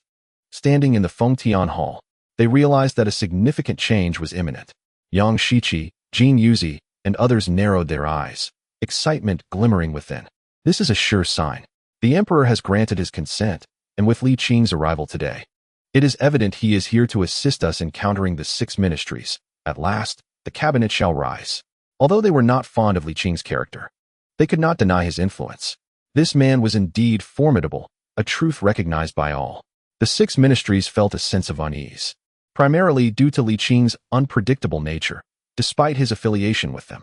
Analyzing the current situation, the 6 ministries could easily overpower the cabinet without Li Qing's assistance. Yet his presence indicated he was not entirely on their side. The group cast a glance towards the Minister of Personnel, Jian, who merely nodded slightly, wearing an expression of quiet confidence. Seeing this, the ministers relaxed somewhat, awaiting the emperor's arrival. A quarter of an hour later, Zhu Zhanji, adorned in his imperial dragon robe, entered the grand hall with measured steps, exuding a commanding presence reminiscent of a youthful Zhu Di. Long live our emperor! The ministers bowed in reverence. Zhu Zhanji spoke calmly. All rise. Thank you, Your Majesty, the ministers replied as they stood and arranged themselves in their respective ranks. The decorum of the court was impeccable, far surpassing even that of the Hongxi era. This was largely due to the benevolence of the young emperor, who spoke kindly and did not uphold an air of superiority. However, Zhu Zhanji maintained a steadfast demeanor, each word and action imbued with gravity, compelling the ministers to tread carefully. A new ruler often ignites fervor, and especially so for this young emperor who wielded military power, instilling a sense of trepidation among the court. The ministers observed intently, their minds racing with calculations regarding the cabinet and the 6 ministries, preparing for the impending debates. Just as everyone anticipated the emperor would announce the elevation of the cabinet, Zhu Zhanji instead spoke on a matter of little consequence. A few days ago, the Eastern Depot investigated the sentiments of the populace and discovered that affluent families often bequeath their estates solely to the eldest legitimate son, leaving younger sons and illegitimate offspring struggling to make ends meet. Alas, Emperor Zhu Zhanji lamented, I am greatly pained by this. Pray tell, should the roles be reversed, how would you distribute your inheritance? The ministers, taken aback, exchanged bewildered glances. Li Qing stifled a laugh, while Zhu Zhanji continued. I believe that since they are all my children, the distinctions of legitimacy and birth order should not matter. Do you not agree? The ministers whispered amongst themselves. Yet none dared voice their thoughts. Yongqing, with a glint in his eye, stepped forward, proclaiming, "Your Majesty, your virtue is as vast as the heavens. And I am humbled. I believe your words to be most insightful. Your wisdom is unparalleled." Following suit, Yang Shiqi echoed his sentiments, while Huang Huai and Jin Yuzi quickly joined in, eager to support the notion. Such a commendable national policy should be implemented without delay. We beseech you, Your Majesty, to issue the corresponding laws forthwith. They presumed the emperor was offering them a path to advancement, neglecting the potential pitfalls of such a decree. Their sole focus was on promotion. The cabinet remained unperturbed, but the 6 ministries were acutely aware of the ramifications, particularly the officials from the prosperous southern regions, who understood the detrimental impact on familial legacies. They immediately recalled the decree of Emperor Wu of Han, knowing that once such a policy was enacted, family lines would struggle to endure. As soon as the deputy minister of the Ministry of Revenue stepped forward, he was swiftly pulled back by Xia Yuanji. With only one deputy minister remaining, any misstep could spell disaster. Zhu Zhanji feigned ignorance, selectively listening to the opinions of the 4 from the cabinet, and fortuitously, he shared their sentiments. At this juncture, the deputy minister of justice could no longer contain himself and stepped forward. Almost simultaneously, Jian Yi also rose, declaring, "Your Majesty, I have something to say." The deputy minister of justice, noting the intervention, discreetly retreated. Zhu Zhanji's smile gradually faded. What did Jian Shushi wish to convey? Jian Yi, mustering his courage, stated, "Minister Li is a veteran of 3 reigns, wise and composed. Given the gravity of this matter, I implore Your Majesty to consider his counsel." A seasoned tactician, he not only thwarted the emperor's decree, but did so with remarkable finesse. Jian Yi turned to Li Qing, his gaze encouraging. "Speak, Minister Li. You are capable." He felt confident in Li Qing, as they had already reached an understanding the previous day, and Li Qing had indicated his support. In an instant, all eyes were fixed upon Li Qing. Zhu Zhanji remarked nonchalantly, "Li Qing, what is your opinion on this matter?" Jian Yi, vexed, thought to himself how adept Li Qing was at deflecting responsibility. Taking a deep breath, Li Qing stepped forward, addressing the emperor, "Your Majesty, I believe your wisdom is unparalleled." Jian Yi was left in shock. Hadn't they just had a productive discussion? How could he betray them so? Jian Yi was infuriated, utterly unprepared for Li Qing's brazen duplicity at such a critical moment. Li Qing turned to him with a smile, as if to say, "Keep it cool." Jian Yi opened his mouth to protest, but Zhu Zhanji suddenly struck the jade paperweight with a resounding thud. Jian Yi was suddenly jolted, his words swallowed back. Zhu Zhanji leaned forward with both hands on the table, exuding an aura of authority, and spoke with deliberate emphasis. "My will is resolute. Do any of you have dissenting opinions?" The right minister of the Ministry of Revenue stepped forward. "Your Majesty." Xia Yuanji's voice boomed even louder, pulling his fellow minister back as he clasped his hands and said, "I believe this decree is commendable and should be promulgated without delay." If Li Qing's betrayal had incensed Jian Yi, then Xia Yuanji's treachery left him utterly bewildered. "Who am I? Where am I? What has become of this world?" Zhu Zhanji, taken aback yet pleased with the outcome, smiled and replied, "You speak wisely, Xia Yiqing. If that is the case, let it be issued." Noticing others were eager to speak, Zhu Zhanji interjected, "I have another decree for your reference." The ministers were struck with a sense of anticipation, realizing the moment they had been expecting had finally arrived. Suddenly, the topic of division was forgotten as they braced themselves. The cabinet sought resolution, while the 6 ministries aimed to thwart their efforts. Zhu Zhanji began. "You are all aware of the southern and northern lists incident from the era of the Taizu, correct?" The ministers nodded, once again caught off guard. How had the discussion returned to this point? Zhu Zhanji continued. "The south is affluent while the north suffers. This disparity contributes to the vast cultural differences. While southerners revel in scenic beauty and immerse themselves in literature, northerners struggle against external threats. Taizu, in his wisdom, established examinations in both regions to ensure fairness and equity."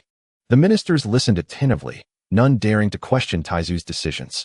After extolling Taizu's virtues, Zhu Zhanji steered the conversation back. Nonetheless, the court remained predominantly southern in representation, disproportionately so.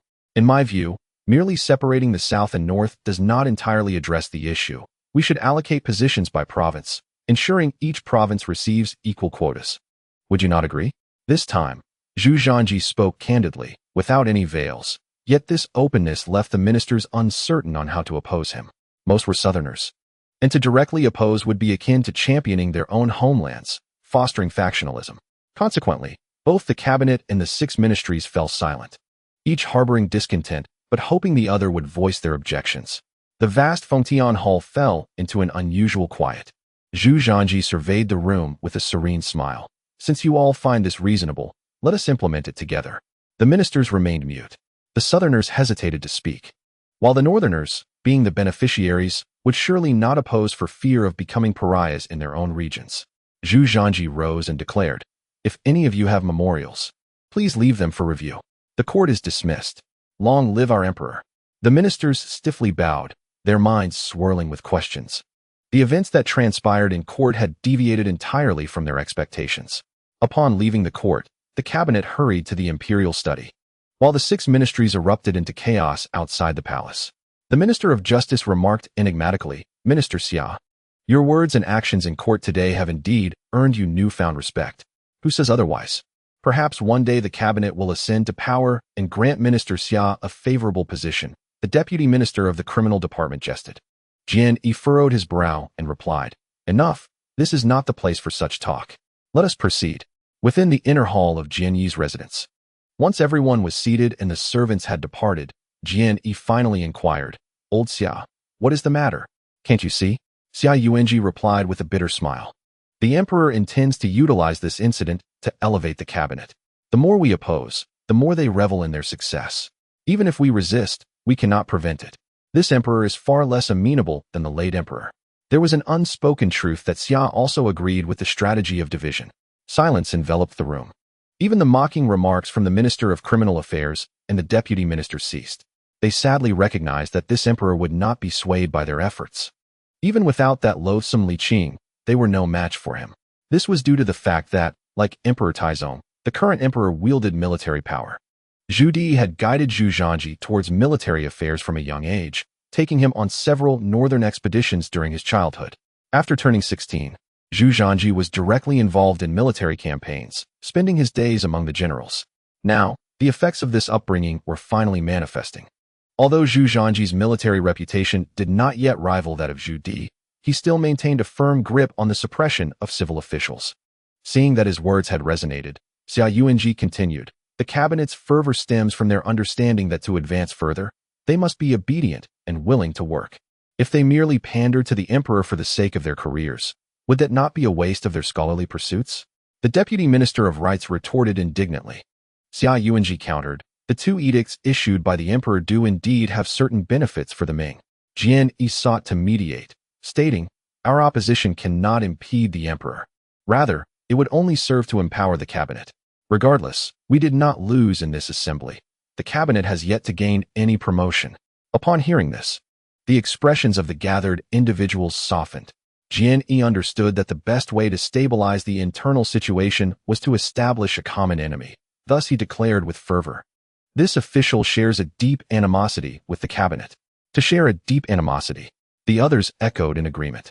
Each individual gritted their teeth, their faces contorted with rage, their murderous intent rivaling that of warriors on the battlefield. Chapter 38. The Struggle in the Court. Minister Jian, I believe the emperor's 2 edicts are fraught with significant drawbacks. The deputy minister of personnel scoffed. Historically, emperors have favored legitimate heirs, and the common folk naturally follow suit. There is no such thing as equitable distribution. Indeed, the deputy minister of criminal affairs concurred. Most citizens are not wealthy. If inheritance were limited to the eldest son, that would suffice. However, should it be evenly distributed, no one would fare well.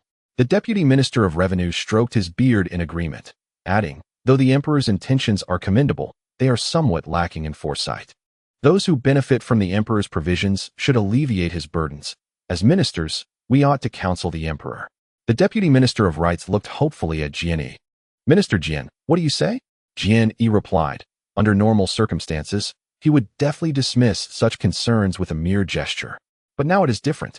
With internal instability and the cabinet poised to strike, if this celestial official does not stand firm, the ranks will surely scatter. Jian Yi possessed the skill of a nonstick pan, yet he could not accomplish what a nonstick pan ought to do. Xia Yuanji was acutely aware of Jian Yi's predicaments, and, psychologically, he found himself in accord with the new emperor's edicts. Thus, he spoke up to extricate Jian Yi from his quandary. The new emperor, having just ascended to the throne, is at a pivotal moment to unfold his grand ambitions. Having only recently issued 2 decrees, should we vehemently oppose them, it would not reflect well on the emperor, and the cabinet would seize the opportunity to sow discord, aiming to pit us against the emperor for their own gain. The Minister of Rights furrowed his brow, remarking, "Yet these 2 decrees are indeed rather inappropriate." Xia Yuanji was about to elaborate further when Jian Yi intervened. At that moment, Jian Yi's mind was racing, conjuring up a new strategy. Minister Xia speaks with merit. But we cannot remain passive. He set the tone and continued, "We cannot act directly, but we can certainly let others take the lead." Who? Came the inquiry. The censorate. Jian Yi smirked. Last time, during the migration of the southern populace to the north, the censorate wielded their knives from the shadows. In the aftermath, we thoroughly outmaneuvered the cabinet, and they sought reconciliation. Humph, we have yet to settle the score with them. Indeed, the other's eyes lit up. Minister's insight is commendable. Jian Yi smiled. Those censors and officials possess formidable prowess. There's no need for us to intervene. Indeed, indeed. The Minister of Personnel immediately chimed in. A true talent. Minister Xia, you always have a way. Having savored their flattery, Jian Yi then declared, "It is better to act sooner than later. I shall personally apply pressure.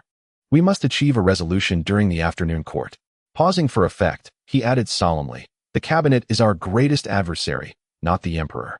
If matters are truly unavoidable, I implore you all to prioritize the greater good."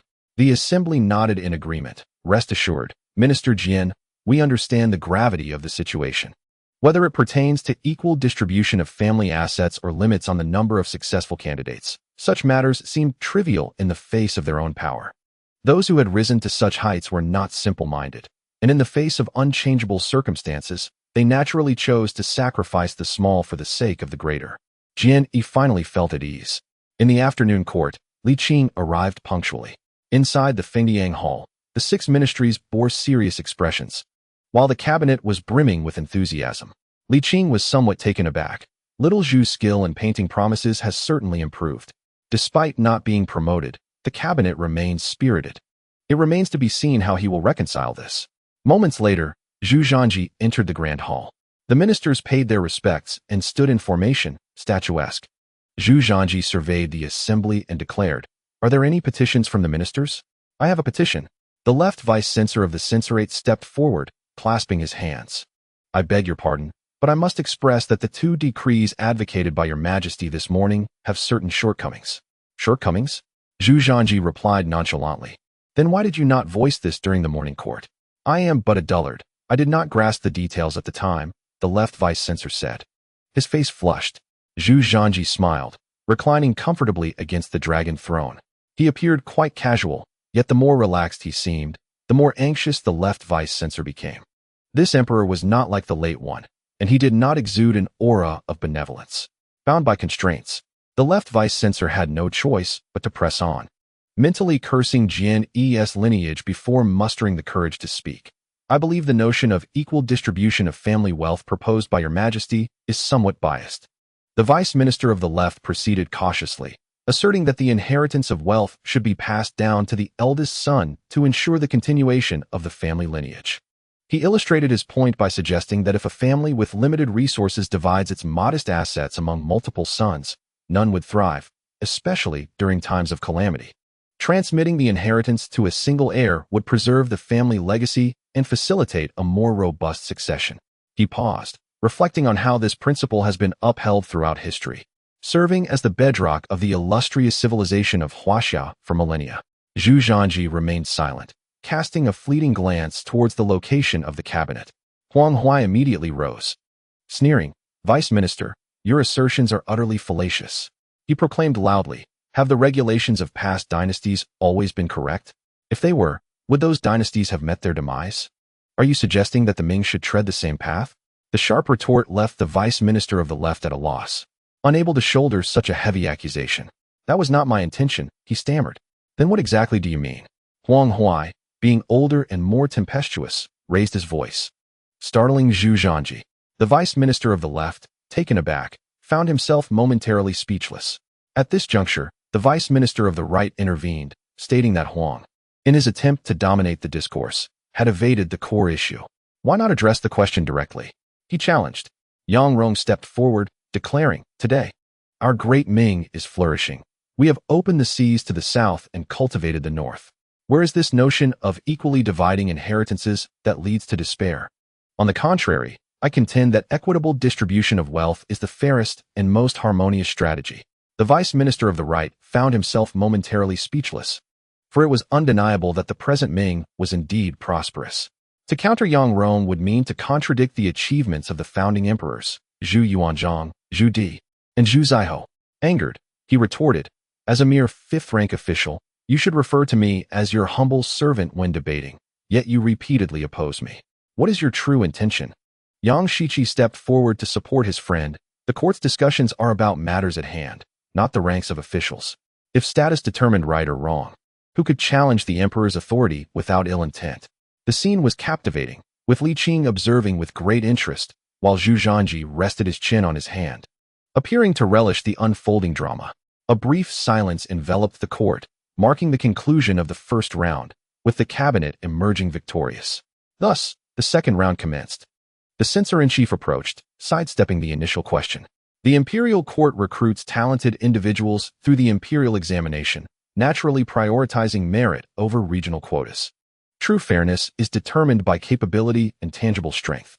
He bowed and addressed the emperor. "Your Majesty, allocating quotas by province is quite unjust.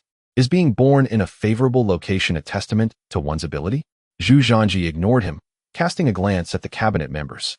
Jin Yuzi stepped forward, scoffing. "What a grave error. Are you suggesting that equal quotas across provinces are unfair?" He asserted, "I hail from Jiangxi, a region producing numerous officials. However, I believe this is detrimental to the court. An excess of officials from one area inevitably leads to factionalism, which in turn breeds corruption. Pray tell, esteemed censor-in-chief, how do you respond to my observations?"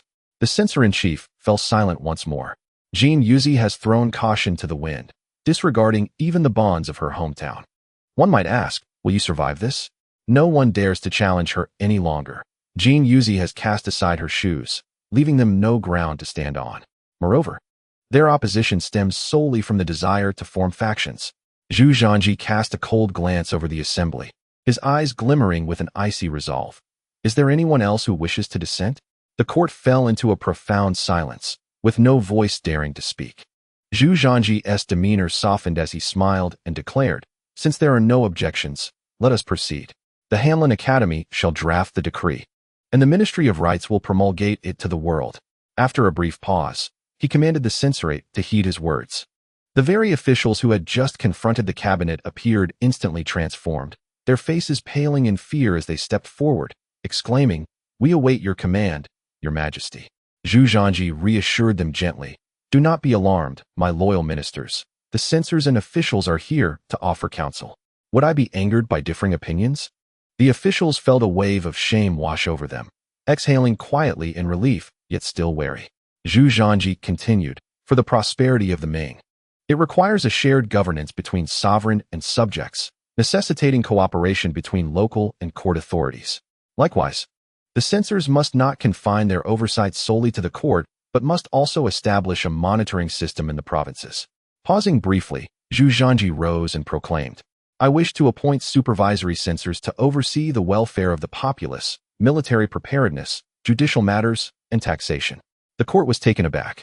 The senior officials of the censorate were the first to react, kneeling and exclaiming, "Your Majesty is truly wise." Their excitement rendered them trembling, nearly brought to tears. This was a scenario they had never dared to dream of. The officials of the 6 ministries and the cabinet wore expressions of discontent, none expecting that the recent power struggle would leave the censorate with such a monumental advantage. This newfound power was immense, effectively elevating the censorate to a position of equality with the 6 ministries. Consequently, even if the cabinet were not promoted, the 6 ministries would find no respite. Zhu Zhanji's decision astonished all present, leaving even the censorate itself in disbelief at such a windfall. They were on the verge of fainting from joy. "Your Majesty, please reconsider. The officials of the 6 ministries all bowed deeply, their faces filled with indignation.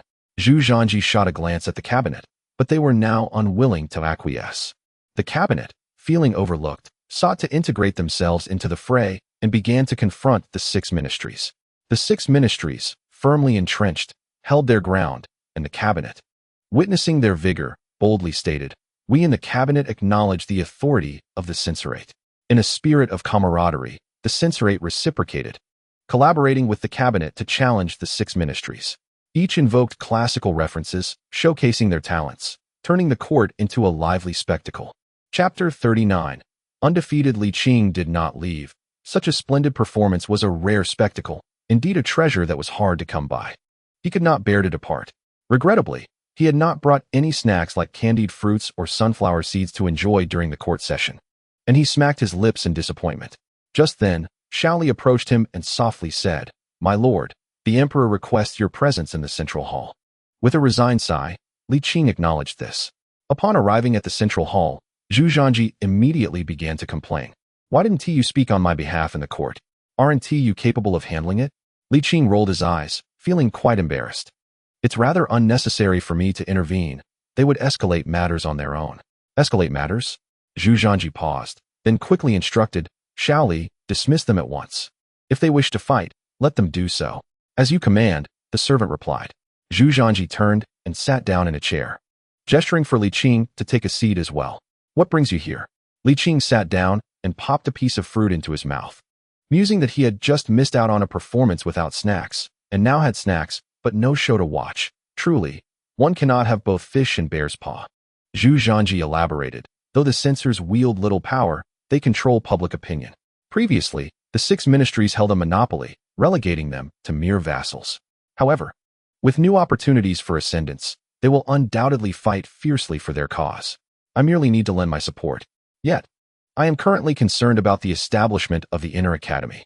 Furrowing his brow, Zhu Zhanji continued. The creation of the Eastern Depot has significantly curtailed the authority of the officials, but it has also incited their deep-seated hatred for this institution. Do refrain from snacking. We are discussing serious matters. Li Qing clapped his hands and chuckled. There's little I can do about it. Once you establish the inner academy, they will vehemently oppose it and create a ruckus. That is beyond doubt. How can you still smile? Zhu Zhanji retorted, exasperated. I am not the emperor, Li Qing scoffed. Let them cause a stir. Have they not done so before? He then inquired, by the way, what are your specific plans for the cabinet? I intend to merge it with the 6 ministries, Zhu Zhanji replied. To be precise, they will assist the 6 ministries while retaining their original positions within the cabinet, with further upgrades. After a prolonged contemplation, Li Qing slowly nodded. This compromise is quite astutely balanced. Yes, it is feasible. Zhu Zhanji continued. I am currently torn between offering them sweet dates or wielding a heavy stick first. If I enhance the cabinet without diminishing the 6 ministries, and grant them greater power before establishing the inner academy, the resistance will likely be formidable, and it is uncertain whether they would not conspire together. Then, we should first wield the heavy stick, Li Qing advised. However, if we establish the inner academy first, they will likely explode with outrage, and we cannot guarantee they will not band together. Zhu Zhanji expressed his concerns, recalling how the Eastern Depot had previously dealt harshly with them. Then let us first offer sweet dates, Li Qing suggested. Zhu Zhanji shot Li Qing a disapproving glance. Why are you wavering like a reed in the wind? Shifting from east to west? Li Qing chuckled. That remark should be directed at you. Do you not see that you are the one swaying like a reed? Zhu Zhanji. Li Qing calmly remarked. I am unsure what troubles you. You hold command over the military. Issuing decrees is hardly a challenge. They may create a stir, but it will not lead to chaos. Once the commotion settles, what is there to fear? Zhu Zhanji sighed. I am concerned about delays in governance. If they are truly pushed to the brink and collectively resign, that could spell disaster. Haha, what are you laughing at? Li Qing burst into laughter. Have you forgotten the Taizong's Jingnan? Zhu Zhanji scratched his head. What do you mean? When the emperor was replaced, they did not resign. Do you think they would do so if the court were to experience upheaval? Li Qing scoffed. Do not think too highly of them. Those individuals are merely ordinary. Zhu Zhanji pondered for a moment and realized that Li Qing was indeed correct.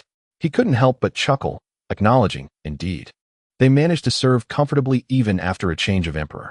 Why should I worry about establishing an inner academy? With this revelation, Zhu Zhanji felt a wave of relief wash over him. Qing Bo, it has been a while since we last drank together. Shall we indulge in a couple of cups? Very well, Li Qing replied reluctantly, which wounded Zhu Zhanji's pride. As the food and drink were served, the two began to eat and chat, gradually straying off topic. Qing Bo, when we returned to the capital from Nanjing and were blocked outside the city, your maneuver was truly impressive, Zhu Zhanji said enviously. Li Qing cast him a sidelong glance. What? Do you wish to learn? Could I possibly learn? Certainly not. Li Qing shook his head. Your talent is insufficient. You will not be able to master it. Zhu Zhanji protested. Where am I lacking? If you can learn, why can't I? Li Qing anticipated this response, having prepared his retort. Ever since I can remember, I began my martial training, practicing in winter's chill and summer's heat, diligently for 10 years. It was not until I reached the age of 40 that I truly achieved mastery. The hardships endured are beyond what an ordinary person can bear. Li Qing added, and even I, with my unique physique, would have been unable to reach my level if I were an average individual, even by the age of 80. Is it truly that extraordinary? Otherwise, do you think? Li Qing countered, have you seen anyone else so exceptional besides me? Zhu Zhanji was at a loss for words. Indeed, he had not encountered anyone like that. Yet his determination remained steadfast. Qing Bo, did your master, Zhang Lada, known as the Immortal, pass down any secret techniques to you? He did. Could you show me? Certainly. Qing Bo, you are truly generous. Zhu Zhanji grinned as he poured wine for Li Qing. Come, let us drink. Li Qing raised his cup to clink with Zhu Zhanji's. I will fetch it for you, but I have one condition. Rest assured, I will not ask for it for free, Zhu Zhanji declared grandly. Just tell me how much it costs. It is not your money I seek. Li Qing shook his head. I have but one request. You may attempt it, but do not let it interfere with the affairs of the state. Zhu Zhanji replied earnestly. You need not worry about that. I merely wish to strengthen my body and hone my martial skills, not to pursue any ethereal notions of immortality. That is good to hear, Li Qing scoffed. In truth, there are no deities or Buddhas. They are mere figments of the people's imagination, serving as a source of solace for their souls. Zhu Zhanji wholeheartedly agreed, sighing. The poorer the people, the more fervently they believe in deities. The flourishing of Buddhism and Taoism during the Yuan dynasty stemmed from their suffering. However, it was also the reason for the dynasty's downfall. Li Qing smiled and said, in the words of your teacher, every sip and every peck is a consequence of cause and effect. Taking a sip of wine, he continued, your father once advised me that martial arts are trivial. The true path lies in the greater way of the world. He did not wish for me to teach you martial arts, but rather to guide you towards the grand path. Zhu Zhanji fell silent for a moment, then asked with hesitation, Uncle Qing, is it truly that difficult to achieve what you have? Indeed, Li Qing replied, I suspect you may not even pass the first trial. What is the first trial? Zhu Zhanji inquired. A decade of celibacy, Li Qing stated. In this regard, Li Qing was not deceiving him. From the moment one embarks on cultivation, until one's vital energy is refined, one must refrain from the company of women. Really? Is that true? Believe it or not. Zhu Zhanji pondered, ultimately sighing. Then I shall not practice. I believe it unnecessary for you to pursue this, Li Qing chuckled. Zhu Zhanji shot a frustrated glare at Li Qing. But when will I ever surpass you? Does that truly matter? It may not be significant for you, but it is crucial for me, Zhu Zhanji responded earnestly. Why? Because apart from you, I have never been defeated. Li Qing laughed. How coincidental, I have never been defeated either. Upon exiting the palace, Li Qing felt a sense of relief, having successfully navigated the matter of cultivation. It would be unfortunate for a well-rounded emperor to be led astray, consumed with thoughts of immortality. Fortunately, Zhu Zhanji was no ordinary individual. If it had been another emperor, the situation would not have been so easily brushed aside. Rulers, possessing the world, find it difficult to resist the allure of eternal life. Throughout history, emperors have sought longevity through various means. Yet most have ultimately met untimely ends due to their pursuits. At the entrance of the Yongqing Marquis residence, Li Qing spotted Yu Qian from a distance. He hurried forward. Did I not instruct you to wait at the residence when I am absent? Yu Qian clasped his hands and smiled. I shall certainly remember for next time. Li Qing shook his head with a wry smile. Come on, let us go inside and talk. The two entered the guest hall and took their seats. Li Qing dismissed the attendants and inquired, is it about the affairs of the court? Yu Qian nodded, furrowing his brow. This is a crucial time for personnel decisions, as well as for the vigorous development of the Ming dynasty. It is unwise for the court to engage in mutual attacks and internal strife. Such actions are intended to improve the political landscape. Li Qing chuckled. You cannot see it now, but you will understand in due time.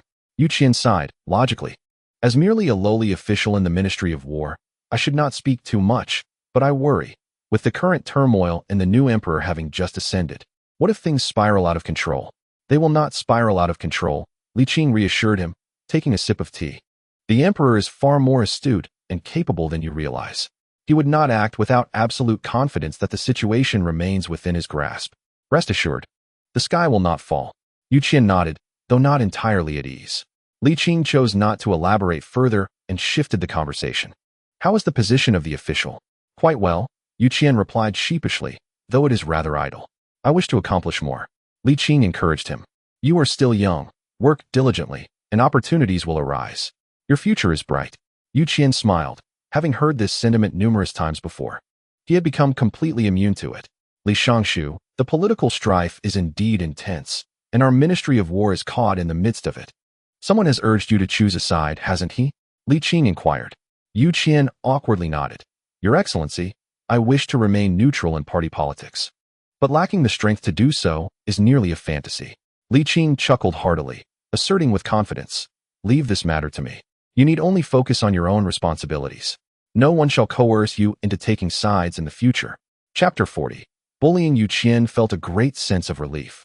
To maintain neutrality without absolute strength was almost a delusion. As Jian Yi previously mentioned, being ensnared in the whirlpool of power often leaves one with little choice. And distancing oneself from factional disputes is as arduous as ascending to the heavens. Even the Ministry of Personnel cannot escape this norm. Li Qing is an exception. Li Shangshu, surely you possess the capability to halt this conflict? Yu Qian asked. You overestimate my abilities. Li Qing shook his head. Apart from the emperor, no one can bring this to an end. Even he must make sacrifices to resolve it. Yu Qian was momentarily taken aback, lamenting. When will this turmoil come to an end? Both the south and the north are laden with tasks to accomplish. If we continue to waste our strength internally, what shall we do? In your position, you need not fret so extensively about governance, Li Qing replied with a smile. If everyone were to think as you do, then the emperor's role would be rendered unnecessary. The burden of worry could indeed be overwhelming. A flush crept over Yu Qian's face as he awkwardly responded. I merely believe that the Ming dynasty is at a crucial juncture for development. Such discord is detrimental to the nation's welfare. Rest assured, this commotion cannot persist for long. Li Qing reassured him with a grin. By the way, during this period, I have been remiss in political affairs. What is the situation beyond our borders?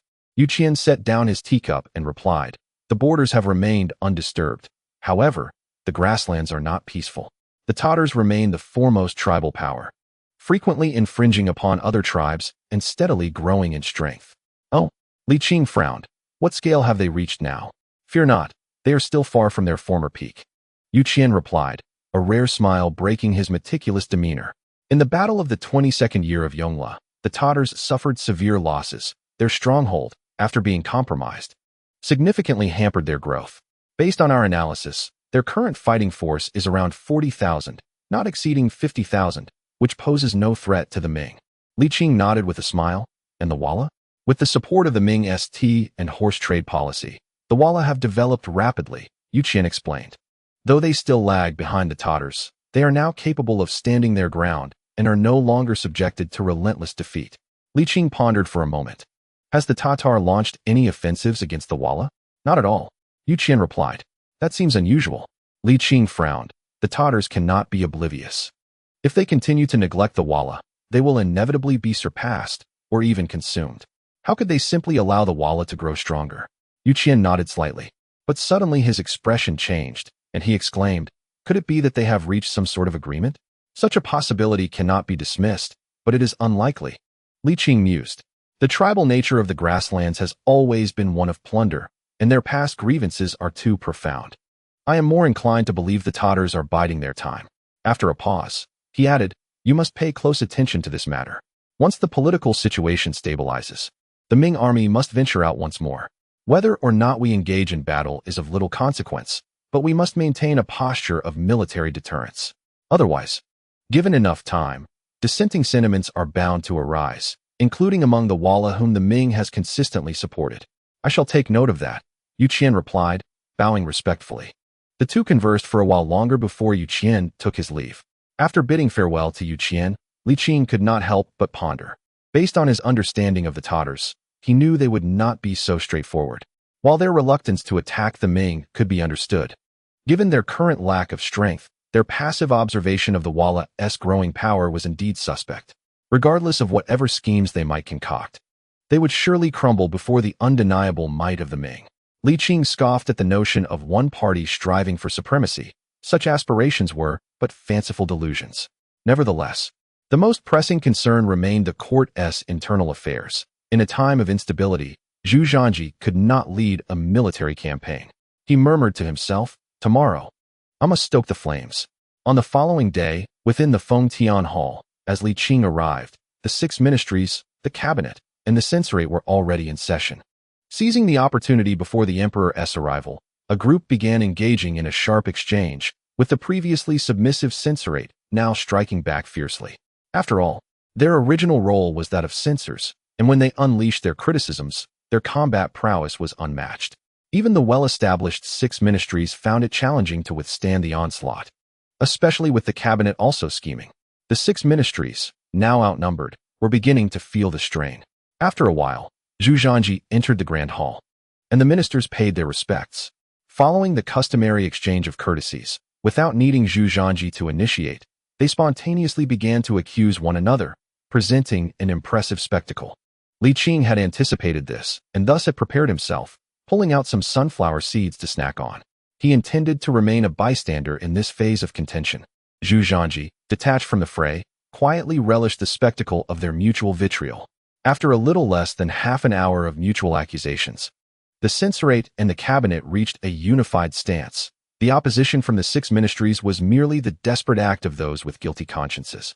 As local officials in the Ming conspired against the emperor while betraying the populace, the 6 ministries, incensed, vehemently declared, "This is slander, pure slander." The censorate retorted, "If you have nothing to hide, permit us to investigate." The 6 ministries were left speechless. Seeing the moment ripe, Zhu Zhanji cleared his throat and began to sway the narrative. "The concerns of the censorate and the cabinet are not without merit. Your Majesty must not be swayed by their one-sided accounts." The great officials of the 6 ministries, led by Jian, bowed deeply and expressed their indignation. "We serve the country with unwavering hearts. How could we engage in such vile conduct?" Zhu Zhanji replied gently, "I have faith in all of you, my loyal ministers, yet I cannot place complete trust in the local officials. As the saying goes, the mountains are high, and the emperor is far away." "Your Majesty is indeed wise," interjected the chief censor. "We of the censorate are willing to serve as your eyes and ears, monitoring the realm and exposing corrupt officials." "Very well," Zhu Zhanji replied with a smile, then turned to Jian and the others. "Do not worry, my esteemed ministers. My actions are not a reflection of doubt in you, but rather considerations for the state." After a pause, he added, "The 6 ministries bear the weight of much of our internal governance. I see your hard work and will not let you be overlooked." Upon hearing the emperor's willingness to make concessions, the mood among the 6 ministries gradually stabilized, and they looked expectantly towards him, hopeful for recompense. Zhu Zhanji declared, "I intend to establish a temporary provincial governor position to oversee all provincial affairs, to be filled by mid-level officials from the 6 ministries." Jian and the others were momentarily taken aback, but soon rejoiced. Weighing the gains and losses, they quickly adapted to the situation. "Your Majesty is indeed sagacious." Thus, both the 6 ministries and the censorate found satisfaction, fostering a harmonious atmosphere within the court. There are those who harbor dissatisfaction, namely the cabinet members. Their discontent has reached its zenith, as they perceive themselves to be mere pawns. They toil ceaselessly for the emperor's benefit, sacrificing their dignity, while the various ministries and the censorate reap substantial rewards, leaving them with nothing but grievances. The emperor must contemplate wisely. Jin Yuzi has stepped forward, voicing concern that the powers bestowed upon governors are excessively vast, leading to an autocratic governance. Although this statement ostensibly opposes the ministries, it is, in truth, a challenge to the emperor himself. Why should others benefit while they remain empty-handed? Zhu Zhanji smiles and acknowledges the cabinet's efforts. recognizing that the fifth-rank positions they hold are indeed a slight. Henceforth, all cabinet ministers shall bear the title of Grand Scholar. The cabinet remains silent. For the title of Grand Scholar is merely nominal, devoid of substantive authority. Zhu Zhanji continues, stating that the court is in need of capable individuals, and vacancies in the ministries of personnel and revenue must be filled promptly. Yang Shiqi, upon receiving the decree, kneels to listen.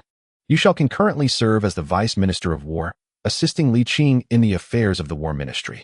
I humbly obey. Huang Aiqing, stepping forward, responds. I am present. You shall concurrently serve as the Vice Minister of Revenue, aiding Xia Qing with the matters of the Revenue Ministry. I humbly obey. Jin Aiqing here. You shall serve as the Left Vice Minister of Works. I humbly obey. Yang Aiqing, you shall concurrently serve as the Right Vice Minister of Works. In a swift and decisive manner, Zhu Zhanji has assigned additional duties to the cabinet, elevating their ranks from 5th to 3rd. The cabinet has gained promotion. While the ministries suffer no loss, the positions remain steady, with the Minister of Works still held by the former Vice Minister of Rights, ensuring a solid foundation, now complemented by a cabinet ally. Consequently, the relationship between the cabinet and the ministries has transformed from adversaries to a hierarchical structure. The ministers, such as Jian, secretly smirk, contemplating how they shall govern these few. After the initial joy, Yang Shiqi and the others come to a grim realization. Their ranks may have risen, but the days ahead promise to be arduous. Just as it seemed, all was settled. Zhu Zhanji issued another directive. The Grand Scholars of the cabinet shall possess the authority to review the petitions submitted by officials and may provide appropriate responses, which shall be affixed to each drafted edict for imperial approval. Once sanctioned by the emperor, there shall be no further deliberation, and implementation shall commence directly. Thus, the cabinet's power has soared, genuinely standing in equal measure with the ministries. However, this is merely the surface. In reality, it is Zhu Zhanji's own power that has escalated sharply, for the final say rests with him, granting him a means to circumvent the ministries. This has incited true ire within the ministries. Even the tyrannical Taizong did not wield power with such bullying. Chapter 41. A definitive decision. Zhu Zhanji's actions have fundamentally fortified imperial authority. It can be said that, should his plans come to fruition, he shall become the most powerful emperor. Zhu Yuanzhang and Zhu Di were emperors of immense power, relying on martial generals and iron-fisted methods, rather than imposing their will through institutional means. In contrast, Zhu Zhanji's elevation of the cabinet has transformed the struggle for power into a contest where the cabinet aids the emperor against the ministries. The ministries, unwilling to acquiesce, know that should they comply, they would become mere bureaucratic entities, their power diminished to the lowest depths. The emperor must deliberate with caution. The 6 officials fell to their knees in disarray. Zhu Zhanji spoke in a calm tone. This is a decision I have contemplated thoroughly. I urge you all not to discuss it further. The 6 departments, on the verge of exasperation, found their sense of achievement in the proposed appointment of provincial governors utterly dissipated. Your Majesty, the cabinet wields excessive power, posing a grave threat to the state, declared Jian Yi and Xia Yuanji, the 2 most influential figures, with resolute voices. Zhu Zhanji mused to himself. Indeed, resolving this matter will not be straightforward. But I anticipated your opposition. He glanced at Li Qing, who this time did not shy away, eager to expedite the resolution of court affairs. Once stability was restored, he envisioned robust development of southern trade, cultivation of the northern lands, and a leisurely tour of the grasslands, showcasing his prowess before gracefully retiring. A clear voice rang out. Your Majesty, I have a memorial to present. The ministers turned to see Li Qing stepping forward, and the once boisterous hall fell silent. What memorial do you have, Li Qing? He was asked. Li Qing clasped his hands and replied, Your Majesty, the cabinet's power is disproportionately heavy, leading to significant detriments in governance. Without the constraints of the 6 departments, calamities will abound. At his words, the officials of the 6 departments relaxed slightly. Indeed, despite Li Qing's occasional folly, he remained one of their own, redirecting his loyalties in times of crisis. Their gazes towards him were unexpectedly benevolent, with some even reflecting on their previous harsh judgments of him. The cabinet, feeling besieged, feared the emperor might retract his decree. Huang Hui furrowed his brow, ready to speak against him. Yang Shiqi, quick-witted, seized him and whispered, Are you foolish? What good can come from opposing Li Qing? The current situation is unclear, and standing out so eagerly may suggest a desire for power. Huang Huai understood Yang Shiqi's warning and, reluctantly, returned to his place. All eyes were now on Li Qing. The 6 departments felt a surge of joy, while the cabinet was tense. The supervisory court, however, maintained a serene demeanor, appearing quite at ease. Having already secured their share of power, indifferent to the struggles of the cabinet and the 6 departments, previously allied with the cabinet, the supervisory court unhesitatingly distanced themselves from them. Zhu Zhanji's expression darkened. Do you question my authority as well? Li Qing replied nonchalantly, exuding an air of confidence. The 6 departments cheered. Minister Li is formidable. The cabinet retorted, it seems you are the only one standing out. Zhu Zhanji scoffed. My intent is to foster better division of labor and more efficient governance. Do you possess a superior alternative? I am but a humble servant. Yet I do have a proposal, Li Qing asserted. Indeed? Zhu Zhanji scoffed. Pray, share your thoughts. Li Qing continued. The Minister of Personnel should possess the authority to challenge drafts. As the saying goes, even the wisest may err. Your Majesty, while wise, is not infallible. The drafts from the cabinet must be subject to scrutiny. I second this. Jian Yi boldly interjected. The cabinet reacted with indignation, shameless. After a moment of internal conflict, Zhu Zhanji relented. Very well, I will acquiesce to your suggestion. The cabinet grew anxious, as they did not wish for an obstructive figure. The 6 departments also felt urgency. A mere Minister of Personnel could not suffice to impede the cabinet's affairs. Your Majesty, I have yet another memorial. Li Qing spoke once more. Hearing this, both sides had no choice but to temper their impatience and listen intently. Proceed with your proposal, Zhu Zhanji said, his tone tinged with dissatisfaction. Li Qing appeared unfazed and continued, the emperor's actions are detrimental to the court's stability. Aside from the cabinet, it is essential for another force to intervene to achieve a balance of power. The censorate was invigorated. Isn't that us? Long live the Duke of Yongqing. The 6 ministries furrowed their brows, while the cabinet seethed with indignation. What stroke of luck has befallen the censorate? Zhu Zhanji scoffed. Enough with the suspense. Just say which force you mean. Eunuchs. A hush fell over the room, followed by a wave of dismay. Having just suffered losses at the hands of the Eastern Depot, none wished to repeat that calamity. Your Majesty, think carefully, spoke the 6 ministries and the cabinet almost in unison. Gentlemen, please remain calm, Zhu Zhanji urged, pressing his hands down. Li Qing, why eunuchs? Because eunuchs are not beholden to any department. They serve solely the emperor, making them the most suitable candidates, replied Li Qing. As soon as he finished speaking, dissent erupted. The 6 ministries, the cabinet, and even the censorate joined in, for in their eyes, eunuchs were merely the emperor's lackeys, utterly unqualified to partake in governance. They looked down upon such individuals, often regarding them as less than human. Are you aware of Zhao Gao from the Qin dynasty, who misrepresented a deer as a horse, leading to the downfall of the second emperor? Do you know about the 10 eunuchs of the late Han dynasty, whose mischief disturbed the court and resulted in the division of the Han into 3 kingdoms? Are you familiar with Tong Guan of the Song dynasty, whose brutal actions led to the Jinkong incident? Are you cognizant of the power of the chief eunuchs during the Tang dynasty, who wielded authority so great that they could depose emperors? The court was in chaos, with some urging the emperor, while others vented their frustrations at Li Qing, hurling insults that were particularly harsh. Li Qing remained indifferent. Once, he also believed that the Ming had been undermined by eunuchs, but after arriving in the Ming, he gradually realized that the truth was more nuanced. It would be unjust to place the entire blame upon the eunuchs. In fact, he had a nagging premonition that without the eunuch faction, the Ming might have met its demise even sooner. Though the eunuchs were formidable, the emperor still commanded the power of life and death.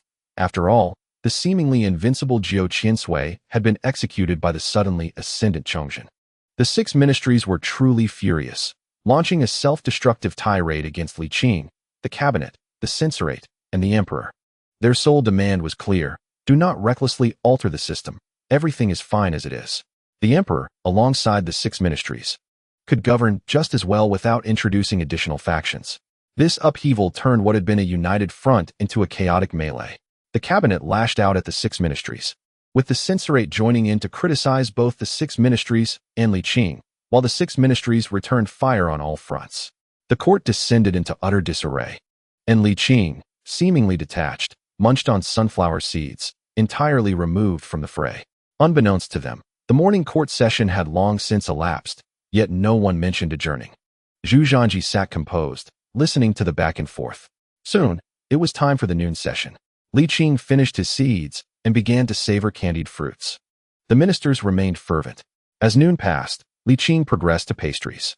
Zhu Zhanji, feeling a pang of hunger, had to restrain himself. Today, they must reach a consensus, or it would be difficult to revisit the matter in the future. By the afternoon, exhaustion set in. Everyone was famished, their throats parched. Yet they still could not come to a resolution. With their demands so varied, they could not unify their stance, rendering their efforts ineffective. As Zhu Zhanji observed that the moment was ripe, he decisively declared that all would proceed according to the original plan for reform. The censorate would oversee officials in various regions, the cabinet would draft proposals, and the 6 ministries would establish governors, with the Directorate of Ceremonies accordingly established. However, Zhu Zhanji took a step back, citing the ignorance of the eunuchs in reading and writing as a reason to temporarily delay the establishment of the Directorate of Ceremonies, opting instead to focus on the inner school. Although the ministers were dissatisfied, they found themselves too exhausted to contest and chose to postpone their objections for another day. At the end of the court session, the remnants of melon seeds littered the ground, drawing attention to Li Qing, who was reprimanded for snacking during the assembly. Zhu Zhanji, enraged, responded, "I am still hungry." Consequently, he deducted 3 months' salary from Li Qing. Infuriated, Li Qing contemplated not attending court any longer. The following day, led by Jian, the secretaries and deputy secretaries of the 6 ministries, excluding Li Qing from the cabinet, all tendered their resignations. Zhu Zhanji refused to accept their resignations. Jian insisted, "Unless your majesty can restore the old system." Zhu Zhanji also declined. Thus, the 6 ministries firmly requested to resign. At this juncture, the cabinet intervened, asserting, "Your majesty, if they refuse to serve, we shall." Initially burdened by pressure, Zhu Zhanji felt a sudden relief with the cabinet's interjection. The 6 ministries, nearly at their breaking point, were left exasperated by the disruption caused by their colleagues. This tumult persisted for half a month, culminating under Zhu Zhanji's formidable authority, wherein the ministers reluctantly agreed to disagree without outright rejection. The initial phase of Zhu Zhanji's reforms thus drew to a close. Yet, he remained cautious. These individuals were not easily subdued, and one could never predict what further mischief they might conjure. Chapter 42. I, Zhu Gaoxiu, am not to be underestimated. In Luan, at the Han Prince's residence, Zhu Gaoxiu, who usually indulged in a life of excess, remarkably abstained from alcohol today, shedding his previous despondency and appearing revitalized.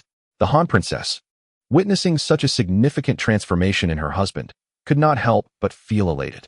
"My prince, the theatrical troupe from Qianqing is renowned far and wide. Perhaps we should invite them to perform. Our residence has been rather quiet, lacking the vibrancy of life, and it would bring joy to the common folk as well." The Han Princess sought to divert her husband's attention, cheerfully suggesting, "It has been years since anyone new has graced our halls. Perhaps we should consider taking a concubine for you. I hear that the daughter of the wealthy Wang is strikingly beautiful." Before she could finish her sentence, Zhu Gaoxiu embraced her, planting a firm kiss upon her lips. "I have no interest in that," he chuckled. "I only cherish you." The Han Princess blushed, playfully swatting him, chiding, "I am no longer young. How can I compare to the youthful maidens? Where is the evidence of aging? To me, you appear as youthful as ever." Zhu Gaoxiu replied with a playful demeanor, bringing immense joy to the Han Princess, who had not seen such affection from her husband in quite some time. Her happiness brought tears to her eyes, prompting Zhu Gaoxiu to gently wipe them away, expressing, "I have neglected you in the past. I shall make you empress when I ascend the throne." The Han Princess was momentarily struck dumb, her mind momentarily blank. After a pause, she leapt up in surprise, exclaiming, "What nonsense are you spouting, my prince?" "Nonsense?" Zhu Gaoxiu furrowed his brow. "Do you truly believe I lack the qualities of a great emperor?" The Han Princess replied, "That jest is rather cold and far from amusing." The Prince and Princess Han, as she spoke, hurried to close the door. Upon turning back, her face had turned pale as she trembled, saying, "This is a grave crime that could cost you your head, your highness." "A crime that could cost one their head?" Zhu Gaoxiu laughed, "Whose head is still uncertain." "Enough, do not fear. I am not a reckless man," Zhu Gaoxiu replied dismissively. "Oh, but you are." The Princess Han's earlier joy had vanished entirely, and she sorrowfully realized that her husband's illness had worsened. "Your highness, Isn't it enough to enjoy our wealth and honor? She pleaded, her voice thick with tears. I beg you, do not stir up trouble. Zhu Gaochu's expression hardened as he resolutely shook his head. Impossible. Think of the children, consider the grandchildren, the Princess Han implored, trying to persuade him with thoughts of their lineage. Yet, her words bore no fruit. Zhu Gaochu appeared displeased. Are you so certain that I will fail? The Princess Han, both angry and anxious, could not help but weep, tears streaming down her face as she cried. What do you have to win with? Once, my father was also a vassal king, yet he seized the world, Zhu Gaochu retorted coldly. If he could do it, so can I. He spoke with unparalleled confidence. It is merely a case of uncles seizing from nephews. What difference does it make? The Princess Han was filled with dread and fury. Unable to restrain herself, she exclaimed. Who gave you the audacity? Zhu Gaochu remained unfazed, smiling as he replied. My resolve to act is not born of whim. Do you know why my father succeeded in the Jingnan campaign? The Princess Han shook her head. Let me be frank. It was because he had support within the court. Zhu Gaochu stated. Though my father was formidable in battle, without allies, the Yin family would have long been extinguished. And now, I too have support within the court. His eyes sparkled with an unusual brilliance. This kingdom was seized by my father, and I shall seize it as well. Who in this realm can rival me in battle? Your Highness, our current life is quite good, is it not? The Princess Han urged through her tears. Even if we were to advance further, how much better could life become? Such is the narrow perspective of a woman, Zhu Gaochu scolded. A man of valor cannot remain lowly for long. I shall be emperor. And I assure you, I shall surpass my father. Zhu Zhanji is but a naive child who knows nothing, merely making nonsensical reforms, establishing schools and ceremonial offices, resembling the second Zhengwen. But this is advantageous. It grants me the opportunity to ascend to the throne. His eyes gleamed with ambition. There is no need for further discussion. My mind is made up. Zhu Gaochu exclaimed with fervor. The Jingnan play will be performed once more. What is there to fear? Just like a play sung twice. The content and outcome remain unchanged. There shall be no surprises. My father seized the world with the help of others. Why can't I? Seizing a kingdom is not as difficult as it seems. Zhu Gaochu raised his cup and drank it down in one gulp, his mind conjuring the heroic visage of his father. Ah, my second son, you truly resemble me. The Princess Han, witnessing this stubbornness, felt her heart sink. She understood that her husband had lost his wits and that she must deliver a stern warning, dousing him with cold water, lest the Han lineage be extinguished. Taking a deep breath, she stated earnestly, Your Highness, I have something to say that must be expressed. I hope you will listen attentively. If it is to criticize me, then it is better left unsaid, Zhu Gaochu interjected. The Princess of Han spoke bitterly. Why does the prince not listen? It could potentially aid you. Zhu Gaochu pondered for a moment and replied, All right, go ahead. The princess sighed and inquired, May I ask, what was the strength of the late Emperor Taizong when he was stationed at Beiping? What strength? Zhu Gaochu scratched his head. It was the 3 guards, the 3 guards. If it weren't for the constraints of her upbringing, she truly wished to slap some sense into him. With such naivete, how could he dare to dream? You are not Taizong, and the current emperor may not be Zhengwen, she thought to herself. Do you possess the 3 guards? Zhu Gaochu shook his head, stating, Whether I have them is inconsequential. In the past, the old man's 3 guards were of little significance. Then what did Taizong rely upon? Zhu Gaochu contemplated and answered, The Duoyan 3 guards. But do you have the Duoyan 3 guards? The princess pressed with a soul-searching inquiry. Zhu Gaochu was at a loss for words, feeling exasperated. What do you understand? The true determinant of victory is not the Duoyan 3 guards, but rather the presence of allies in court. The old man amassed an ever-increasing army, ultimately aligning them all with his cause. This is the crux of victory. Humph, as long as I win 2 battles. The military generals will surely rally to my side upon sensing a change in momentum. Zhu Gaochu sneered. The Jingnan rebellion was merely over 2 decades ago. They are aware of the intricacies involved. The princess was truly exasperated with this 6th son, yet who could blame him for being her husband? She resolved to save the situation. My lord, who aided Taizong back then? Duke Chao Li Jinglong, Marquis Changxing Bingguan, Marquis Wudingguaying, and Marquis Yongqing Li Qing. Zhu Gaochu recounted with familiarity, having participated in the Jingnan rebellion and understanding its nuances all too well. The princess smiled wryly. And who supports you?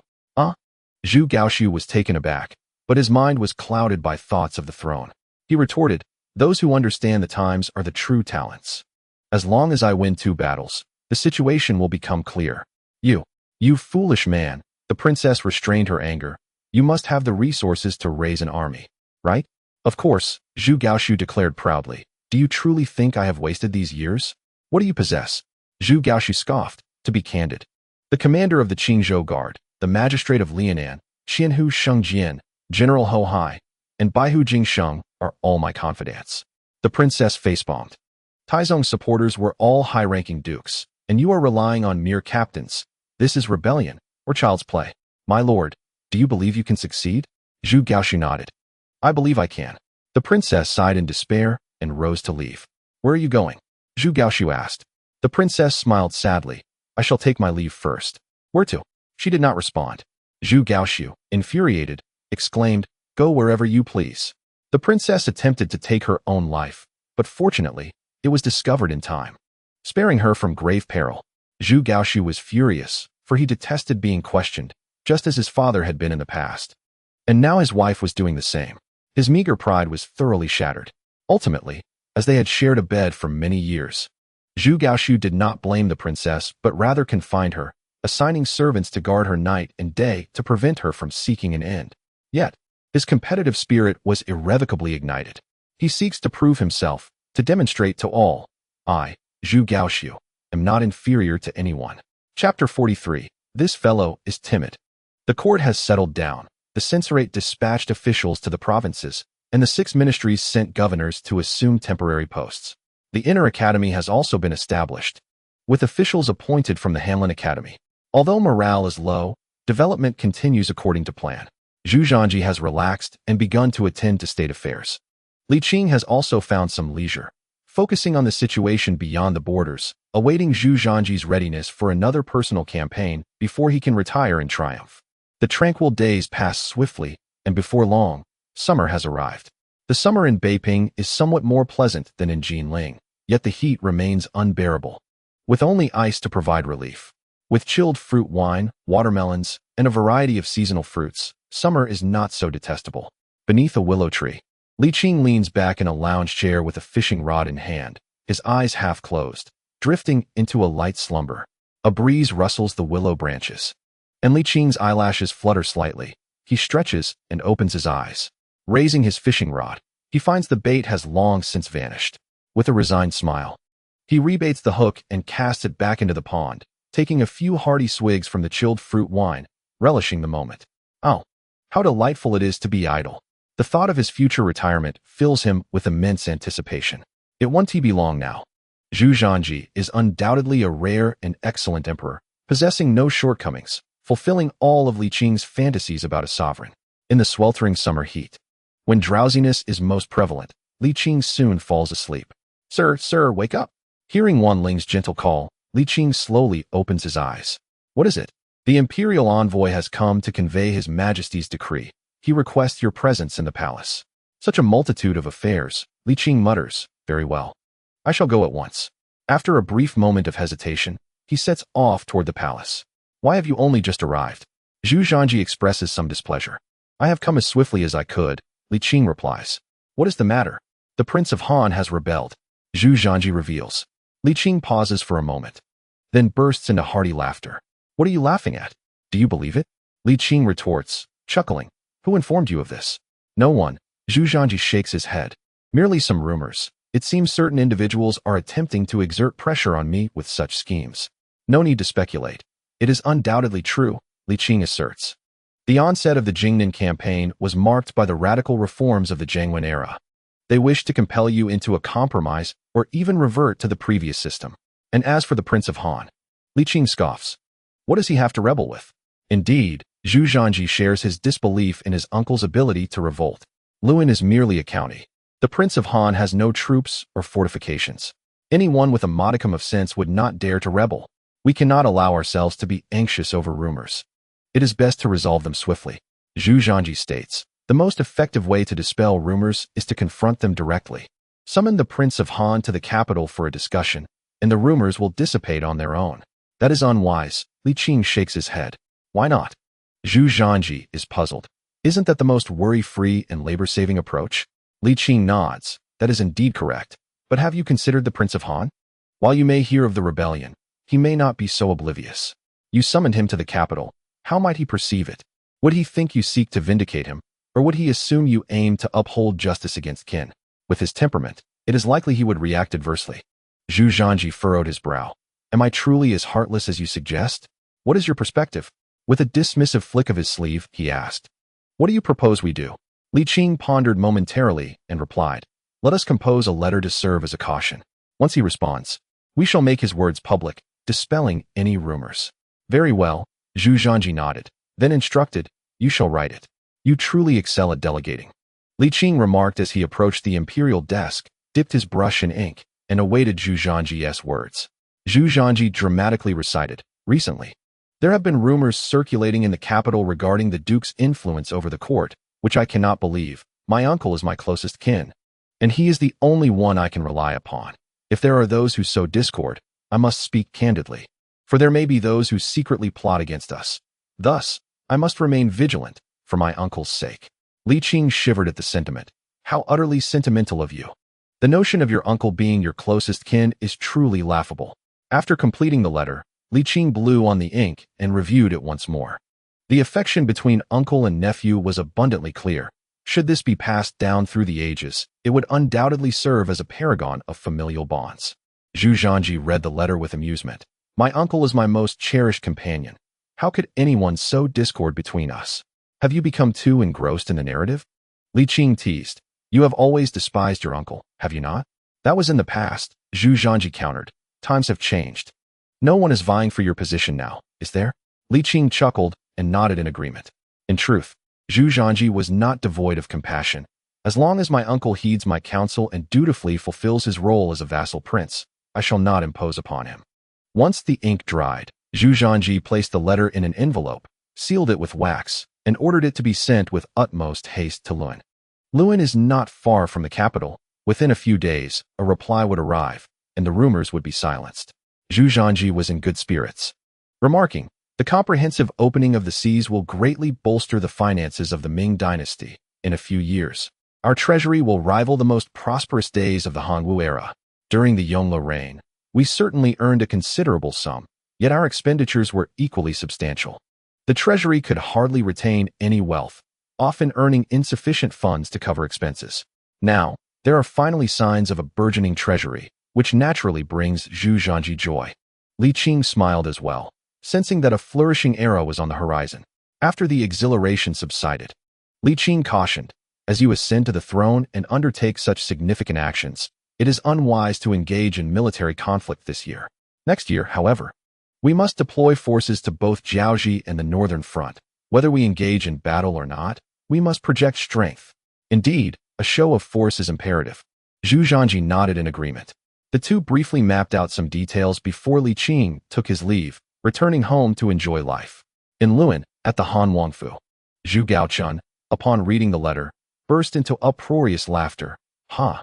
This young man is afraid. He brandished the letter before his wife, exclaiming, do you see? He hasn't even struck yet, and already he seeks peace. The Han princess sighed, her expression one of worry. How can you not comprehend? This is merely a power struggle between court officials and the emperor, and you are but a pawn in their game. They are exploiting you. Nonsense. With a fierce glare, Zhu Gaoshu clearly recognized that Zhu Zhanji's reckless alterations to the governance had instigated a rift between the sovereign and his ministers.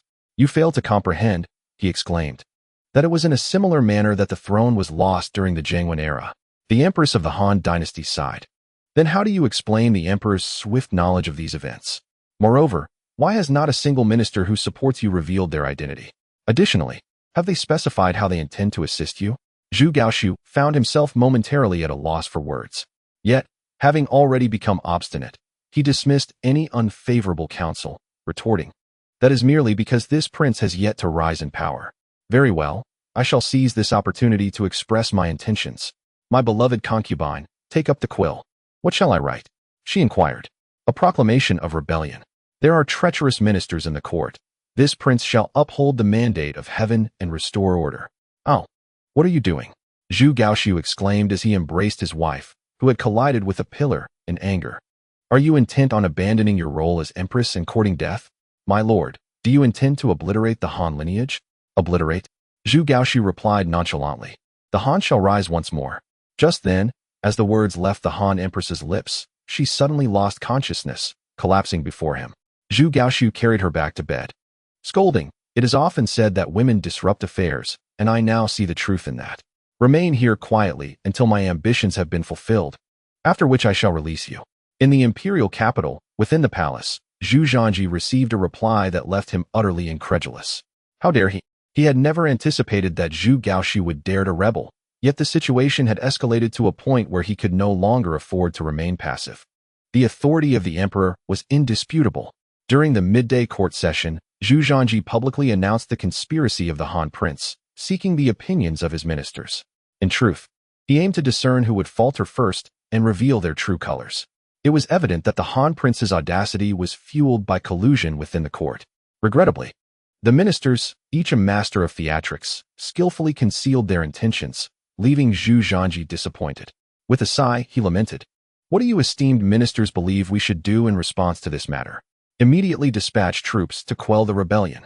The unanimous agreement among the officials was a testament to their political correctness. Chapter 44. Reluctance of Duty. Zhu Zhanji surveyed the assembly, stating coolly, "Whom do you believe would be suitable for this task?" The ministers exchanged glances, unsure of how to respond. After a moment, Jian stepped forward, declaring, "Your Majesty, the Han prince wields considerable influence within the military. Therefore, it would be prudent to appoint a distinguished civil official to oversee the campaign, lest any dissent arise among the troops." "I concur," came the response from Yang Shiqi, who volunteered, "I, though unworthy, am willing to relieve your Majesty of this burden." The elderly Yang's self-recommendation provoked Jian Yi's ire. Xia Yuanji bowed respectfully, suggesting, "I recommend Minister of War, Li Qing." "I concur," Jian Yi followed suit, muttering under his breath. This merit should not be bestowed upon the cabinet. Zhu Zhanji turned his gaze to Li Qing. "Are you willing to go quell the rebellion?" Li Qing reluctantly stepped forward. "I am willing to go." "You truly wish to go?" Zhu Zhanji questioned, casting him a sidelong glance. Am I willing or not?" Li Qing's lack of awareness infuriated Zhu Zhanji. "Do you not even know your own willingness?" Li Qing fell silent. "I am of advanced age." A slight smile broke upon Zhu Zhanji's face. "In that case, I shall lead the expedition myself." The Jingnan campaign had only recently concluded, and the example of Li Jinglong lingered as a cautionary tale. Although the likelihood of a similar outcome was slim, Zhu Zhanji was unwilling to take any risks. No one could ensure his safety better than himself. This was a perfect opportunity for him to solidify his position, and he would not let it slip away. The emperor pondered deeply as his courtiers prostrated themselves before him, exclaiming that such a precious life as his could not be risked in perilous endeavors. "What nonsense!" Zhu Zhanji retorted. Emperor Taizu wielded his sword and steed to forge the great Ming dynasty. While Emperor Taizong's 5 campaigns against the northern tribes sent the Yuan fleeing in terror, could I not achieve the same? The emperor possessed the talents of both Taizu and Taizong. However, this moment was distinct from the past. The left vice minister of the censorate interjected, noting that Taizong's northern expeditions were overseen by the late emperor. If the emperor were to lead the campaign personally, who would govern in his absence? Zhu Zhanji's lack of a son was indeed a significant shortcoming. Prince Zhu Zhanrong lingered in the capital, having yet to establish a fief, which hinted at his own considerations. Previously, during Zhu Zhanji's absence in Nanjing, when the young prince's health was precarious, Zhu Zhanrong had temporarily governed, but upon Zhu Zhanji's return, he swiftly marginalized him, rendering him practically invisible within 6 months, a clear testament to his intentions. The courtiers were acutely aware that Zhu Zhanji would never permit the prince to govern in his stead. Without the prince as a regent, no one was deemed qualified to take on that role, as the nation could not endure a day without a sovereign. Thus, Zhu Zhanji found himself constrained from leading the campaign personally. Ultimately, it was his lack of a son that proved to be his downfall, a poignant source of anguish for him. The crown prince is the foundation of a state. For an emperor, the absence of heirs is undeniably a grave flaw. Unfortunately, the ability to bear children is beyond anyone's control. He had several daughters, but no sons. Commoners who fail to produce male heirs often suffer shame and ridicule, let alone an emperor. Zhu Zhanji felt his dignity trampled upon. a surge of indignation prompting him to strike the imperial table and exclaim, "You repeatedly obstruct my desire to lead the campaign. What is your intent?" He sneered. "Do you perhaps have clandestine dealings with the Prince of Han? Or aspire to achieve merit through my endeavors?" His ministers protested their innocence. Seeing the stalemate, Li Qing stepped forward to assist Zhu Zhanji, stating, "Your Majesty, I believe the current situation differs markedly from Taizong's northern expedition. Taizong ventured forth to combat the Yuan, while your campaign aims to quell internal strife. Given that Luan is but 1,000 miles from the capital, and you have not crossed the borders, why is there a need for a regent? Merely appoint 1 or 2 individuals to manage affairs temporarily, and before long, the imperial army shall arrive, and the Prince of Han will surely capitulate." Zhu Zhanji chuckled. "Your reasoning is indeed sound. Yet, the emperor cautioned, think carefully." The censorate's vice minister began to offer counsel, but Zhu Zhanji interrupted, "Bring him. This man is suspected of colluding with the Prince of Han. Throw him into the dungeons for interrogation." The courtiers' expressions shifted, their hearts filled with indignation. "We seek rational discourse. Yet you respond with force?" Zhu Zhanji smirked inwardly. "I am the emperor. Whether to engage in reasoned debate is solely at my discretion. As the sovereign commanding the army, the decision to reason or not lay entirely within his power." Particularly with the refinement of the cabinet system, Zhu Zhanji's authority expanded further, potentially surpassing that of Taizu and Taizong. As the Ritual Superintendent's Bureau emerged later, his actual power would only grow more formidable. The authority of the court officials emanates from the grassroots, whereas the emperor's power flows from the top down. As long as the emperor maintains control over the high-ranking officials, he shall truly embody the essence of the sovereign. Although Zhu Zhanji has yet to fully achieve this, he is nearing that pinnacle. His power far surpasses that of his father. The fate of the Grand Minister of Defense plunged the court into a momentary silence. Zhu Zhanji, disinterested in further disputes, declared, "Dismiss the court." In the central hall, "The emperor summoned me?" "Yes," Zhu Zhanji affirmed.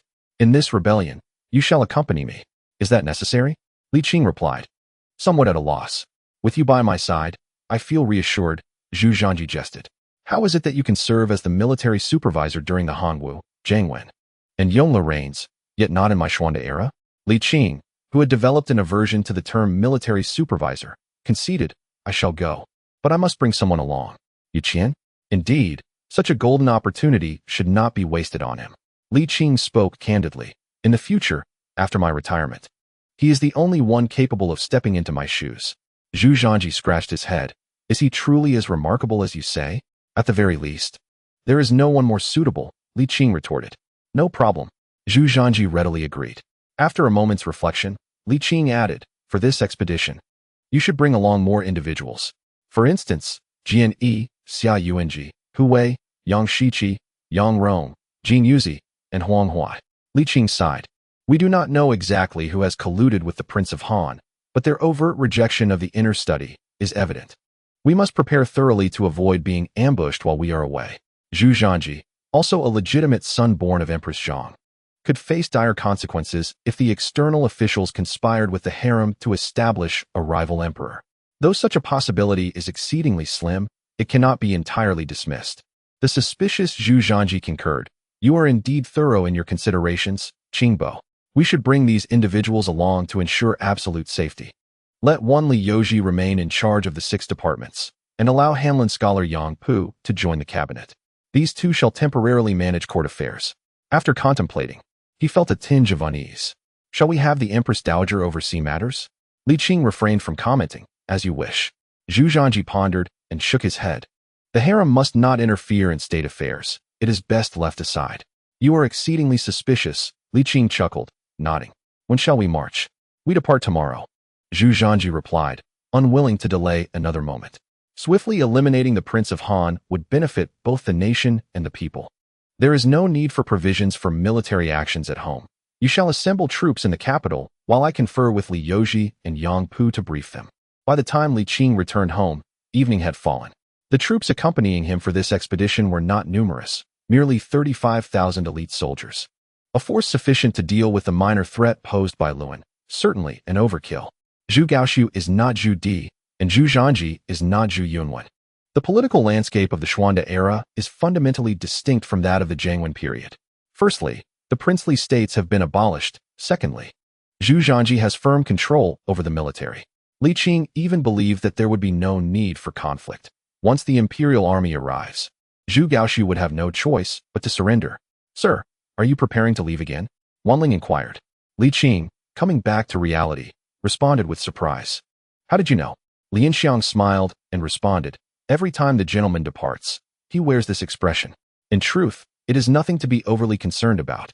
Li Qing chuckled softly. This time is different from before. He will return within a month at the latest, and perhaps within 20 days if fortune favors us.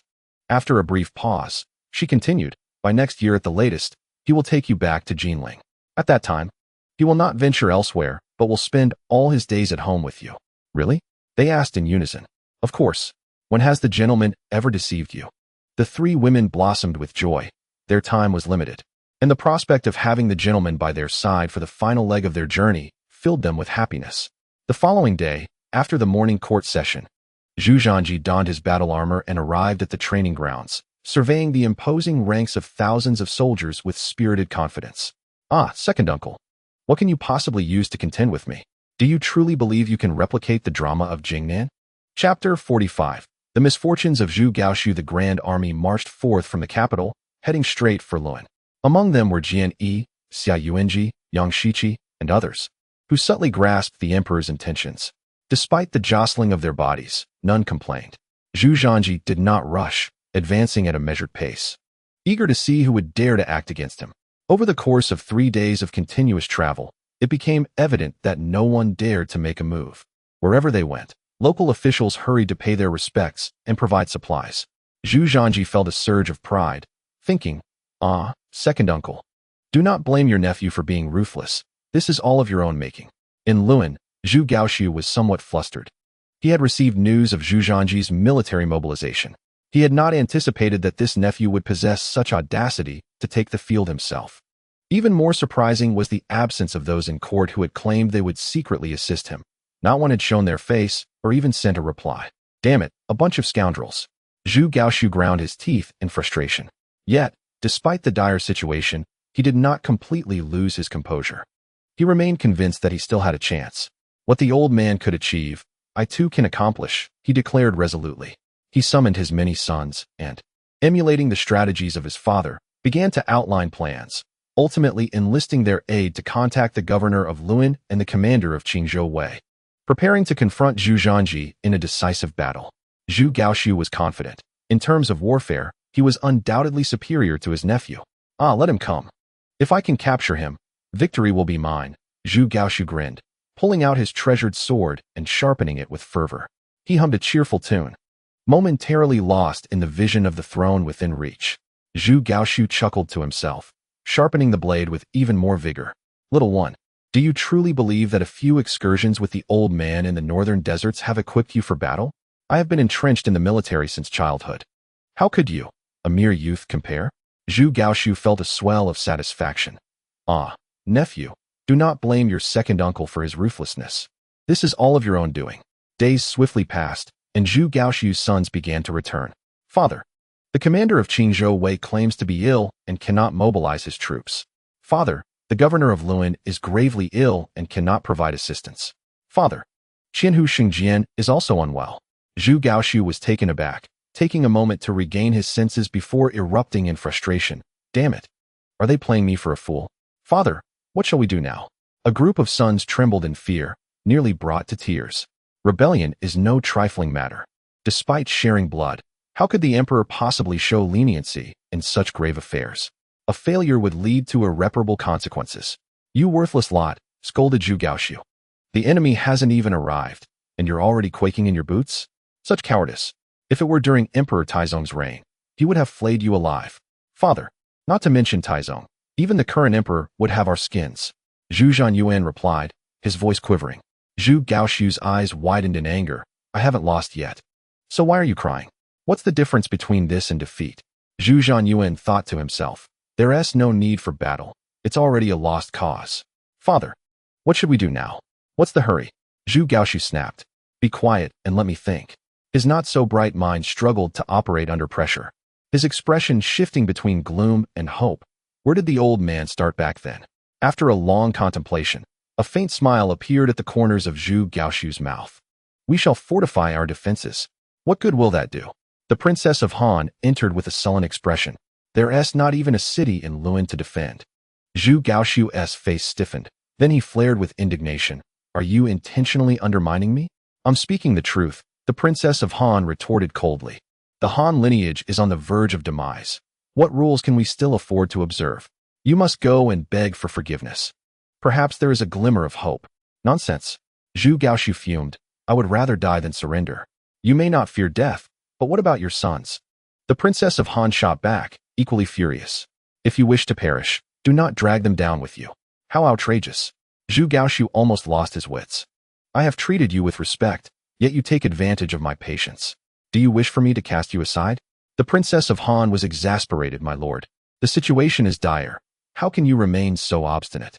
Victory is unattainable, and even if we fortify our defenses, there is no time left.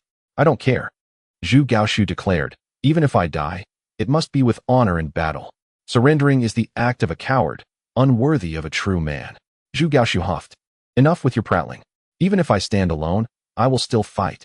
Suddenly, Zhu Zhanji struck from the side, causing Zhu Gaoxiu to roll his eyes and swallow the rest of his words. Mother, what shall we do now? The Princess of Han sighed. Bind him, and then await the Emperor's arrival. As they prepared to advance into Luyện, Zhu Zhanji grew curious. What was his second uncle truly planning? Li Qing also found it perplexing. Though the Prince of Han seemed somewhat foolish, he wouldn't dare rebel without some form of backing. Why was there no defense at all? Was it because Luyện lacked fortifications? Zhu Zhanji ordered the army to halt and sent scouts to gather information. That night, the scouts returned with a truthful account of the situation at the Prince of Han's residence. Upon hearing the report, Zhu Zhanji was left speechless. What was this rebellion? Resembling a child's play? Li Qing, however, let out a sigh of relief. At least no major chaos had erupted. To achieve this without losing a single soldier was indeed a blessing. After a night of rest, the army prepared to march into Luyện the following day. The Hanwang mansion was besieged, leaving no room for escape. Zhu Zhanji dismounted and, surrounded by a throng, entered the royal residence.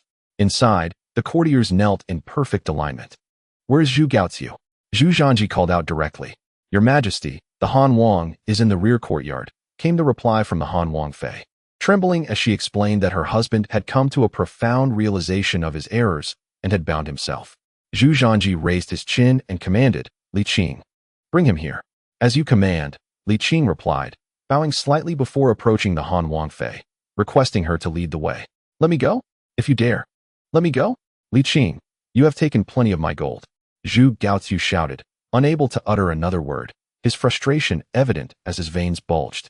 Li Qing awkwardly replied, Your Majesty, the Hanwang has been captured. Zhu Zhanji shot Li Qing a sidelong glance, cleared his throat, and bellowed, Zhu Gaoxiu, why do you rebel? Zhu Gaoxiu glared at Zhu Zhanji. Though he said nothing, his lips clearly formed words of disdain.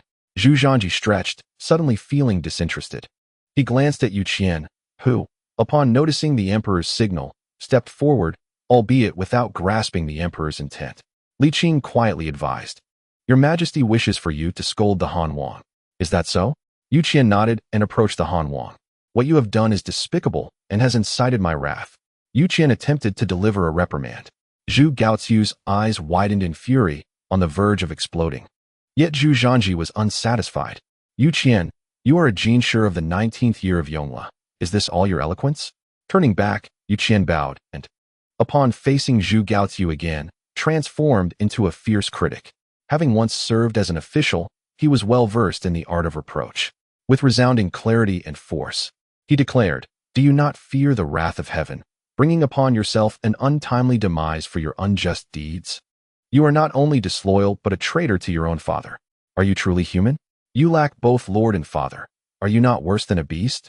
Yu Qian's voice echoed like thunder, growing more fervent with each word.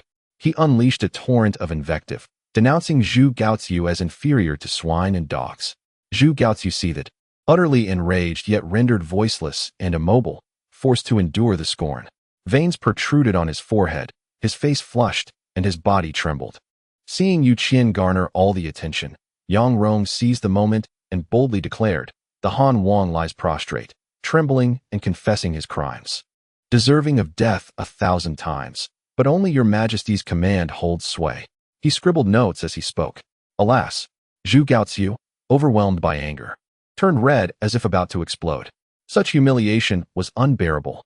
Even Li Qing felt the treatment was excessive. Suddenly, Zhu Gaoziu spat out a mouthful of blood, his crimson visage turning pale, and then he slumped, unconscious. Chapter 46. My life is but a joke. Li Qing, quick to react, supported Zhu Gaoziu and applied pressure to his chest, then turned to Zhu Zhanji, saying, "That should suffice." "Is he all right?" Zhu Zhanji inquired. "Fortunately, he is not in immediate danger, but he requires urgent treatment." Zhu Zhanji nodded. "Bring forth the order to seal the Han Wang mansion." The following day, the Han Wang's family was shackled and marched towards the capital with the army. Along the way, someone suggested that since the Han Wang and the Zhao Wang shared a strong bond, it would be prudent to capture the Zhao Wang as well. Li Qing vehemently opposed this notion. Zhu Zhanji, fully aware of the potential consequences, did not heed the call for military action against the Zhao Wang. The Yan Wang's faction was not particularly thriving, with the passing of Ren Zong and the downfall of the Han Wang's lineage. Any further aggression towards the Zhao Wang would spell disaster for the Yan's second generation. Moreover, Zhu Zhanji himself was without an heir, and the royal family could not afford to be further weakened. A day later, Zhu Gaoziu woke from a deep slumber, feeling exceedingly weak. "You're awake," Li Qing admonished. "You must not let your anger take hold." Struggling to sit up, Zhu Gaoziu lifted the curtain of the palanquin and cast a resentful glance back. He could accept defeat, but not in such a humiliating manner. It felt as though he had lost in jest. "What of Zhu Zhanji?" He seethed. "I shall confront him one-on-one." "Do you truly believe he will engage you in such a duel?" Li Qing rolled his eyes. "Once we reach the capital, you must apologize sincerely, and I can assure your family's safety." "And why should I trust you?" Zhu Gaoziu scoffed. "Do you possess any alternative options?" Li Qing retorted. Zhu Gaoziu fell silent, then frantically declared, "I shall fight him." With a swift motion, Li Qing incapacitated Zhu Gaoziu once more. This fiery temperament, though lacking in finesse compared to the fourth prince, was nonetheless formidable. "You might as well remain unconscious," Li Qing muttered. As evening fell, Zhu Gaoziu regained consciousness again. Having gone 2 days without sustenance, his face was haggard, his lips cracked, and he wore an expression of profound desolation. This time, he refrained from his previous outbursts, yet his silence only deepened Li Qing's concern. Wouldn't he be contemplating despair, would he? "Would you care for something to eat?" Li Qing inquired. Zhu Gaoziu remained unresponsive, lost in his own thoughts. "My life has become nothing but a farce." "In truth, you have contributed significantly," Li Qing attempted to console him. Yet Zhu Gaoziu was impervious to such reassurances, ensnared in his own realm of despair. "He always told me I resembled him most. He took me to the military camp, forced me into battle, insisting that my elder brother was unwell and that I must strive harder." He murmured, his voice swelling with resentment. "I have become what I am today, all thanks to him. Damn it, my life has been ruined by his hand." In the end, Zhu Gaoziu sighed heavily. "So be it, this is how it shall be." He curled up, feeling an unbearable chill despite the sweltering heat of the day. Li Qing was at a loss for how to console him. The fourth prince was indeed treacherous. Sons who betray their fathers are not uncommon, but fathers who so grievously betray their sons are nearly unheard of. Poor Zhu Gaoziu had truly been led astray by the fourth prince. Reflecting on the situation, Li Qing felt a deep sense of injustice on Zhu Gaoziu's behalf. The Jingnan campaign was rife with complications, yet the disparity in strength was glaring. Zhu Di's victory was far from effortless. Zhu Gaoziu had exerted himself greatly, rescuing Zhu Di from peril on numerous occasions. In that years-long conflict, Zhu Gaoziu had genuinely risked his life. His contributions were no less significant than those of the city defenders. With a sigh, Li Qing lamented, "Zhu Di, oh Zhu Di, you are truly despicable. Even in death, you leave me to clean up your mess." Zhu Gaoziu was evidently disinterested in life, refusing food when it was offered. In response, Li Qing found himself helpless, resorting to nourishing him with chicken soup during his slumber. By the time they arrived in the capital, he had lost considerable weight, almost becoming unrecognizable. Zhu Zhanji did not resort to extreme measures. Instead, he confined the Han prince's family within the royal residence, assigning guards to monitor them day and night, forbidding any excursions. This expedition, devoid of military engagement, yielded substantial rewards. Not even the turmoil among the feudal lords could disturb Zhu Zhanji in the slightest. The court, in a genuine sense, had attained tranquility, and no one dared to criticize the inner academy any longer. Li Qing felt a sense of relief, edging closer to retirement. Upon entering the capital, Zhu Gaozu lay in bed, refusing food or drink, unyielding despite the Han princess's entreaties. When news reached the palace, Zhu Zhanji found himself in a quandary. Frankly, he had no desire to execute Zhu Gaozu. It was not out of mercy, but rather a matter of practicality. It would be ill-advised to bear the infamy of killing an unthreatening prince merely to eliminate a potential rival. Qing Bo, do you have any suggestions? To untie the bell, one must find the bell ringer. Perhaps your personal intervention could prove beneficial, Li Qing suggested. Zhu Zhanji pondered briefly before nodding. Very well, I shall pay him a visit. After a moment, he added, I am not Jiang Wen. If he truly wishes for death, so be it. I have no desire to shoulder the blame of fratricide. But I am not without courage. Seeing the seriousness in his demeanor, Li Qing initially intended to return home, but paused. I shall accompany you. Very well, Zhu Zhanji replied. Upon their arrival at the royal residence, Zhu Gaozu remained indifferent, reclining against the headboard, disregarding their presence. After a lengthy attempt to persuade him, Zhu Zhanji's patience wore thin. Zhu Gaozu, do you truly wish to die? Zhu Gaozu lifted his eyelids slightly, retorting with sarcasm, if I wish to die. Do you dare to kill me? Do you think I lack the courage? Zhu Zhanji countered. Since we are family, why can't we discuss this calmly? Li Qing interjected. Exasperated, is this not a source of ridicule? I have already become the subject of enough ridicule. I fear not this time, Zhu Gaozu replied defiantly. You are bold. But let us see if you dare to lay a finger on me. Let us test it, shall we? Zhu Zhanji advanced, delivering a punch that sent Zhu Gaozu back against the headboard, triumphantly declaring, is that all? Zhu Gaozu, enraged, attempted to rise but, weakened from days without sustenance, succumbed to dizziness and collapsed back onto the bed, powerless.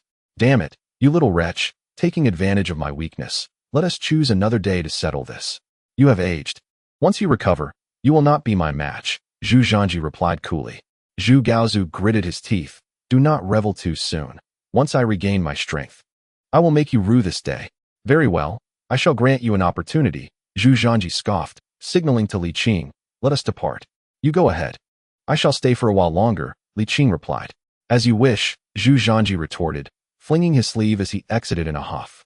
Li Qing seated himself beside the bed, sighing, what purpose does this serve? Even in death, I must secure a victory, Zhu Gaozu declared, his gaze resolute. Alas, Li Qing refrained from further persuasion. Zhu Gaozu was too obstinate, his fixation too profound for outsiders to sway. If you wish to triumph, you must eat well. In your current state, you stand no chance against him. I need not your instruction. Upon returning home, Li Qing was greeted by the steward. Sir, we have a guest. Who is it? Lord Yu is in the guest hall. Li Qing nodded. Very well, I shall make my way there. Upon entering the guest hall, he found Yu Qian savoring tea, who promptly rose and clasped his hands in greeting. I pay my respects to the esteemed minister. There's no need for such formality. Li Qing replied with a smile as he took his seat at the head of the table. What brings you to my humble abode? I have come to bid you farewell, Yu Qian stated. Li Qing raised an eyebrow in surprise. Where are you heading? To Jiangxi, Yu Qian replied. The emperor has appointed me as the governor of Jiangxi, overseeing the affairs of the province. That is indeed a commendable position. Congratulations. Li Qing exclaimed. Yu Qian blushed slightly. I owe it all to your support, minister, without which this role would not have been bestowed upon me. Do not be so modest, Li Qing chuckled. As the saying goes, gold will always shine. With your abilities, it is only a matter of time before you rise to prominence, with or without my assistance. Too kind, too kind. Yu Qian replied, engaging in pleasantries before Li Qing shifted the conversation to the matter at hand. Jiangxi is a significant source of maritime trade during your tenure. Aside from managing civil affairs, do pay close attention to maritime commerce. Also, keep an eye on Prince Ning and Prince Huai, both of whom are feudal lords in Jiangxi.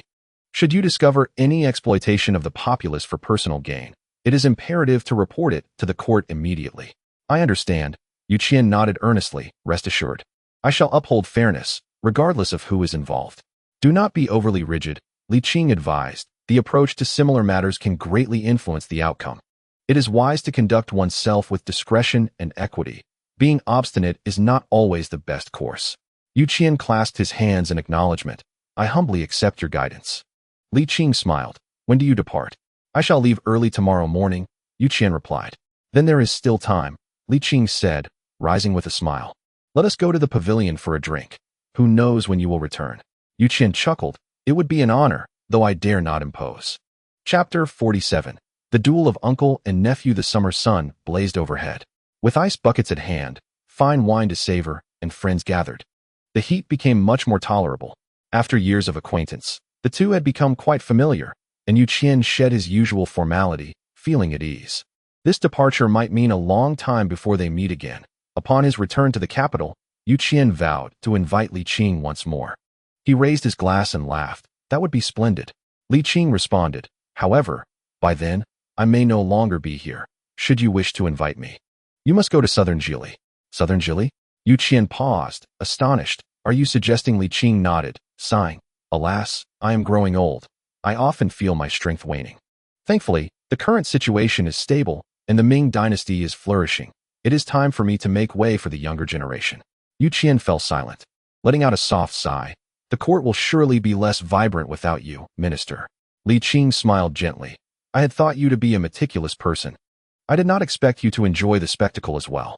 I speak only the truth, Yu Qian said, rarely jesting, then sighed again. The court is filled with intrigues. Loyalty often masquerades as treachery, and vice versa. Without your keen insight, it is a challenge to discern. If you depart, it will be a significant loss for the court. Li Qing responded cheerfully. The world will always produce talented individuals. There is no need for concern. What you cannot discern today, you may well see clearly tomorrow. As long as one maintains a heart of ambition, progress is inevitable. Pausing for a moment, he added, yet, human nature is complex. How can one ever truly understand it? Nevertheless, is it necessary to see everything clearly? He softly remarked, one must not merely heed words, but also observe actions. As the saying goes, the appearance reflects the heart. Both speech and conduct embody this appearance, and over time, the true nature of a person will reveal itself. Yu Qian deeply resonated with this sentiment and clasped his hands in respect, saying, a word from you is worth more than a decade of study, esteemed sir. Your talents are remarkable. Haha, I'm not fishing for compliments, he replied. Come, let us drink. They shared laughter and continued to drink until the hour of shun, parting only when their spirits were sufficiently lifted. Li Qing leaned back in his chair, pondering aloud. Having honed my skills for several years in the position of governor is all well and good, yet residing in the halls of power. If one remains ignorant of the lower echelons of the bureaucratic realm, even a lofty position may not guarantee tranquility. Yu Qian, my dear Yu Qian, I hope you cultivate a certain shrewdness. In the world of governance, absolutes are rare, and murkiness is the norm. The bureaucracy of the Ming dynasty, as with every dynasty before it, has always been thus. While incorruptible officials have existed throughout history, they have often found their endeavors thwarted and their fates tragic. My intention is not to taint Yu Qian, but rather to hope he learns to navigate the complexities of his role while maintaining integrity. If one were to impose the standards of a sage upon those in governance, they would surely become a public enemy. 2 days later, after the midday court session, Zhu Zhanji made his way to the Wang residence for a rendezvous. Naturally, Li Qing would not let such a significant event pass him by. He brought along seeds and candied fruits to accompany him. At the Wang residence, the two relatives donned armor, with Zhu Zhanji wielding a spear and Zhu Gaoshu brandishing a sword, presenting a scene that suggested both rivalry and the potential for mortal conflict. Li Qing dispersed the onlookers, assuming the role of referee. With him present, it was certain that neither of the cousins would truly fall. After all, he had promised the fourth prince not to let it escalate too far. Shall we begin? Zhu Gaoshu asked eagerly. Zhu Zhanji twirled his spear, ready at any moment. Excellent. Zhu Gaoshu raised his large blade, fingers splayed, and then clenched tightly around the hilt, his fighting spirit ignited. Wait a moment. Li Qing interjected suddenly, nearly causing Zhu Gaoshu to twist awkwardly. This is not your place to speak, Zhu Gaoshu retorted. Li Qing, unfazed, replied with a smile. What is a contest without a wager? It would be rather dull, would it not? A wager? I am amenable to that, Zhu Gaoshu said, dismissing the stakes as trivial. Given the gravity of the confrontation at hand, Zhu Zhanji cast an irritated glance at Li Qing. Do not meddle. Li Qing countered. Are you truly so lacking in confidence? Nonsense. I shall not be defeated. Zhu Gaoxiu scoffed. When I was on the battlefield, you were still in swaddling clothes. What audacity! Zhu Zhanji fumed. Vowing to pierce his uncle with a few transparent holes, Li Qing interjected, let me propose a fair arrangement. Should the Prince of Han prevail, his transgressions shall be minimized. His title merely reduced without further punishment. Should your majesty triumph, the prince must submit to your discretion and abide by it. What say you? No wager. Zhu Zhanji decisively rejected, asserting that regardless of the outcome, he would submit to the emperor's judgment. Zhu Gaoxiu, incensed, declared, you are nothing. I would rather die than be at your mercy. Faced with this, Zhu Zhanji felt compelled to reconsider the wager, understanding his uncle's temperament. He recognized that a peaceful resolution was preferable. He harbored no fear of a tarnished reputation, yet would rather avoid it. What's the matter, are you afraid? Zhu Gaoxiu, predictably incited, retorted, fear is for your grandson. Come. Zhu Zhanji declared in a low tone. Zhu Gaoxiu wasted no time, striking with his sword. With a resonant hum, the blade descended with tremendous force, causing the air to vibrate. Zhu Zhanji, unwilling to withstand the blow head-on, swiftly sidestepped, his spear trembling in his grip as it swept across Zhu Gaoxiu's chest like a scorpion's tail. A sharp crack echoed as Zhu Gaoxiu emitted a muffled groan, retreating several meters before stabilizing himself, his facial muscles contorting in pain. The impact of the horizontal sweep was no trifling matter. Despite his armor, the agony was inescapable. Zhu Gaoxiu, still not fully recovered, found himself at a disadvantage, yet he refrained from making excuses. This was his final opportunity. After a brief moment to steady his tumultuous breath, he once again swung his blade toward Zhu Zhanji, the sound of slicing air relentless, each strike laden with power. Zhu Zhanji, having trained under Li Qing, had not squandered his tuition. His techniques were exceptional, allowing him to maneuver with ease. In contrast, Zhu Gaoxiu's approach was more straightforward and forceful. The disparity in their styles rendered Zhu Gaoxiu somewhat clumsy.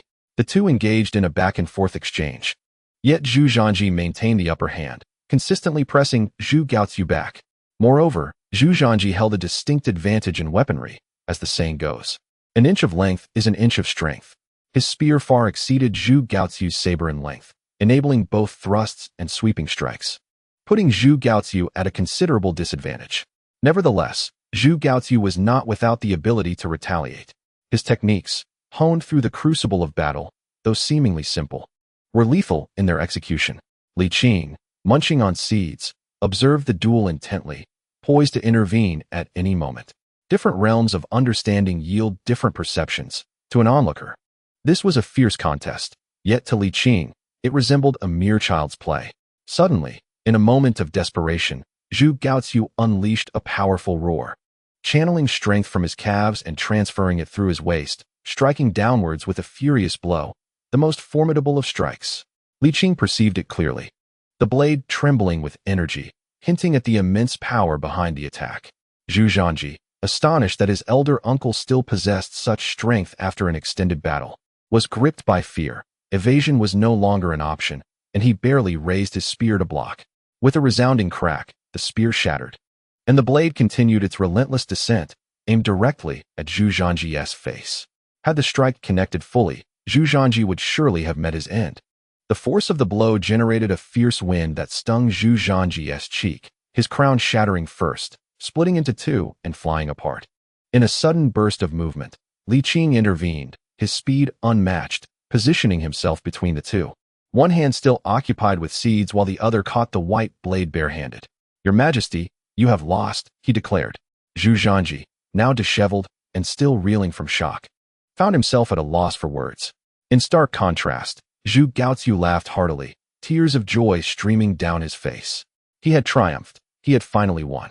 Li Qing's expression was complex.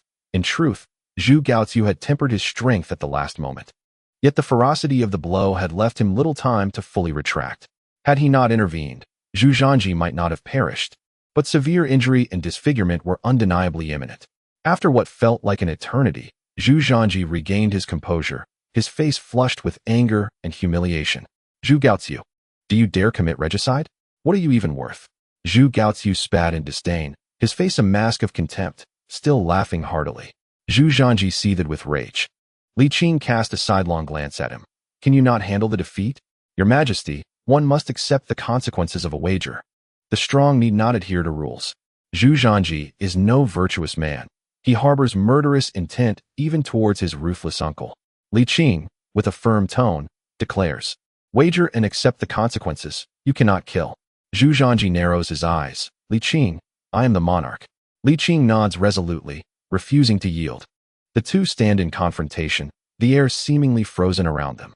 However, Zhu Gaoxiu remains indifferent, utterly unconcerned. He only desires to win, laughing heartily, bending over with mirth. "Old man, look, I am far superior to him." Chapter 48. No longer hatred after a prolonged standoff, Zhu Zhanji ultimately concedes defeat. Casting aside his robe and turning to leave, Li Qing does not follow but instead gazes at Zhu Gaoxiu. Zhu Gaoxiu continues to laugh, though his expression is darkened, clearly resigned to death. Zhu Zhanji may spare him, yet he no longer wishes to live. "Ah, truly a burden to my old Zhu family." Li Qing steps forward, forcibly pulling Zhu Gaoxiu inside. "What has become of that rascal?" Zhu Gaoxiu's laughter is unceasing, reminiscent of a child eager to impress. "You have won," Li Qing states earnestly. "A complete victory." Zhu Gaoxiu's laughter ceases. He gazes intently at Li Qing for a prolonged moment before suddenly exhaling a deep sigh. "Yet I still feel defeated. Is the throne truly of such significance?" Li Qing inquires. "I do not know," Zhu Gaoxiu responds, a hint of confusion in his voice. "Perhaps what I truly care about is not the throne, but rather proving my worth. My life has been spent in deception and doubt." "Do you hate your father?" "Should I not?" Zhu Gaoxiu retorts loudly, his emotions fervent, spittle landing on Li Qing's face. Li Qing wipes his face with a hand, nodding. Indeed, he deserves it. Zhu Gaoxiu falls silent once more. After some time, he reflects, "When I was still the Prince of Yan, I never considered such matters. Though I feigned acceptance of my elder brother as heir, I never truly wished to contest him. Later, the Jingnan rebellion occurred." He chuckles bitterly. "Had that battle not taken place, I would undoubtedly be a carefree prince now." "It is your father who has wronged you," Li Qing remarks with empathy.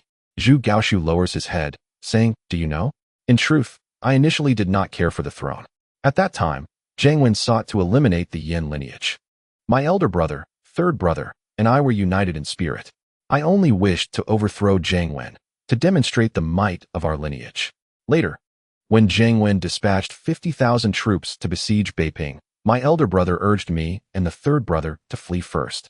He said as the heir, he would benefit from success and bear the brunt of misfortune."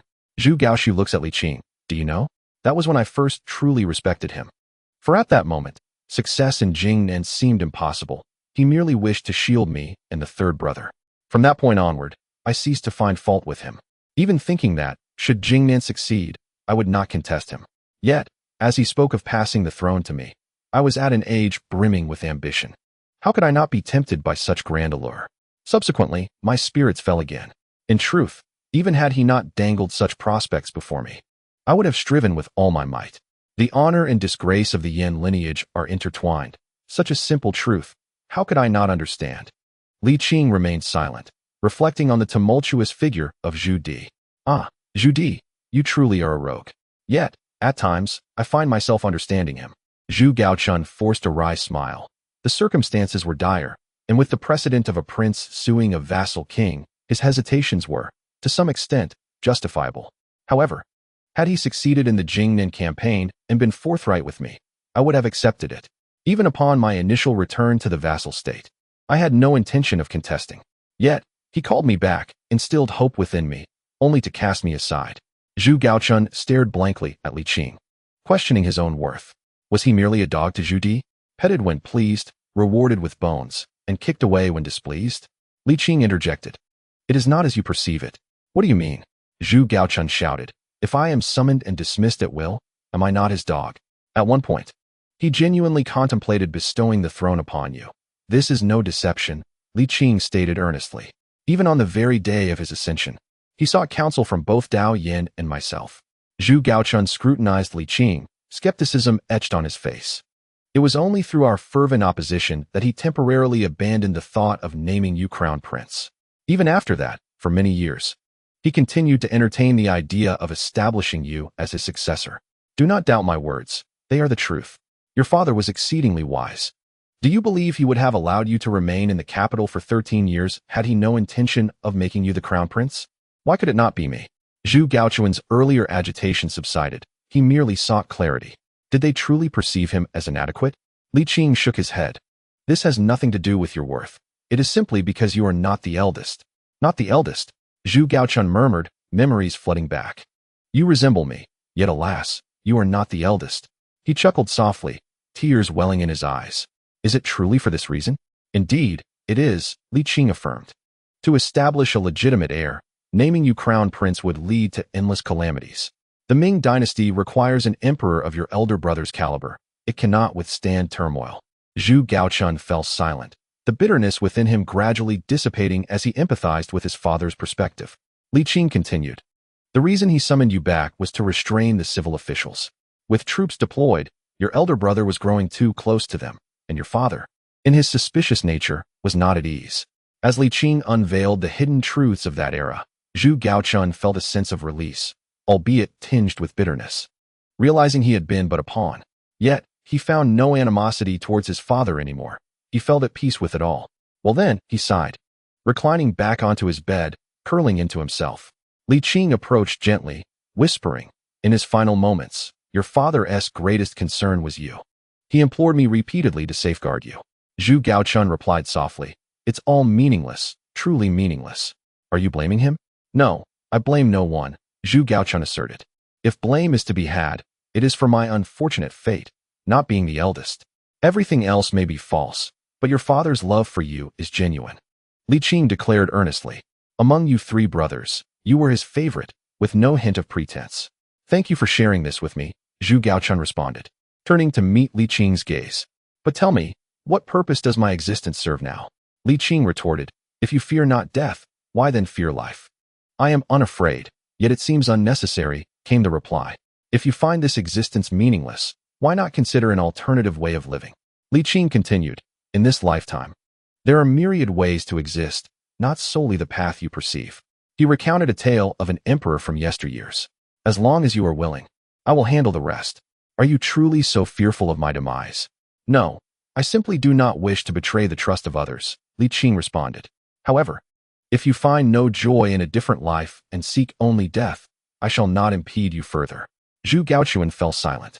Li Qing urged, you have placed life and death beyond your concerns. Why not grant yourself a chance? Perhaps a different life awaits you. In the palace, Zhu Zhanji remarked coolly, I may spare his life, but I shall never permit his departure. If Taizong could let Jiang Wen go, why can you not allow your uncle to leave? Li Qing sighed. You must understand, he poses no threat to you, not even in the slightest. That is not acceptable, Zhu Zhanji responded. What face will you have to meet Taizong and Rinzong a century hence? Li Qing sneered. Should they discover how you treat your own son and brother? How might they regard you? Zhu Zhanji faltered. The very thing that even Zhu Di feared was something he too dreaded. You intend to take him to meet Jiang Wen? This is merely a contingency plan. Li Qing gently shook his head. He is not like Jiang Wen. I surmise he will ultimately not choose such a life. In fact, I have a far better scheme. What is it? To send him to Jiaoji. Nonsense. Zhu Zhanji retorted. Do I appear a fool to you? Li Qing countered. The Prince of Han's rebellion lacked substantive evidence, merely a letter. On what grounds do you accuse him of treason? Did he issue proclamations? Did he raise an army? As long as you suppress this matter, the royal dignity remains intact. Do you wish for posterity to learn that you, the Xuande Emperor, were usurped by your own uncle? You are being outrageous, Zhu Zhanji fumed. I merely speak the truth, Li Qing replied. The Prince of Han may lack other talents, but he is quite adept in warfare. Having him stationed in Jiaoji presents numerous advantages. Even if, to take a step back, he harbors treacherous thoughts, he cannot amount to anything significant. Li Qing sighed. In that confrontation, he ultimately held back. You should have sensed it. He merely wished to best you, not to slay you. After a prolonged silence, Zhu Zhanji finally spoke. Jiaoji is a crucial supply point for the treasure ships heading west, thus it demands my attention. Grant me some time to strategize. Very well, Li Qing replied, not wishing to exert excessive pressure. Additionally, I must announce that I am a fool, cough cough, my back no longer aches. I am restored to full vigor. Chapter 49. Exile to Jiaoji 3 days later. Zhu Zhanji reached a decision to exile Zhu Gaochuan to Jiaoji. Of course, this was the official narrative. The true intention was to station him there, granting him some military authority. Zhu Zhanji's actions were not motivated by familial ties or sentiments towards Li Qing, but rather by considerations of the greater good.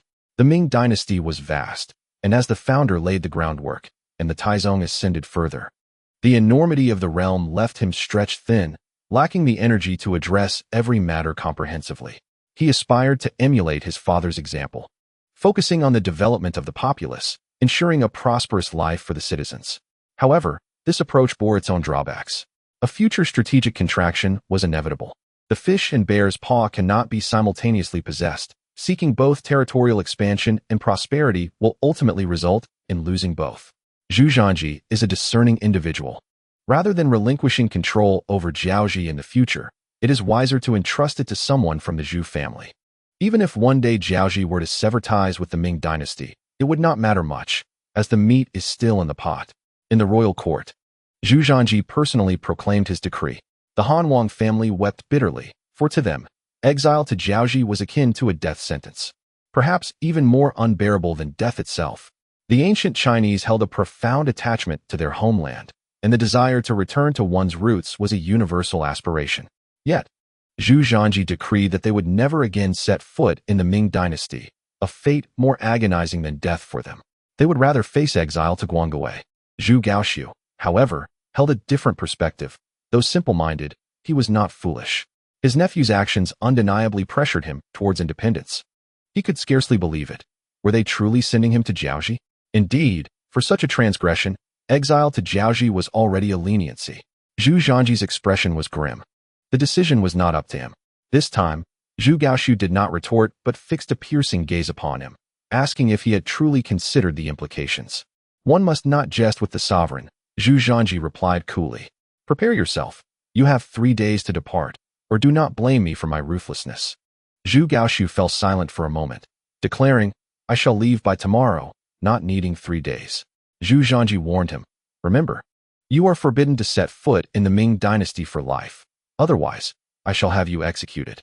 The news of the Han Wang's exile spread throughout the court, causing an uproar among the officials. They were astute enough to grasp the repercussions of such an action. The ministers united in their opposition, their resolve unwavering. This time, their intentions were not malicious. They genuinely cared for the future of the Ming dynasty. In truth, corruption ran rampant among the officials, who were not particularly loyal to the emperor, yet remained steadfastly devoted to the Ming. Their greatest concern was their livelihood, and they sincerely wished for the dynasty's preservation.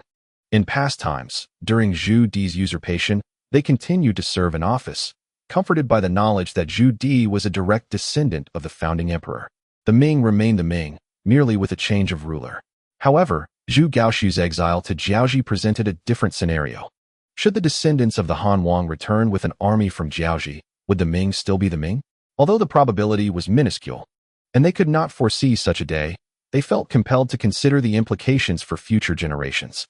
While the Ming dynasty selected officials through the imperial examination, the tradition of hereditary privilege remained strong. The children of powerful officials often secured positions of their own. The emperor's act of repaying enmity with kindness truly earned the admiration of the ministers. However, this decision undoubtedly released a tiger back into the mountains, posing endless dangers. Yang Shiqi spoke with relative politeness, while Jian Yi adopted a firmer stance. Your Majesty must ponder this carefully. Princes are subject to the same laws as the common folk. The emperor should not show leniency due to royal lineage. The newly appointed left minister of the censorate boldly declared, Your Majesty's actions contravene the laws of the state. The Ming Code explicitly states that all rebels and their accomplices are to be punished, with the principal offenders facing severe consequences. Today, your open defiance of ancestral decrees constitutes a grievous act of disloyalty. I beseech your Majesty to strip the Han Wang of his title and execute him without mercy. To uphold justice and deter similar offenses, I implore your Majesty to enforce the law against the Han Wang. The court was in turmoil, with ministers urging the execution of the Han prince. Zhu Zhanji's expression gradually darkened, yet he refrained from rebuttal, merely casting a cold gaze upon them. Sensing the emperor's shift in demeanor, the court began to quieten. Only then did Zhu Zhanji speak. The Han prince's rebellion lacks substantive evidence. He has neither raised an army nor besieged cities. He possesses only the name of a traitor, devoid of any real treachery. What compels you to hasten my hand against my own kin? Do you harbor guilty consciences, seeking to silence potential witnesses? The officials' faces paled in an instant. We are wronged. They protested. Wronged. Zhu Zhanji retorted with a cold smile. I have heard whispers that the Han Prince's treachery is supported by someone within the court. Who among you has delivered messages to him, or accepted his favors? I shall investigate each of you thoroughly. Your Majesty, my mind is made up. Do not deliberate further. Zhu Zhanji declared with finality. The ministers, though discontented, found themselves powerless. The following day, Zhu Gaoxu set forth with 2,000 soldiers towards Jiaoji. Li Qing, recalling their past camaraderie, saw him off, relieved to find him no longer wearied by despair. At last, he had not broken his promise. In the days that followed, Li Qing focused on the situation beyond the borders, yet remained indifferent to court affairs, for Zhu Zhanji was adept at managing them. However, as Li Qing consistently avoided court, Zhu Zhanji grew increasingly restless. One day, he visited the Marquis' residence. Have you rested enough at home? He inquired. I may appear to be resting. Yet I have been quite occupied, Li Qing replied softly, taking a sip of wine. Zhu Zhanji frowned. Busy with drinking, I see. How trivial. Li Qing rolled his eyes. Qing Bo, are you angry with me? Zhu Zhanji asked. I feel we have grown distant. Li Qing shook his head. I am not so petty. You have your considerations. In fact, I am quite satisfied with you, very much so. Then why not attend court? Zhu Zhanji pressed. What can I accomplish there? Li Qing countered. Do you not have the capability to manage court affairs? Zhu Zhanji opened his mouth, speechless. Li Qing chuckled. Since entering the court in the 15th year of Hangguo. It has been 44 years, too long. I am weary. You are a capable emperor, and I trust you will lead the Ming to greater heights. It is time for me to withdraw. You intend to leave? Indeed. I do not consent, Zhu Zhanji declared. But I can no longer contribute. Li Qing laughed. You are no child. Do you still require me to shield you from the storms? After a moment of silence, Zhu Zhanji said, Stay for a few more years. Sighing deeply, Li Qing replied, I am too exhausted. Zhu Zhanji fell silent once more, pondering for a long while before asking, when? Regarding the situation beyond the borders. Li Qing remarked, his brow slightly furrowing. Though it appears stable, it is fraught with deception. The Tatars remain inactive, yet they are steadily gaining strength. Based on the intelligence I have gathered, I suspect they are employing a strategy of coercion without battle. They seem to have allied with several major tribes, preparing for a significant endeavor. The Tatars, who pride themselves on their legitimacy, possess unparalleled influence on the steppes.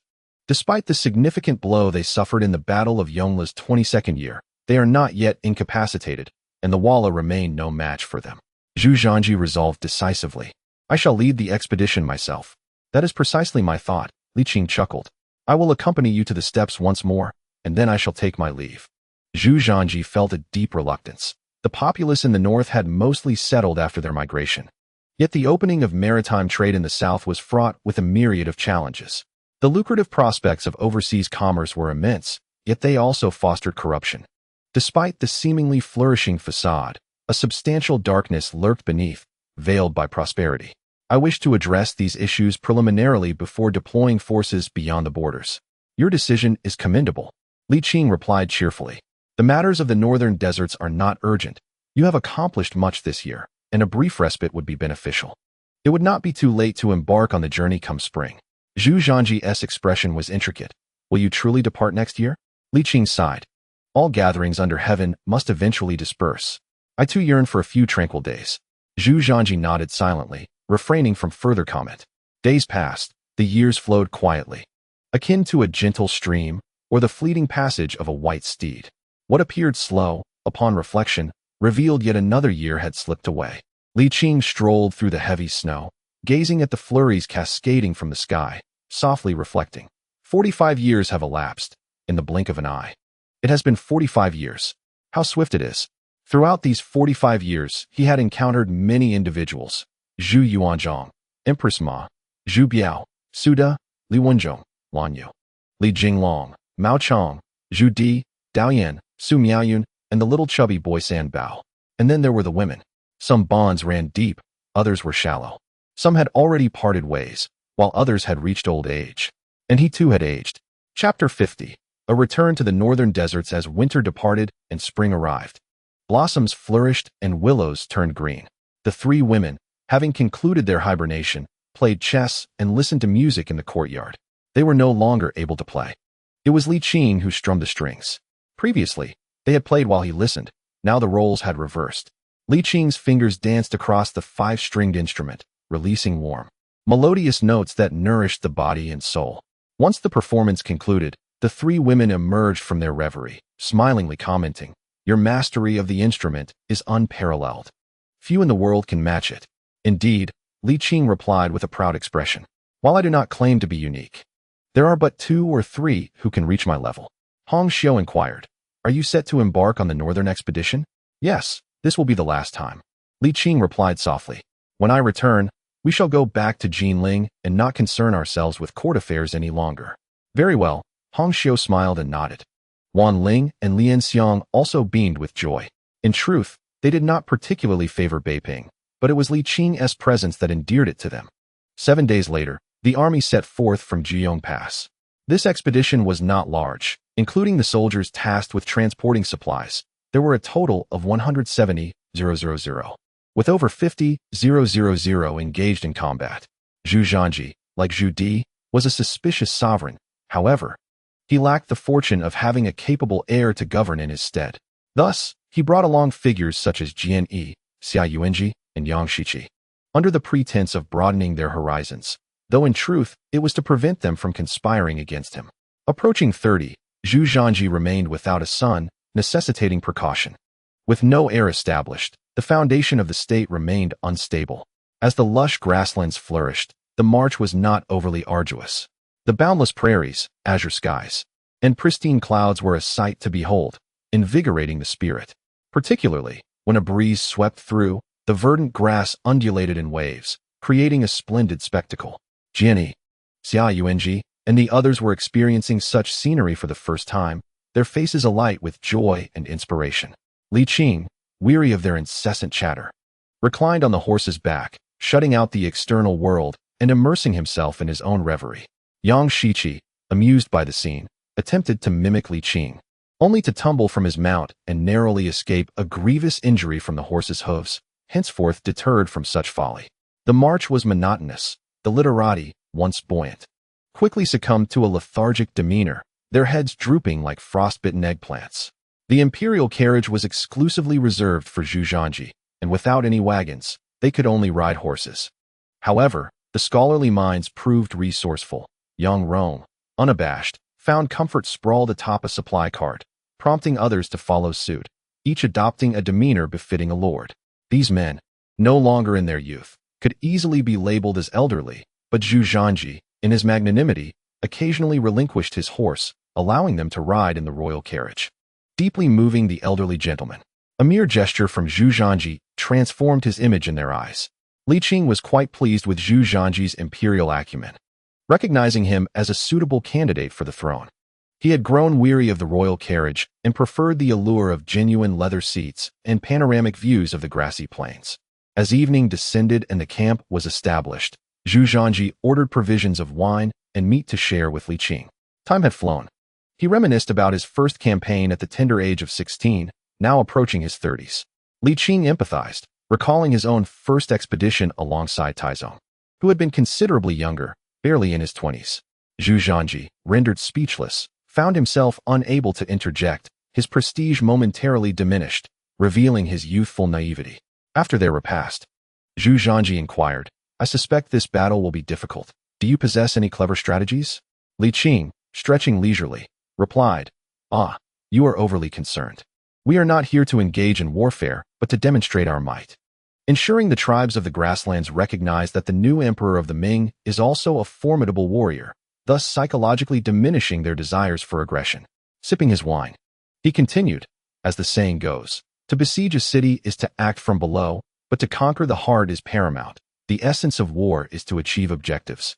And if one can accomplish this without shedding blood, it is the highest form of success." "I understand," Zhu Zhanji lamented, "yet, to secure a resounding victory would be the ultimate achievement." "You merely seek glory," Li Qing bluntly countered.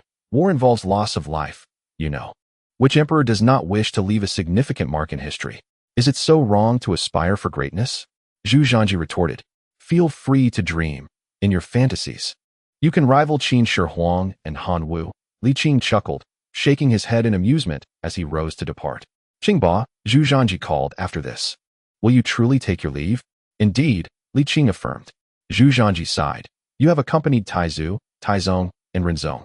Why can you not continue with me? Because I have my own life, Li Qing replied earnestly, and you allow me to feel at ease. Can I interpret that as a compliment?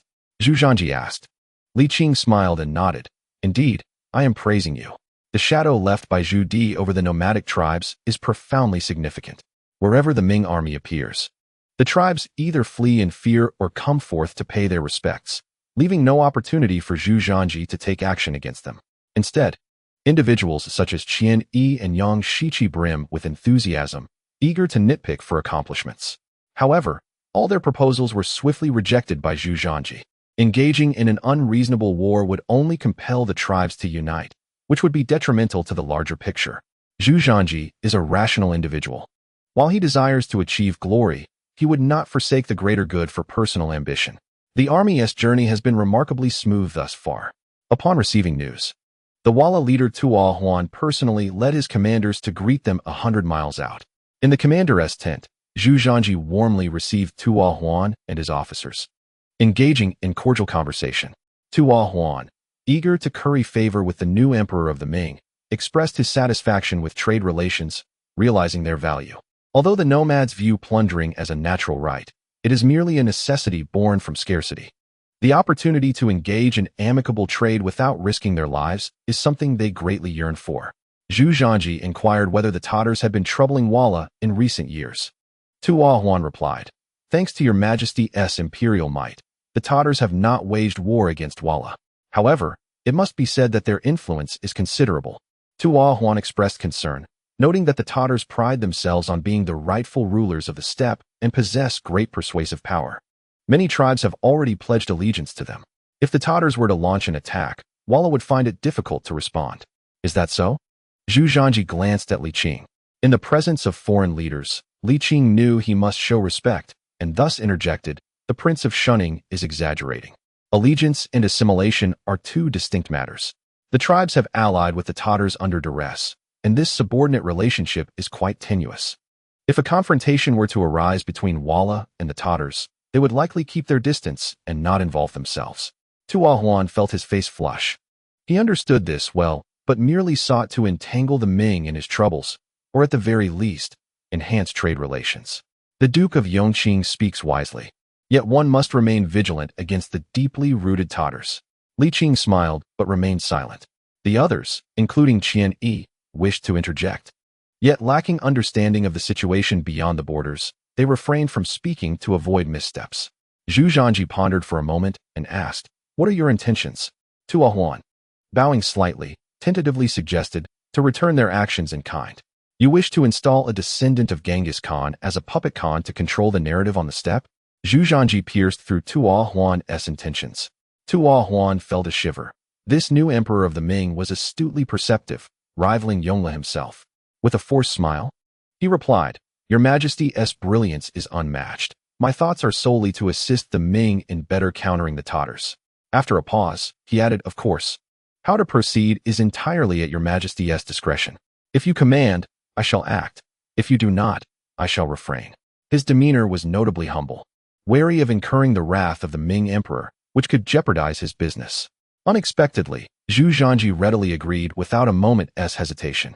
Tuo Huan was momentarily taken aback, but soon elation overcame him, and he bowed deeply, exclaiming, "Thank you, your Majesty of the Ming." As Jian Yi and others witnessed the scene, they sought to intervene, but were met with a fierce glare from Zhu Zhanji. With a smile, he remarked, "Merely establishing a puppet Khan may prove insufficient to contend with the Tatars. I have a gift for you." Chapter 51. The Imperial Seal of the Yuan Dynasty, a gift? Tuo Huan momentarily faltered, quickly adopting a look of delight as he expressed gratitude to His Majesty for the bestowal. In truth, he cared little for material gifts. To him, the most cherished offering would be the expansion of trade. Li Qing, equally perplexed by Zhu Zhanji's intentions, dismissed the matter as trivial, merely a formality of rewards. The accompanying eunuch, having received instructions, hurried off and soon returned, presenting a finely crafted wooden box to Zhu Zhanji. Instantly, all eyes were drawn to the box. With a gentle smile, Zhu Zhanji slowly opened it, revealing a piece of jade so lush it seemed to glisten with dew. Gasping at the sight within the box, everyone collectively inhaled sharply, their expressions shifting dramatically. Even Li Qing felt his pupils constrict. The imperial seal of the Yuan dynasty. Li Qing was intimately familiar with this artifact. He had held it in his hands. During the Battle of Bujersi, he had single-handedly pursued and captured Tuagusi Timur, the northern Yuan emperor, and thus acquired this object. His fascination with the state seal had led him to play with it for quite some time, until Lan Yu, fearing he might damage it, reclaimed it for his own amusement. Li Qing recognized this seal without a doubt. From his observations, it was indeed the very one he had painstakingly seized, not a counterfeit. Your Majesty, think thrice. Jian Yi, Xia Yuanji, and others knelt, fervently advising against the return of such an invaluable treasure. How could this be relinquished? What difference does it bear from losing a city or territory? Tua Huan, too, was taken aback. He had not anticipated that the Ming Emperor's gift would be the imperial seal of the Yuan dynasty. Having never encountered such a situation before, he was astounded. Furthermore, given Jian Yi and others' reactions, it was undoubtedly authentic. The imperial seal of the Yuan dynasty. Tua Huan trembled with excitement, his eyes gleaming with fervor, his blood boiling within him, yearning to seize it and admire its beauty. It was no wonder he felt this way. To the tribes of the steppes, such an artifact was akin to the dragon-slaying saber or the heaven-defying sword in the martial world. Possessing it would grant one command over the realm of martial arts. At that moment, all thoughts of trade were cast aside. Even if it meant fasting, he was determined to claim the seal. Your Majesty, Tua Huan's voice quivered, barely able to restrain his eagerness. Please, I beg you to reconsider. I find it increasingly difficult to control myself. Zhu Zhanji cast a glance at Jian Yi and the others, smiling as he said, Why must you be so concerned? This seal belongs to the former Yuan. It holds no value in our Ming. Indeed, it was of little use, primarily an object for admiration. However, it could not simply be gifted to the Yuan, for that would be an egregious loss. This was the imperial seal of the former Yuan dynasty. Jian Yi and the others were resolute, insisting, Your Majesty, this is a symbol of our Ming's achievements, acquired through the conquests of the founding emperor. How could future generations simply bestow it upon outsiders? In their eyes, the emperor's actions were nothing short of folly. Zhu Zhanji scoffed, declaring it was merely a piece of jade. How could the achievements of the founding emperor be substituted by such a stone? Minister Li, Lord Yongqing, speak up, he urged. Yang Shiqi, aware that they could not sway the emperor, placed his hopes on Li Qing, well known as the emperor's favored advisor. However, Li Qing remained uninvolved, appearing indifferent. Inwardly, the few who relied on him cursed his ancestors for his lack of action at this critical moment. Seeing reason was futile, Xia Yuanji took a deep breath and boldly attempted to seize the jade seal. Even if it meant losing his position, he could not allow this treasure to be surrendered. Preposterous. Zhu Zhanji would not permit Xia to take it. With a swift motion, he neutralized the attempt. Tua Huan felt his heart leap to his throat. Fearing that a careless move from Zhu Zhanji might lead to the jade seal being damaged, his eyes following its every shift, he felt the most distress among those present, caught in the torment of wanting without daring to ask. Your Majesty, think carefully. At this outcry, Xia Yuanji regained his composure and abandoned his aggressive stance. Acknowledging that the jade seal was a relic from the Hongwu era, suddenly, he recalled the rumor that this jade seal had been obtained during the Battle of Beer Lake, where Li Qing had served as military supervisor. Minister Li, can you truly bear to see something earned through perilous efforts handed over so easily? Li Qing chuckled lightly. It is merely a piece of jade. Minister Xia, there is no need for such a display of emotion. Please, spare me further torment. If you intend to give it, then do so. If not, put it away quickly. I can scarcely endure this any longer. Tua Huan gritted his teeth, struggling to suppress his hand's urge to reach for it. Zhu Zhanji, visibly displeased, gestured to the guards nearby to escort them out of the tent. Your Majesty, think again. Xia Yuanji and the others were dragged away. Zhu Zhanji approached Tua Huan, offering the jade seal. Take it, it is a gift from me. Tua Huan was overwhelmed with desire, longing to accept it. Yet he retained enough composure to sense that the emperor was testing him. I am not testing you, Zhu Zhanji stated plainly. Take the jade seal and develop it well. Assist me in keeping the Tartars in check. Tuo Huan looked up to see Zhu Zhanji's sincere expression. The emperor of the Ming was indeed a benevolent ruler. Overcome with emotion, Tuo Huan trembled as he accepted the jade seal, pledging earnestly, "Your Majesty, rest assured, I shall not fail your expectations." "That is best," Zhu Zhanji replied with a smile. "I came intending to discipline the unruly tribes, yet none dared to show themselves. Upon my return, I trust you will keep an eye on them." "I shall comply," Tuo Huan affirmed solemnly. Zhu Zhanji stretched his limbs and expressed his fatigue. "You may withdraw now." "Yes." Tuo Huan bowed deeply, taking a few steps before turning back to say, "Your Majesty has traveled so far and bestowed upon me such a precious gift. Please allow me the opportunity to show my loyalty." Such loyalty, he reasoned, was merely hosting a welcoming banquet. Zhu Zhanji pondered for a moment and nodded in agreement. "Given my weariness from the journey, let the banquet be held here." "Yes, I shall prepare it at once." Tuo Huan suppressed his overwhelming joy as he exited the commander's tent, clutching the jade seal tightly, wary of anyone who might attempt to take it from him. Revealing a wide grin as he did so, Li Qing furrowed his brow and remarked, "Your actions may very well lead to Tuo Huan's demise." The imperial jade seal resembled the legendary dragon-slaying saber and the heaven-slaying sword in the martial world. On the surface, possessing it grants dominion over the realm of martial arts. Yet in truth, it transforms its holder into a pariah among them. Zhu Zhanji's maneuver was excessively ruthless. There was no doubt that Tuo Huan was destined for misfortune. While the imperial jade seal of the previous Yuan dynasty held no significance in the hands of the Ming, it would unleash torrents of bloodshed if it fell into the grasslands. Zhu Zhanji scoffed, having nurtured him for so long. Even a pig must eventually bear offspring. The Walla already possesses the strength to challenge the Tatars. It is time for them to shed some blood. A grand collision on the grasslands would greatly benefit the Ming. As the emperor of the Ming, I cannot allow tranquility to prevail on the grasslands. Li Qing nodded slightly and inquired, "Are you not afraid that Tuo Huan might truly succeed?" "That is utterly impossible," Zhu Zhanji asserted decisively. Setting aside his inferior abilities, he is incapable of achieving anything. Li Qing disagreed, stating, "While Tuo Huan may not measure up to the Tatar leader Arutai, he is nonetheless the chief of a major tribe. With the support of the court, a puppet Khan, and the imperial jade seal, he may not be as powerless as you assume." "He will not succeed," Zhu Zhanji replied with unwavering confidence. "I dare to act thus, for I have conducted thorough investigations beforehand." "Oh," Li Qing's interest was piqued. "Pray, elaborate." Zhu Zhanji smiled and asked, "What is Tuo Huan's full name?" Li Qing rolled his eyes at the question. "My point is that Tuo Huan's full name is Chuo Luo Si Tuo Huan." Zhu Zhanji continued, "I have conducted a detailed inquiry. And this surname is not of pure indigenous lineage from the grasslands. Rather, it originates from a region in the western grasslands, seemingly linked to the Golden Horde. In the past, Genghis Khan established an immensely vast Mongol empire, but regrettably, he lacked the acumen for governance. Shortly after his death, the empire fractured into 4 parts. The Golden Horde was established by his third son, Ajadai, after he inherited a portion of the legacy. Zhu Zhanji explained, "Tuo Huan possesses Mongolian blood, yet he is not a true Mongol in the strictest sense. At least in this expanse of grassland, he is considered an outsider. The prevailing sentiment here is one of exclusion, and only descendants of Genghis Khan can claim the title of Khan.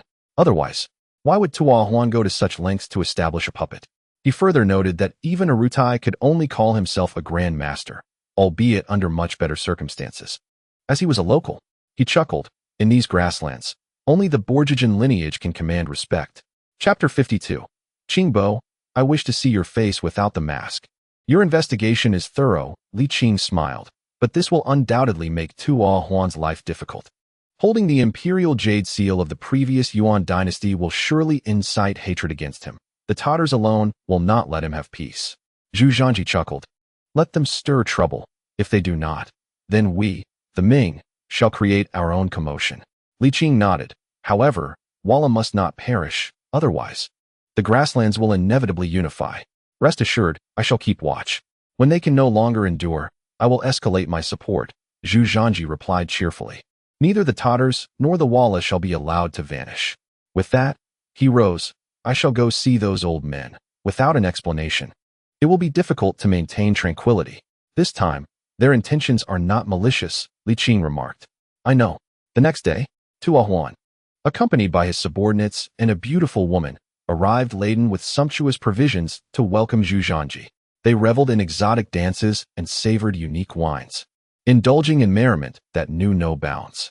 Tuo Huan was genuinely elated. With the imperial jade seal in his possession, he felt assured that great endeavors would surely succeed. The jade seal, though merely a piece of jade at a glance, held immeasurable value. In the past, Yuan Shu had the audacity to declare himself emperor upon acquiring the seal, illustrating its significance. However, the seal in Yuan Shu's possession was incomparable to this one. The original imperial jade seal, forged by Qin Shi Huang, had long since vanished, a profound regret indeed. The banquet extended over 3 consecutive days, leaving Zhu Zhanji somewhat weary of the festivities. Yet Tuo Huan insisted he had not done enough and repeatedly urged him to stay longer. Zhu Zhanji chuckled, stating, "If Prince Shunning truly wishes to repay me, he should focus on development and one day strike a decisive blow against the Tatars. Your humble servant shall comply." Tuo Huan vowed, thumping his chest in assurance, thinking to himself that even without Zhu Zhanji's suggestion, he would ensure the Tatars faced dire consequences. With the jade seal in hand, the world was his to command. "Bayan Timur," he called, "come forth. You shall escort His Majesty the Emperor, and see him off a good distance. Your intentions must be thoroughly conveyed." "Yes, my lord," came the response. As the Ming troops began their march homeward, Bayan Timur followed closely behind. Li Qing, recognizing that this individual was destined to lead the Walla tribe in the future, engaged him in casual conversation. Previously, Bayan Timur had spent some time in the Ming court, and during that period, the two had become somewhat acquainted. Years had passed since their last meeting, and Bayan Timur had grown nearly to Li Qing's height. He was robust and sturdy, resembling a man in his 20s despite still being a youth. His body had matured swiftly, yet his intellect lagged behind. He remained the same simple-hearted boy as before. Li Qing had a favorable impression of him. This earnest lad was far superior to his brother. His only flaw was his rather straightforward nature. Li Qing harbored some concerns that this fellow might lack the capability to lead the Walla tribe in the future. As they walked and conversed, Li Qing subtly influenced Bayan Timur. The lad, already somewhat naive, was further swayed by Li Qing's guidance. True to his honest nature, Bayan Timur took his father's words to heart and did indeed escort Li Qing a considerable distance, stopping only at Qianqing Pass. "Mr. Li, as we part ways today, I wonder when we shall meet again," Bayan Timur lamented, having formed a deep bond with Li Qing during their recent encounters. "Your journey is still long. Do not fixate on the present," Li Qing advised, taking on a mentor-like role, suggesting that they might indeed cross paths again in the future. Bayan Timur nodded, saying, "I shall go to bid farewell to His Majesty." "Very well, go ahead," Li Qing replied. Upon entering the capital, Li Qing swiftly detached from the main army and returned home directly. "The master has returned," exclaimed the maidservants, rushing forward to pay their respects. Shortly thereafter, the 3 young ladies hurried out, their joy palpable upon seeing Li Qing. They were thrilled at the prospect of returning to Jinling. "Your journey was remarkably swift," they noted. "Indeed, it was," Li Qing responded. "We departed in early March, and now it is almost the end of May. The entire trip took just over 2 months, far exceeding your expectations. In a couple of days, we shall return to Jinling," Li Qing whispered. "Yes, wonderful," they replied, their laughter filling the air. However, one little maid stood aside, her face clouded with disappointment. "The master has passed away, leaving her unemployed. Where can she find such a remarkable job again?" The news spread throughout the estate, casting a pall over the servants. Such a benevolent master is rare, and they mourned deeply. Even the old steward was in tears. Upon learning this, Li Qing gathered the servants to offer some comforting words and promised to compensate them with 6 months' wages. Their spirits lifted somewhat, yet their longing for the master to remain was palpable. However, such matters were beyond their control, and they had no choice but to pack their belongings.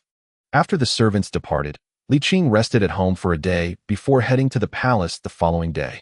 In the central hall, Zhu Zhanji frowned and said, "Are you in such a hurry? My presence here holds little significance." Li Qing smiled. "Is it too much to wish for a peaceful old age?" "Not at all," Zhu Zhanji replied gruffly. "Let us share a drink." "Certainly." As the food and wine were served, the two engaged in toasting. "Qing Bo, you could stay a few more years. If I recall correctly, you are not yet 70, are you?" There was no need for further persuasion, and Li Qing gently waved his hand, sighing, After 45 years, I am weary and wish to live the life I desire. Very well, Zhu Zhanji sighed with regret. Is there anything you wish to convey to me? Li Qing pondered for a moment. When you have a son, be sure to educate him well. Zhu Zhanji chuckled softly. Though his smile bore a hint of bitterness, will I even have a son? I have several daughters already, but no son. You are perfectly fine.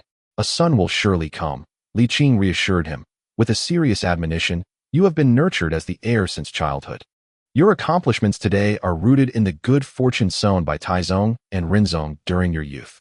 Education, especially for the heir, is paramount. Indeed, I understand. Zhu Zhanji agreed wholeheartedly. Li Qing felt somewhat uneasy. Besides a father, a good teacher was indispensable. I recommend you Qian. You Qian again, Zhu Zhanji teased. You certainly hold him in high regard. His abilities, character, and knowledge are all exceptional, Li Qing replied. Zhu Zhanji nodded. He truly is a rare talent. But I can't shake the feeling that you might be exaggerating his merits. He is not as exalted as you portray. Li Qing chuckled. How old is he? Among the younger generation, who can compare? That is true, Zhu Zhanji admitted with a smile, taking a sip of wine. The imperial physician said that Xiao's son is due in November. Shall we make a wager? You want to bet on your wife giving birth? What shall we wager? Li Qing rolled his eyes. 1,000 taels of gold. Zhu Zhanji interjected. I bet on a princess. Li Qing stifled a laugh. Then I wager a prince. Agreed. Zhu Zhanji downed his drink in one gulp. Previously, whenever they wagered, Zhu Zhanji always aimed to win, but this time he desperately wished to lose. The reason was that he had never won a bet against Li Qing, not once, and he hoped this time would be no different. As they indulged in food and drink. Before long it was already late afternoon. Li Qing stood to take his leave. Zhu Zhanji rose as well, saying, You have done so much for the Ming dynasty. If there is anything you desire, do not hesitate to speak. All will be granted. Not one to refuse a reward. Li Qing contemplated seriously for the forthcoming grand ceremony. Please ensure a fine copy is sent to Nanjing. Is that all? Indeed. Zhu Zhanji chuckled. This simply won't do. I must reward you with something more. After a brief pause, he continued, Since you have an affinity for the arts, I shall bestow upon you all my treasured works. Li Qing was momentarily speechless, thinking to himself how stingy Zhu was. However, upon reflection, he realized these paintings belonged to the emperor and would be worth a fortune centuries hence. Very well. Zhu Zhanji laughed heartily, calling out, Bring forth my treasures. Shortly after, several young eunuchs arrived, carrying a large chest. Li Qing opened it to reveal an array of exquisite artworks. Astonished, he exclaimed, You possess such remarkable skill?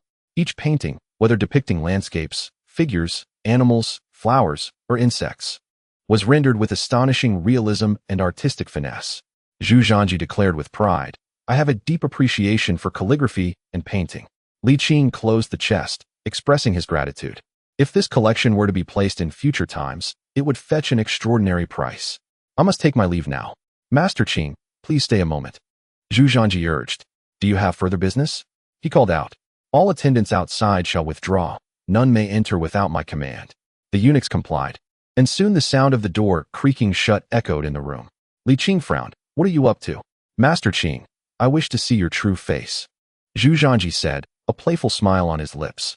Li Qing glanced at him sideways, thinking, What is there to see, you old man? But I do want to see. Yet I do not wish to show you, Li Qing retorted. If you desire to see, then look. I have no regard for appearances. Zhu Zhanji replied with a hint of melancholy. Do not feign ignorance. I have discerned your true nature long ago. Discerned what? Li Qing's expression shifted slightly. But Zhu Zhanji remained oblivious, hidden behind the mask. You know, Zhu Zhanji insisted, enunciating each word. Apologies. Li Qing, uninterested in further debate, turned to leave. Zhu Zhanji hurriedly stepped in front of him. Just let me have one glance. Merely one. Li Qing rolled his eyes. I am not a beauty. What is there to behold? Can you not speak a single truth? Zhu Zhanji lamented, his face filled with resignation. Your disguise is indeed clever, yet it is not flawless. I harbor no ill intentions, truly. Step aside. I shall not, Zhu Zhanji countered. You cannot compel me to do what I do not wish. Nor can you hinder my path, Li Qing said calmly. Zhu Zhanji sighed, speaking earnestly. In the grand scheme of the world, separation will inevitably lead to unity. Unity will eventually dissolve into division. The heights of prosperity will give way to decline, and the current zenith of the Ming dynasty cannot endure indefinitely. Do you not wish to prepare for a future return to the court? I do not comprehend your words, Li Qing replied, resolute in his stance. He recognized Zhu Zhanji's ulterior motives. Even if he sensed something amiss, it was merely conjecture lacking substantial evidence, just a desire for confirmation. You cannot escape, Zhu Zhanji asserted. Li Qing scoffed. Do you truly believe that age will render Master Qing amenable to your whims? Not at all. Zhu Zhanji shook his head with a sigh. 2 years and another 2 years. How many years lie ahead? In 2 more years, your nephew will still not match your prowess. His intention is clear, Master Qing. You cannot let go of this matter. When the day comes that prosperity wanes, will you truly stand idly by? Spare me the sentimentality. I am leaving. Zhu Zhanji grasped his arm firmly. Leave a path open for your eventual return to the court. Reflect honestly. Can you truly remain undistracted? Li Qing fell silent, contemplating the length of his life that stretched infinitely before him. After contemplating the rulers of the Ming dynasty for a considerable time, Li Qing turned back. He slowly raised his right hand, removing the mask from his head. His long, jet-black hair cascaded down like a waterfall, artfully disheveled, with sword-like brows and starry eyes. A nose like a suspended gallbladder, a face akin to crowned jade, and lips as red as coral against his fair complexion. He exuded an extraordinary beauty that contrasted sharply with his dark hair. Li Qing straightened his back. His appearance was regal, his tall figure, though not imposing, was perfectly proportioned to an almost surreal degree. Zhu Zhanji was left in a state of astonishment. After a long moment, he spoke with a tinge of jealousy. Remarking that were he a woman, Li Qing's looks would be utterly bewitching. Despite his light-hearted demeanor, he was internally shaken to the core. Even though he had anticipated this revelation, witnessing it firsthand was an unparalleled shock. In this world, there truly existed someone who did not age. Is it unfamiliar to you? Li Qing inquired, his voice transformed into a magnetic, gentle timbre that felt like a refreshing spring breeze. Zhu Zhanji nodded in earnest, utterly amazed, confessing that he was beginning to believe in the existence of immortals. Li Qing removed the artificial skin from his hands and stretched his limbs. Revealing the true visage of Qing Bo, Zhu Zhanji gazed into his eyes. While other features could be masked, the eyes were beyond deception. Yet, all he saw were depths and brilliance. Could you don the mask once more? Li Qing complied. Zhu Zhanji observed him again. The eyes remained unchanged. Now, remove it again. Such demands. Li Qing responded, taking it off. Zhu Zhanji pondered how he had never noticed this before. Indeed, with the myriad of disguises and subjective illusions, it was challenging to discern. Zhu Zhanji sighed. Qing Bo, how have you accomplished this? It is a condition I bear, Li Qing replied. Zhu Zhanji, with a hint of envy, remarked, in this world, everyone would envy your condition. If everyone were like this, the world would be shrouded in darkness. Li Qing replied with a wry smile. Zhu Zhanji asked, have you truly attained immortality? I shall reiterate, there are no immortals in this world, Li Qing stated earnestly. It is merely an affliction. What affliction grants eternal life? Zhu Zhanji questioned skeptically. I too shall meet death, just not yet, Li Qing replied. Do you wish to be like me? Of course. Zhu Zhanji exclaimed. Am I allowed? Not at all, Li Qing said nonchalantly. If it were truly possible, your father would not have perished. Zhu Zhanji hesitated, then nodded with a bitter smile. Li Qing continued. Now you understand why I choose not to bear offspring. Zhu Zhanji, reflecting on Li Qing's experience, suddenly realized that living too long might not be a blessing. How could you be this way? I cannot explain it, Li Qing replied evasively. Since I was 20, I have not changed. The formidable martial skills you witness are the fruits of years of diligent practice, not any divine technique. Zhu Zhanji nodded slightly. Based on his understanding of Li Qing, if he were truly an immortal, the Jingnan incident would never have occurred. Having seen all, may I take my leave? Yes. I will ensure your safety and keep your secret from future rulers. You can rest assured of that, Zhu Zhanji promised. Li Qing smiled, donned the mask once more, and turned to depart. Qing Bo, Zhu Zhanji suddenly called out to him. Li Qing turned around and inquired, what is it? Zhu Zhanji asked, can my family, spanning 3 generations, truly be worthy of the Ming dynasty and its founder? Indeed, came the reply. There is nothing more. Zhu Zhanji smiled. You may leave now. Take care. He silently added, the heirloom of the Ming. With that, he departed. The carriage creaked as it rolled out of the capital. Li Qing lifted the curtain of the sedan chair for a last glance before letting it fall, comfortably leaning against the cushion. His 3 daughters were particularly joyous, dreaming of the life that awaited them upon their return.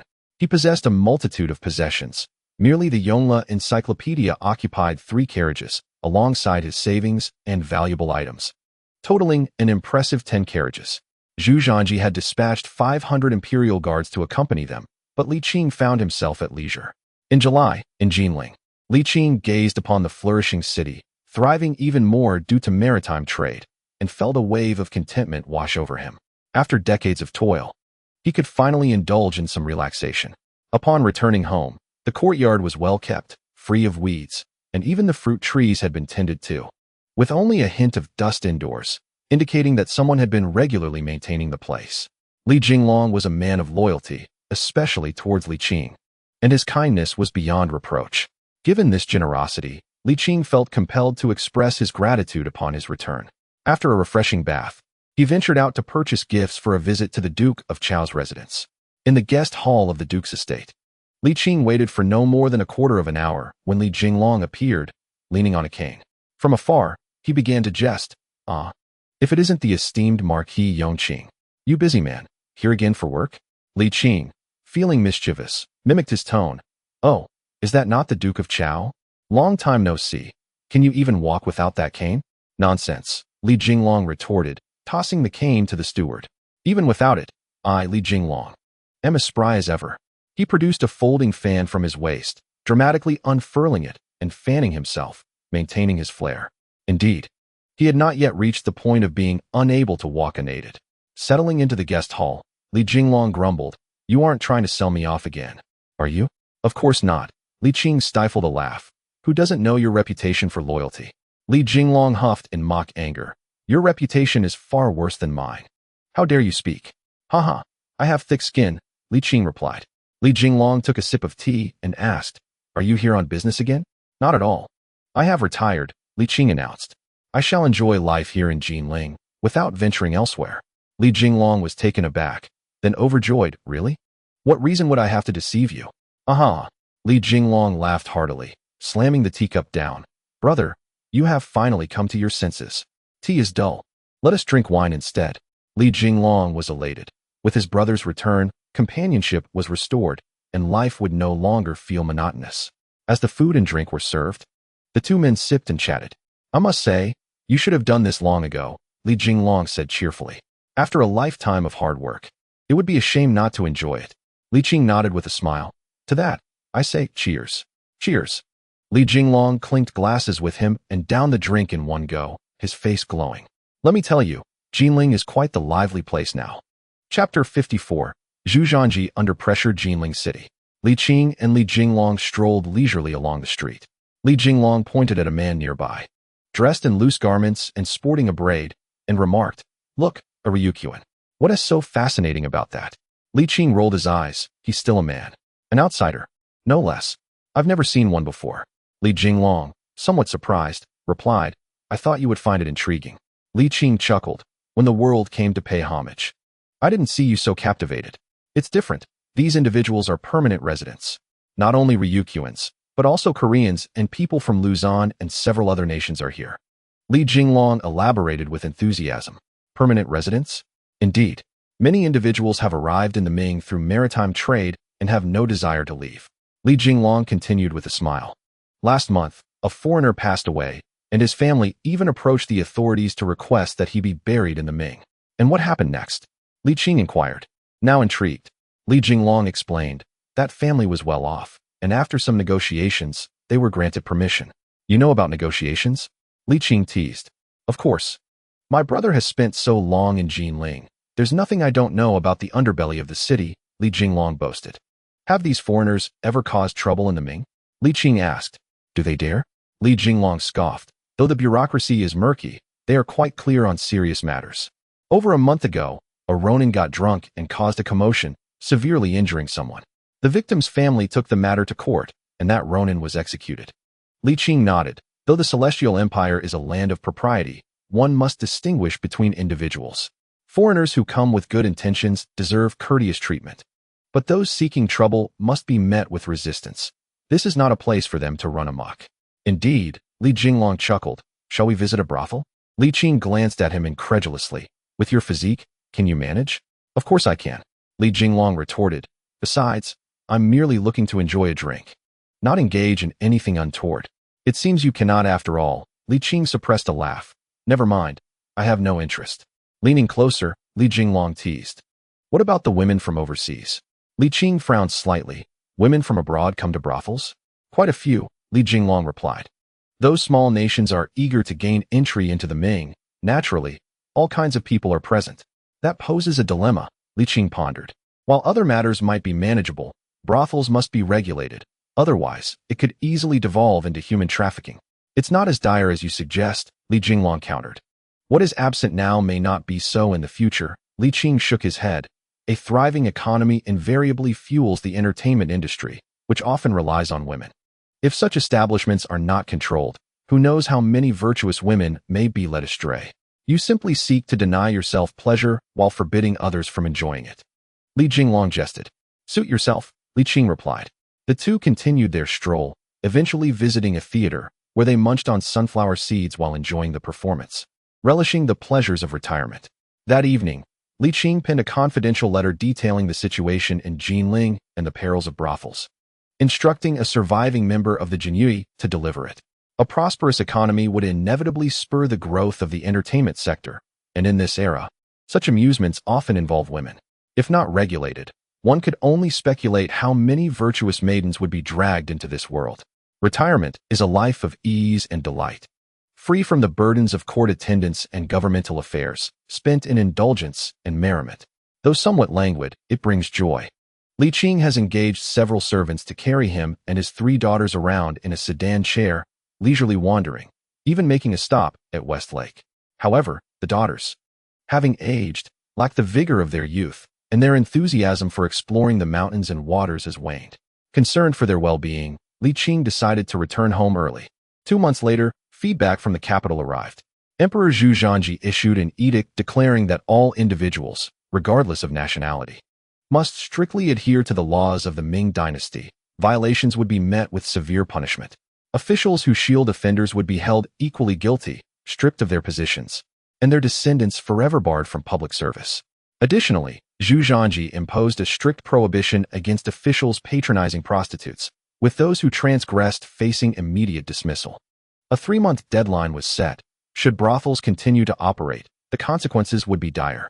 This decree was not limited to Nanjing, but encompassed the entirety of the Ming realm. The first decree was manageable, yet the second was met with discontent among officials. Prostitution had persisted through dynasties. Neither the Hongwu nor Yongle emperors had abolished it. How could Zhu Zhanji?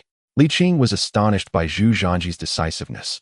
Recognizing the immense pressure he must have faced to issue such an edict. Once proclaimed, the edict bore the weight of law, and unless revoked by the court, no one dared openly defy it. Li Qing mused on whether the young emperor could withstand the ensuing turmoil. Zhu Zhanji not only persevered but took action, dispatching the Eastern Depot and the Jinyue to enforce the crackdown on vice. In an instant, the courtesans were expelled, compelled to reform. This scenario unfolded across various regions of the Ming dynasty, infringing upon the officials' sense of comfort. The source of their pleasure had been severed. Naturally, the officials were discontented and sought to make Zhu Zhanji's reign equally uncomfortable. The once tranquil court became tumultuous once more, with arguments arising that closing brothels would diminish tax revenue and foster crime. Yet, Zhu Zhanji remained resolute in his pursuit of moral reform, impervious to counsel, and seized the opportunity to establish the Directorate of Ceremonial. With the emergence of the eunuchs wielding the pen and seal, the power of the civil officials significantly diminished, rendering them ineffectual. Zhu Zhanji was a master of political maneuvering. Under his reforms, the once empowered officials found themselves increasingly marginalized, and this marginalization was systemic.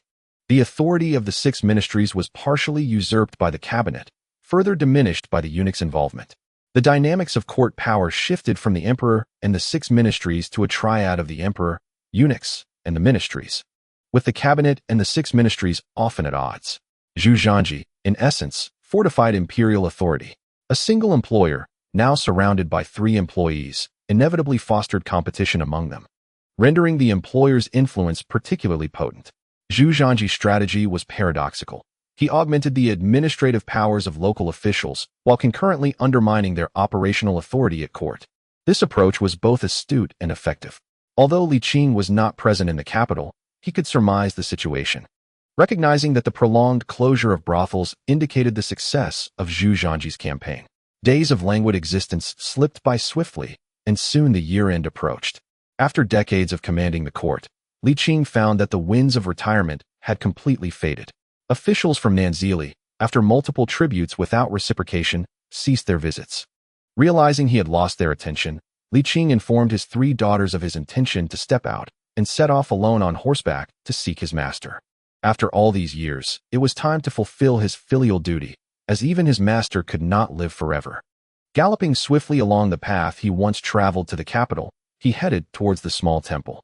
"Master, this time do not refuse. Allow your disciple to assist you," Li Qing urged, wielding his whip as he rode through the night. While this was not his final journey, it marked the conclusion of many others, and he wished to draw a perfect ending for them, as well as for himself. His thoughts were with his few cherished ones: Master, Wan Ling, Lian Xiang, Hong Xiu, Li Jinglong, and Zhu Yunjun. He longed to accompany them on the final leg of their lives. In less than 10 days, Li Qing arrived at the foot of the mountain. The verdant hills remained vibrant, untouched by the winter's chill.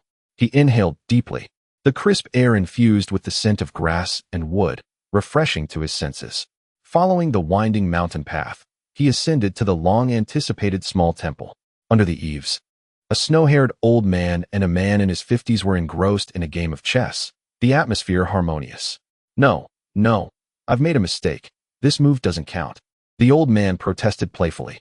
The elder was unfazed, laughingly replying, all right, let's start over." They were so absorbed in their game that they failed to notice Li Qing's arrival. After much banter and the old man's clever tricks, the game concluded with his victory. It was then that they finally noticed Li Qing. Bowing deeply, he proclaimed, "Unfilial disciple Li Qing has come to escort my master to a peaceful retirement." Chapter 55, Sweet Potatoes and Chili Peppers. This time, Zhang Lada was not pretentious. The trio of master and disciples packed their belongings and hired a cart to head to Jinling. Zhu Yunjun expressed concern. "Brother, will anyone recognize me?" "Fear not. In your current guise, even Li Jinglong would not discern your identity," Li Qing reassured him. "Zhang Wen is dead. This is a consensus among all." Zhu Yunjun nodded, casting a wistful glance back at the verdant hills he had known for over 20 years. The old man, however, remained untroubled, devoid of any sentimentality, lying in the cart and peacefully dozing. In a rush, yet at a leisurely pace, they finally returned to Jinling on New Year's Eve. That night, Li Qing revealed the true identities of the 3 women, Zhang Lada and Zhu Yunjun. Initially shocked, they soon found solace, realizing that with their master's longevity, even the most outrageous revelations could be accepted. The trio offered tea, and Zhang Lada savored the experience of being an elder, relishing the joys of family. The old man, rarely serious, presented each of his 3 daughters-in-law with a vital essence pill. After enjoying their New Year's Eve feast, Li Qing set up the fireworks he had prepared earlier and ignited them in the courtyard. With a series of sizzling bursts, colorful flowers ascended into the dark sky, exploding into brilliant petals, dazzling and beautiful. Yet, like all fireworks, their splendor was fleeting, a bittersweet reminder of the ephemeral nature of beauty. After the new year, Li Qing visited the yamen, claiming that the 2 were his long-lost cousins and arranged for them a reasonable identity. With Li Qing's current status, this was merely a matter of words. Once these tasks were completed, Li Qing truly relaxed and embraced a leisurely retirement. He played chess with his 3 daughters, took Zhu Yunwen out to appreciate the prosperity of the Ming dynasty, and accompanied Li Jinglong to the theater for some performances while indulging in wine. Occasionally, when he felt mischievous, he would spar with his master, only to be soundly beaten each time. The atmosphere was tranquil, leisurely, and delightful. During this period, Li Jinglong encountered Zhu Yunwen multiple times, but did not recognize his true identity. The latter had long since let go of past grievances and felt at peace with what had transpired. Perhaps it was an inexplicable fate that drew them together. As Li Jinglong and Zhu Yunwen became friends, sometimes sneaking off to see plays without Li Qing, life was joyful, and Li Qing cherished each day. Although southern Jili held no real power, the shifts in the capital's political landscape would promptly reach this place. With Li Jinglong's keen insights, It was nearly impossible for Li Qing to remain uninformed. In the third year of the Xuande era, on the first day of the first month, the treasure fleet finally returned from its voyages, bringing not only immense wealth to the Ming, but also introducing the sweet potato. Upon hearing this news, Li Qing felt a mix of joy and exasperation. This rascal was truly outrageous, showing no regard for martial virtue, nor fear of the repercussions from the fourth prince. Change had indeed come. The comprehensive opening of maritime trade and the early introduction of sweet potatoes, and corn had significantly altered the course of history. These crops fundamentally addressed the issues at hand. As the ancient saying goes, the people regard food as their heaven. With ample food, the populace would not go hungry, leading the nation toward stability. The common folk were easily content. Their demands were modest, sufficient food and clothing were enough. They were simple and hardworking, seeking only to be adequately fed.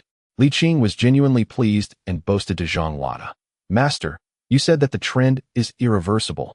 Have I not reversed it?" The response was a dismissive roll of the eyes from Zhang Lada, who clarified that the trend he spoke of pertained to the structure of the dynasty and the sentiments of the classes, rather than what Li Qing assumed. Of course, what you have achieved is a trend, but it does not alter the overarching trend. Rather, it contributes to it. Regardless, Li Qing felt a sense of accomplishment. Zhang Lada nodded with a smile. "Yes, you have done well." The old man rarely offered such formal praise, and Li Qing felt as joyful as a child. At the end of the month, the treasure fleet arrived in Qianqing. The once young sailor had now aged into a venerable elder, his hair completely white, his face etched with deep lines of experience. Though his smile evoked memories of yesteryears, radiating positivity, it was tinged with a profound sense of twilight. The treasure fleet captain was slightly younger than Li Jinglong, but appeared significantly older due to the toll of years spent at sea.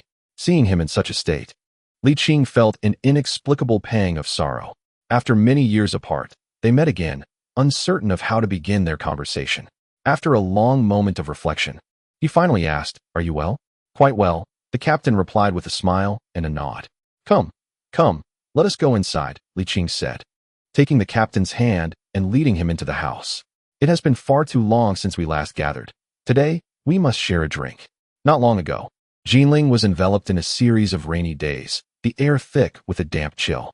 Li Qing ordered a hot pot, its broth bubbling enthusiastically, with slices of meat rising and falling amidst the steam, evoking a sense of early summer. "Make yourself at home," Li Qing warmly encouraged. "Ah, splendid." Sanbao grinned as he picked up his chopsticks, savoring a piece of the tender meat. "Delicious. You can't find this on the ship." Li Qing's voice was gentle. "If you enjoy it, please indulge yourself. Your recent maritime endeavors have been arduous. After drifting at sea for so long, you deserve a proper rest." "The emperor has granted me an extended leave," Sanbao chuckled, raising his cup in celebration. "That's wonderful." Li Qing clinked his cup against Sanbao's, smiling. "Since you have this time off, why not settle down here in Qianqing? We could enjoy a lively time together." Sanbao, now aged and without offspring, did not wish for him to feel lonely. With a smile, Sanbao replied, "I did not come solely for a visit.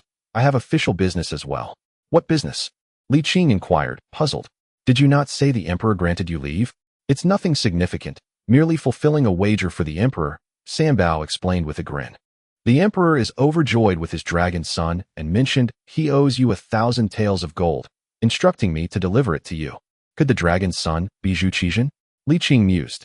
"Only you would dare to speak the crown prince's name so freely," Sanbao marveled. "You are truly remarkable, able to deduce such things." "Ah, I have perused the lineage of the Taizong era. Among the princes of this generation, the last character indeed corresponds to Jin. Engine implies a sense of prominence." "I did not expect to be correct." Li Qing chuckled lightly. Sanbao did not delve deeper, stating, "Eager to see you. I rushed here upon entering Qianqing, with the gold still en route. Additionally, I have brought you a gift." "Oh, we are akin to family, so gifts are unnecessary." Li Qing feigned discontent. Sanbao laughed. "It's nothing extravagant, just some seasonings." "Seasonings?" Li Qing inquired with curiosity. "What are they?" "Shinda pepper," Sanbao replied. "Similar in taste to ginger and mustard, but with a more robust spiciness and superior texture." "Chili?" Li Qing's eyes sparkled. "This is essential for hot pot. The people of Yunnan, Guizhou, and Sichuan are in for a treat." However, Zhu Zhanji is indeed like his grandfather, hastily affixing his era name without regard for appropriateness. Truly a chip off the old block. Alas, it is a pity for the little chubby one. Otherwise, it would have been called Hongxi pepper. Li Qing expressed his regret. Is it bright red and filled with seeds? Li Qing asked. Indeed, Sanbao marveled once more. You are quite extraordinary. Huh, I have seen it in books, Li Qing replied. Ah, I see, Sanbao said, feeling enlightened. He then asked, are you familiar with any other crops? Li Qing pondered and replied, there are red persimmons. Though they are not the same as those from our Ming dynasty. They resemble vegetables more than fruits, suitable for both raw consumption and cooking, or for use in soups. They are also a high-yield crop. However, they lack the long-term storage capability of Yongla beans, Yongla rice, and Yongxinda potatoes. As Li Qing contemplated the matter, he could not help but internally scoff. The name was indeed quite cumbersome. It would be far simpler to call it potato, corn, or sweet potato. If one day tomatoes were introduced to the Ming dynasty, would they be dubbed Xuanda tomatoes or perhaps Xuanda persimmons? That would be utterly absurd. Sanbao silently noted this, resolving that if he ever set sail again in this lifetime, he would seek out such a treasure. A revelry extended to midday, and gold was presented. However, Li Qing paid little heed to it. Rather, he found himself more enamored with several sacks of dried red chilies, contemplating the next occasion for hot pot, determined to make it exceptionally spicy. In the afternoon, Li Qing strolled through the city with Sanbao, imparting tales of the present prosperity of the Ming dynasty. Li Qing earnestly remarked, the flourishing state of the Ming today owes much to your contributions, Sanbao. You flatter me, sir, Sanbao replied modestly. Oh, I speak nothing but the truth, Li Qing chuckled. The emperor has explicitly stated that one day, he intends to have the historians compose a biography of Zheng He, chronicling your remarkable achievements for posterity. A glimmer of light flickered in Sanbao's weathered eyes. Is that truly so? Indeed it is. Upon my return, the veritable records of the teasing were already being compiled, and you are included therein, Li Qing affirmed. Sanbao, moved yet pleased, thought to himself that the teasing lineage had not treated him poorly. You have not been unkind to them either, Li Qing mused. Chapter 56. All will depart. Sanbao graciously declined Li Qing's kindness, staying only a few days to relish the prosperity of Qianqing before returning. Before his departure, Li Qing presented a long-prepared prescription. This will nourish your body and replenish your energy. Do take care of your health. Very well, Sanbao accepted, advising. You must also cherish your own well-being. Li Qing nodded with a smile. The emperor has granted you a long leave. Rest well, and come to visit often. Certainly. After bidding farewell to Sanbao, Li Qing resumed his languid lifestyle, idly awaiting the passage of time. This slow-paced retirement life was simple yet warm, and Li Qing greatly enjoyed it. As days turned into weeks, tidings from the court trickled in, largely relayed by the garrulous Li Jinglong, granting Li Qing a vague understanding of the affairs in the capital. It became evident that Zhu Zhanji did not require his concerns. He was managing quite well. The strategy of relocating southern citizens to the north had ceased to be effective, prompting Zhu Zhanji to adopt a different approach, enticing individuals to cultivate wastelands for a reward. Although this tactic did not inspire the same fervor as the migration of common folk, it nonetheless contributed to an increase in the arable land of the Ming to a certain extent. Moreover, Zhu Zhanji frequently ventured out of the palace, donning common attire to experience the hardships of the populace firsthand. Among the three generations, Li Qing harbored the faintest affection for Zhu Zhanji. Yet he was also the most satisfied with him. In August of the same year, Zhu Zhanji embarked on another northern inspection. This strategy mirrored that of Zhu Di, employing military presence to exert control over both the army and the court. Although Zhu Zhanji no longer needed to rely heavily on the military to solidify his imperial authority, he proceeded with caution, much like Zhu Di. The Ming had become affluent, and the costs of a northern tour were manageable, allowing for 2 such expeditions each year without strain. In the spring of the 4th year of Xuanda, Zhu Zhanji sent a painting entitled Joyous Revelry in the palace. Upon opening it, Li Qing exclaimed in admiration. The artwork depicted archery, pot throwing, hunting, kuju, polo, and even a game reminiscent of modern golf. The painting features the emperor's close attendants, eunuchs, and the imperial guard. It also depicts the emperor's ministers, both civil and military officials, and of course, the central figure, Zhu Zhanji himself. The atmosphere is harmonious as the sovereign and his subjects engage in games together. However, due to the crackdown on vice, the officials found their entertainment curtailed. Zhu Zhanji, in his wisdom, sought to provide them with an alternative source of amusement. Yet, Li Qing harbored suspicions that it was Zhu Zhanji's own penchant for play that inspired this initiative. Nonetheless, he found himself in agreement with the emperor's approach. A balance of labor and leisure is indeed the optimal strategy. Compared to officials of past dynasties, those of the Ming were particularly beleaguered, and occasional recreational activities were certainly warranted.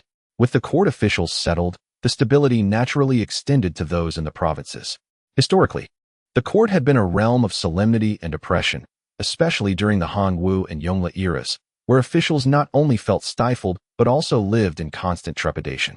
The two emperors were known for their ruthless temperaments, and such fear was omnipresent.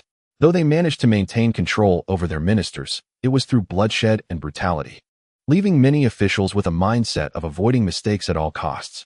Zhu Zhanji's actions, however, greatly soothed their fragile spirits, ensuring that his edicts were met with earnest compliance. In the autumn of the fourth year of the Xuande era, Zhu Zhanji issued an imperial decree.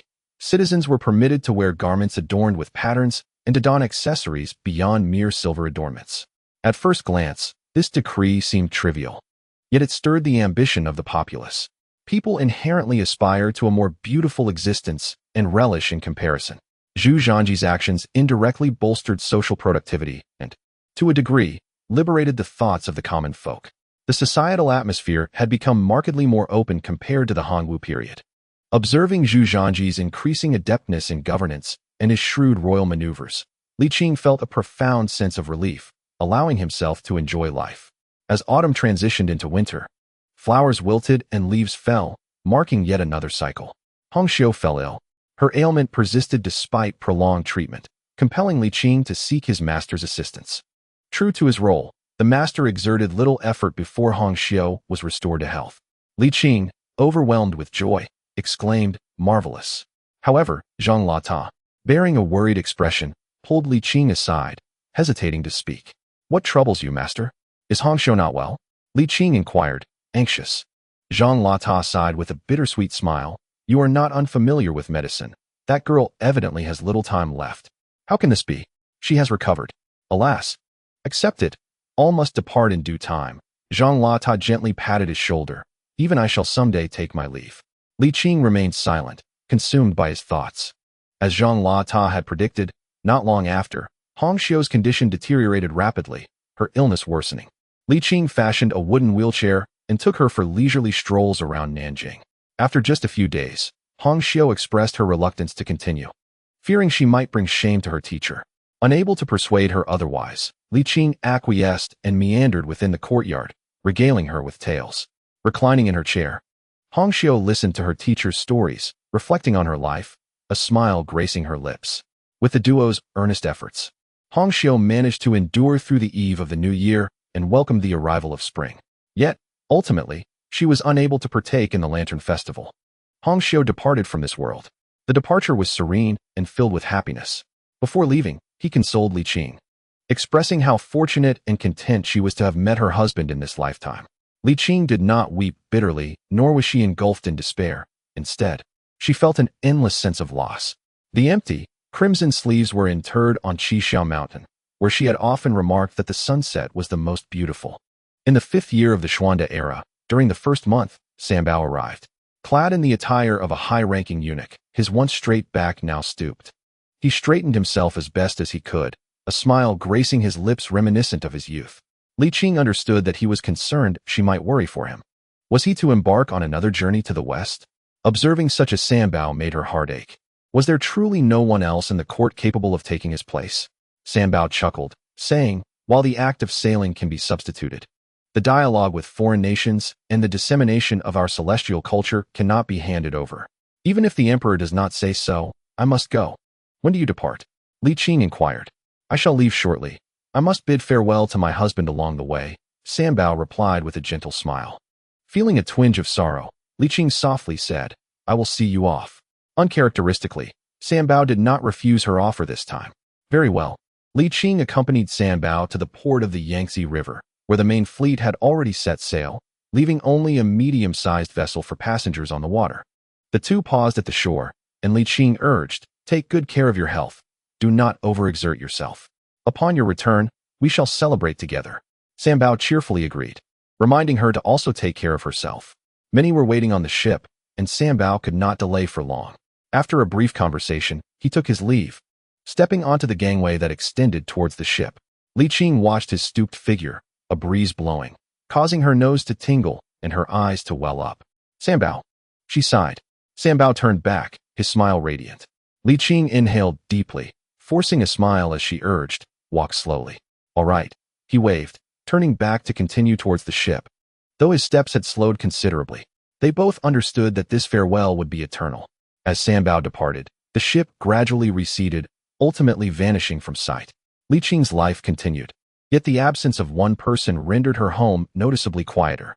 She sealed away that emotion, striving to restore her former self, living for those who remained.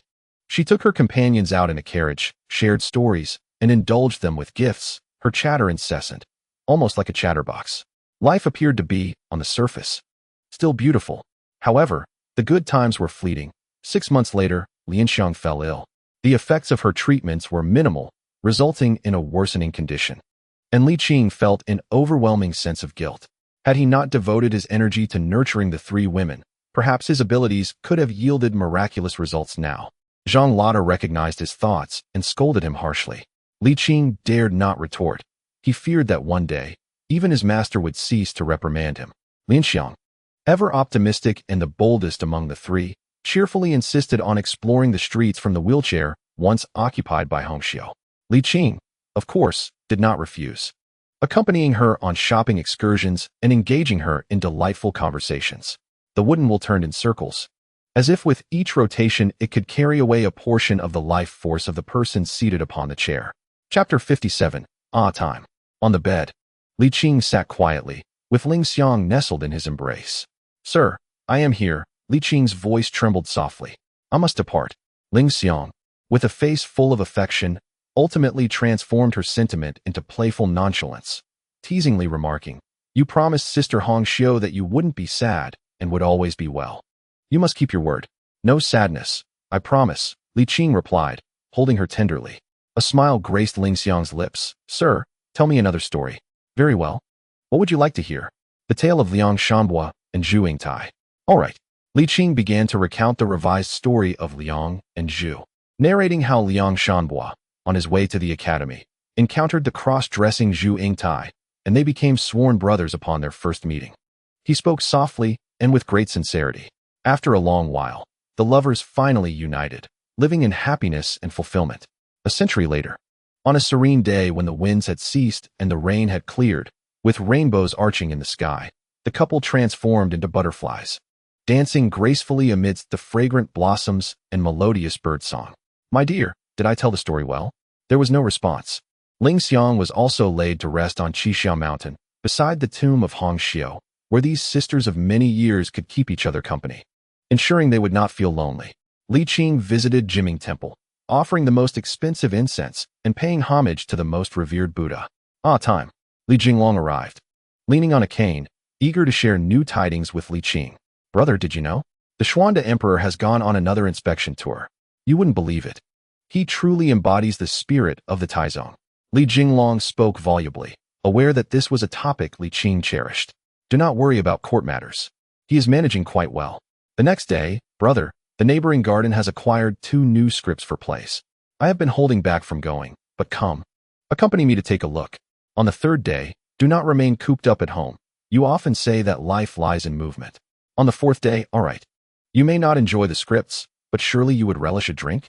I have been saving the fine wine bestowed by the Taizu. Come. Let us have a good drink together. After a long while, Li Qing looked up and softly said, Thank you. Come now. We are brothers. Do not be so formal. Li Jinglong chuckled heartily, feeling relieved. Let us go. It has been a while since we last drank together. Indeed. Li Qing smiled as well. Then we must indulge in a few extra cups. A couple of cups? That is hardly sufficient. They laughed, linking arms as they exited the courtyard. There was no time to mourn for those who had passed, for the living did not have much time left either. Let us cherish these moments, hold on to them.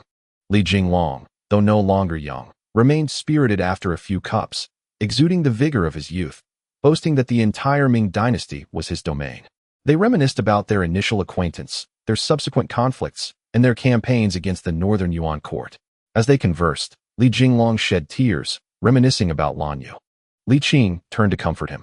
In the end, the two, with wine in hand, took a sedan chair to Lan Yu's tomb. Two living souls, one departed. Together they drank, conversed, and wept. Another spring arrived.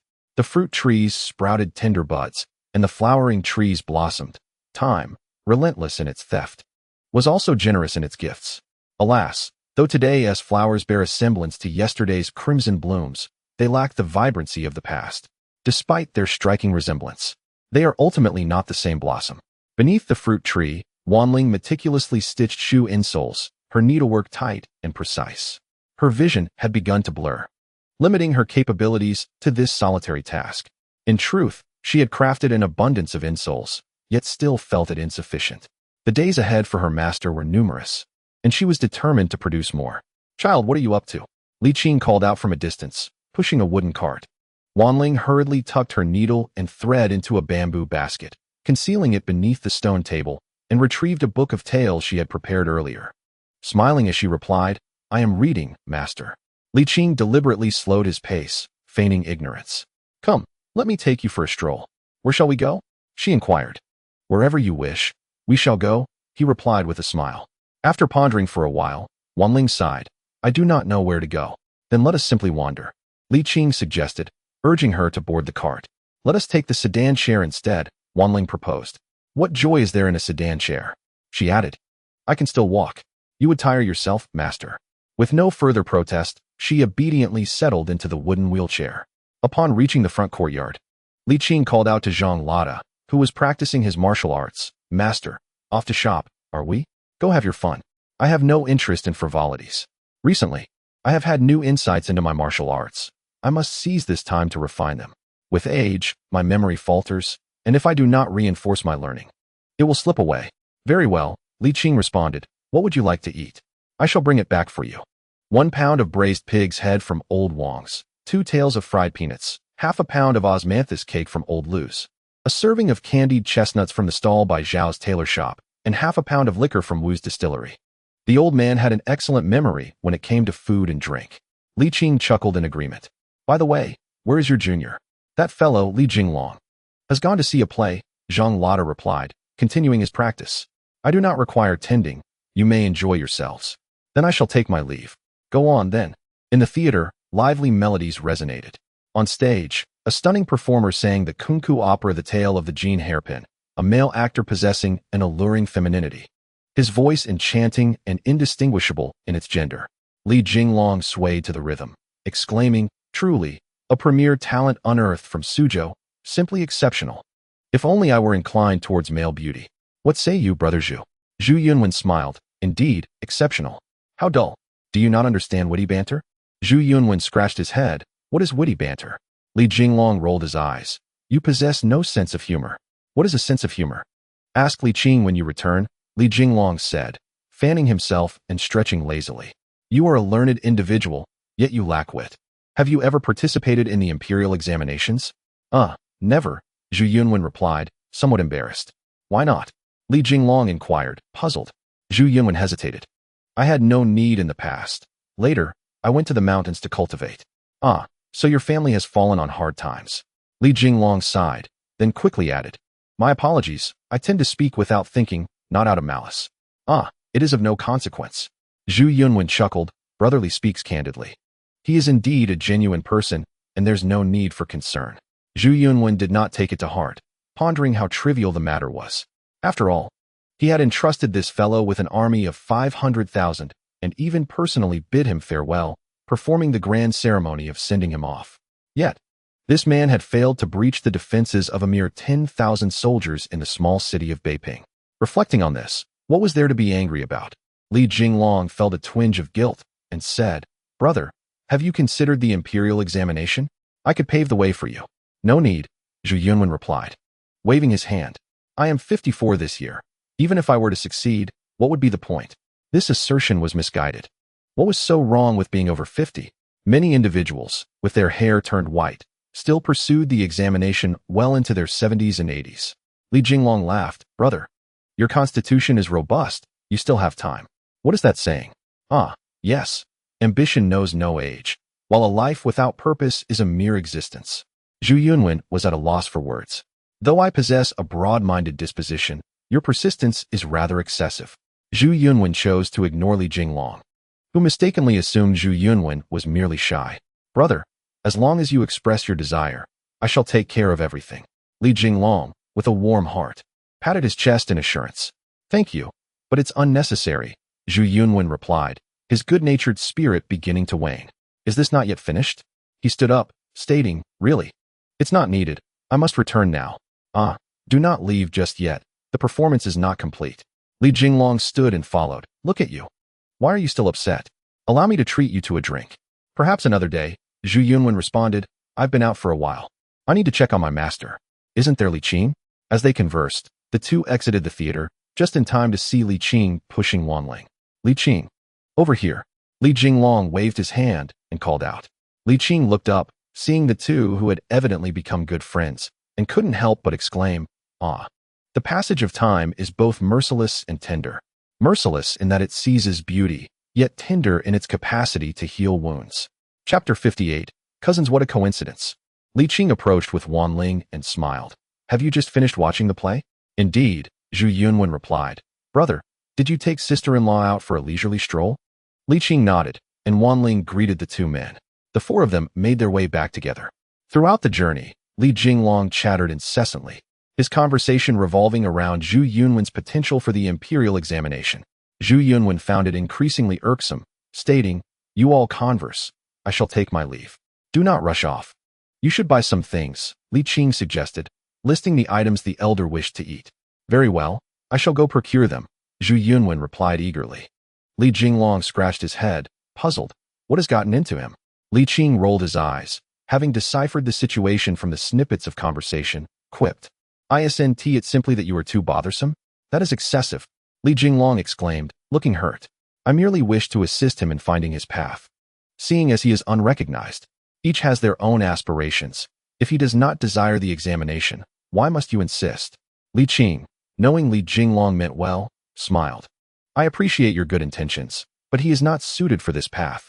Li Jinglong, a bit dejected, nodded and muttered, Well, it seems I have been overly sentimental.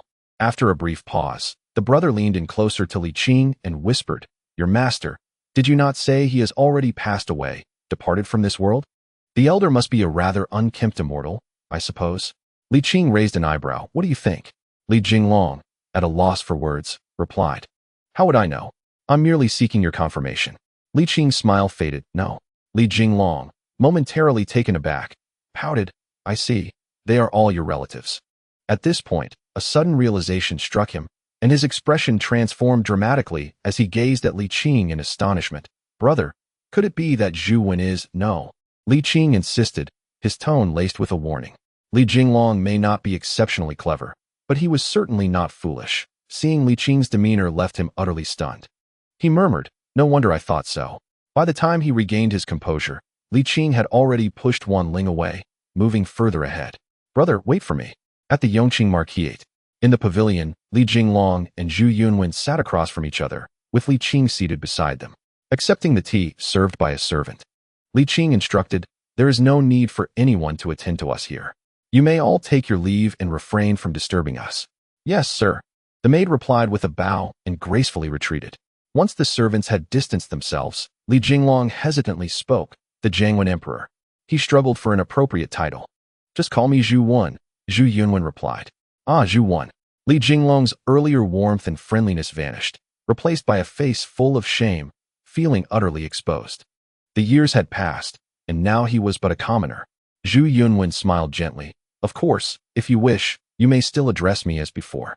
Li Jinglong recalled his words spoken in the pear orchard and wished he could slap himself. I truly deserve this. After a long silence, he sheepishly said, I'm sorry. It's all right. I have long since come to terms with it. Zhu Yunwen responded with a smile. This outcome is satisfactory for all. You need not blame yourself. Li Jinglong sighed deeply, speechless and choked with emotion. Relatives, cousins, these were not merely Li Qing's relatives. They were my relatives, Li Jinglong's. With tears glistening in his eyes, he took a moment to compose himself and asked in a hushed voice, Brother, have you been well these years? Quite well, with food and drink in abundance. Life has been worry-free, Zhu Yunwen replied with a smile. I've failed you as an elder brother. Ultimately, Li Jinglong could no longer contain himself and broke into tears. This fellow was overly sentimental, a grown man who wept so easily. Li Qing rose from the pavilion, granting his cousins space to reminisce. He had chosen to reveal Zhu Yunwen's identity to Li Jinglong as a means of redemption for him, and also for Zhu Yunwen's consideration. Zhu Yunwen wished to spend his remaining days here, and should they acknowledge one another, even if he were to depart someday, there would still be someone to watch over him. After a considerable time, Li Jinglong approached Li Qing and patted his shoulder. Brother, thank you. The thorn in my heart for decades has finally disappeared. He is doing well now. Do not concern yourself with anything else. Maintaining the status quo is the best for him, Li Qing advised. Understood, I fully comprehend, Li Jinglong nodded. Rest assured, I am no child. I see things clearly. As long as you understand, Li Qing affirmed with a nod. Li Jinglong departed with a cheerful smile, his steps light and buoyant, as if rejuvenated, his back straightened, rendering his cane merely a decorative accessory. Li Qing also wore a look of delight. Upon returning to the pavilion, Zhu Yunwen was savoring his tea, noticing Li Qing's arrival. He greeted him with a smile. Senior brother. Li Qing replied as he took a seat. I did not consult you beforehand. I have overstepped. Not at all. It's of no consequence, Zhu Yunwen responded with a grin. One day, Master will grow weary. As a disappointing disciple, should Master wish to explore the breathtaking landscapes, it will fall to you, senior brother, to assist him. As for me, lacking in abilities, I can only remain here to guard. Li Qing, suddenly realizing, exclaimed in astonishment. You are already aware? Zhu Yunwen nodded. Master informed me. Should you desire to return to the court, you will require assistance. I shall remain here, ready to help you resolve matters of identity, household registration, and the affairs of the Yongqing Marquis. A warmth spread through Li Qing's heart, quickly followed by a pang of sorrow. He had thought Zhu Yunwen chose to stay out of a longing for home, not realizing it was for his sake. There is no need for such sentiment, Li Qing said. There is also Li Jinglong. When the time comes, you can accompany me. However, Zhu Yunwen replied, the presence of an additional person offers greater security. It is prudent for me to remain here, and moreover, your affairs must remain confidential. The more who know, the greater the risk. Li Qing fell silent. Well then, staying here is quite agreeable. I can witness the flourishing of the Ming dynasty, and with a cousin for company, I shall not feel lonely. Zhu Yunwen stated earnestly, I too wish to contribute to the Ming. Good. Li Qing nodded, no longer feigning reluctance. Since their last encounter, Li Jinglong had visited the residence with increasing frequency, seemingly experiencing a second spring, radiating vitality and youthfulness. Brother Zhu, come, let us go watch a performance. You both go ahead. I have made plans with my maid to go shopping. Li Qing waved his hand dismissively. Li Jinglong teased, look at you. Sir, Wanling is modest. It is quite pleasant for me at home. Pay them no mind. Let us proceed, Li Qing said as he placed Wanling on a chair, smiling. Off we go. Before departing, Li Qing knocked on Master's door. Master, what would you like for dinner tonight? Anything, just don't disturb me, Zhang Lada hastily replied. I am on the verge of grasping the essence of martial arts. Don't get into trouble, you rascal. Li Qing gently closed the door and guided Wanling out of the courtyard. It was late autumn, and the sunlight was warm rather than scorching, as the two strolled aimlessly, their shadows gradually elongating. Wanling gazed at Qishan Mountain, her eyes dreamy, her cheeks adorned with a light blush. The sunset over Qishan Mountain is so beautiful. Li Qing looked up. The sun hung there, exuding a warm orange glow, tranquil and exquisite. Though the sunset is lovely, it pales in comparison to my maid. You flatter me, sir. I cannot compare to it, Wanling said, sweetness blooming in her heart, her smile radiant. The experiences of these decades were sweet upon reflection. In the 6th year of the Zhengde era, winter descended unexpectedly upon Jinling, and Li Qing built 3 remarkably lifelike snowmen. Dearest, do they resemble anything? Li Qing asked, embracing Wanling with pride. Not quite accurately, she said with a hint of pride. You still need to improve, sir. Li Qing chuckled. Next year, they will be even more lifelike. Wanling nestled against him, comfortably closing her eyes, exclaiming how warm her gentleman was and how delightful his scent was. Oh, hee. People often say that stinky men are stinky. What is so pleasant about it? Li Qing teased. My gentleman is certainly not a stinky man. Wanling retorted with a playful huff. He smells wonderful. It's a scent that brings peace to my heart. Li Qing embraced her a bit tighter, gently caressing her hair while softly murmuring, "My dear, do not rush to leave. Stay with me a while longer, just a little more. I want to leave." "You need not fear, my gentleman," Wanling reassured him. Chapter 59. The beauty bids farewell to the mirror. The blossoms depart from the trees as winter fades and spring arrives. Yet another year has passed. With the arrival of the final edition of the Yongle Encyclopedia, Li Qing finally managed to gather all the volumes. He thoughtfully constructed a study to house these books, preparing for a future opportunity to substitute them. He was determined to acquire the genuine encyclopedia eventually, as it was a prize he must possess. However, Zhu Zhanji was exceptionally astute, and Li Qing found himself currently unable to act. Nevertheless, time was on his side. In the courtyard, Zhang Lauda practiced his boxing, at times swift as the wind and at others slow as a snail. Initially, Li Qing perceived it to be quite ordinary. Yet the more he observed, the more he felt a sense of dread. "Master, have you mastered this boxing technique?" "Not quite, just a step away." Zhang Lauda replied with a furrowed brow. "I am merely lacking the final kick." "You said the same a year ago," Li Qing remarked in disbelief. Zhang Lauda corrected him. "This time, it's just a matter of the heel." Li Qing chuckled and nodded. "Very well, take your time. Just don't hold back when the moment arrives." "You have quite the cheeky tongue." Zhang Lauda rolled his eyes. "I shall be entering seclusion. Do not disturb me unless necessary." "Then what will you eat?" Li Qing inquired. "Bring me food at mealtime," came the response. "Understood," Li Qing replied, probing. "Still pig's head meat, peanuts, and wine?" Zhang Lauda shook his head. "Wine clouds the mind. From this day forth, I shall abstain." "All right then." The next day, "You rascal, where is my wine?" Zhang Lauda fumed. "Didn't you say you were abstaining?" Li Qing replied, feeling aggrieved. "Nonsense. Today's wine is for today's revelry. One must enjoy life as it comes. How could I commit such a folly?" Zhang Lauda huffed, his anger evident. Li Qing, helpless, prepared the wine, which pleased Zhang Lauda. "Master, you haven't lost your wits, have you?" Li Qing asked. Concern etched on his face. "Cannot you think kindly of me?" Zhang Lauda retorted, irked. "So how old are you?" Zhang Lauda scratched his head, pondering for quite some time, but failing to arrive at a conclusion. Having lived so long, how could I possibly remember? Li Qing's heart sank. This was troublesome. The signs had begun. "Master, let us play a game of chess." No, I must refine my boxing technique," Zhang Lauda declared, consumed by his obsession with martial arts. "Please, listen to me, Ao. Why did you strike without warning?" Li Qing exclaimed, clutching his cheek, seething with frustration. "Come now, I did not strike without cause. Come." Zhang Lauda remained unfazed.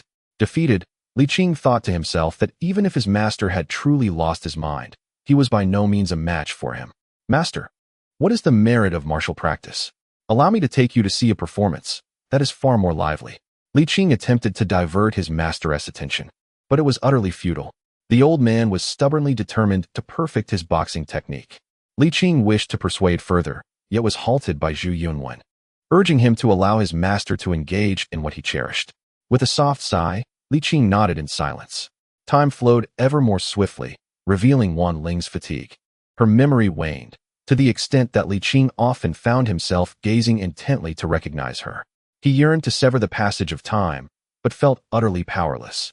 One day, Wanling took the initiative to propose. "Master, shall we visit Westlake?" Li Qing agreed and discussed their itinerary with Zhu Yunwen. With a smile, Zhu Yunwen reassured him, "Do not worry, senior brother. I am quite experienced in caring for our master. It is but my duty as a disciple." He assured Li Qing that he could rest easy at home. Li Qing hired a carriage, and together with Wanling, they set off for Hangzhou. The autumn air was crisp and invigorating, the lake's surface shimmering brilliantly, where azure waters and sky seemed to merge in a delicate, graceful expanse. Li Qing felt his worries dissipate, as if entirely extracted from his heart. They drifted in a small boat, lost in their own world, enjoying the pleasures of rowing and lotus picking, with all negative emotions fading away. After a few days of delightful exploration in West Lake and its charming locales, they grew weary of Hangzhou and decided to venture to Suzhou. In truth, Wanling was already quite fatigued, yet she insisted on continuing her escapades, claiming she had not yet had her fill. Reluctantly, Li Qing acquiesced. They visited Han's Han Temple, where Wanling prayed devoutly, and Li Qing joined her in sincerity. Although he was not a believer, witnessing her imminent departure filled him with an earnest hope that divine beings truly existed. Before the statue of Buddha, Li Qing clasped his hands together, unacquainted with the deities, yet silently beseeching in his heart, "Whether you be Buddha or Bodhisattva, I implore you to bless her, to safeguard her from suffering for eternity." On their return journey, Ling fell ill.